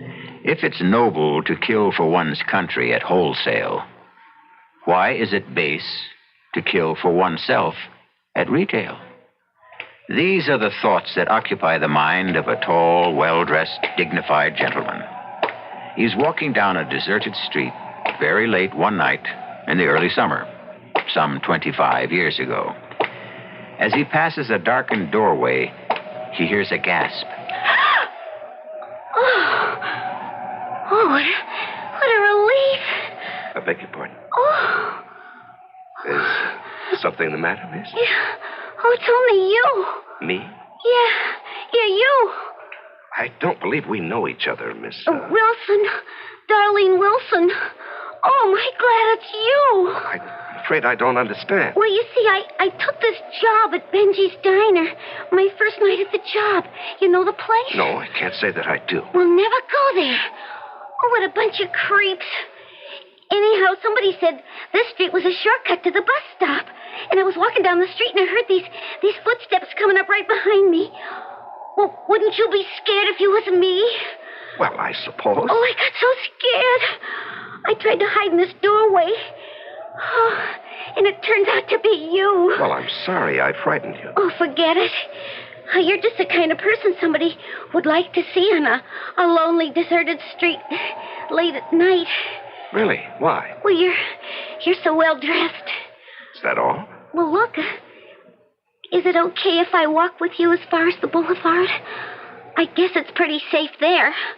Yes, of course. Do you mind if I ask you something? Please do. I really shouldn't ask strangers such questions, but what's a person like you doing in a neighborhood like this, anyhow? I was looking for somebody. Down here? Yes. What kind of person will you be looking for in this part of town? I mean, it's none of my business. In a sense, it is your business. It is? How? Because, I happen to be looking for a person like you. What? What did you say? Person like you. What are you talking about? You see, I have a certain urgent need. Now, listen here, mister. If I was that kind of a girl, No, Darlene. It's obvious you are not that kind of girl. Well, then, what do you want from me? I want your life, Darlene. What are you saying? No, please, get out of my way. Oh, no, now, Darlene. Let go of me. Let go. No, I can't, Darlene. You can't kill me. I never did anything to you. No, of course not. I don't even know you. There's nothing personal in this, Please, Darlene. I'm scared. Please leave me alone. Please, don't struggle. I won't hurt you. It'll be over very quickly. I don't want to die. Don't, please.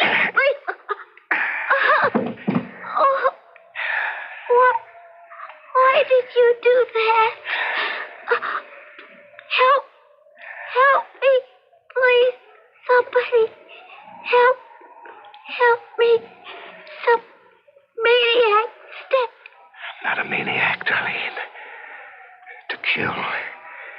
is to obey the law of nature.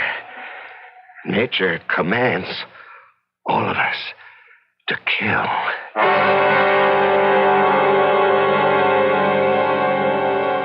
June 29th. I've done it again. And again. It was so easy and exciting. She struggled desperately. I could feel the wild beating of her heart, the hysterical pounding of pulses. And then the climax of the drama. A single thrust of the blade. And once again, no one will ever know. Who could possibly suspect me? The knife. I carefully cleaned and hid it in my desk. There was blood on my lapel. I scrubbed every trace of it away.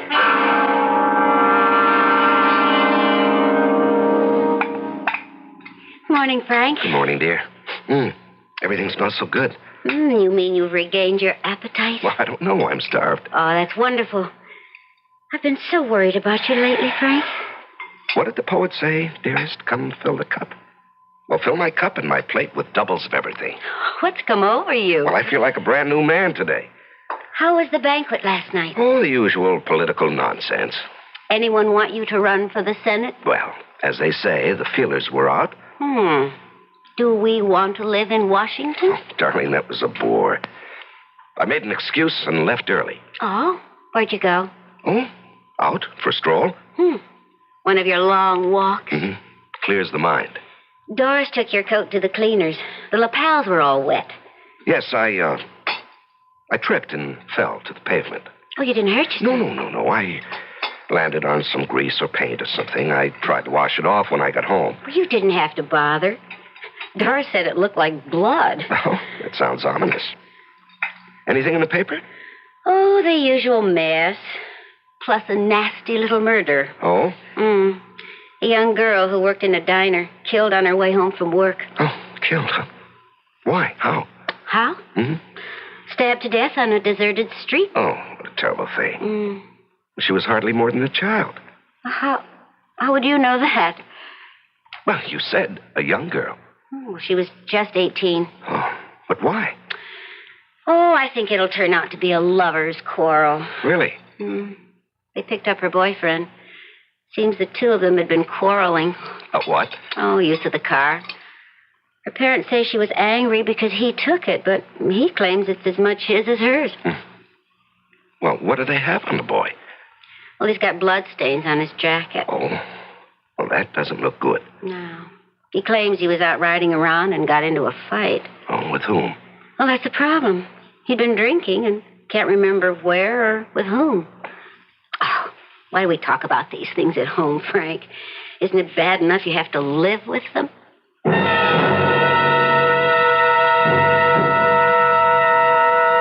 June 30th. Although I'm completely above suspicion, I can't afford to be careless. Not that anyone in his wildest dreams would ever suspect. Still, I should be more careful about my clothes. Last time, there were also bloodstains. And yesterday, I'd forgotten to lock my desk drawer. Of course, Estelle never bothers. But still, no one should ever read this diary.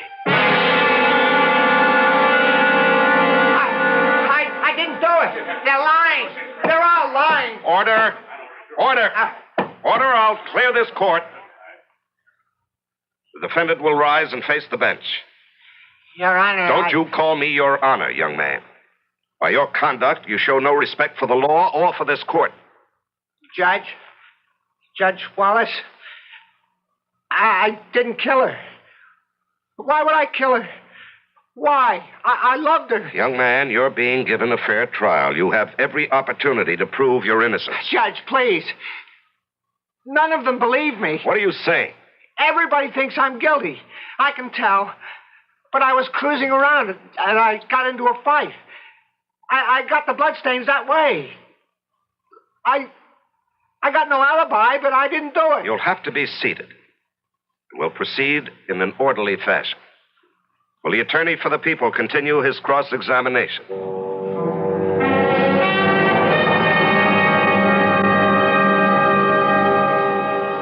Aren't you going to finish your steak, Estelle? You mean you still have room for more? I'm always this way when I'm trying a case. Well, it must take a great deal out of you. Yes, especially this one. Why this one? Oh, I don't know. Frank, that boy's innocent. Estelle, that's for the jury to decide. No, not completely. It's for you to decide. I think you've decided. How can you say that? By the way you're handling it. Please, Frank, you may not be aware of it, but... Aware of what? Well, you're favoring the prosecutor. Now, that's ridiculous. Well, then, it has to be my imagination. I don't understand why we're even talking about this. We never discuss my case. It's just that. Estelle, you're actually pale. What is it? I'm convinced that boy is innocent. Well, if he is innocent, he'll be acquitted. But you know that isn't true. The innocent don't always go free, and the guilty aren't always punished. Estelle, I've never seen you like this before. I know, and I just can't account for it. But I have this conviction. That boy is absolutely innocent. Darling, there's evidence. I don't care about evidence. Now, that's irrational. Well, what can I do? I know. Don't ask me how. I just know. That boy is innocent. Well, then there's every chance the jury will agree with you. No, Frank. That's what makes it so terrible. I don't think the jury will agree with me. I had killed before, but this was the first time somebody was going to pay for it, so it was doubly exciting. I had not only killed her, but in a very real sense, I would also be killing him. He was doomed. I could tell. They were a hanging jury if I ever saw one. They didn't like the boy. I could read the verdict in their faces. And so I went out of my way to give them the kind of charge that would be as favorable to the defendant as I could make it, because I knew that nothing could save him. They stayed out a whole day, all night, and the better part of the next morning. There was never any doubt in my mind.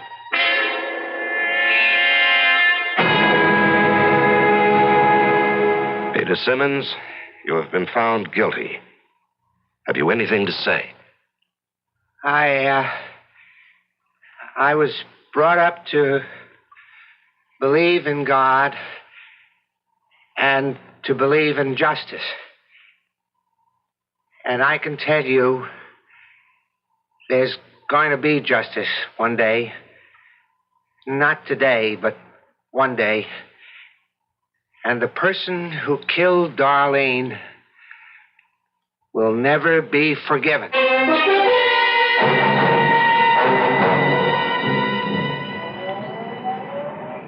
Thanks for picking me up, dear.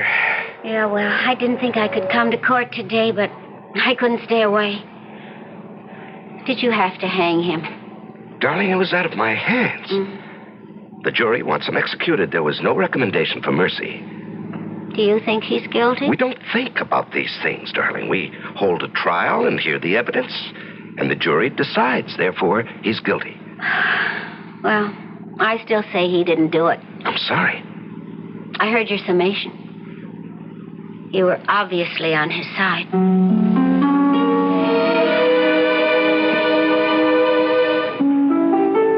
November 27th. All of his appeals ran out. He was executed last night. I understand he died very well. But it isn't as if I killed him with my own hands. And it's been a long time. A very long time since I obeyed the law of nature. I'm growing restless.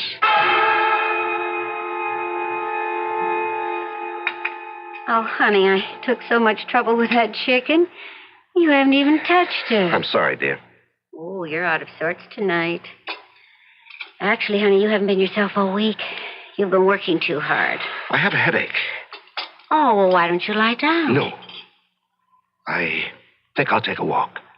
Well, it looks drizzly out. Well, that's just the kind of weather I like. Well, when you decide on one of your walks, there's nothing I can say to stop you. Put on your rubbers and wear a raincoat. Yes, of course, dear. I don't want to have to worry about you.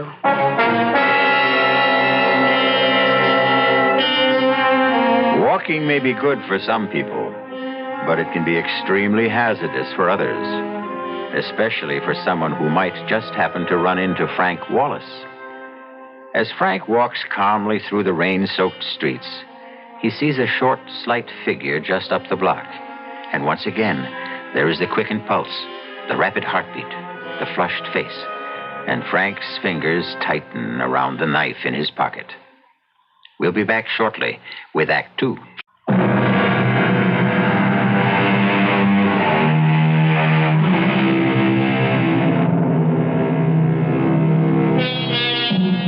Franklin K. Wallace is a distinguished judge. He's a credit to the community and an ornament to his profession. So what is he doing out late at night on a dark street in a drizzle and fog with a knife in his pocket? Moving swiftly toward a man who is walking just ahead of him. What? Hey, well, I'll be. It's Judge Wallace. Evening, Judge. Oh, it's, Jim Downer. Don't you recognize me? Yes, of course. How are you, Downer? Well, I tell you, I'm having a problem. Oh? She says to me, Jim, you're chasing around. And it's true. I am. And she says, Jim, you've squandered not just your money, but mine. And it's true, I have. And she says, Jim, if you don't quit, I'll leave you or I'll kill you. Either one, maybe both. I don't know. Hey, what are you doing out on a night like this, Judge? Just walking. Oh, you don't kid old Jim. Nobody picks a night like this to go just walking. Something's up, huh, Judge? Well, nothing you'd want to write about in the newspaper, darn it. You know, Judge, I need a story in the worst way.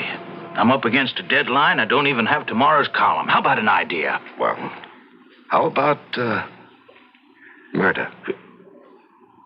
Murder? Murder. Oh, no. No, I don't think so. Why not? Oh, because it's kind of offbeat, you know? Average person isn't concerned with murder. He doesn't think about killing. Oh, that's where you're wrong, Downer. Killing is the law of nature. Every living being has the mission to kill. Well, Judge, I wouldn't exactly say that. Oh, yes, everyone wants to kill. Animals kill ceaselessly every day in order to live. Birds constantly must kill. Well, yeah, but we're not exactly talking about animals. Or we cause to be killed for our benefit. Well, it's kind of a gruesome topic. No, killing is almost the same as creating. To make and to destroy. These concepts are the history of the universe. Well, Judge, it's been great running into you, but I have some people down the line. To kill is the law. All right, if you say so, Because Judge. Nature loves eternal youth. The more she destroys, the more she renews herself. Well, I wouldn't doubt that for a minute. Okay, I'll see you. Just a second. Huh? What is it? I want to show you something. Here, look. Judge, what are you doing with a knife? Judge, let go of me. Are you crazy? No, I'm not crazy. We kill animals, but that's not enough to satisfy Now, wait a us. minute. Long ago, the basic need was met by human sacrifice. But now, each man must... Help! Quiet. I always treated you fairly, Judge. I always wrote good things about There's you. nothing personal in this. Please understand that. It has to be done. Don't struggle, Jim. It'll be over very quickly.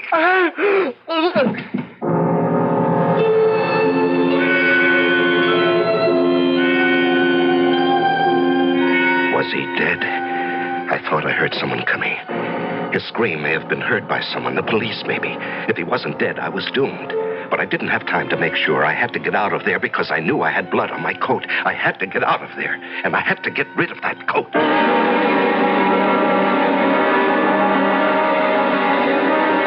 Frank, where's your coat?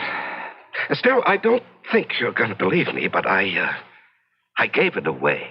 You what? Yes, you know the legend of the rich man who gives his coat to a beggar. Well, I ran into some poor derelict, and I just gave him...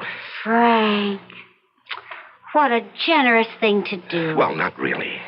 The coat was getting old, and I was getting tired of it. And I never really liked it. Oh? Let me tell you the latest news. Mm-hmm. Jim Downard, the political columnist on the Herald. Yes? What about him? Well, he was found stabbed on the street. Oh, no. Uh-huh. Is he dead? He's in a coma. Oh. He was unconscious when the police picked him up. Evidently, he'd been attacked. He'd been screaming for help. Well, will he recover? Well, the police are convinced he'll be able to identify his attacker, but, well, he has to regain consciousness. Yes. Estelle. Mm-hmm. I'd like to go to the hospital. I'd like to see him. Oh, I didn't know you were that close with Jim was, he said he wanted to do a biography on me. Really? Mm-hmm. But you never said anything. Well, it was just in the talk stages. Well, they probably wouldn't permit visitors. Well, the least I can do is go there and ask if he needs blood. Oh, Frank. That's wonderful. The doctor said, sure, he needs blood. And they took a pint of mine, which I thought was only fitting and proper. And then I asked if I could see Jim. And the doctor said Jim was still in a coma, but I could pop inside for a second. There was a cop stationed outside the door. He saluted me, and I walked into the room. He was lying very still. And there were all kinds of tubes attached to various parts of his body. As I leaned over to look at him, he slowly opened his eyes. And I knew he was going to live and destroy me, unless I could do something. I could hear the doctor out in the hall. He was exchanging greetings with the policeman. Quickly, I pulled gently at one of the tubes in his arm. I didn't know what that might do, but it was all I had time for. Do you want some warm milk, honey?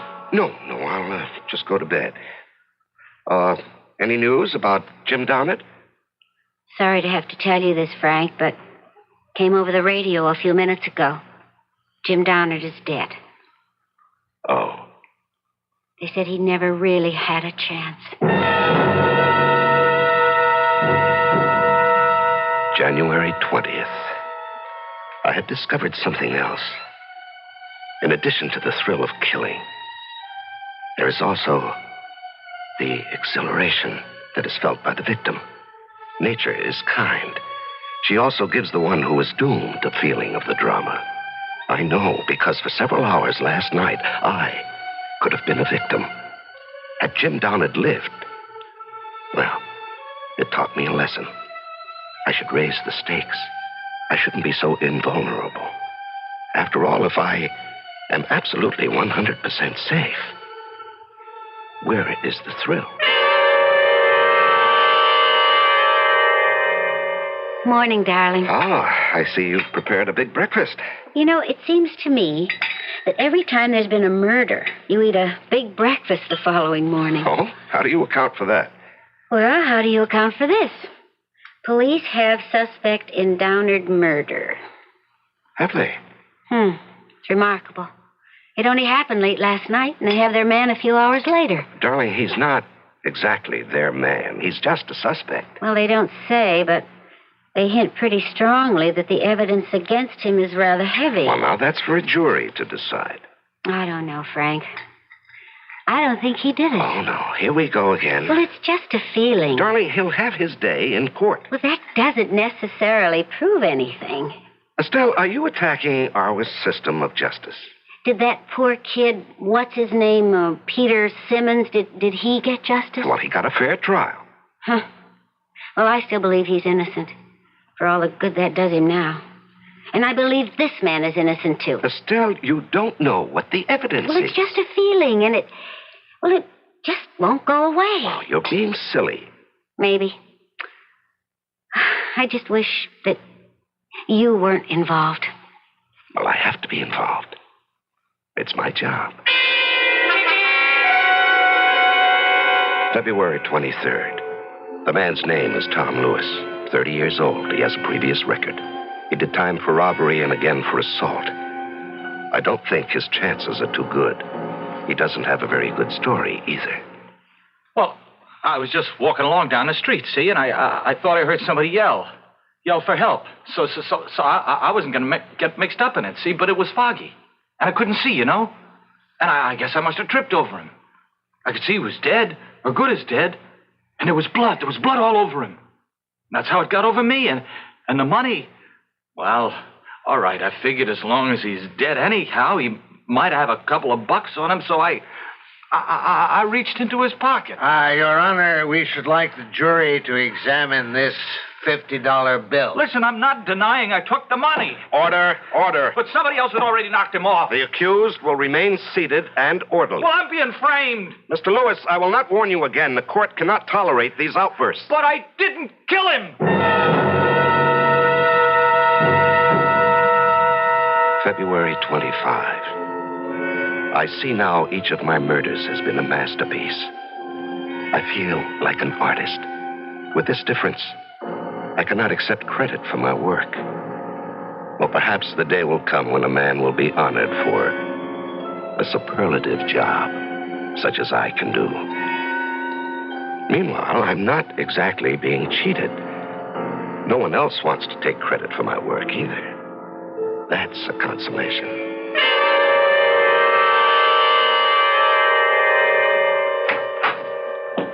Stell? Yes, Frank? Well, now, what are you doing sitting here in the dark? Is it dark? I hadn't noticed. Well, did you fall asleep? No. Well, let me turn on the light. There.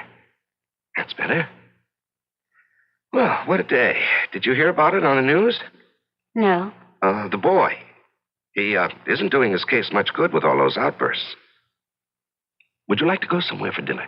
I don't feel like eating out. Oh, well, that's all right. I just assumed. The truth is, I don't feel like eating at all. What's wrong? That's a good question. How can I answer it? Estelle. I don't have the faintest idea of what to say or what to think. About what? About everything. Darling, I wish I knew what you were talking about. But there's really nothing I have to tell you. You're the one who has to tell me. I always tell you everything. I was paying the bills today. Oh, well, that's enough to get anybody down. And, I ran out of blank checks. Oh? I remembered... Yes? That you always have an extra book of checks in your desk drawer. Oh. But you always keep it locked. Yes, that's right, I do.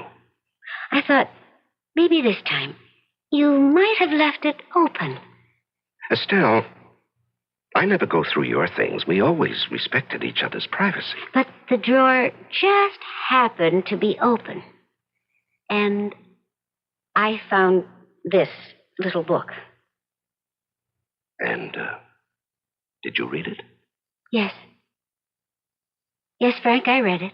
Every single word of it. Did you tell anyone about it? No, Frank. I've told no one. Well, that's good. That's very good to know.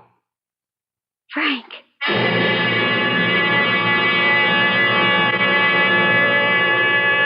How would you like to poke innocently through your husband's desk and come up with a diary like the one you've been listening to? Well, you could say she's twice foolish. First, to find the diary, and second, to let him know it. We'll let you know what happens when I return shortly with Act 3.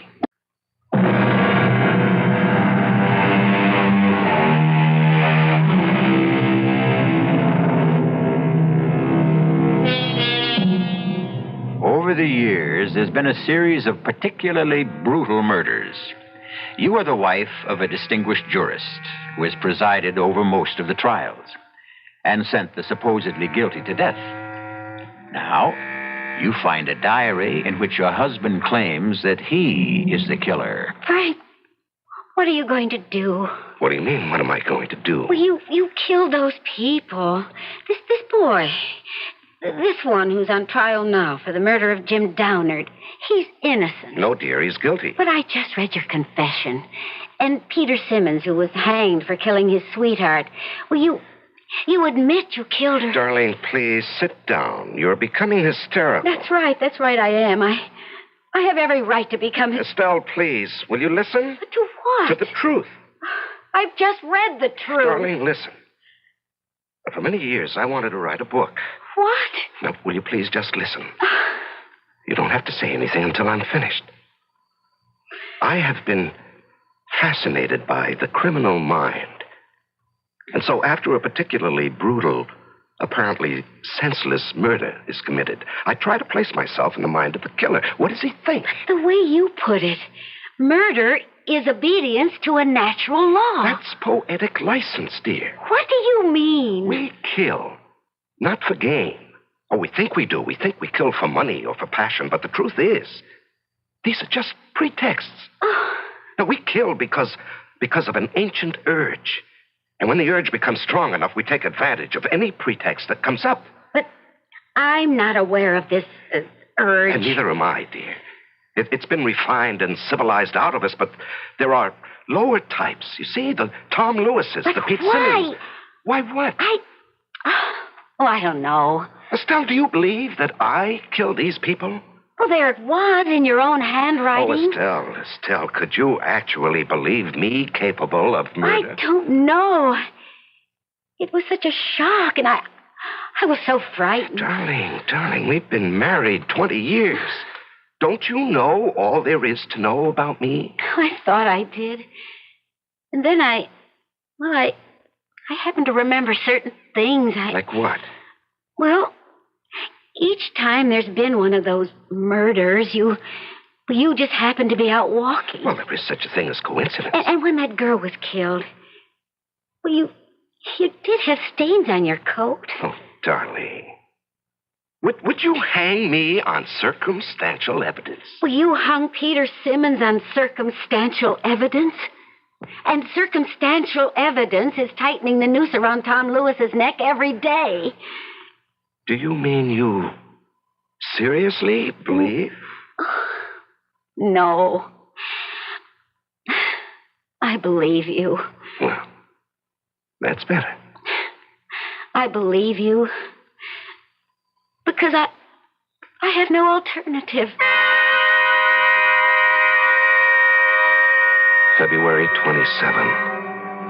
How could I have been so stupid? Why did I leave that drawer unlocked? I'm sure there are psychologists who would say that I want to be caught, but that's ridiculous. Does she believe me? Does she? Or do I have to kill her? Kill Estelle? No, that would be testing the law, the natural law. Can you kill a loved one? Because I do love Estelle. That would be the highest obedience to the law, to kill the one you love. Very well, Mr. Lewis. You expect this court to believe that you just stumbled across Mr. Downard's body in the dark? It's the truth. He had already been attacked by someone else. Yes. He was still alive. I think so. You insist you heard him cry for help. That's right. Someone had just attacked him, see? And he's the one who killed him. Yeah, but we don't know that he cried for help. All we have is your word for it. But it happened, I tell you, and... Yes? What? What did you want to say? Mr. Lewis, you must answer the prosecutor's question. What happened? Yes, well, it was foggy. But you see, just as I got there, I saw somebody. You saw somebody? Right. I could see somebody running away. And could you describe that somebody? He was tall. Very tall. There's no mention of this somebody in any of your previous statements? Well, that's because I was nervous. See, I couldn't think, but now... Yes? Well, now, as I go over it again and again in my mind, I remember. There was somebody, see, a tall guy. And he was running away. I mean, I can even remember his footsteps. And so now you expect us to believe that the murder was committed by a certain mysterious somebody. I expect you to believe the truth. I think we already know the truth.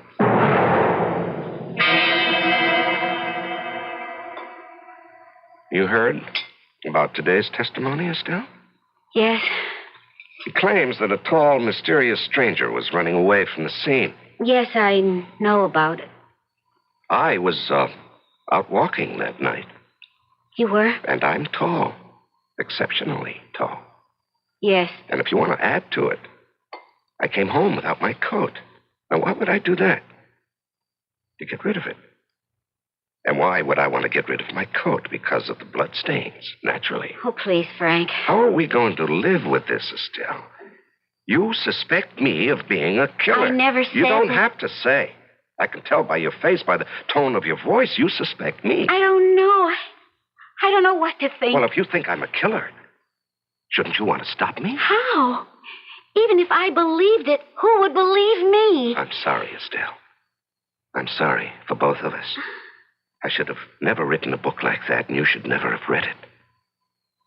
I don't know what kind of life we can have together. You'll never know the truth. But I will, Frank, I will. I found a way to determine the truth. Well, how? How could you? The truth is in your diary. I read your diary very closely. And I found a way. I found a way.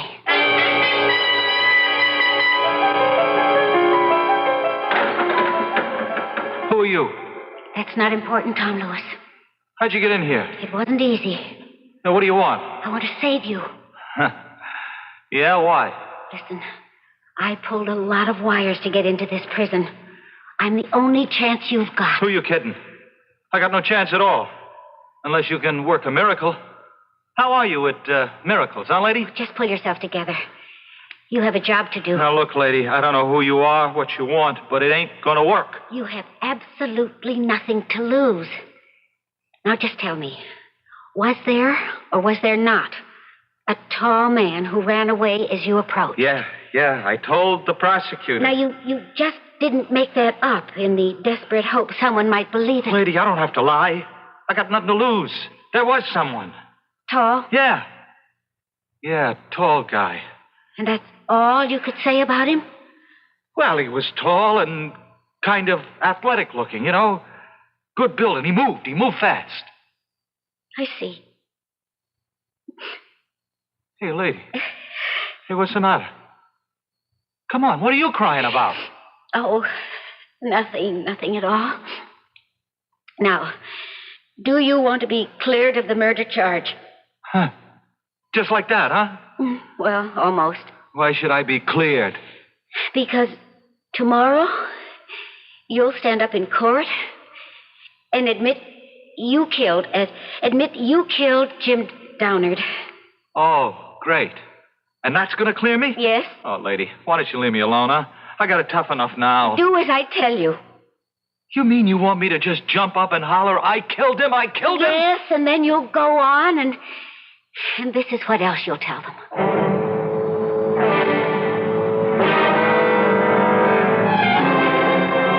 And so, ladies and gentlemen of the jury, you've heard all the testimony, seen all the evidence, and now it's up to you to decide whether the accused, Tom Lewis, is guilty as charged of the crime of murder. They don't have to decide. There will be order in this court. Order. I mean, what's to decide? I'm guilty. Hey, hear what he says? Order. Order. The prisoner will be seated. I'm guilty. Guilty, you see? I don't care what those clowns on the jury think. I killed him. I killed Jim Downard. I killed him, and I'm proud of it. That's it. I'm proud of it. Sure, I killed him. What's wrong with that? Everybody kills sooner or later. We're all killers, you see?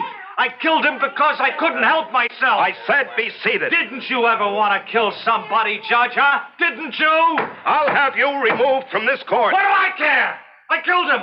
And I also killed that woman last year, you know? That Darlene, right? Darlene, what's her name? I killed her, and her boyfriend swung for it. You did not. I did. I can still feel the wild beating of her heart, you see? The hysterical pounding of her pulse. And then you stab. You stab with a knife. You didn't kill her. I killed her. And I killed Tom Downard. You can't take that away from me. Don't anybody try to take it away from me. Silence. I won't be silent. I killed because I had to. I had to obey the law. The natural law. Nature commanded me to kill. That's a lie. You're a cheap little punk. What would you know about nature's laws? What would an ignorant hoodlum like you know about nature's law? What would an illiterate clod like you know about the dark hidden places in the human soul? What would you know about the bloody imperatives of the race? I know I killed both of them. You're a liar. You didn't kill anybody. I did. I killed Darlene Wilson, and I killed Jim Dommett, and I can prove it. Frank. Now you know, Estelle. Now you know I did it. And they weren't cheap little crimes of passion. They were obedience to the elemental law. You know that's the truth, Estelle. Show them the book. Show everybody the book.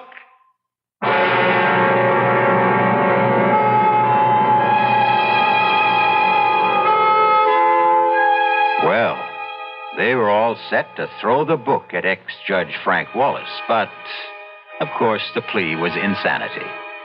And if it proves anything at all, it demonstrates that no one should try to steal credit from a true artist. No one else should ever try to pose as the author of his works, even if those works are concerned with murder. I'll be back shortly.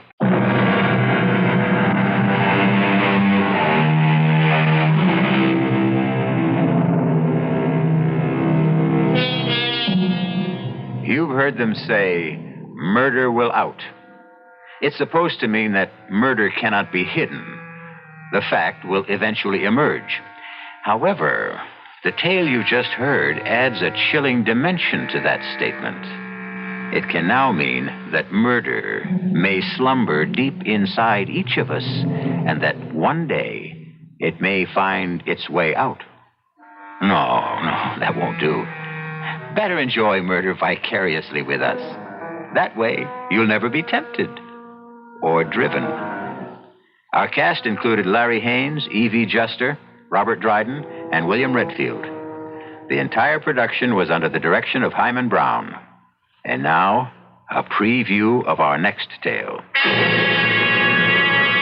In a sense, he's still alive. Medically, he's dead. It's only a matter of time till the rest of him dies, too. And I am the one to live. Yes. You will live. My hands, how bad are they? When the wagon ran over them, the right one was severed, was moribund, devoid of all life by the time you were brought here. And the other, crushed beyond hope. Why wasn't I the one to die? I can never play the piano again. There is one way you could. How?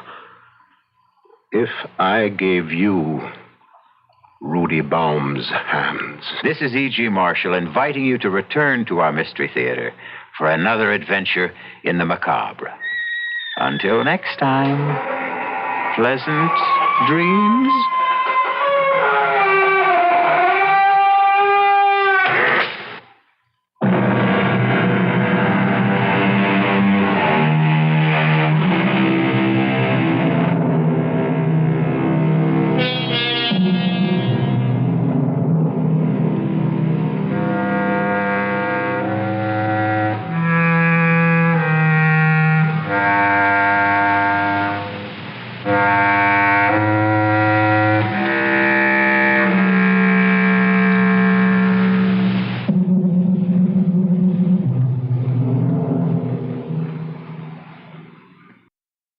The CBS Radio Mystery Theater presents...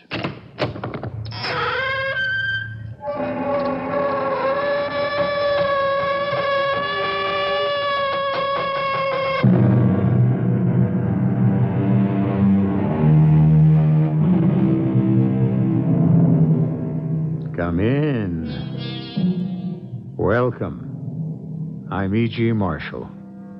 Have you ever thought to yourself how much of your life is spent in dreams?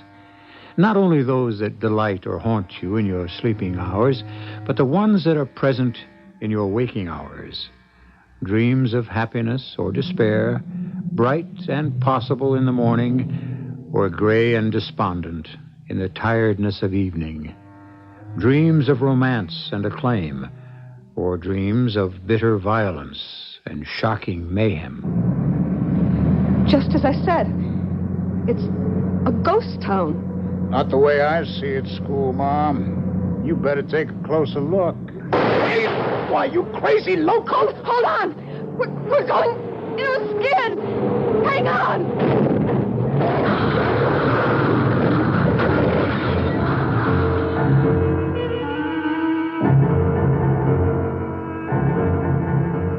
Our mystery drama, Ghost Town, was written especially for the Mystery Theater by Ian Martin and stars Lois Nettleton.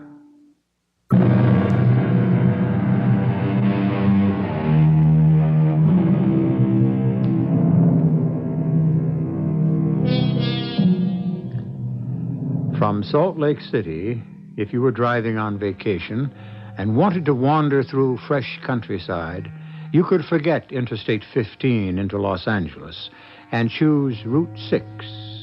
And if you were Sarah Conway, teacher, looking for general background for your doctorate and preparing your thesis on the gold rush that shaped American history, you might wander even further afield into that dread nightmare desert known as Death Valley.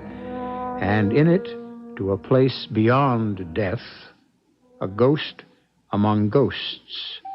Well, Sheriff, still here? I got to get a statement from Miss Conway. Finish the autopsy? Yes. I want to talk to you about that. I'm going to want to talk to you about it, Doctor. But first, if there's any chance that Miss Conway might... Oh, no, don't worry about that. A night's rest, medication, supportive treatment have done her wonders. Matter of fact, she might be able to give you enough right now, Sheriff. Oh, you mean it's all right to question her? Well, that depends on whether she's up to answering. Let me talk to her first. Miss Conway? Dr. Garvey, how do you feel? As if I'd been wrung through a mincer and broiled slowly on an open fire. So you have, in a sense. How's the headache? From the accident? Mm-hmm. Oh, that one's gone. I have another one now. What happened? Well, that's what we'd like to know. We? Yeah, Sheriff Brenner is with me. Howdy, Miss Conway. We sure are mighty sorry to bother you. Oh, I wish you were all I had to bother me. Des, I mean, well, you know who I mean. Even if I don't know who I mean.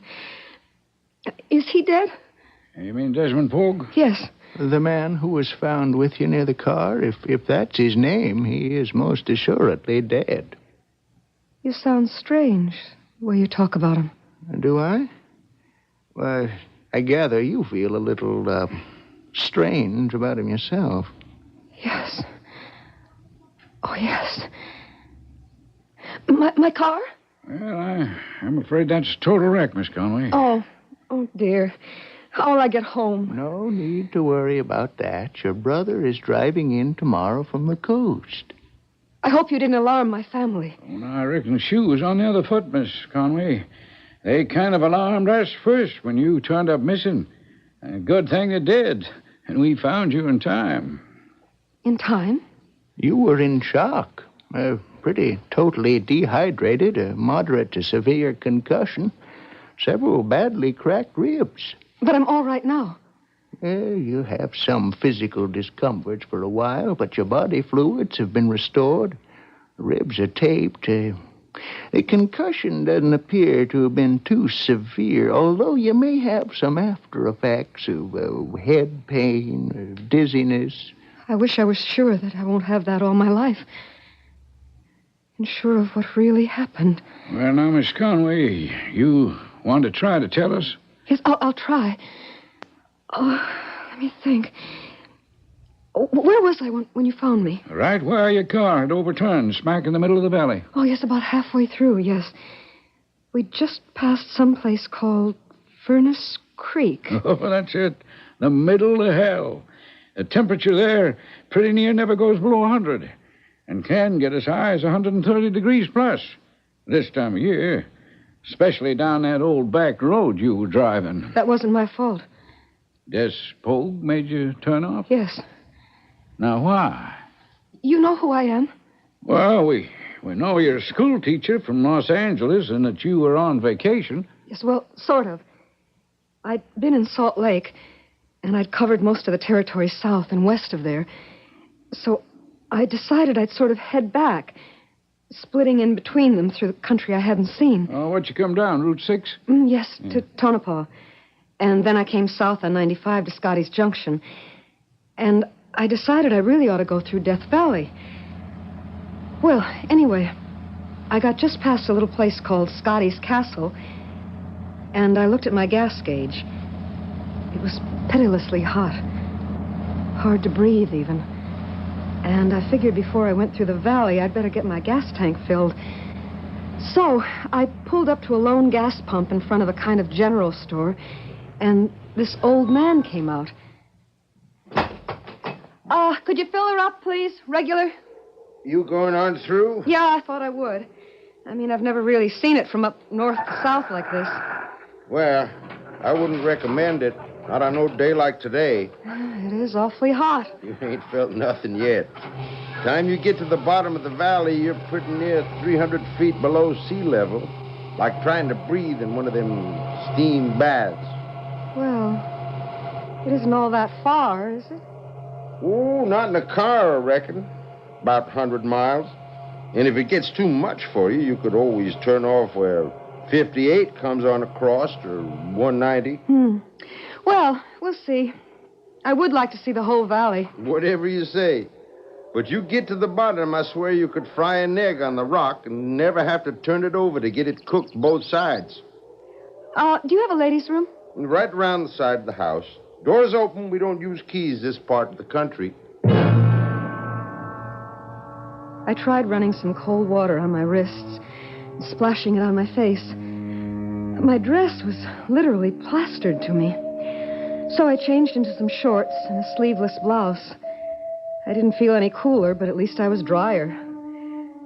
When I came out, the man had gone into the store. I went in and paid him and bought some cold drinks. Then I came back to the car and began my trip into Death Valley. Within a mile, I was bathed in perspiration. And I'd pretty much made up my mind I would turn off where the man said, "Get out of that sweat bath." I turned on the radio to see if maybe I could pick up a weather report. And while I was flicking the dial, my eyes were taking in the desolate country.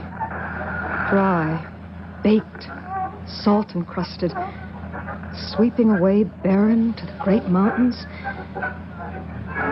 Then, all of a sudden, my attention was held by the voice from the radio. Escaping from the high-security state sanitarium, he savagely beat one guard who's still in a coma and severely injured another. Now, as sheriff of this Turn county... it off, lady. Watch it now. Just stay on the road. Turn that squawk box off. This is a gun in the back of your neck. That's better. No. Don't slow down. Just keep driving. How'd you get in my car? When you went to the ladies' room, I climbed in the back. It's hot and all get out back here. I'm coming up front. Who are you? I'm a dangerous nut. Didn't you hear? You mean you're the man? The one the sheriff was talking about? That's me. Des Pogue. What's your name? Why, Don't make no difference to me. All I want is just a handle to call you. My name is Sarah Conway. You're a right cute little kitten. What are you doing heading into Death Valley all alone? Well, I'm on my way home. To where? Los Angeles. From where? Well, the last big city I was in Salt Lake. Why'd anyone in his right mind pick this route to travel? Curiosity. Oh, yeah? You know what that did? Killed the cat, didn't it? Or maybe the kitten? What was you so curious about? I'm interested in anything that has a gold mining background. Oh, yeah? How come? As background for my doctor's thesis. What are you, school teacher? Something like that? No, not something like that. I am a school teacher. Tell me something. When they had me locked up, long ways from here, I did a lot of reading. I'm no educated man, but there was this thing I was trying to puzzle out. Maybe you being a school teacher could help. What were you trying to puzzle out? You believe in the notion of the bad seed? Like if you plant some cactus, and the first seed ever has got something wrong with it? Why, every plant that old cactus throws from then on in would be the same? Well, if you want my opinion, I'd say that was a generally exploded theory. Oh, yeah? How come you think you know so much, little old kitten school mom? You ever hear the real Despogue?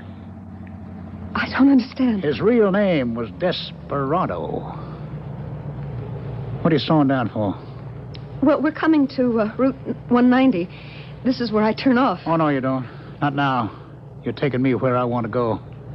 Where's that? You just keep on driving down to Furnace Creek, and then I'll tell you how to swing off to where we're going. But where are we going? Well, we're going back to Bone Dry Gulch to see if I can meet up with the first Despogue.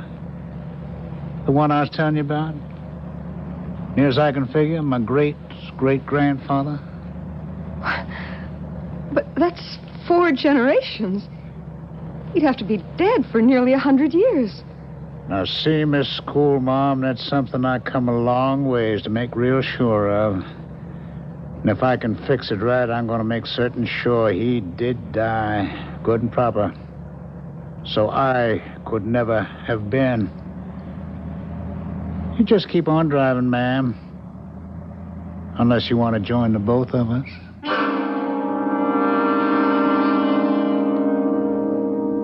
The tall, dark man with the brooding eyes sitting beside her in the front seat seems relaxed and calm enough, the gun held loosely in his hand.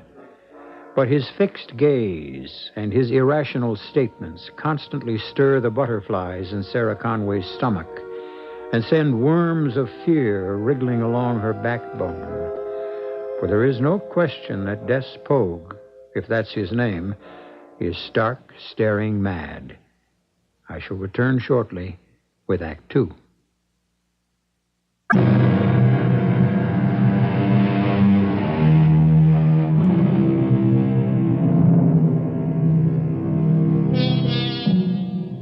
Sarah Conway's small, capable hands are white-knuckled now from grasping the wheel so tight.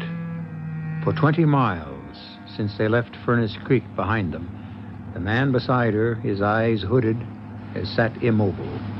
But the big, muscular hand that holds the gun is steady, and the barrel is sighted straight towards her heart. Then, all of a sudden... You can start to slow up around this bend. What for? There ought to be an old road forking off to the right, going on down deeper into the valley. I don't think there's any road along here. Of course there is. How else do you get to Bone Dry Gulch? But it doesn't show on the map. I reckon it might not at that. Bet the town don't either. The town? Bone Dry Gulch. I thought you were talking about a place. There isn't any town of Bone Dry left. Well, I've read about that. And... Now, hold it.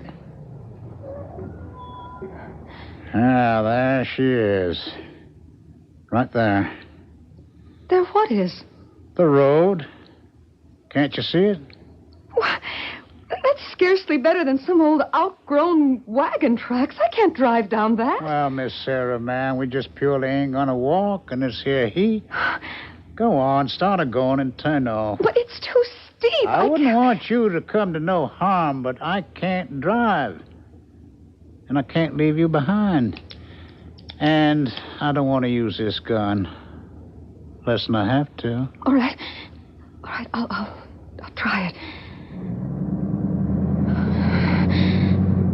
All right, nice and easy.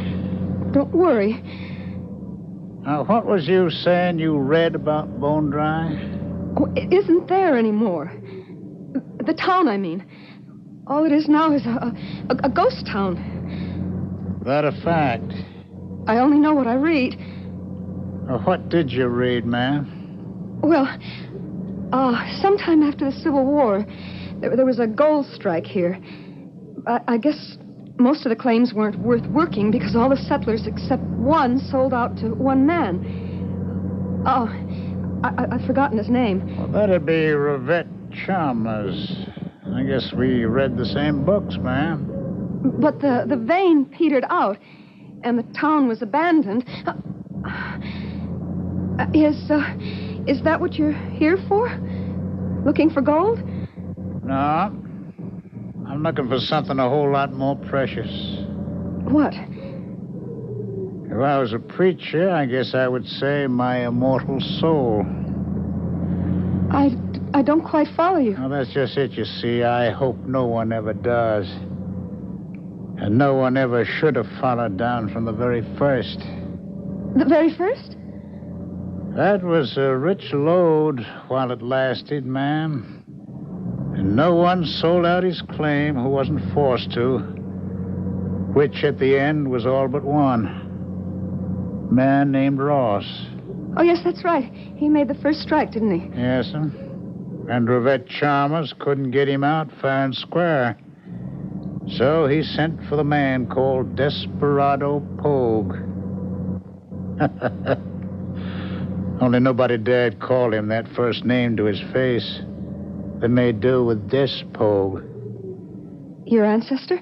Who came here to Dry Gulch a lone hand and left, as I believe, the same way. He never should have planted his seed. He should have died and ended there. Instead, somewheres in the long line I came from, to murder and maim and hurt and kill when his black mood is on me. The sins of the fathers, I didn't ask for them to be visited on me. I want to bring them back and lay them where they belong, on his shoulders, in his black heart. And since I can't seek forgiveness from the Lord, to wash me out as though I had never been. But you can't go back over a century. Now, why not, if the Spirit wills? Look there. Look below us. Waiting for me, just as I said, Bone Dry Gulch. Well, just as I said.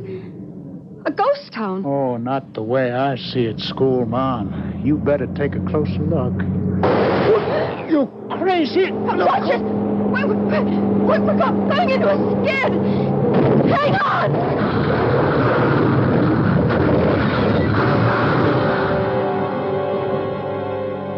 Just as I tried to grab his gun, a tire blew, and the car slewed, sliding toward the road edge. Then we hit a rock and went rolling. Only one lone clump of giant cactus kept us from tumbling all the way to the floor of the valley. I must have hit my head as we turned over. By the time I could gather my wits, the tall, dark man who called himself Des Pogue was way far down below me on the winding road. As I called, "Hey, Mr. Pogue! Des! You can't leave me here like this! Hey!" He had disappeared. I climbed out and started after him. It was beginning to grow dark. And suddenly, I stopped dead in my tracks. Through the twilight, rising from the floor of the valley, from where the ghost town used to be, were the lights of a town that was far from dead. I could even hear the music from the saloon. I hadn't, till now, paid much attention to how the man had been dressed. But when I caught up with him, talking in the shadows behind the livery stable with another man, I was amazed to realize that what I had taken for plain jeans were not faded copies, but the authentic article. And slung around his waist was a cartridge belt and a gun in its holster. Hiding in the deeper shadows, I could hear them talk. I expected you sooner, Pogue. My horse took a spill on a gopher hole, broke his leg. I understand now I don't want anything questionable. You just have to persuade Ross to get out. I'll persuade him. But inside the law. You'd settle for a fair shoot-down, of course? Of course. Well, then you might just sort of make an announcement that I'm your new manager. Kind of make me legitimate. I'll get right back to the saloon and lay it out. Introduce you. That's fine. You go on in. Prepare them for me. All right, let's go, Mr. Chalmers. They turned so quickly and came toward me that instinctively I started back. And as I did so, I slipped and fell right in their path. But to my stunned amazement, as they turned the corner, the two of them walked right through and over me, as if I were no more substantial than the shadows around me. And in that moment, I realized that not only was I in a ghost town, but I was more ghost than anyone in it. I must have fainted. When I came to, I found I was being lifted by a tall, fair-haired young man. There. You just take it easy, Miss Ross. I got you safe. Take you right to the buggy. Who are you? Oh, Chad Stevens, ma'am. Your daddy took to worrying when you didn't come back from town before dark and sent me on in from the mine to check up on you. It's a good thing I did. Why? Well, I found you lying right here by the stables. Heat must have got to you. You feel right enough to sit up on the buckboard seat, Miss Sally, or would you rather lay down on some blankets in the back? Oh, no, I'm all right. Chad, did you say? When you start to tell me you don't know who I am, I know you're not yourself. I have to admit, tonight I'm not. Well, now what's wrong, Miss Sally? How come you didn't pull out of town before dark? I got caught up in what Revett Chalmers was up to behind everyone's back. Oh? Like what? He's bought himself a hired gun. Ever hear of a man named Pogue? Desperado? Oh, I surely have. If we got him in bone dry, we got just about as much as any man can handle. You know about him? How much? He's one of the deadliest guns in the territory, and if Revett Chalmers imported him, your dad's got his back to the wall. That's sure bad news. How do you know Pogue is here? I drove... I rode in with him. Well, from where? I saw him ride in. And I heard him meet with Chalmers and what they're planning to do. Well, I'm right anxious to hear that myself. But first, hey, boy, get up. Hey, you better get on back home and have a council of war with your daddy. Chad whipped up the horse that was pulling the buckboard to a steady lope. His own horse, bridle looped around a stern post, picking up behind us. I no longer knew where I was bound. What was infinitely more important, who I was anymore.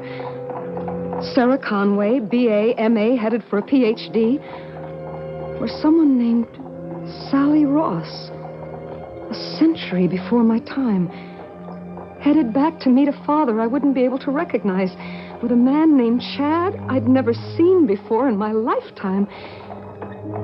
And then suddenly, we were pulling up short before a long, low ranch house built of chinked logs and adobe. And a tall, silver-haired man had greeted me, lifted me down, and called me daughter.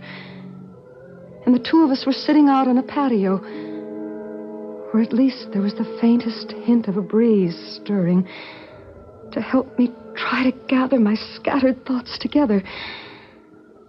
So he's brought the gunslinger in. That right, little daughter?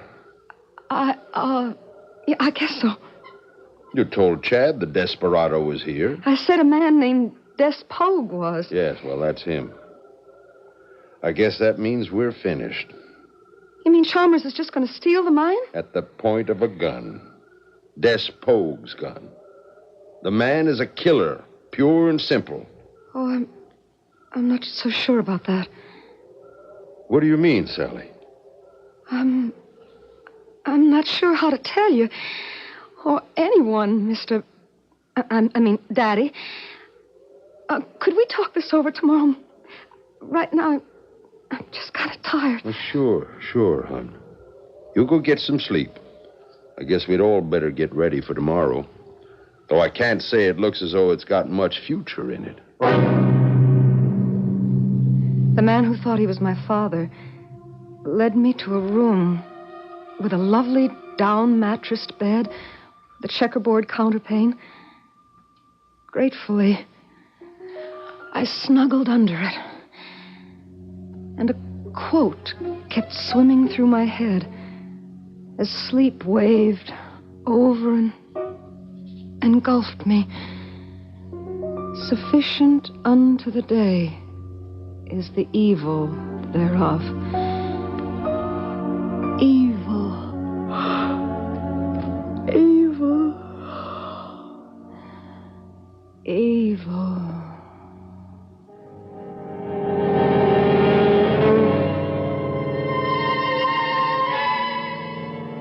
But who went to sleep? Our teacher of today, the pragmatic, cheerful, competent Sarah Conway, or a girl born 4 generations before her, who lived in another century, a girl named Sally? And the link between the centuries, which aspect of the man is he? The sad, guilty despogue fighting insanity and a kind of undying remorse, or the smooth, suave, impersonal gun killer of the 19th century? I shall return shortly with Act 3.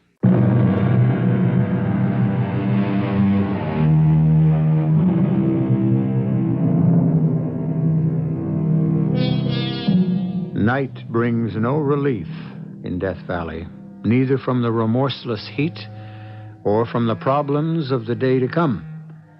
From his window, tall, silver-haired Milburn Ross looks out into the night towards the mine that he first staked claim to and which he may have to give up. And in her bedroom, waking just before dawn, the girl in the bed lies wondering who she is. Sleep had been only a temporary relief. The layers of unfamiliar clothes, petticoats, the long, full-skirted dress that or the body I occupied, were stifling. But the physical discomfort was nothing compared to my mental one.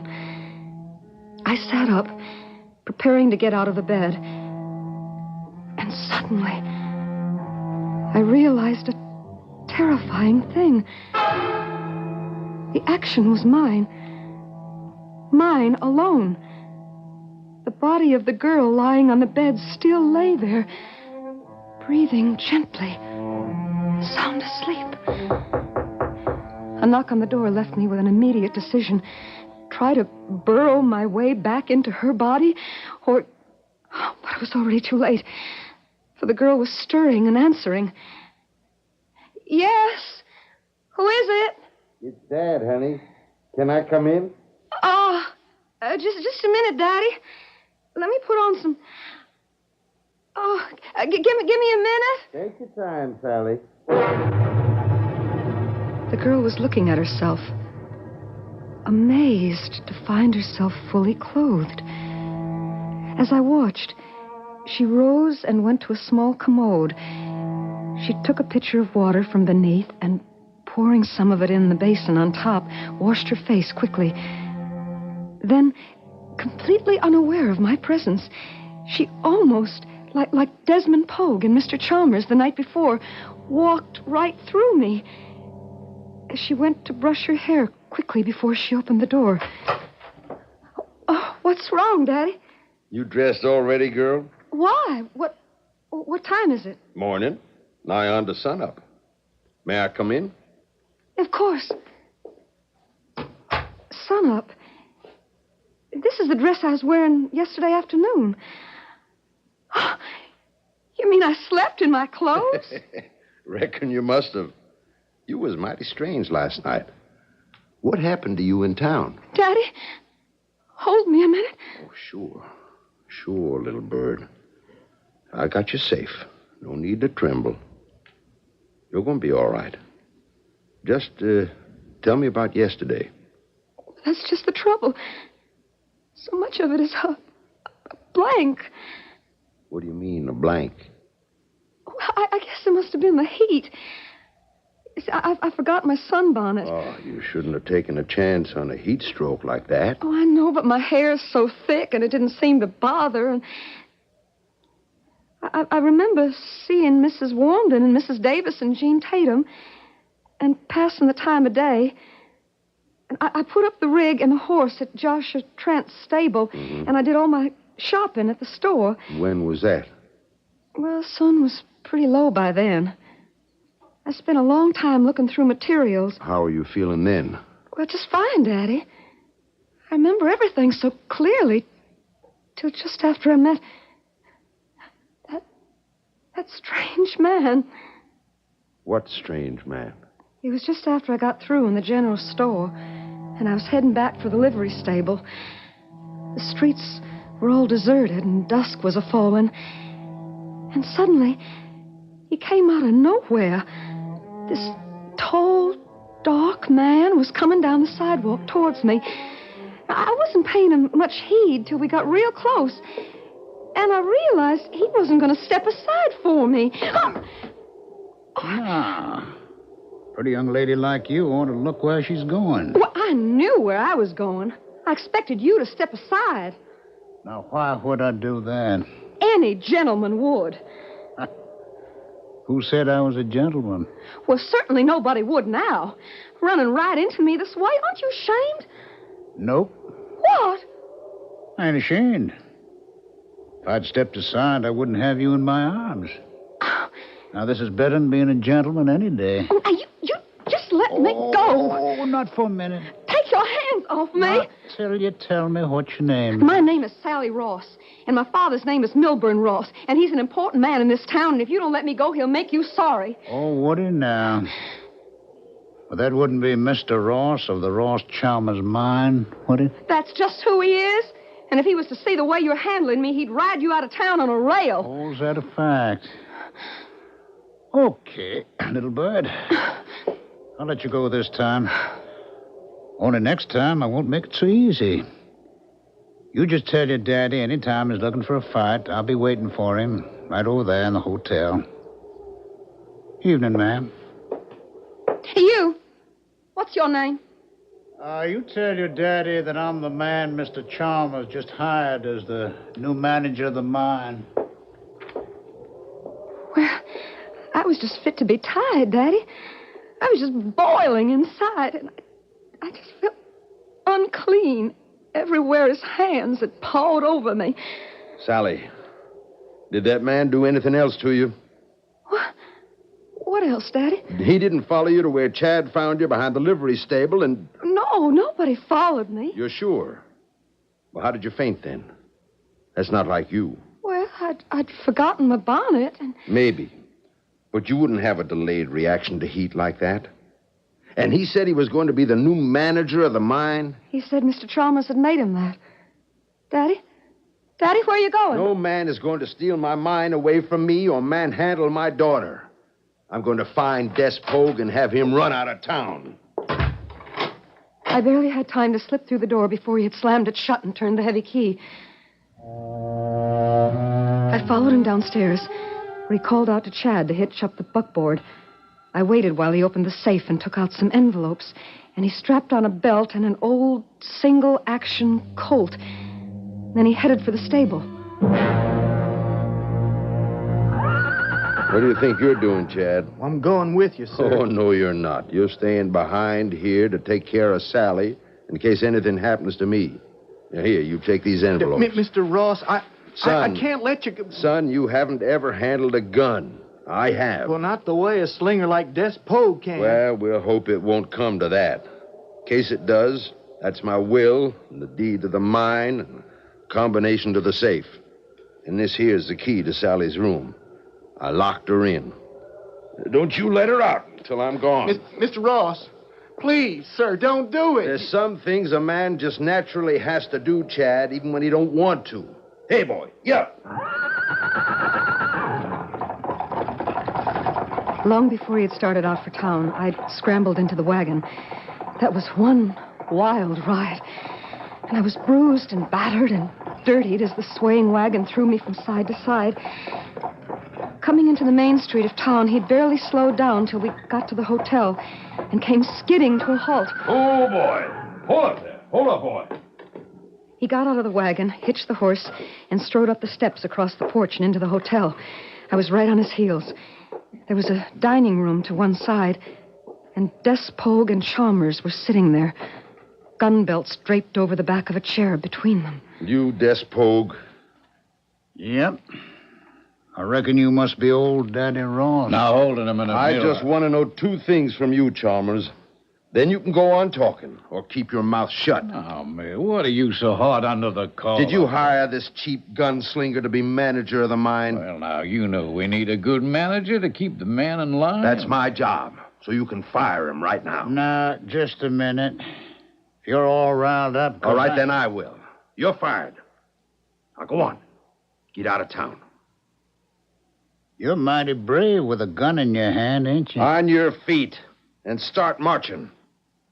No, old man. Won't work that way. See, I kind of taken a liking to that baby doll of yours.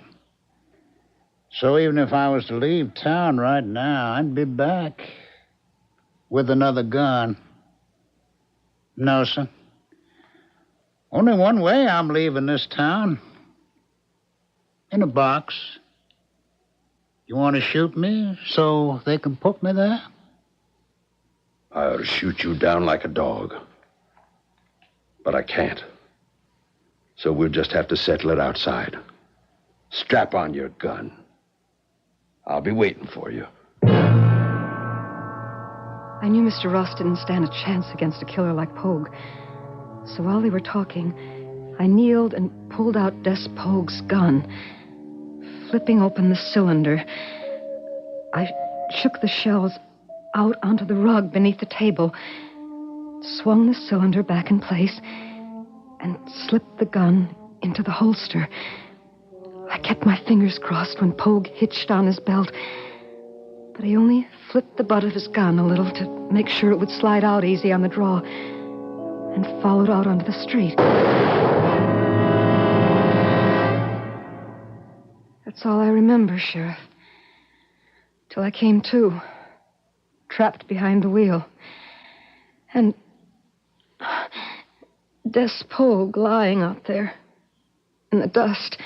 The way we found you. Yeah. I'm sort of tired now. Well, that's quite enough. Come on, Sheriff. No, just one more question. You know we found this gun lying on the seat beside you. That's the gun the man in the car had. The one who said he was Des Pogue. Yes. You can identify it?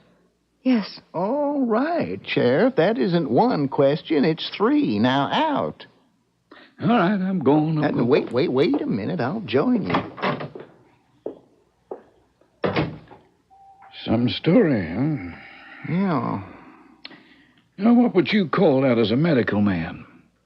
Hallucination? I wish I knew. You know, it's a funny thing.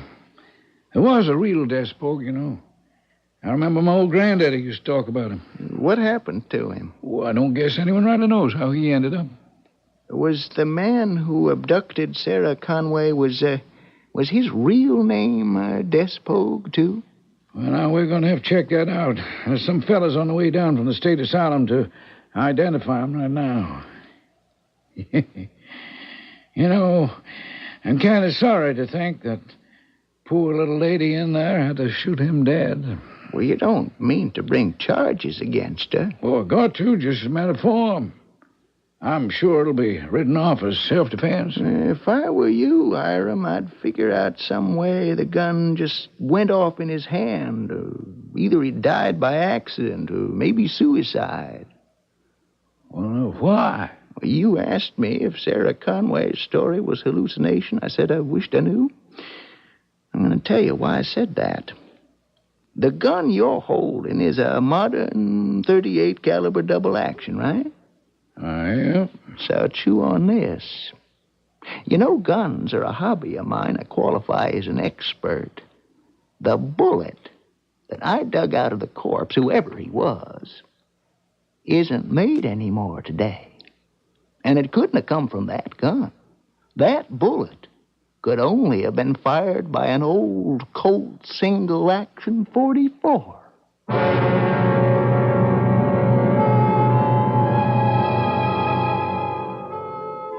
Truth is stranger than fiction. Or is it the other way around this time?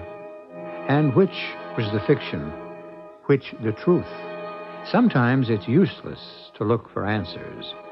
But whatever the explanation is, both Des Pogues are dead. And the one who rode with Sarah Conway got his wish. The bad seed is buried with him in the ground. And this time it cannot grow again. I'll be back shortly.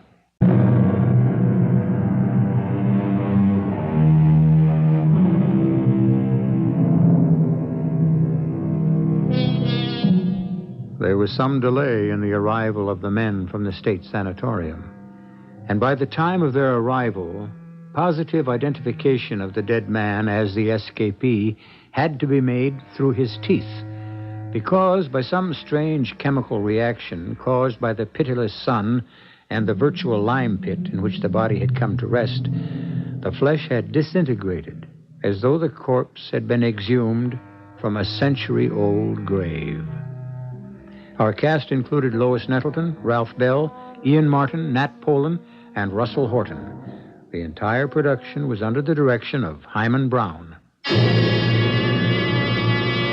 And now, a preview of our next tale. You have my daughter completely under your spell, Mr.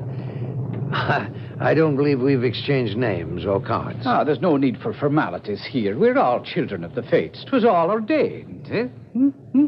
So, hear my story now. Indulge an older man. What would you guess my years to be then, sir? Well, it's hard to say. The 50s? Middle, perhaps? Oh, yeah. A long, long span of years beyond that. And a long, long span still to go. I've a way of thinking you were led to this door. And that what I have to tell you may affect the rest of your lives. This is E.G. Marshall inviting you to return to our Mystery Theater for another adventure in the macabre. Until next time, pleasant dreams.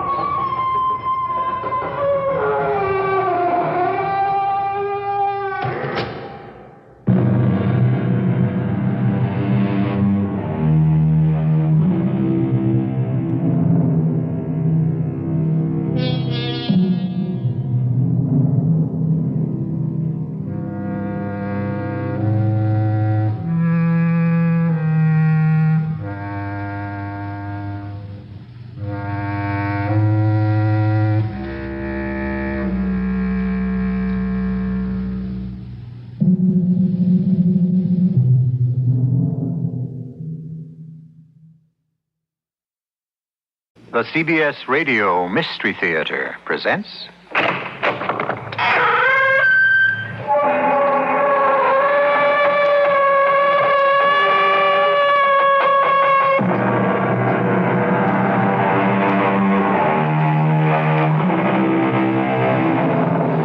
Come in. Welcome. I'm E.G. Marshall. In the year 1692...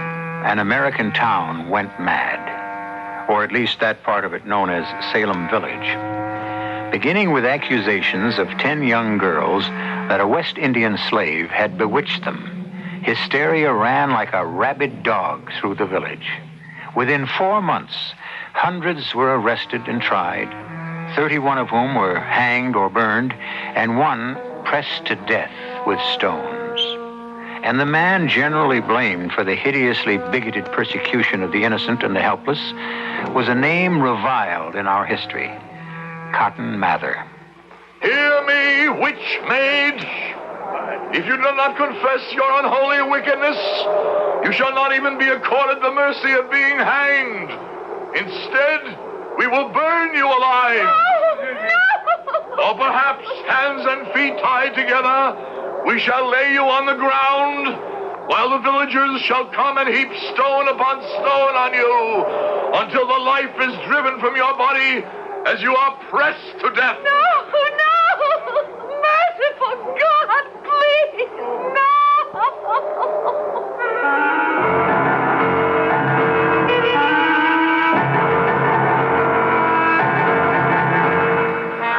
Our mystery drama, Burn, Witch, Burn, was written especially for the Mystery Theater by Ian Martin and stars Howard Da Silva.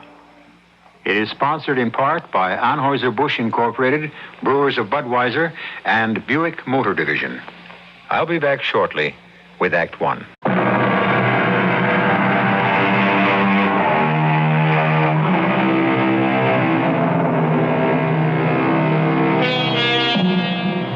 At the time of the witch hunt, no man in our country was more feared than Cotton Mather. The picture of this dark, imperious, infamous man who led the persecution, who in his perverted zeal and fanatic Puritanism saw men, women, and even children condemned on the flimsiest of evidence, who swept down from his Boston pulpit like a scourge, and whose blind conviction in his righteousness in the name of the Lord spread terror like a plague, is strangely... Oh, but then I should say no more, for what I was about to say is a large part of this story. Burn, witch, burn!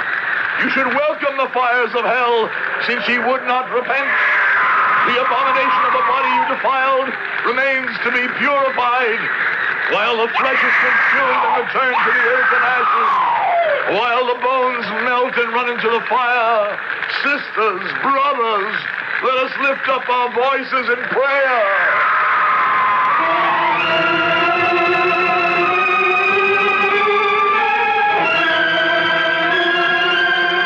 Let the mischief of their own deed fall on their own heads. Let hot burning coals fall on them. Let them be cast into the fire that they never rise again. The righteous also shall give thanks unto thy name, and the just continue in thy sight. Amen. Amen. Amen. Now let ye all return to your homes and meditate upon the grace of our Heavenly Father, and return tomorrow, so that ye may see the other witch perish as she deserves. The fire has almost burned itself out. Yes, Judge Sewell, and the evil it ringed. Would it not have been more humane to hang her? Humane? Speak you about a witch? This is a pestilence whose deadly poison spreads as relentlessly as the pox itself. This witchery business weighs heavy on my soul. Why? The women were both guilty in your mind, were they not? They were so found by a jury. Well, then, what choice had you? I don't know. The times are running at such fever, I cannot breast the tide, even if I wanted to.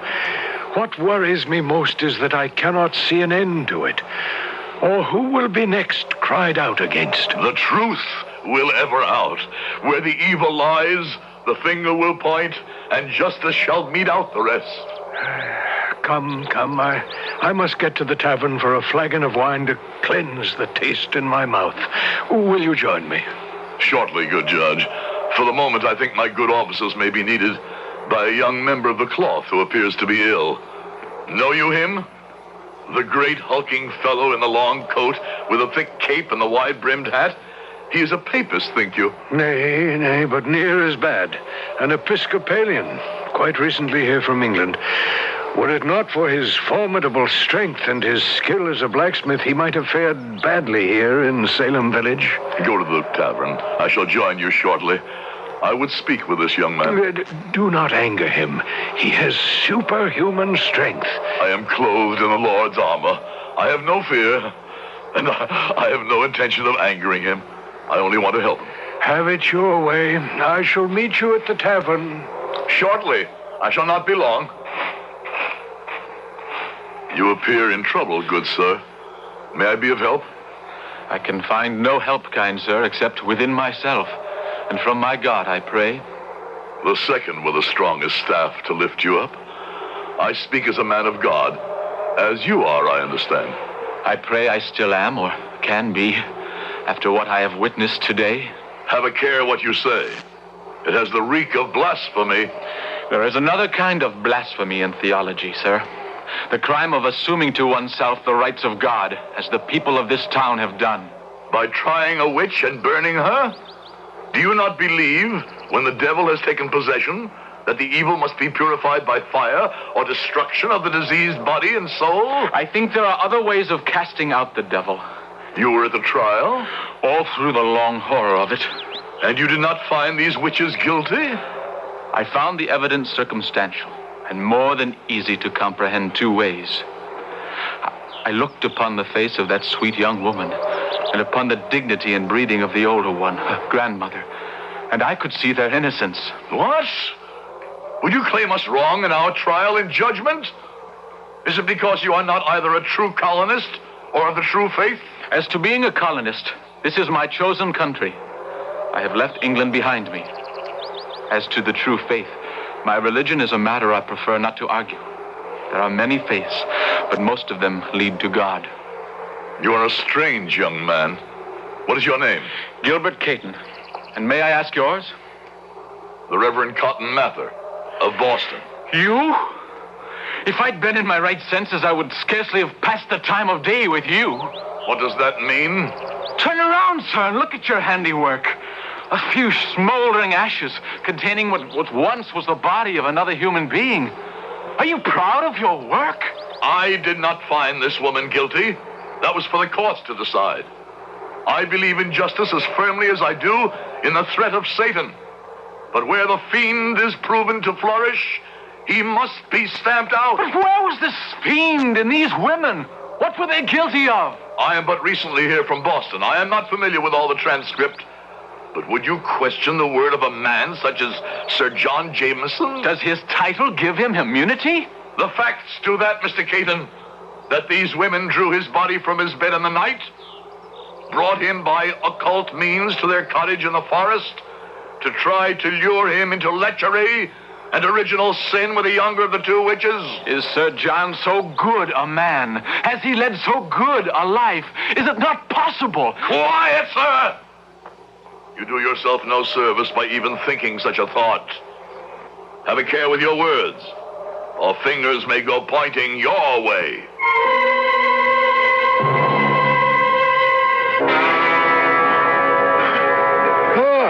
Egad, I'd near given you up, Reverend Cotton. I believe you have the acquaintance of Sir John Jameson? Your servant, sir. The Reverend Cotton Mather. He needs no introduction to me or any man of goodwill. It was an honor to have you with us for the witch burning. You were not here for all the trial, I believe. No, just for the last day. It was with a heavy heart that I had to bring the charges. But the evidence was monumental. Is it not so, Judge? There was enough of it brought, but I cannot banish the woman's cries from my ears as the fire reached her. And the face of the young girl we condemn to die tomorrow has troubled me for nights. Must we then, because of a round cheek and melting eyes, shrink from doing the Lord's bidding? Evil is the way of such a maid, and more to be dreaded than all the hags in Christendom. Strange rumors are afloat regarding her. This woman she called Granny, who was burned this morning, did pray not for her own life, but that the witch maid be saved. An uncanny thing that one witch should desire good to another witch. But if they were kin... Fool! Can you not perceive the work of the devil in this?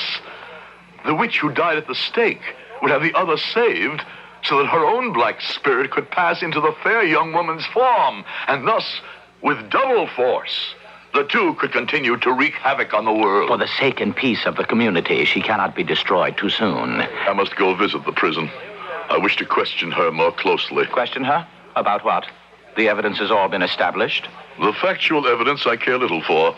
That is and was the court's business. I wish to find out if she will recant, so that perhaps her soul might be saved. That would be a triumph supreme for me to accomplish in the name of the Lord.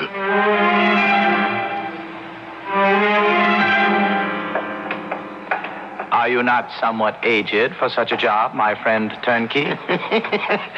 81, going on 82. Just the man for the job.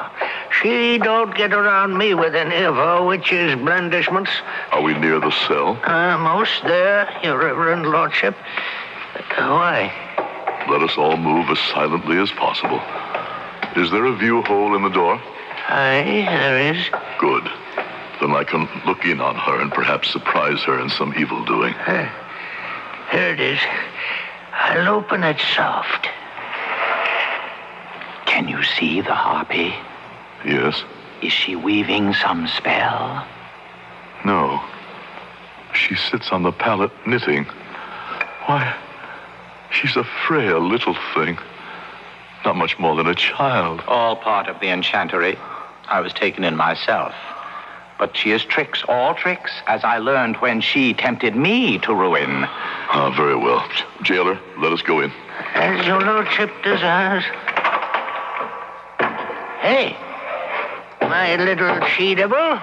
Here's two gentlemen of quality to see you. One is of no quality. I know him only too well. The other, I believe I recognize as the Reverend Cotton Mather. You may leave us, jailer, but wait outside. Yes, sir. It is true. I am who you say. And what would you have with me, sir? I have come to pray with you, Luna Claire, and to exhort you to confession. There is no confession. I am no witch. Will you kneel with me in prayer at least, daughter? I cannot, sir. Why not? I am not of your persuasion. Do you believe in God? Oh, yes. Then we have that in common, and can try to pray and wrestle the demon from your bosom. No. You do not wish to be delivered? Obstinate of heart I may be, but Sir John holds me from prayer. I cannot kneel in company with him. I prithee, Sir John, go outside and stand in the corridor. We shall see if the witch maid, relieved of your presence, will pray. I had hoped to listen on the chance that she should confess, so that I might make some valuable notes. The Lord granted me a ready pen. I shall make my own notes if it be necessary. If you will excuse us, Sir John. You have only to command, Pastor, and I to obey. If you should need help of any kind, I shall be just beyond the door. Let us kneel together, my daughter, and pray to God. Minister? Yes? What shall I pray for? My life? That I may be delivered from the burning and death? Your death is already ordained by the court. We pray for you to recant. Your body cannot be saved. The only hope is to find God's mercy on your immortal soul.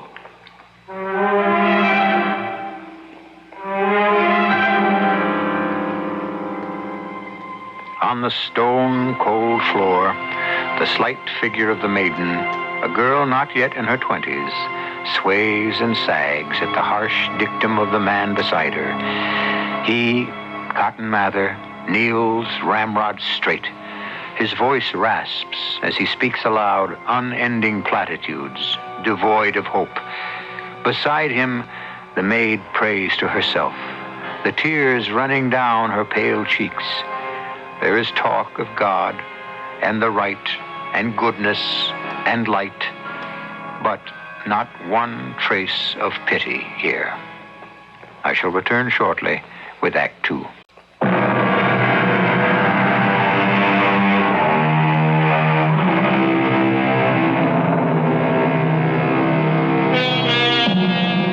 Sir John's attitude outside the jail cell is less unconcerned than it seems.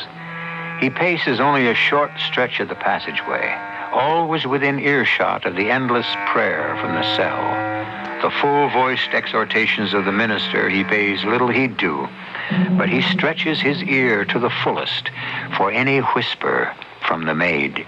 In the name of the Father, and of the Son, and of the Holy Ghost. Amen. You do not even say amen. I beg your worship's pardon, but I am not familiar with your prayers, and I do not understand the God you pray to. You refuse to recant? How can I recant? I'm innocent. I beg of you, sir, to listen to what I was not allowed to say in court, and you will understand that neither Granny nor I had it. Sir John? Aye, Reverend Mother. You may return. I request your favor, sir, but I believe I heard that your prayers had ended. Mine, sir. The witch maid was not moved to pray. I suspected as much. Tell me, daughter, what you were about to reveal as Sir John came in. Oh, with him here, it's difficult, Minister. It's on a witch. Tell him about Giles Corey, the old yeoman who saw you conversing with Satan in the forest near your house. If it was Satan that I was in converse with that night, then he was in your shape. And well, your lordship knows, the old man was frightened by your threats into lying and saying it was a black fiend, which you might as well be, seeing your purpose there. Silence, woman! I was not there, could not have been, since all my household has testified that I was safe at home in bed and asleep. If one lies, all lie to save their skins. For surely they are more afraid of your power than the devil's. Maid, you go too far. Have a care with your tongue. Hear me, mistress, I threaten you this. If you do not confess your unholy wickedness, you shall not be even accorded the mercy of being hanged. Instead, you will be burned alive. Or perhaps, hand and feet tied together, we shall lay you on the ground, while the villagers shall come and heap stones upon stones until the life is driven out of your body and you are pressed to death. No, merciful God, please. And I, whom you have afflicted, shall count each one as it falls. I shall myself drop the first stone, and I... When that first stone strikes me, God, in his mercy, will take me to himself. You can count the stones the others throw, but I shall never know how fast they fall.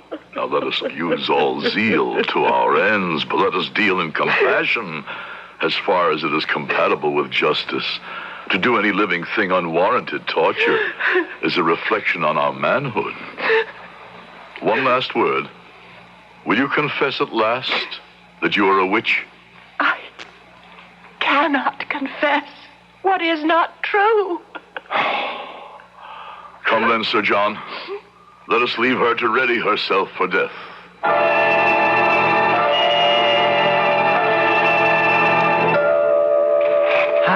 This November wind whistles through the bones. It will snow soon. I welcome the walk and the wind to blow some cobwebs from my mind. You are troubled by something? This affair savors ill. Her last cry awoke strange feelings, and my heart turned within me. You are a man of God and compassion, but have a care. Her powers of enchantment are strong and wicked. If only I could have reached her. No one can do that. Perhaps.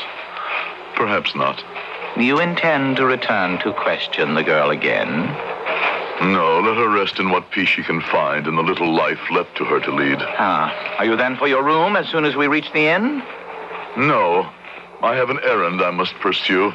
I have my coach at the inn yard. I should be honored to take you anywhere you desire. Thank you. But I prefer to travel on this one by myself.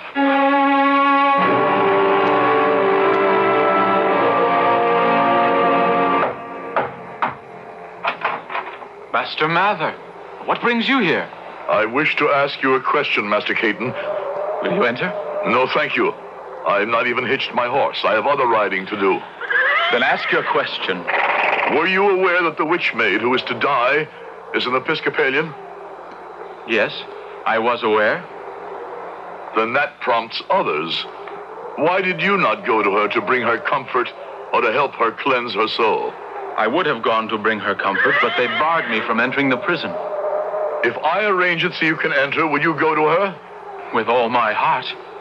Why do you extend her this comfort, convinced as you are that she is a witch? I have failed to bring her comfort myself or release from bondage. Perhaps because we are of different denominations, that is of no matter. I shall ride now to the prison and have all preparations made that you may visit her this evening. It wants but an hour until dark. Wait 1 hour beyond that to make sure you will be passed in. May God go with you.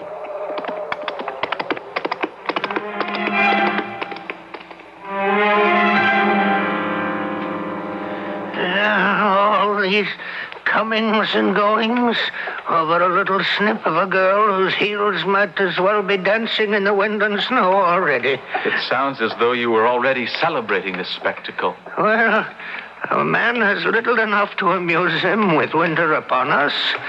Here, when you come out, do you lock up tight behind you? Bring me the key in the common room.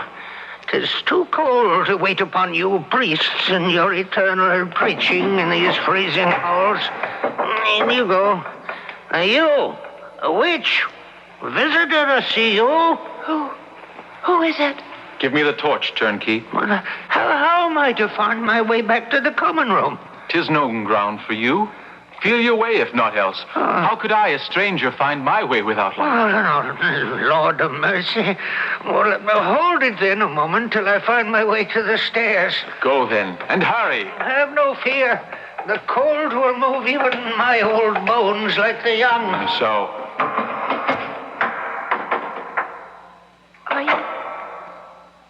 Are you come to torture me? I? Look at me in the torchlight. Can you not recognize I am of the clergy? God be with you. I am of your persuasion. Oh, at least God has answered one of my prayers. Oh, my daughter, do not crouch on the floor. Come to me so that I may comfort you. I want to, Father, but this chain about my leg. My poor fettered bird. Rest where you are as I come to you. My dear Lord. What? You are frozen with cold. And you are warm. A moment. Let me brace the torch here in the sconce. Now, my heavy cape off and let me wind it about you. Oh, let me touch your hand.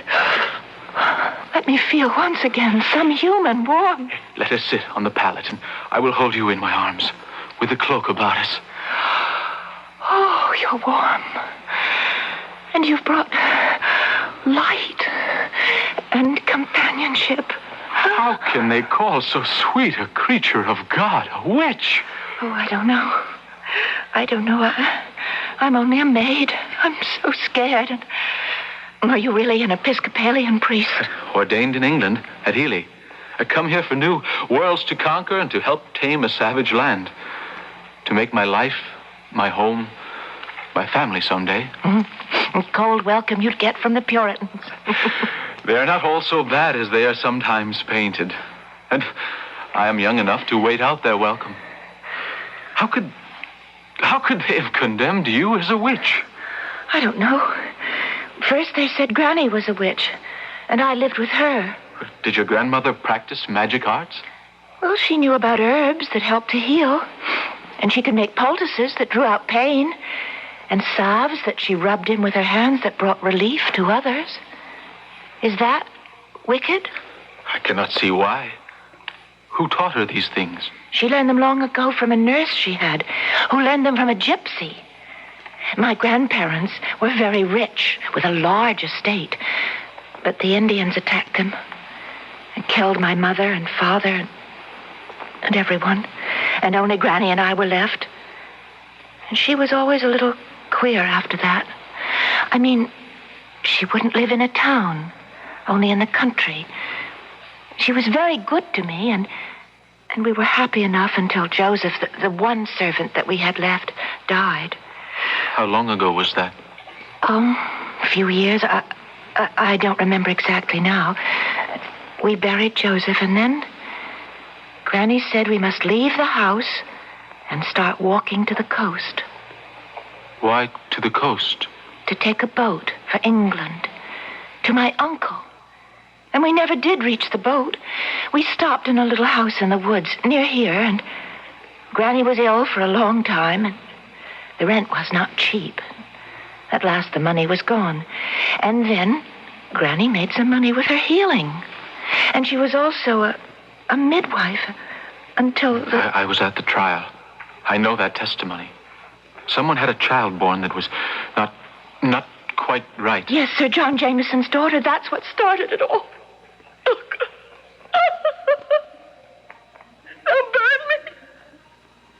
They'll burn me. Are you kind? Are you human? Cannot you save me from them? No, first tell me one more thing. You mean from Sir John? Yes, he is the devil himself.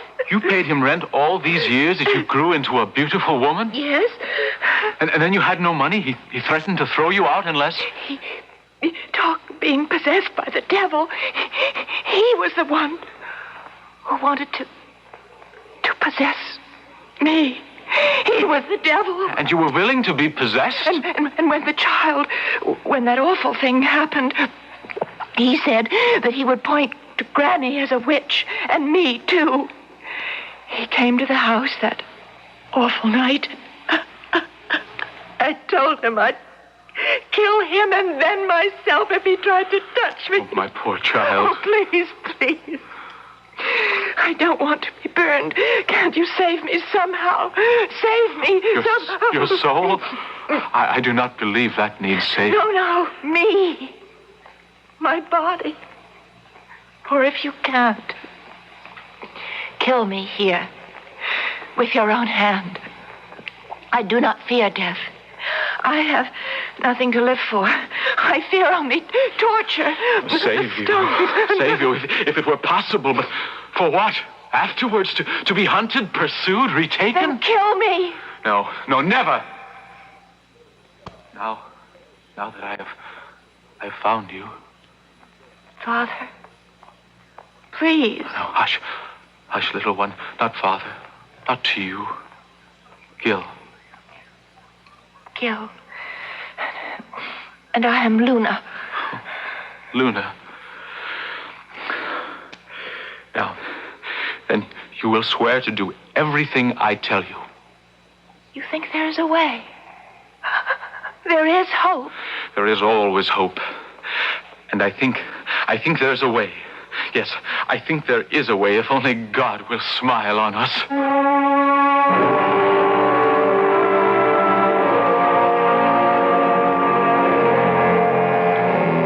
A man and a maid, and under the most harrowing and desperate of conditions, from the blackness of adversity, nurtured by the strength of their faith, the first seeds of love are planted in both hearts. But can this compassionate and tortured young man free this ill-starred maid? And even having done so, where can they find safety or sanctuary? I'll return shortly with Act 3.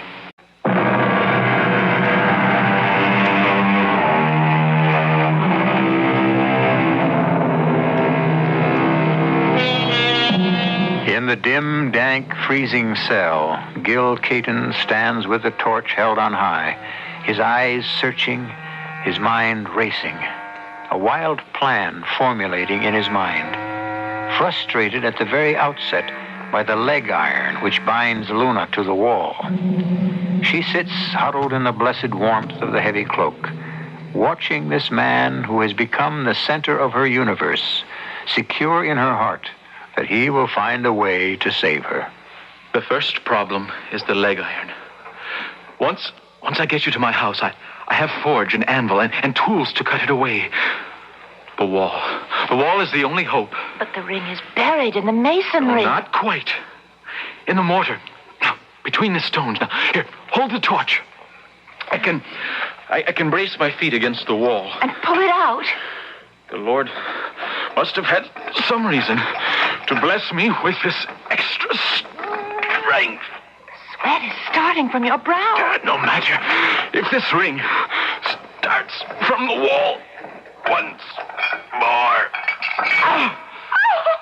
You pulled it out. That's more than human strength could do. Never underestimate the power of prayer. Now, listen to me, Luna. Yes? You must trust me to the uttermost. Now, let me lift you and see how heavy you are. A feather. It can be done. What can be done? Now, I'm going to put you on my back and carry you out of the prison beneath my cassock. Oh, I see.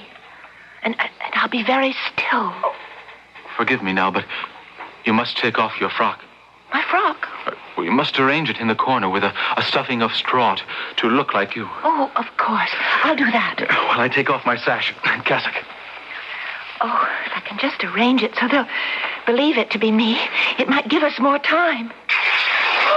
What is it? What have you done? Oh, I just slit my cassock all the way from below the waist to the neckband to make room for you. How clever you are. Adversity sharpens the brain. Now, quick. Now, climb on the stool. So, now, arms around my neck. Yes. First, now, the cassock. Help me slip it over our heads. Oh, that's fine. Fine. Room for us both. Now, to help support you, I bind my sash tight around us both. Oh, too tight?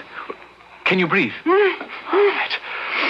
Now, I must lock the cell door. There.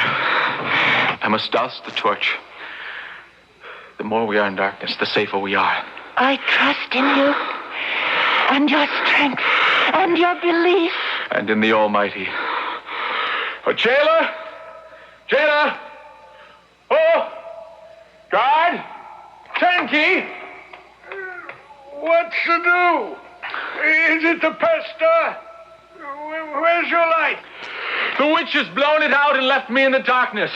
I had to lock her back in the cell against the danger to us all. Damn me if I'll come down again in this blackness. You say you locked the cell? Is she secure? As secure as she can be. Well, then, find your own way up in the shadows to the prison door. The light there is poor. It's just what I wanted. Now, if you ever prayed, my little one, pray now. Freedom is just a few short steps away.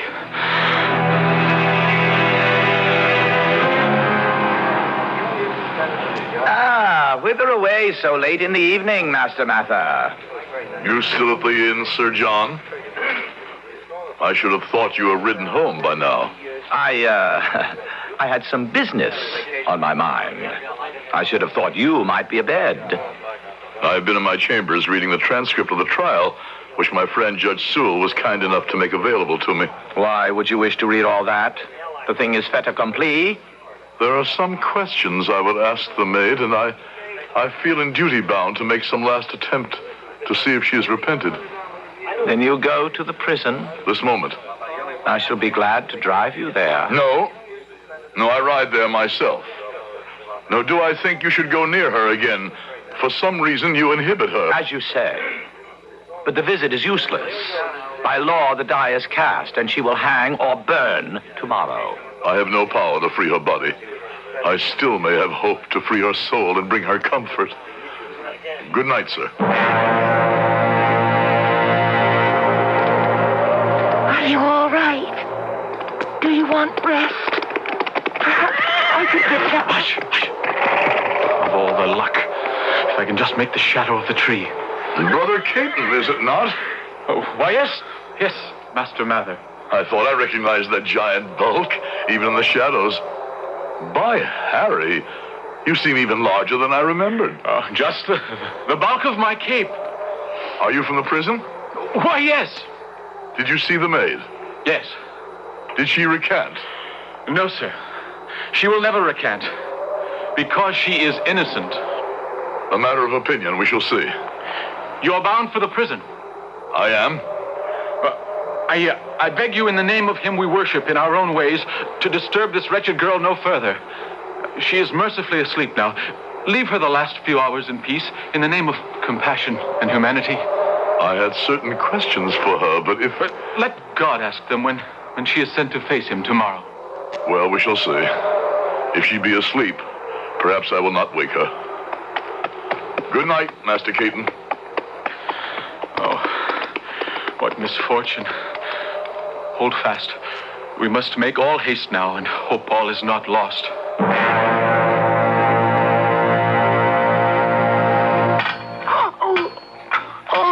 forgive me. It's just that time may be so important. Oh, any hurt is worth being free. Strike away. You can try the file now. And once my fetters are off, what then, Gil? Oh, I don't know. The hue and cry will be raised all over this bloody town. We've just gone mad. I have no horse to give you. I had hopes, perhaps, by boat. But I have neither money nor contact to see you safe away. It must be on foot. But be of good faith. Somehow the Lord will provide. How can I ever thank you with all that I feel in my heart? Oh, just let me see that smile break across your lovely face, and 'twill be thanks enough. Strange way to meet the man I dreamed of. Oh, hush. You're almost through.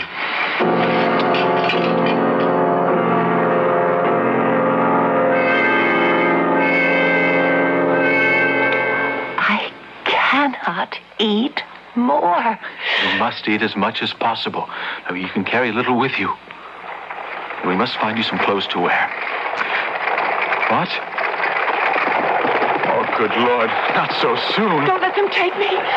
Into the bedroom, quick. Now, if I cannot turn them back, I can hold them back. Now, take my cape. It has what money I have in the pockets. Now, go by the window and try to make for Providence.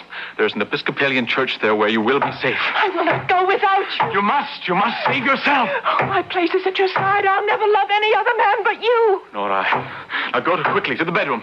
Perhaps God is with us yet. I'll be listening and praying. Oh, forgive my tardiness, but I was at my devotions, sir. You will pardon my intrusion, I hope. Do I speak to Mr. Gilbert Caton, the parson, here? You do? Dare I beg a few minutes of your valuable time, sir? I am trying to trace my mother and my young niece. My name is Clare, Leonard Clare of Clare Hall, County Devon. My father had a large estate west of here, which was attacked by Indians. All of my family were killed, save my mother and niece, who, I am told, escaped. Since I arrived but lately in this country, I have only now, with tolerable certainty, traced them to this district. The town authorities claimed no knowledge of them, but since they were of the Episcopal faith, deemed that you might know something. Come in, sir. Come. Out of the cold. Thank you. You have horses? Horses and a coach, yes. Well, then you must fly this minute. Huh? Fly? The people of Salem burned your mother as a witch. I saw her burn. Outside there, in the market. Oh, good Lord. They have fixed the burning of your niece for tomorrow. There is to be a holiday, so the folks may revel in the sight. To burn my niece, Luna? And you have the temerity to ask Leonard Clare to fly? With her. Luna! Oh, heaven be praised. Uncle Leonard. Luna, my baby. My brother's baby. What have they done to you? Nothing yet that can't be repaired. But there is no... Not now. Master Mather. Do not be alarmed. I come here in amity, not in enmity. You? I shall explain in a moment. May I meet the gentleman before I speak? This is Luna's uncle. Leonard Clare of Clare Hall, Devon, now of the colonies. And I promise you, a man of resources, a man well able to afford to fight the persecution of this town and its shame, and all your power and evilness. I would advise you not to try, sir. No, hear me out. As to my motives, my honesty, my devotion to the God I believe in, and my determination to wipe out witchcraft, I will not bandy words. I do what I believe to be right, and let history be the judge. Your name will go down in it as a stench in the nostrils of any humane man. So be it. I follow where I am called. Tonight, profoundly troubled after rereading the transcript of this child's trial and her grandmother's, perforce I could come to only one conclusion. A tragic miscarriage of justice had already been done. Another was about to occur. I went to prison determined to free the maid myself and to offer her my protection against the wild riot which would follow on her release. That was when we met you on the road. Yes, sir. You tried to put me off. I can see why now, but God directed my footsteps there. I must tell you that her absence had been discovered before I even arrived, and that the mob is gathering. All the roads out of this town will be closed to everyone. They cannot stop me. They will, unless you have safe conduct. I suggest you get your niece into the coach post-haste, and yourself draw the curtains, and I'll conduct you and your men through the mob. I will not go without Gil. The least I owe you for saving Luna's life. You had best join them, Master Keaton. When that drunken jailer wakes up to remember you saw her last, you will be torn limb from limb. It is a good bargain, a life for a life. Ah, and you, sir? I have no fear for mine, and I have much work to do. For all his title and position, Sir John Jameson must be brought to book for his crime against you and yours. I shall see that he is. And perhaps I may need one small breath of perfume to dilute that stench. My name is to leave in history.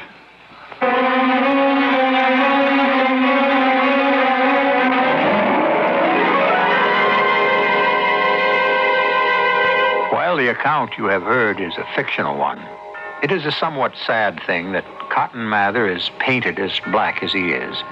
Even in his obsession against witchcraft, he was a scrupulous defender of all he thought unjustly accused. He was a scholar, in some sense a scientist, and for all he was a fanatic, it was without thought of personal gain. He was also a family man, and perhaps would have allowed himself one frosty smile of pleasure at the outcome of this whole affair. I shall return shortly.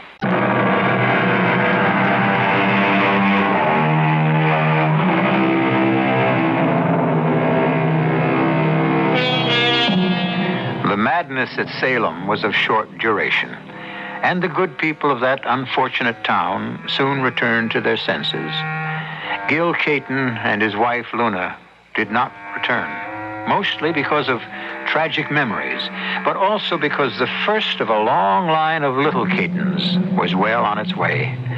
They were married in Rhode Island, one of the colonies most noted for its freedom of thought, and lived out a long and happy life together, nurturing their own children and that other larger group of children, the congregation of Pastor Gil Caton's church, which flourished in all good things, temporal as well as sacred. And so, amen.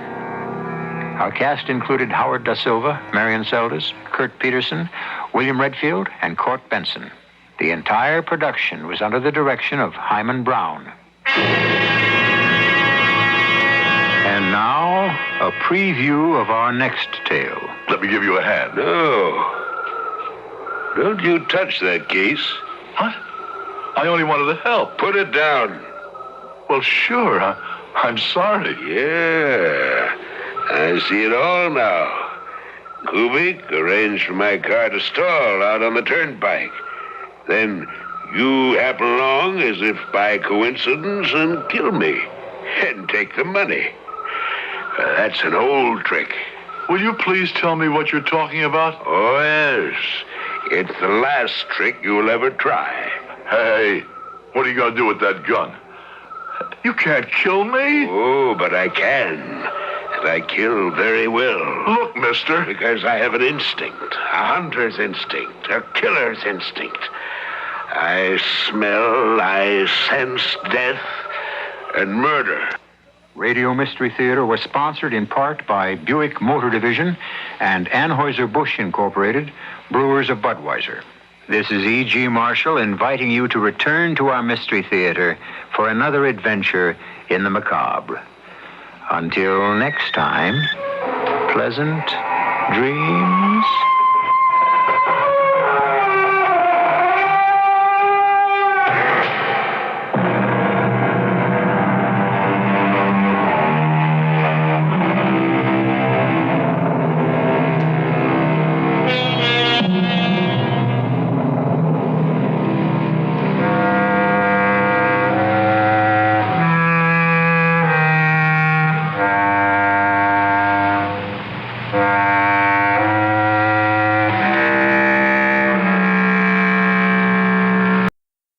The CBS Radio Mystery Theater presents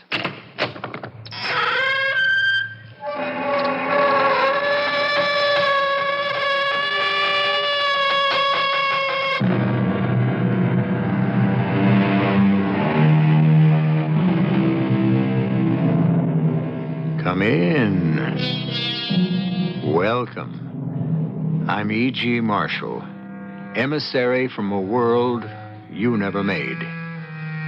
We are commanded to forgive our enemies, but nowhere are we told to forgive our friends. Is this why an old philosopher advises, treat your friend as if he will one day become your enemy, and your enemy as if he will one day be your friend? As you can see, the whole business is not only thoroughly mixed up, but it also rests on a foundation of shifting sands. And why not? Isn't that the story of our lives? I need that man. He is one judge who can't be had, Joseph. Every man has his price. Not Judge Ben Talbot. He never took a bribe in his life. He has to be bought. There is no way out of it. But I tell you, Joseph, nobody's ever been able to buy him. All you're saying is that nobody has ever been able to figure out how. But you better find a way. How? I don't know, Ashworth. That's your problem.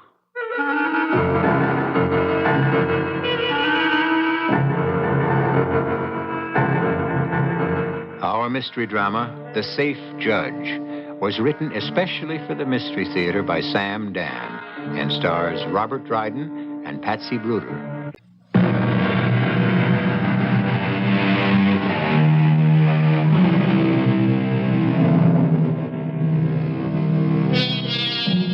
Hope makes a good breakfast, but a bad supper.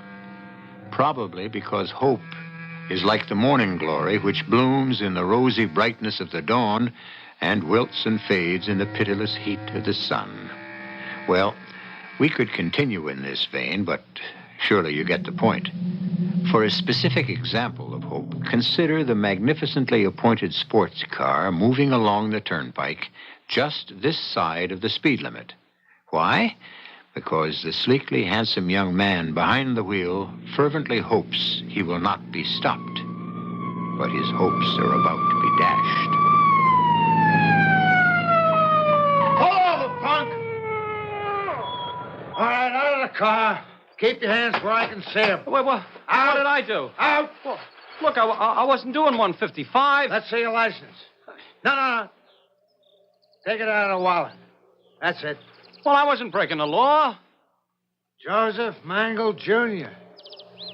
You wouldn't be Big Joe Mangle's kid, would you? Yeah, that's me. Oh, I didn't know I had myself a celebrity here. Okay, copper, now that you know the score, I'll be on my way. That's so? Well, you mean you want to tangle with my old man? Don't tangle with Mangle. That's the word, huh? You bet your sweet life, copper. So before you get into trouble... Turn around. Now face the hood of your car. Hey, wait a minute. What are you... Lean forward. Place your hands on the hood. Hey, what is this? You're being frisked. That's what this is. Yeah, well, you're asking for more trouble than you can handle, copper. Well, what do we got here? Oh, wait a minute, listen. This cellophane envelope filled with this nice, sparkling white powder. You must have a couple of pounds of it. Well, it's saccharin. I'm bringing it to a friend of mine who's on a diet. No kidding. What's the truth? Well, then, if it's the truth, you shouldn't mind if we have it analyzed at the lab. Oh, listen, officer. Hey, listen, I just been promoted from copper to officer. Well, you can't arrest me. Why not? Because I'm Joe Mangle's kid. You'd be crazy to do it. I know. Don't tangle with Mangle. Hey, wait. You can't put those handcuffs on me. I just did, didn't I? Listen, officer, let's talk sense, huh? Oh, bribery. Yeah, sure, that's it. That's what you were after all the time. Okay. I got $2,000 on me. I'll give it to you. That's another charge, attempting to bribe an officer. Give me a break, will you? Scum like you push this poison, you destroy people's lives. I got a better idea. Take the stuff. It's never been cut. It's pure. Why, you... You know how much this is worth on the street? $75,000. I ought to knock every one of your teeth out. $100,000. Oh, no. No, I better not muss you up. Garbage like you has to be treated with kid gloves. You can be rich. Get in the car. What do you want to arrest me for? What's in it for you? What are you sweating about, punk?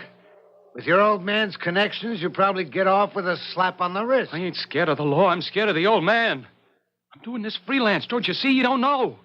That's why you can't take me in. Can I? Watch me. Give me a break. The old man finds out. He'll kill me. What do you want from me, Marie? I got him out on bail, didn't I? $100,000. So you got him out on bail. He's your own son, your own flesh and blood. He's a bum. Now, don't say that. Ain't it true? I sent him to college. He still talks like a bum. I never got past the 4th grade, and he don't talk no better than I do. Well, you can't let him go to jail. They caught him. He had the heroin on him. He was framed. Sure. He was framed. The cop who stopped him. They call him Mad Dog Harlow. I want that cop destroyed. I know that cop. Everybody knows that cop. That cop is the biggest hero in town. Anything happens to him, and the papers... I don't care.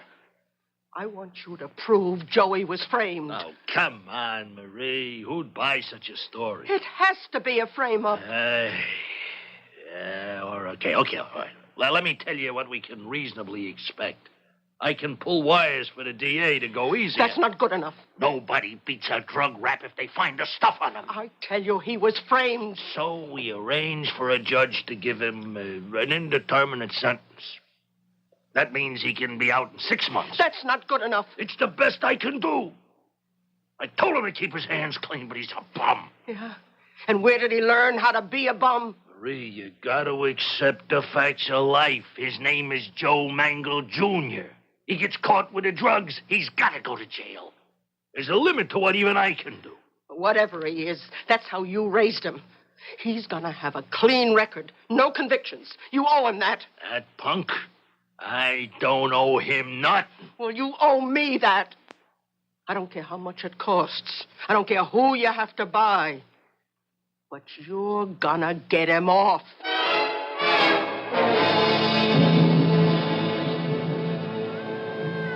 Nancy? Oh, Daddy, I didn't hear you come in. What is that? What do you think? It sounds like some poor cat being tortured. This is the most beautiful music, Daddy. It is? Your ears are culturally attuned to a clearly stated theme and definite variations. Whereas... Do you mind shutting it off? Barbarian. No, I'm just an old classicist.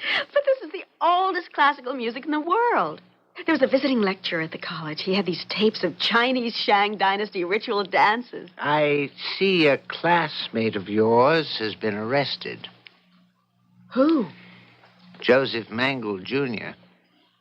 Classmate? I don't think he's been to anthropology twice the whole semester. You know him? Oh, just by sight. What did he do? He was caught in possession of a few pounds of heroin. Do you think he's guilty? Well, dear, that's why he will be given a trial. Oh, Daddy, must you always talk like a judge? But I am a judge. How else am I supposed to talk? Joe Mangle, Jr., his father's the biggest racketeer in the country. Well, as to that, my dear, there is no solid evidence. But everybody knows it. The same way everybody knows Joe Mangle, Jr. is guilty of pushing drugs. How does everybody know that?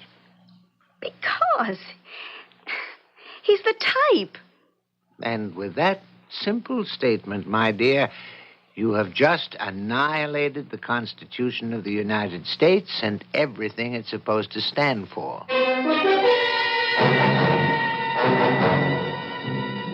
Joseph, I consented to this meeting because I was told it was extremely urgent. Back off, Ashworth. You consented to this meeting because I asked you to come here. And it's politically dangerous for me to be seen with you. What's it about? My boy. Yes, I read about it. I'm sorry. He's a fine lad. He's a punk, and you and I know it. Well, I'm sure something can be done. What? Handled properly, he could get 3 to 5 and be out in, say, 18 months. That's not good enough. I disagree. If he were Joe Nobody, Jr., he'd get 20 years without any chance of parole. I want him acquitted. Acquitted? You heard me, Ashworth. Well, that's impossible. Everything's impossible till you figure out how to do it. And then you don't have a problem. Joseph, this is really impossible. 20 years ago, you wanted to run for office. The machine said no. I said yes. Everybody said impossible. Look where you are today. That was different. Today, you and me, we are the machine. Now, I want Joey off, and I want you to stop saying impossible. I don't see how it can be done. Let me give you the scenario. It was figured out by Harry Anderson. He's going to be Joey's lawyer. He's clever enough, but he's no magician. We got a cop by the name of James J. Harlow, better known as Mad Dog. He's a mad dog because he don't listen to reason. No way you could buy him off or head him off. He goes by the book. Which makes everything tougher for Joey, since Harlow is the arresting officer. Okay. Harlow's had it in for me personally for years. This goes way back. I was a punk. He arrested me for breaking and entering. Some friends of mine got me off, so he's been making remarks ever since. Oh? What kind of remarks? How I own the judges, the DA, the government.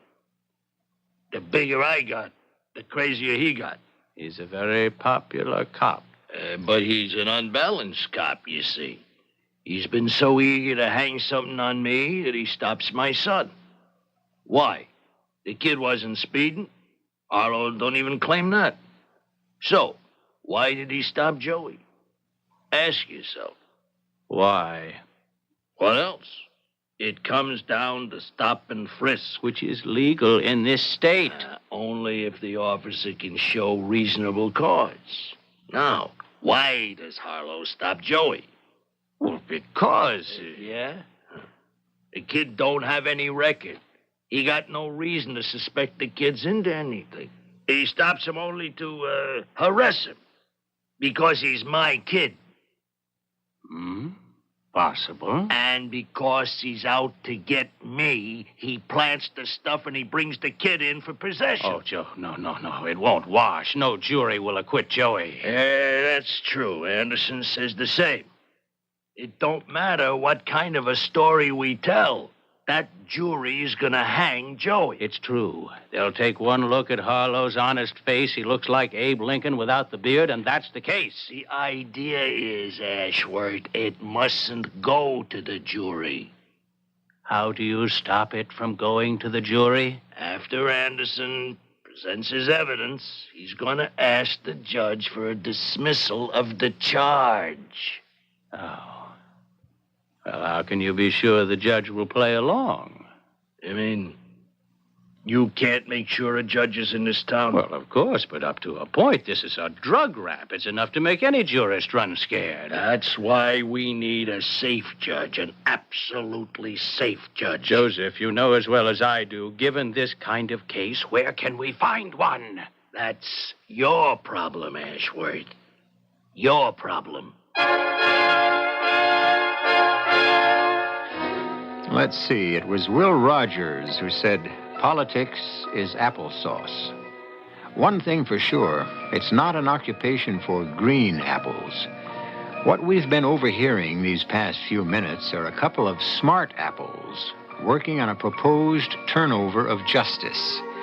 Well, the plot thickens, or we should say ripens, when I return with Act Two in just a few moments.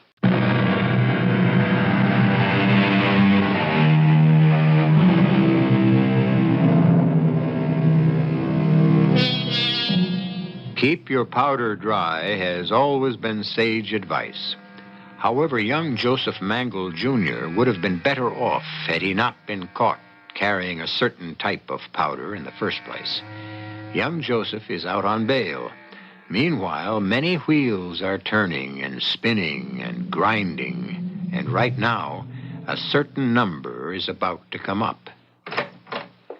Daddy?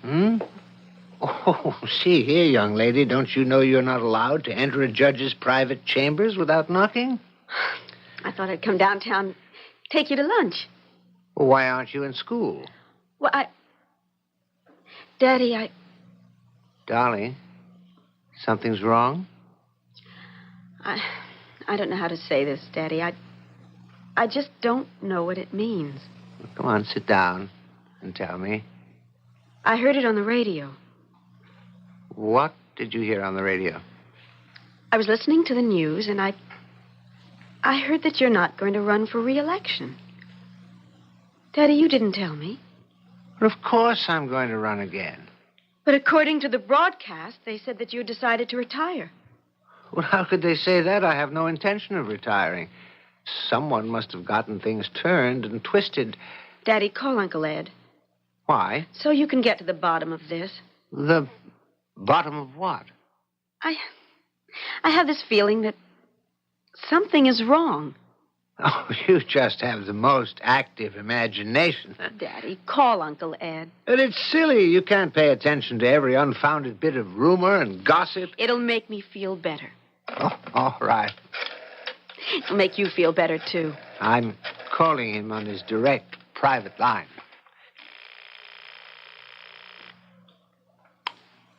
Hello?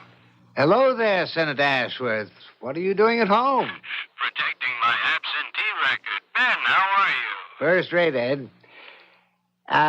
Ed, there was a strange bit of news on the air about me. Oh?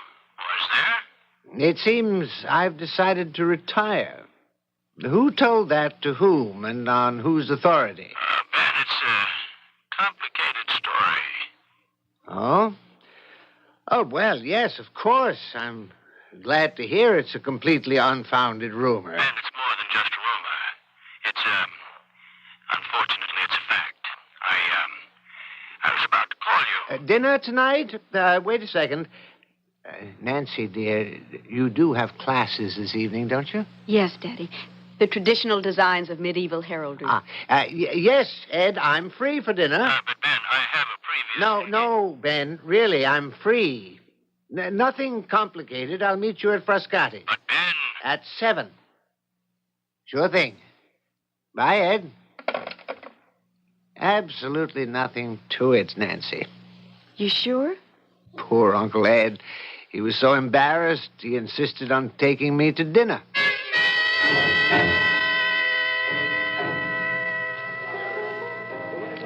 And, how's Nancy? Nancy's just fine. Has she found herself yet? I mean, what is it this month? Poet, musician, ballet dancer? Ed, well, I'm her godfather, and I take my responsibilities seriously. Ed, who's out to get me? And why are you holding still for it? Nobody's out to get you, Ben. It's just there's a general movement all through the party to present a new and youthful image in our candidates. No, that's nonsense, and you know it. Age and experience are what people look for in a judge. Are you going to tell me the story or not? There is no story. This is the way the decision was made. And after 30 years, I'm out. Ben, I fought for you.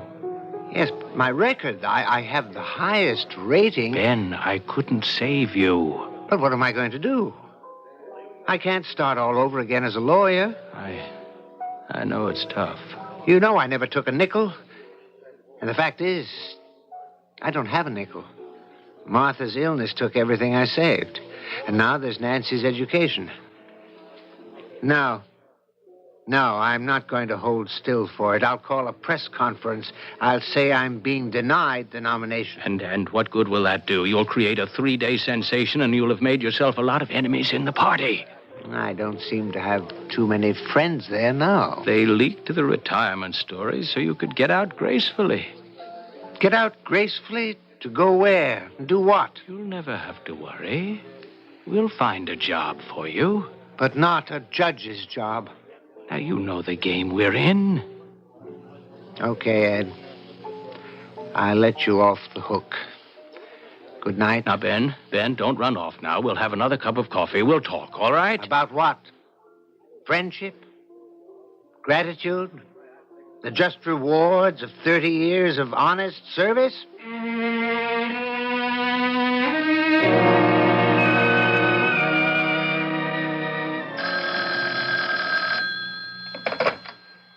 Hello? I see by the papers the case is coming up before Judge Talbot. Yes, Joseph, that's how it worked out. Is he safe? I think so. Ben Talbot never took a nickel in his life, and he won't start now. But if the guy can't be bribed, how can you make sure he's safe? I didn't say he couldn't be bribed. I'm only saying he won't take money. How do you figure to convince I'm letting him convince himself. You mean this Talbot's been assigned a case and we don't have an understanding with him? We'll have one, Joseph. We better. My wife, Marie, don't leave me live. You think you're sitting pretty in Washington, but leave me tell you, you ain't that big. I can't knock you down. And if you do, I can drag you with me. Ashworth, are you sure you can make this Judge Talbot safe? I can promise you. Junior's as good as acquitted.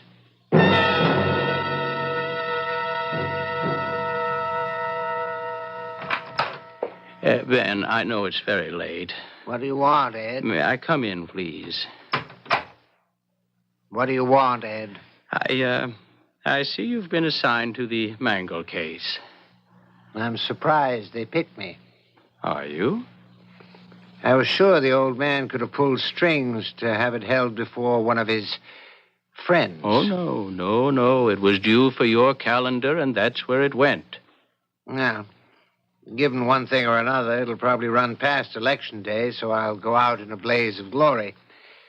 My last case. You still haven't answered my question. What do you want? I haven't slept in a week. Neither have I.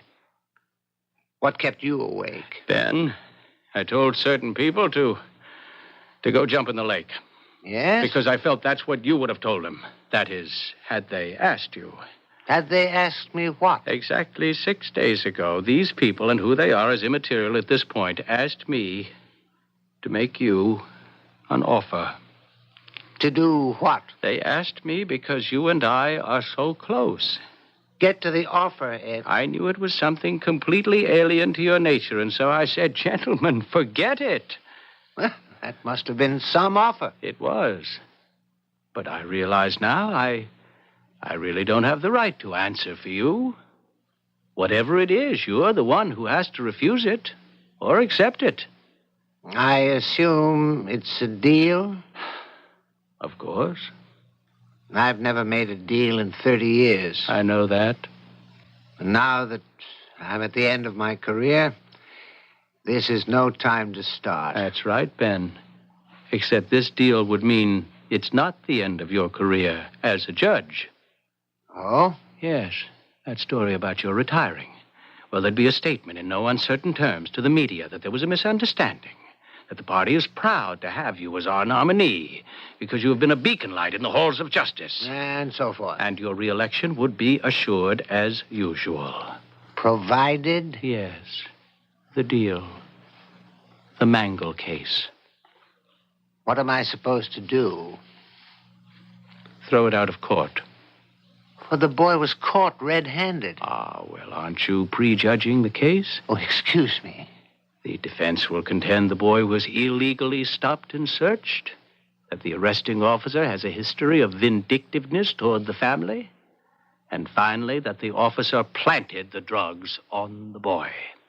I see. Well, if the defense is so positive, why even talk deal with me?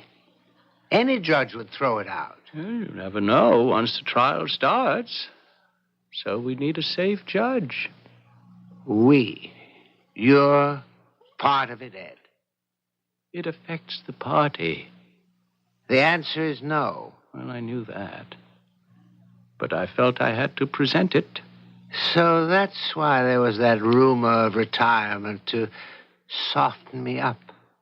You're the only judge up for re-election. I tell you what I find particularly offensive, Ed. The fact that it deals with drugs. These people are the scum of the earth. Oh, he's just a boy. This, to me, is the most vicious of all crimes. Now, I'm not saying I can't be bought. That would be presumptuous. But in a drug situation, never. That depraved, but... Why, he even goes to Nancy's school. No. That's my answer. No. I respect you for it, Ben. No, you don't. You think I'm a fool. Well, thanks for presenting me with the deal. But my answer has to be no. Well, right now, there isn't any answer. Oh, yes, there is. You're going to preside at the trial. hear the evidence, and who knows? When the defense attorney asks for dismissal of the charges, you may think quite sincerely, on the basis of the facts, that he's right. In return for which, I get the renomination. And my judicial career will bloom brighter than ever. Coincidence. Coincidence. Isn't that the way life is, Ben? Good night, Ed. Let's have lunch one day this week. Let's not. There was nothing personal in this, Ben. Get out. Good night, Ben. Daddy. What? Oh, Daddy. Oh, Nancy. I thought you were asleep, Nancy. I was. I heard talking in here and it woke me. It was Uncle Ed, wasn't it? Yes. He just came over for a chat and a nightcap. No, he didn't, Daddy. I heard every word. Nancy. I am so proud of you, Daddy. I can't tell you how much. I don't really know what I'm going to do after November. Daddy, don't worry. Being a judge, that's the only trade I know. But if you were to do what Senator Ashworth proposes, then you really wouldn't be a judge anymore, even if you got promoted all the way up to the Supreme Court. There you are. You just placed everything in perspective for me.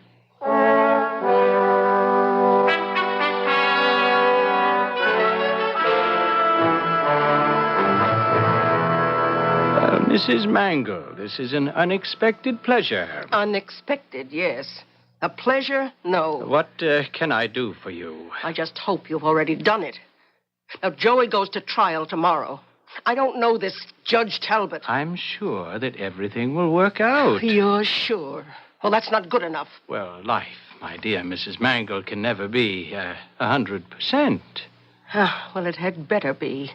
Joey gets off clean, or there's trouble. Now, Mrs. Mangle, Don't Mrs. Mangle me, Senator. Believe me, if it doesn't work out, I'll start telling everything I know, and I know everything. And a lot of people, some of whom are in very high places, are going to wind up in jail. No, I'm fighting here for my kid. I fully understand your position, Mrs. Mangle. And nobody had better try to shut me up the hard way either. Because what I've got is written, and it's in a safe place. Please, Mrs. Mangle, you're becoming unduly overwrought. Yes or no? Has Judge Talbot been made safe? The answer, Mrs. Mangle, is yes. Definitely. Certainly. Unequivocally. Yes.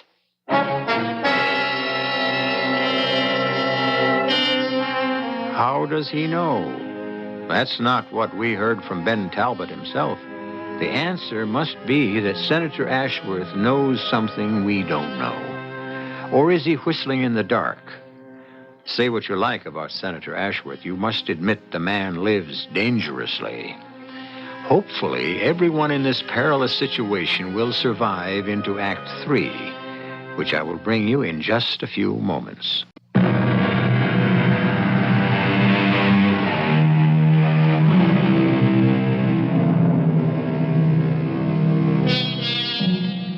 In this world, so many fritter away their lives in frustration and boredom. So many work at meaningless routines.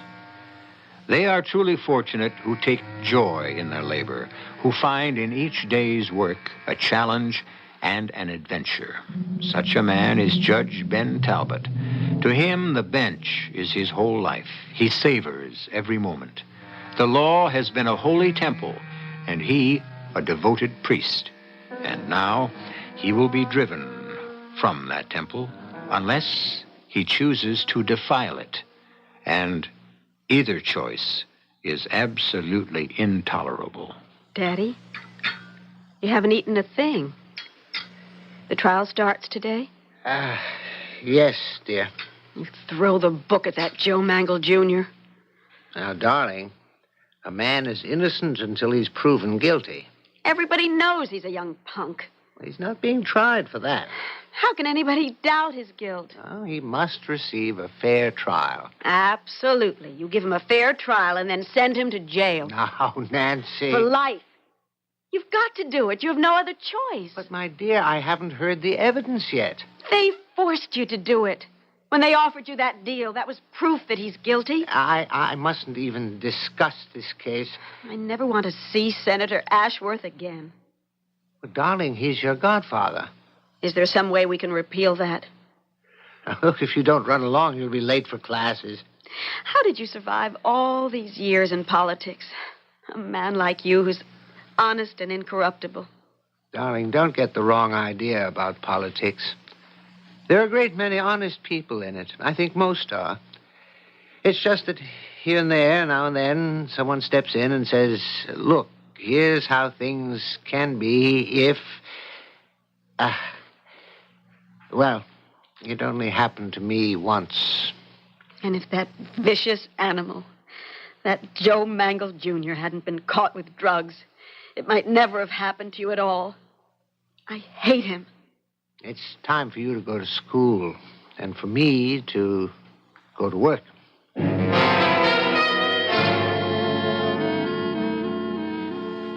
Hello, Ben. What are you doing here? Well, this is my club, too. What do you want? You never return my calls. I'm too busy. How's the trial coming? I'm sure you're keeping up with it. Ben, I want to apologize. For what? For my part in the sandbagging of Ben Talbot. Okay. I accept your apology. Why don't we say good night? I never realized it, I suppose, but I do have a conscience. That's your problem. What I did to you was inexcusable. All of this is obvious. It doesn't need to be said. Well, I don't think I realized how much the bench meant to you until we had that talk. I didn't realize it was your whole life. That if you couldn't be a judge, you'd have no place to go, and that your life, for all practical purposes, would come to an end. I didn't realize that. Oh, yes, you did. Ben, believe me. And your purpose in cornering me here tonight is to make sure that I realize it. You're scared, aren't you? Now, Ben. You promised Big Joe that I'd be a safe judge. Your career is riding on it, too. That's funny. I can destroy both of us. Ben, I'm telling the truth. I'm sorry for what I did. You have to believe that. Is that the truth? Or is the truth you've come here to tighten the screws if you can? Ben. We'll never know. And I'll tell you something else we'll never know. If it should so happen that I decide to dismiss when his lawyer asks for it, we'll never know. Did I do it because of the evidence or because I want to keep my job? I'll never know that. Now, look, Ben, I mean sincerely. And that's why I can never forgive you. You robbed me of the most precious thing I ever had. The knowledge that I was judging without an ulterior motive. I don't know what I'm going to do. The evidence washes over me like ocean waves, and it dries off like water in the sun. None of it stays with me. If I dismiss, am I doing it because I'm afraid? And if I refuse to dismiss, am I doing it because I'm vindictive? Regardless of the decision, now I feel I've lost control.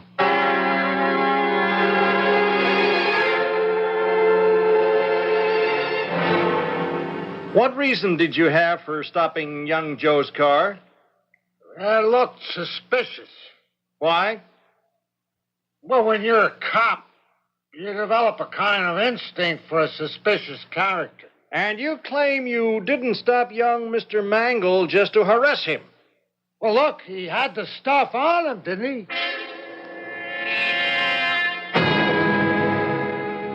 Your name? Keene. Daisy Keene. You have a criminal record, Miss Keene? Yeah, I guess so. What have you done? Well, I've been busted now and again for pushing. Nothing big, you understand, just little stuff. Were you ever arrested by Officer Harlow? Yeah, I was. That's a lie. I'll rephrase that, Miss Keene. Were you ever stopped by Officer Harlow? Yeah, I was carrying heroin. A couple of bags. Good stuff. He didn't book me.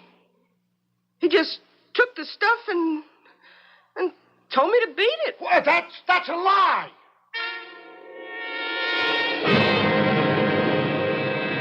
Your Honor, what is the case the prosecution has presented?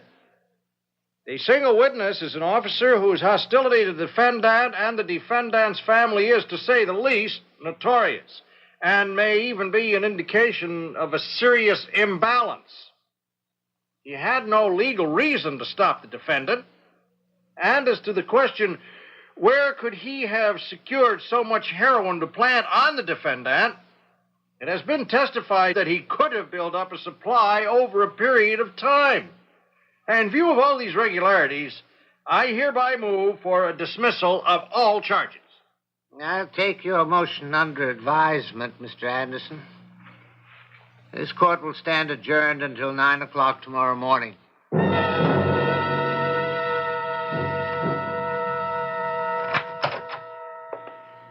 Daddy, I brought you some coffee.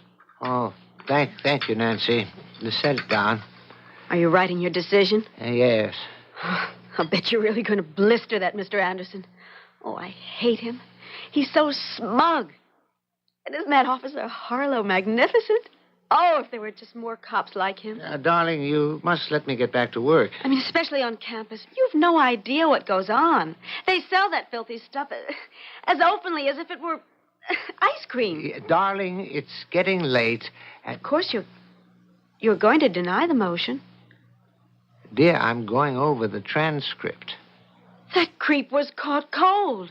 Put him in... Now, there must be the proper legal... Daddy, do you mean that there's a chance that you'll let him get off? Oh, no, never. I will do whatever is indicated by the evidence.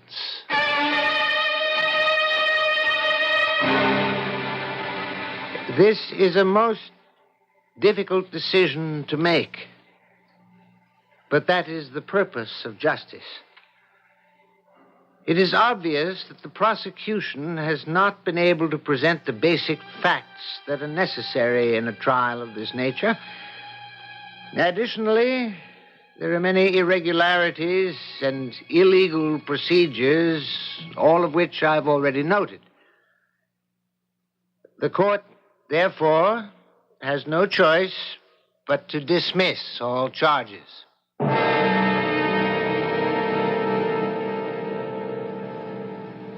Going out again tonight, dear? Yes? Well, don't you have exams tomorrow? I suppose so. Nancy, sit down. Let's talk. About what? You know about what? Ever since the trial... I don't want to talk about the trial. Well, we'd better, because that's what's been bothering you. What is there to say? You decided on the basis of the evidence, didn't you? You don't believe that. Why shouldn't I believe it? I can tell by the way you're acting toward me. You believe that I took a bribe.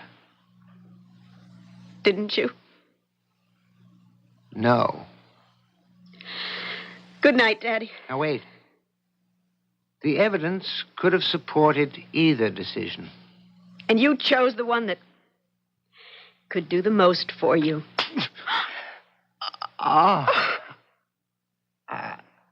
I'm sorry. I don't know what made me do that. Well, I do. Nancy, please try to understand. I have to go. I have a date. You read the paper, the Chronicle. The editorial supported my decision. I understand that Big Joe Mangle has money in that paper. The Chronicle is one of the most respected newspapers in the world. Nobody could buy their editorial decisions. Just like nobody could buy your judicial decisions. According to the evidence, Nancy, Joe Mangle Jr. was innocent. Well, I say he's guilty. Guilty of pushing drugs. But the state couldn't prove it. Well, I can prove it. What are you talking about? I may even prove it tonight.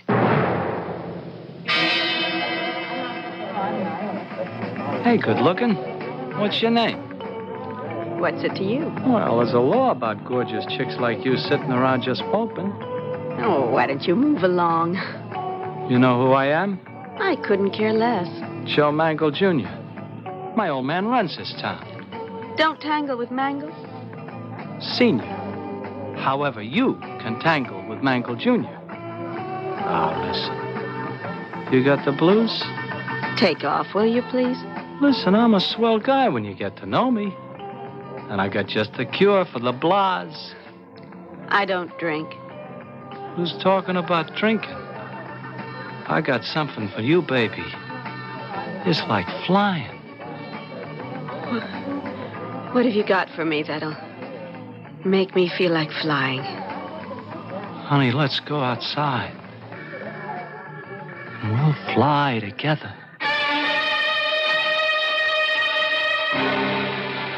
I'm not too sure I know the end of the story.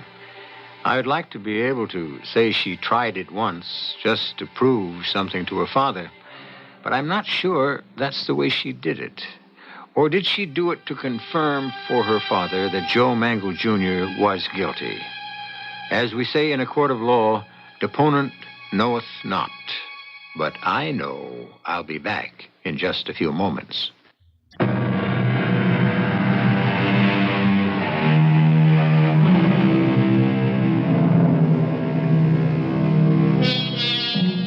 Once you get past the idea that money is the least of all bribes, then just about everything becomes possible. And just about everybody has his price. And, of course, her price. And sometimes a bribe can be offered in such a way that it doesn't appear to be a payoff at all, but only a natural event. If only things were more simple and direct in life. Our cast included Patsy Bruder, Robert Dryden, Bryna Rayburn, Earl Hammond, and William Redfield. The entire production was under the direction of Hyman Brown. And now, a preview of our next tale. I'm willing to bet that in Grandma's copy, the erect figure of the woman is bent over and leaning on a cane. Do I sound crazy? I can't believe it, Rick. How can we believe that my mother has discovered some power to... Oh, no, it doesn't make sense. Have you known about this for some time? Well, only since I saw Grandma's needlepoint with the tree gone from it, and that was just at the time the tree was blown down. I saw her tonight, and the dog was gone, and now Chin Chin is dead. This is beyond sense. Dad, I wouldn't tell Elsa. No, I suppose not. I think if she can move, she'd want to kill my mother. I almost feel that way myself. Radio Mystery Theater was sponsored. The preceding program was broadcast with the permission of the Columbia Broadcasting System. This is E.G. Marshall inviting you to return to our Mystery Theater for another adventure in the macabre. Until next time, pleasant dreams.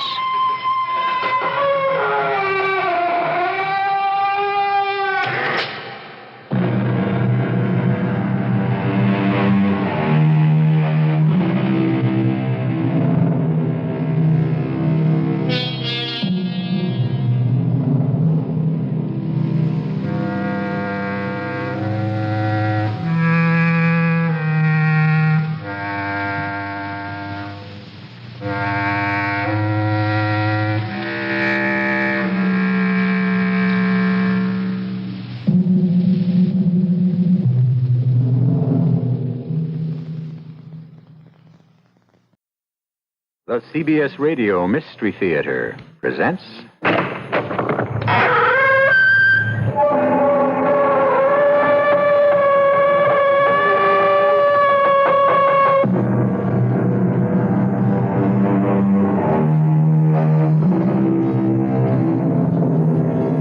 in. Welcome. I'm E.G. Marshall. Our story is concerned with fear. What is fear? We know its symptoms, the chilled blood, the shortened breath. But what is the emotion itself, and where does it come from? Well, it is the anticipation of something that has not yet happened. It is the alarm our bodies set up to tell us we're about to be injured. All we really know is that the thing to be feared is not now. It's around the corner. Fear is the voice that says, "Watch out." The worst thing that can happen to you is to be born. Believe me. There you are inside your mother where it's dark and warm and safe. Then all of a sudden she decides she's had enough of you. She starts to get rid of you. No matter what you do, and of course there's nothing you can do, you don't even know what's happening. You're pushed out. Out into the cold, into the light, into the noise and clamor and chaos of living. And you never get over it. Never.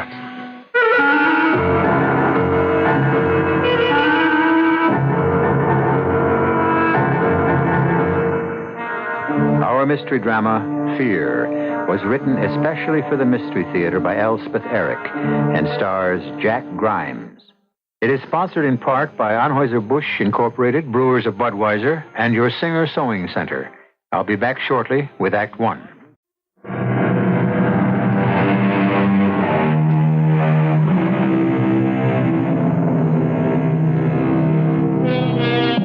No one lives, has lived, or will ever live without fear. The rich, the powerful, the elite, you think they don't feel fear? I think they feel it constantly, because they are constantly on guard lest they be toppled from their positions. Well, the hero of this story occupies no such position. He is an obscure bank teller, close to middle age, and his name is Edgar Ellerby. But he, too, like the rest of us, is haunted by fear.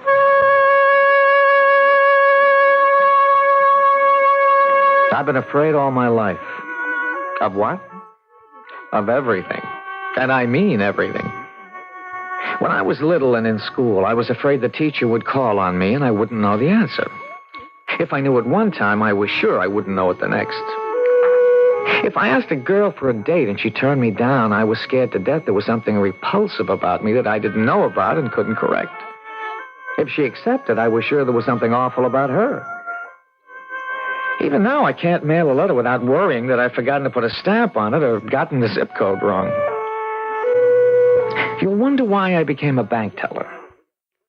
Well, there was something about having to account for money at the end of every single day. You can't go home unless you've balanced everything out. I thought that would be a calming influence. Going home every day knowing that it had all come out even and I was in the clear. And then one day it happened. I think I'm short. We all know you're short, Eddie. You just finding it out? I mean short in my cash. How much, Eddie? $90. Oh, you're gonna catch it. God, don't be like that, Hilda. It can happen to anybody. It's never happened to me. You want me to count it up for you, Eddie? Oh, Mary Lou, would you? I've been over it so many times. Watch it. Here comes old Tupper. Uh-oh. Wait until he goes into his office. Right. Wouldn't do to have the manager find out you can't add. I'm tired, that's all. Just shut up, Hilda. Good afternoon, Mr. Tupper. Miss Grant? Mr. Tupper? Step into my office, will you, Ellerby? Now, Mr. Tupper? Right now. Afternoon, Mr. Tupper. Good afternoon, Miss Schwartz. What do you suppose he wants? He couldn't have found out I'm short in my cash. Of course not. I just found out myself. Bad news travels fast. Oh, Hilda, don't be so dumb. This is the first time he's asked to see me about anything. Eddie, maybe it's about a promotion. Did you ever think of that? You think it could be? Well, you've been going to school. Oh, sure. He's going to make you a vice president with a great big desk up front. My grades aren't even in yet. Well, Don't worry till you know. And don't keep him waiting. That's one thing bank managers don't care for, being kept waiting. You run along, Eddie, and then come back and tell us, and good luck.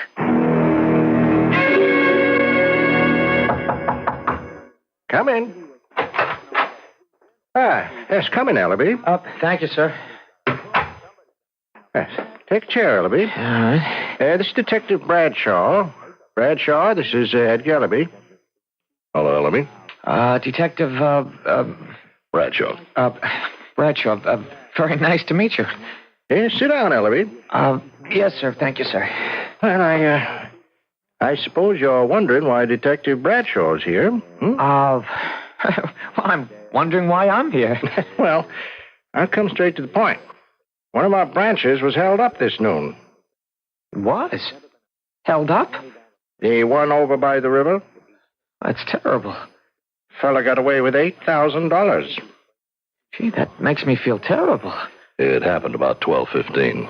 12:15? Gee, oh, that's terrible. Guy walks up to one of the tellers, says, hand it over. Teller hands it over. Guy walks out, over, done with. Like that. That's awful. Where were you at that time, Ellerby? Oh, me?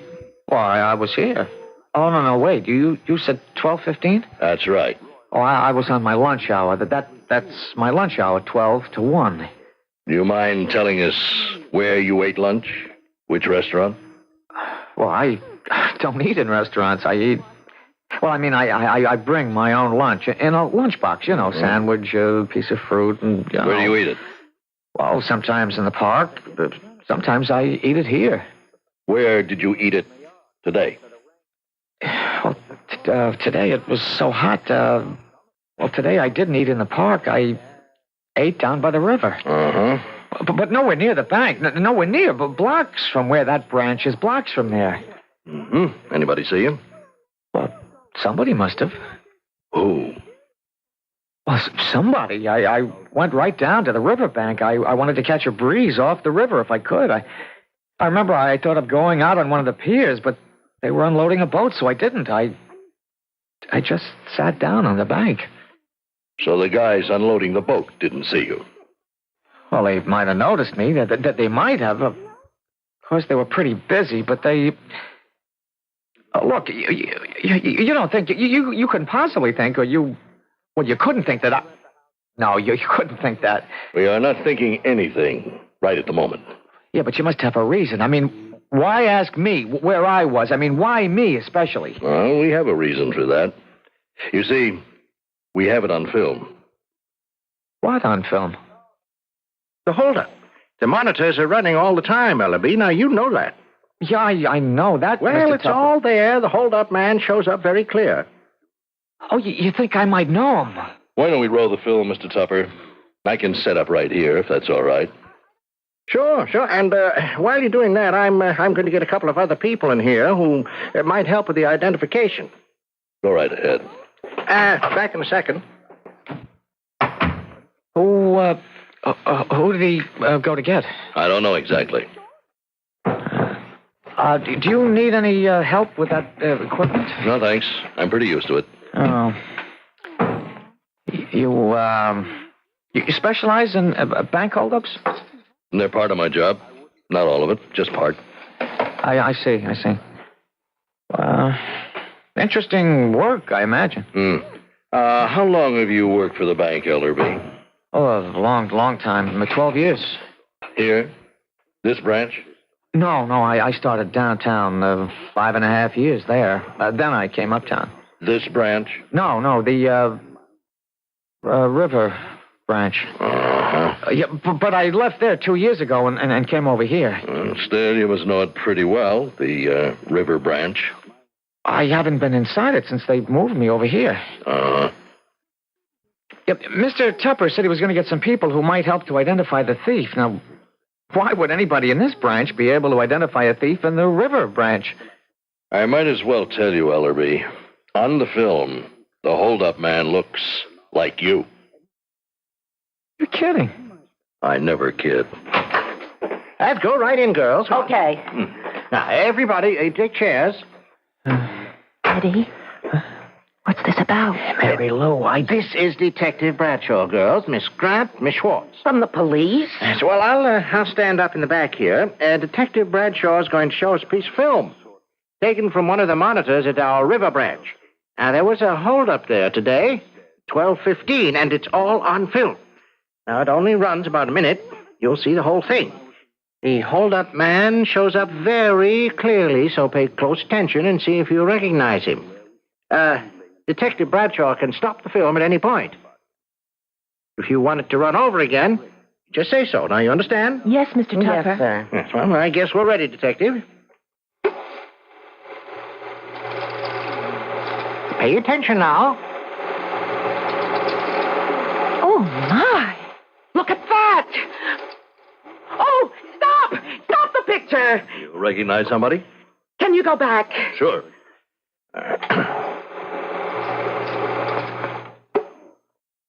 Here we go again. It's Eddie! Hilda! Eddie, it's you!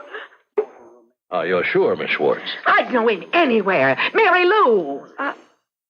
I'd like to see it again. Okay. It's plain as anything. It's Eddie. I want to see it again. Here we go. Plain as day. Shut up, Hilda. Now, would you stop it, please? That's not Eddie. How can you say that? Eddie's not that tall. How's that? You can see that man's shoulders over the top of the counter. Mm-hmm. Well, if it was Eddie, you wouldn't be able to. You'd just see his head and his neck. Well, how do you know all this, Miss Grant? Well, Mr. Ellerby is 5 feet 1.5 inches tall. And the counter is 4 feet 4 inches high, so standing at the counter, you'd see only as far as his shoulders. You wouldn't see his shoulders at all. What's your height, Ellerby? 5 feet 1.5. You won't mind if I check that later? No, not at all. And of course, I'll check the counter, too. Yeah, of course. All right, folks. All right, that's all. I'd like to say something else, Mr. Tupper. That is all, Miss Grant. Anybody who thinks that Mr. Ellerby would rob a bank is crazy. Miss Grant, we are just investigating possibilities. Well, Mr. Ellerby is not a possibility. It's not possible for Edgar Ellerby to be a thief or a liar or anything like that. Mr. Ellerby is honest and sincere and kind and good and a wonderful man. All right now. Wonderful man. Wonderful. I just sat there. I couldn't believe what had happened. And I couldn't believe what was happening. I couldn't believe that a man who looked like me had robbed a bank and taken $8,000. I couldn't believe that a camera had taken a picture of the whole thing. And I couldn't believe that Mary Lou Grant thought I was a wonderful man.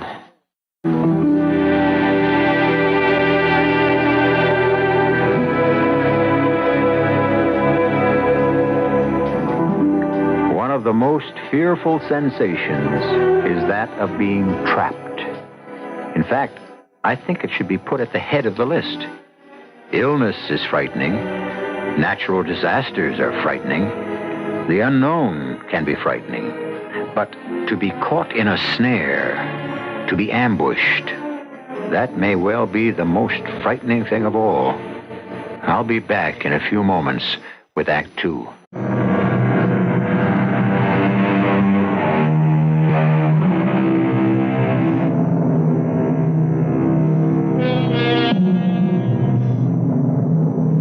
Edgar Ellerby has come under suspicion of robbing the bank for which he works, though at a different branch.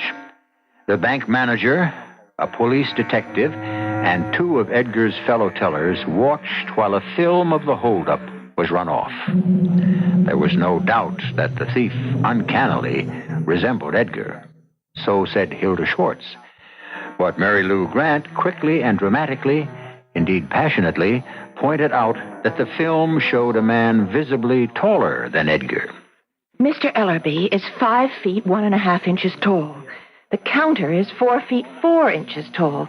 So, standing at the counter, you'd see only as far as his shoulders. You wouldn't see his shoulders at all.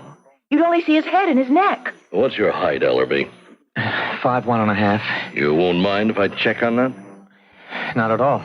Anybody who thinks Eddie Ellerby would rob a bank is crazy. Mr. Ellerby is honest and sincere and kind and good and a wonderful man. That will be all, Miss Grant. A wonderful man, wonderful. Mary Lou had tears in her eyes when she and Hilda and I left Mr. Tupper's office. It was the first time in my life that I'd been in trouble of any kind. And it was the first time in my life anyone had shed tears because of me. Don't worry, Eddie. It'll all come out all right. I hope so. Believe me. I'll try. You got to admit, the man on the film looks like you. I know. Looks exactly like you. I know. Same nose, same eyes, same upper lip. Hilda, you know Eddie didn't do it. Then it was his doppelganger. His what? His doppelganger. His double. I've got a double? Everybody has. Didn't you know that? Sometimes it's a ghost. Well, a ghost wouldn't hold up a bank. How do you know what a ghost would do? Well, I guess I don't. Sometimes the ghost doesn't just look like the human double. He sounds like him, too. Well, the film doesn't record the sound, just the picture. But the teller at the River Branch might remember the voice. And it might turn out to be your voice, Eddie. Oh, shut up, Hilda. Sometimes people see their own doppelgangers. Scary, huh? Very scary. But you can't get away from the fact that the hold-up man was taller than Eddie. 2 or 3 inches taller. Sometimes doppelgangers float above the ground. Didn't you know? Why is that? Because they're ghosts, little man. Well, I'm going home. It's been quite a day. So long, everybody. Goodbye, Hilda. Yeah, see you tomorrow. Probably. What does she mean, probably? Oh, Eddie. Does she think I'll be arrested? Does she think I'll be in jail? Of course not. Then what? What does she think? Never mind what Hilda thinks. Listen, Eddie. I found the $90. What $90? The $90 you were short. It was a mistake in a deposit slip. Oh, I should have caught it. Never mind, I caught it. Oh, Mary Lou, what... Eddie, I don't think that you should be alone tonight. Why don't we have dinner together? Wouldn't that be a good idea? I guess it would at that. Do you want to come to my place? Well, I prepared a meatloaf this morning. It's in the fridge. Do you like meatloaf? I love meatloaf. I make it with oatmeal. Oh, it's interesting. I soak the oatmeal in milk first. Let's go to your place and have meatloaf. And I have broccoli. Oh, wonderful. Come on, let's go.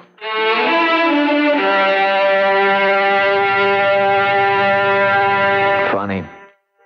This was the first date I'd ever had with a girl that I looked forward to. Not that I'd had so many dates, but the ones I did have never turned out too well. Now, here I was in my own apartment with a girl I'd worked next to for 2 years and never asked to go out with me.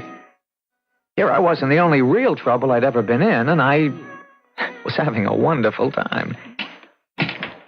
Well, the meatloaf will take an hour, so I opened a bottle of wine. Wonderful. I don't know if you'll like the broccoli. Well, of course I will. Well, I parboil it, and then I saute it in butter and garlic. Sounds fascinating. Well, it's different. Here's your wine. Thank you. I was just looking at your books. Oh, yeah. Well, I read a lot. You read a lot of books like How to Love Yourself, books like that, and Be a Happy Neurotic? Yeah, well, I've always had trouble in that department. The loving yourself department? Well, it's hard for me even to put up with myself. Well, that's too bad. Yeah. Well, cheerio. Cheerio. You see now, like that. Why did I say cheerio? Why not? Because cheerio is for English people to say, not people like me. I'm always trying to impress people, and I don't know how, and I hate myself for trying and not succeeding. Edgar, do you mind very much being short. Oh, I'm not crazy about it. Well, I'm not crazy about having such icky hair. Your hair isn't so icky. And you're not so short. How tall are you? I'm 5'6", without heels. That's 4 inches taller than me. Well, I never figured it out. Well, that's what it is. I guess it's been very hard on you not being taller. It's been a trauma. You know what a trauma is? Yes, something that hurts. Trauma is a shock, a disturbing experience. There was a psychoanalyst, his name was Otto Rank. He said that all the trauma you go through later in life are reproductions of being born. Do you believe that? Gee, I don't know, Eddie. Do you? Yeah, sometimes I think I do. Sometimes I think the worst thing that can happen to you is to be born. Here you are inside your mother where it's all warm and safe. And all of a sudden she decides she's had enough of you. She starts to get rid of you. Yeah. No matter what you do. And of course there's nothing you can do because you don't even know what's happening. You're pushed out. Out into the cold, into the light, and all the noise and clamor and chaos of living. Yeah. And you never get over it. Never. I think I'd like a little more wine. Oh, sure. Excuse me. There must be some way to get over it. Well, I don't know what it is. Though right now, right this very minute, I feel like I'm starting to get over it. I think I'm getting over it, too.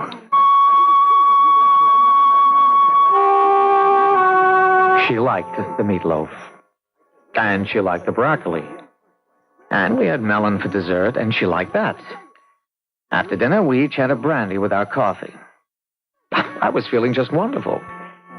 I couldn't stop talking. I tried, but I couldn't stop. It's like a disease with me, trying to be something. Because I feel like I'm nothing. Sometimes I look at myself in the mirror just to be sure I'm there, that I haven't evaporated or dissolved or disappeared. Oh, Eddie. I want to show you something. You stay right there and I'll get it. I've never shown this to anybody in my whole life. I never thought I would show it to anybody because it's so silly, but I don't know. Tonight I feel like it. Well, what is it? Well, now you just wait, you see. You just wait. It's so silly. There. What do you think of it? What is it? It's a top hat. What? A top hat. A high silk hat. It was my grandfather's. Oh, yeah, I've seen them in the movies. Yeah, Fred Astaire movies. He made one called Top Hat. He wore a white tie and tails. I used to admire him more than anybody. I still do. I've seen him on TV. Well, all I have is the top hat. I never had tails or a white tie. And, of course, I can't dance. And, of course, you're not Fred Astaire. No. No, I'm not. Will you walk me home, Eddie? It's not far. You have to go home? Yes. Well, sure. I'll walk you home.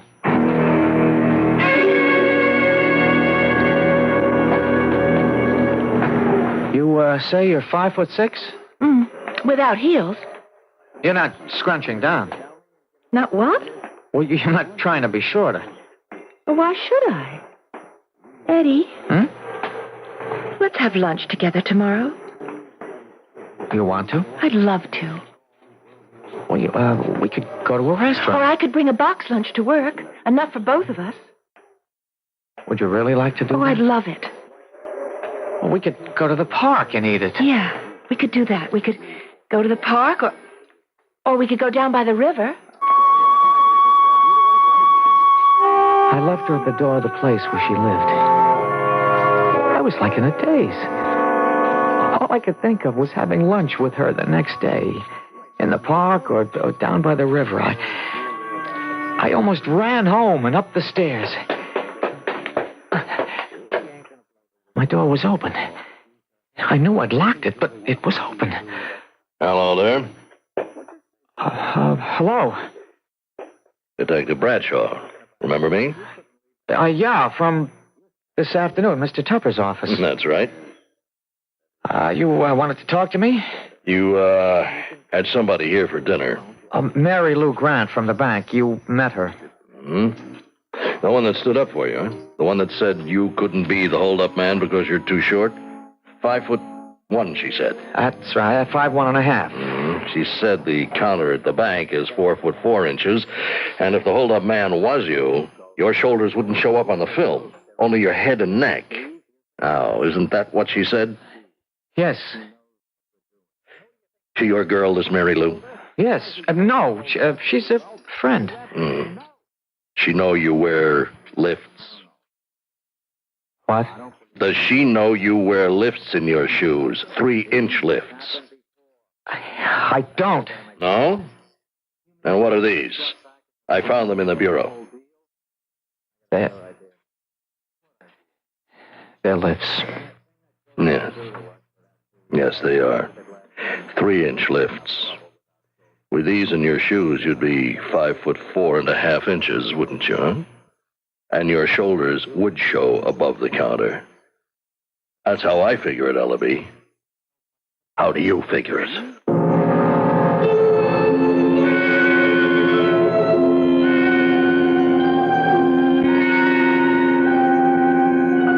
Just when the blood has cooled, just when the knots in the stomach have come untied, just when the breathing has slowed down, just as the world has begun to look friendly and life-inviting, just at that very moment, fate can strike a man down with a heavy mallet of fear.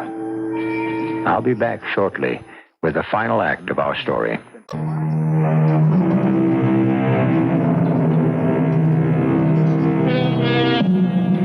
Edgar Ellerby, who stands 5 feet 1.5 inches, seemed to be cleared of a bank holdup when it was pointed out that a man of that stature could barely see across the teller's counter. After an intimate dinner with his friend and defender, as well as fellow teller Mary Lou Grant, Edgar returned home to be confronted by Detective Bradshaw, who had discovered a pair of 3-inch lifts, clearly meant to be inserted in Edgar Ellerby's shoes in order to increase his height. Now it is the following day, noontime, in fact. It's nice here by the river. I brought fried chicken and 3-bean salad. You like 3-bean salad? Well, I never had any. Oh, it's very good. Mary Lou, everything's changed since last night. After I walked you home, after one of the nicest evenings I ever spent. It was nice, I thought. Telling you about me wanting to be like Fred Astaire, showing you my top hat. I never wore it, you know. I just kept it, kind of a symbol of an old dream. Yeah, but what good are old dreams? What good are symbols, especially symbols of old dreams? Like the lifts. Lifts? What are lifts? Things men put in their shoes to make them taller. Look taller. When I first met you and I realized that you were 5'5" at least, and I dreamed of taking you out, even dancing with you. I thought if I had 3-inch lifts in my shoes, you wouldn't mind dancing with me. I never wore them. I tried them out around the room, but I kept falling down. I couldn't even walk. How could I possibly dance? So I just put them away. Well, I think you should throw them out and take me dancing tonight. I could be in jail tonight. Mary Lou, when I got home last night, Detective Bradshaw was there. He had found the lifts. So now he thinks the hold-up man could have been me. You have to admit the man on the film looked exactly like me. No, he didn't have your expression. Well, I imagine your expression changes when you're holding up a bank. Oh, well, you had enough to eat. I wasn't very hungry. All right, well, why don't you pick up the trash and throw it in that trash basket, and I think I'll just walk out on the pier and take one last look at the river. I started putting the chicken away and the 3-bean salad. I felt so bad. I looked at Mary Lou standing at the end of the pier. She was so slim, so graceful, so pretty, and so tall. Still, she'd asked me to take her dancing. Was it possible she didn't mind being 4 inches taller than me? That I didn't have to mind being 4 inches shorter? I picked up the trash and threw it in the basket, and Mary Lou and I went back to the bank.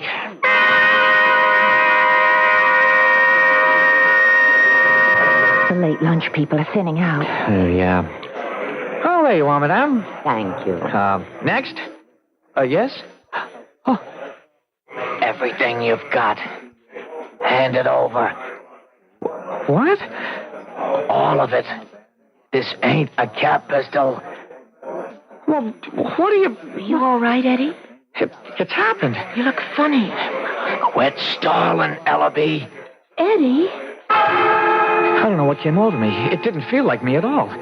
I didn't think what I should do or what would happen if I did it. I just stared into the face of what was exactly like mine and heard the voice like mine. I didn't think about doing anything, about giving up the money or not giving up the money. I didn't think at all. Eddie? You are... What I did, I jumped across the counter. Now, I don't know how I did it, but I leaped across that counter. Maybe I flew across it. I don't know, but my hands went right for that throat. Oh, Eddie! We struggled on the floor for a few seconds. Then he got away from me and ran out of the bank. What's happening? I ran after him. He ran fast. I ran faster. I'd never known I could run so fast. We were out into the street. What's up? Hey, what's up? Thief! You said thief? Held up the bank. Where's the police? They're headed for the river. Yes, we were headed for the river. I was gaining on him. I thought to myself, maybe he's got lips in his shoes. That's why he can't run so fast. More people on the street stopped. Their mouths dropped open. A few of them ran along with me. Get him! Get him! I'll call a cop. Do that, sweetie! Adrenaline must have been pouring into my veins a barrel a minute. My legs moved like pistons. My short little legs I'd always thought were so useless. I kept my eyes on the man I was chasing, my double, my doppelganger. Or was he a ghost? Whatever. He was responsible for the sudden change in my life, and it flashed like lightning across my mind, the sudden change in me. We ran, and we came to the river. He ran out onto a pier, and I ran after him. He reached the end of the pier. He stopped for a second. I was almost on top of him. Then I heard a splash, and he disappeared. I dove after him. Under the water, I opened my eyes. I was desperate to get a look at this imposter. He was starting to seem to me. I was so anxious to see him, I forgot I couldn't swim, but then a pair of strong arms went on my neck, and dimly through the water, I heard a familiar voice. Relax. Don't fight me. Just go limp. That's it, White. Just let your head fall back. Okay. I've got you. It was Detective Bradshaw. He told me to shore and up on the bank. I was so surprised to see him and so happy. I tried to thank him, but he wouldn't listen. Yes, I'll be around later, Ellery. Now, the police car is going to drive you home. You just take a hot bath, crawl into bed. Try to relax, little fella. You done good. I didn't mind that little fellow bit. I liked him saying, you done good. 6'6" or 5'1". What's the difference when somebody says, you done good?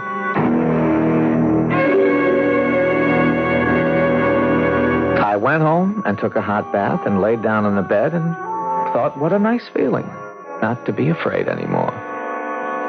Not really because I'd run after the bank robber, but more because I'd found out that I'd had it in me to do something like that. I thought about it till I fell asleep. A couple of hours later, the phone rang.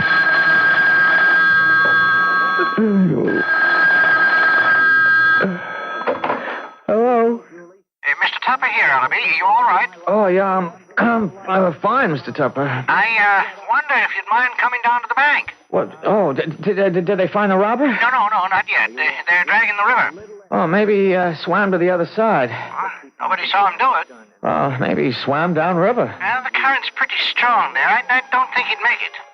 Oh, maybe he got washed out to sea. Yeah, maybe. We'll see you at the bank, Ellerby, about half an hour. I'll be there, Mr. Tupper.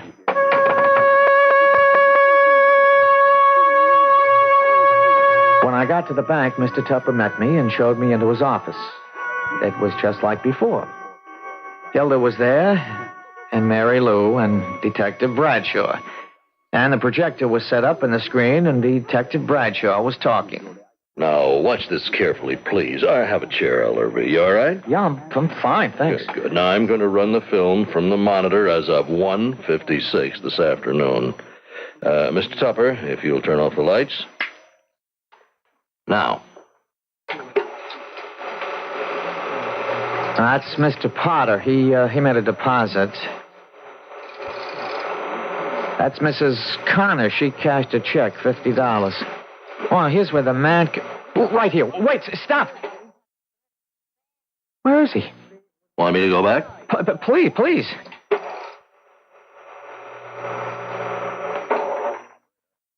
Here we go. Mr. Potter. Mrs. Connors. Then... nobody. I see somebody. There you go, Ellerby. Across the counter. But there was somebody. Want me to run it again? Look, there was somebody. Why would I jump over the counter if there wasn't anybody there? You didn't see anybody on the film, did you? No, but I did. I saw somebody. Now, Hilda. I did. Nobody else did. Not everybody has the power to see ghosts. Just what did you see on the film, Hilda? I saw Mr. Ellerby. Only a little taller. I saw Mr. Ellerby's double. We don't believe in ghosts at this bank, and I don't imagine the police believe in them either. Then what did I chase down the street? What or who dove into the river? Well, we haven't found a body. I have my doubts we ever will. It's funny, though. We did find something. A clue? You found a clue? No. Nothing like that. We found a high silk hat. What they used to call a top hat. You remember them? Now, why would anybody throw a top hat in the river? Why would anybody even own a top hat? Mary Lou and I left together. We wandered down to the river where we'd had lunch just a few hours before. There was the pier where I'd run after what I thought was a bank robber. Where I'd seen him jump in. I'd heard the splash. Where I jumped in after him. How do you feel, Eddie? Oh, all right, I guess. Let's sit down, shall we? Imagine this is where it all happened, or didn't happen. Oh, it happened, all right. What happened? Did I have a hallucination? What was it? Oh, maybe. Did I make up the whole thing? Was I just showing off, or what? Does that matter? It does to me. Why can't you look at it this way? You thought you saw a bank robber that looked like you, except that he was 3 inches taller. Or if Hilda is right, you did see him. You saw your double, your doppelganger. But whichever it was, you didn't fold up or fall over in a faint or even yell for help. You jumped across the counter and you tackled him. And then you chased him out of the bank and down the street. And you jumped in the river after him when you can't even swim. Yeah, I did that. Well, do you think that a man who goes out in the dark after a burglar without a gun and all alone is any less brave because there was no robber there in the first place? He thought there was, and he went anyway. Well, I think that's very brave. You do? I most certainly do. We've never been what you'd call really close, Mary Lou. Oh, I've always felt close to you, Eddie. You just haven't felt close to me. I wanted to. You wanted to be Fred Astaire, and I wasn't Ginger Rogers. You're prettier than Ginger Rogers. Well, I'm one thing Ginger Rogers isn't. I'm here. Yeah. Do you still want to be Fred Astaire? And Wear a top hat? I think I'll throw it away, my top hat. I already did. You did? What? That's your top hat they found floating in the river. I stole it last night when we had our dinner, and I threw it in the river this noon when you were packing up the lunch. Mary Lou, why did you do that? I thought you didn't really need it anymore. I thought it was high time you stopped wanting to be Fred Astaire, because I knew that I could never be Ginger Rogers. And now we're just you and me. Oh, it's better this way. Yeah. I think it's perfect. What's so funny? What? What are you doing tonight? Nothing. Why? Well, let's you and me go dancing.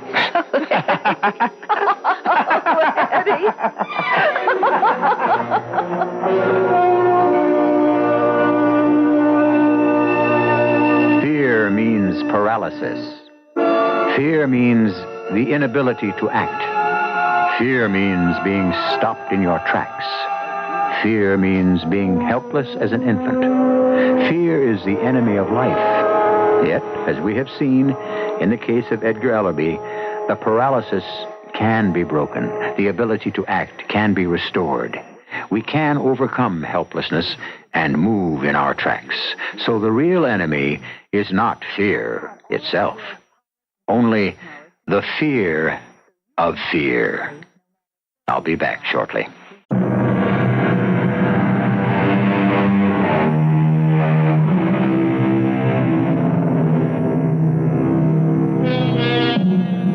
There's plenty in the world today to fill us with fear. We'd be fools not to feel fear. Yet we must move, must act, must overcome paralysis, and stop acting like children. So with fear in our hearts, let us be courageous.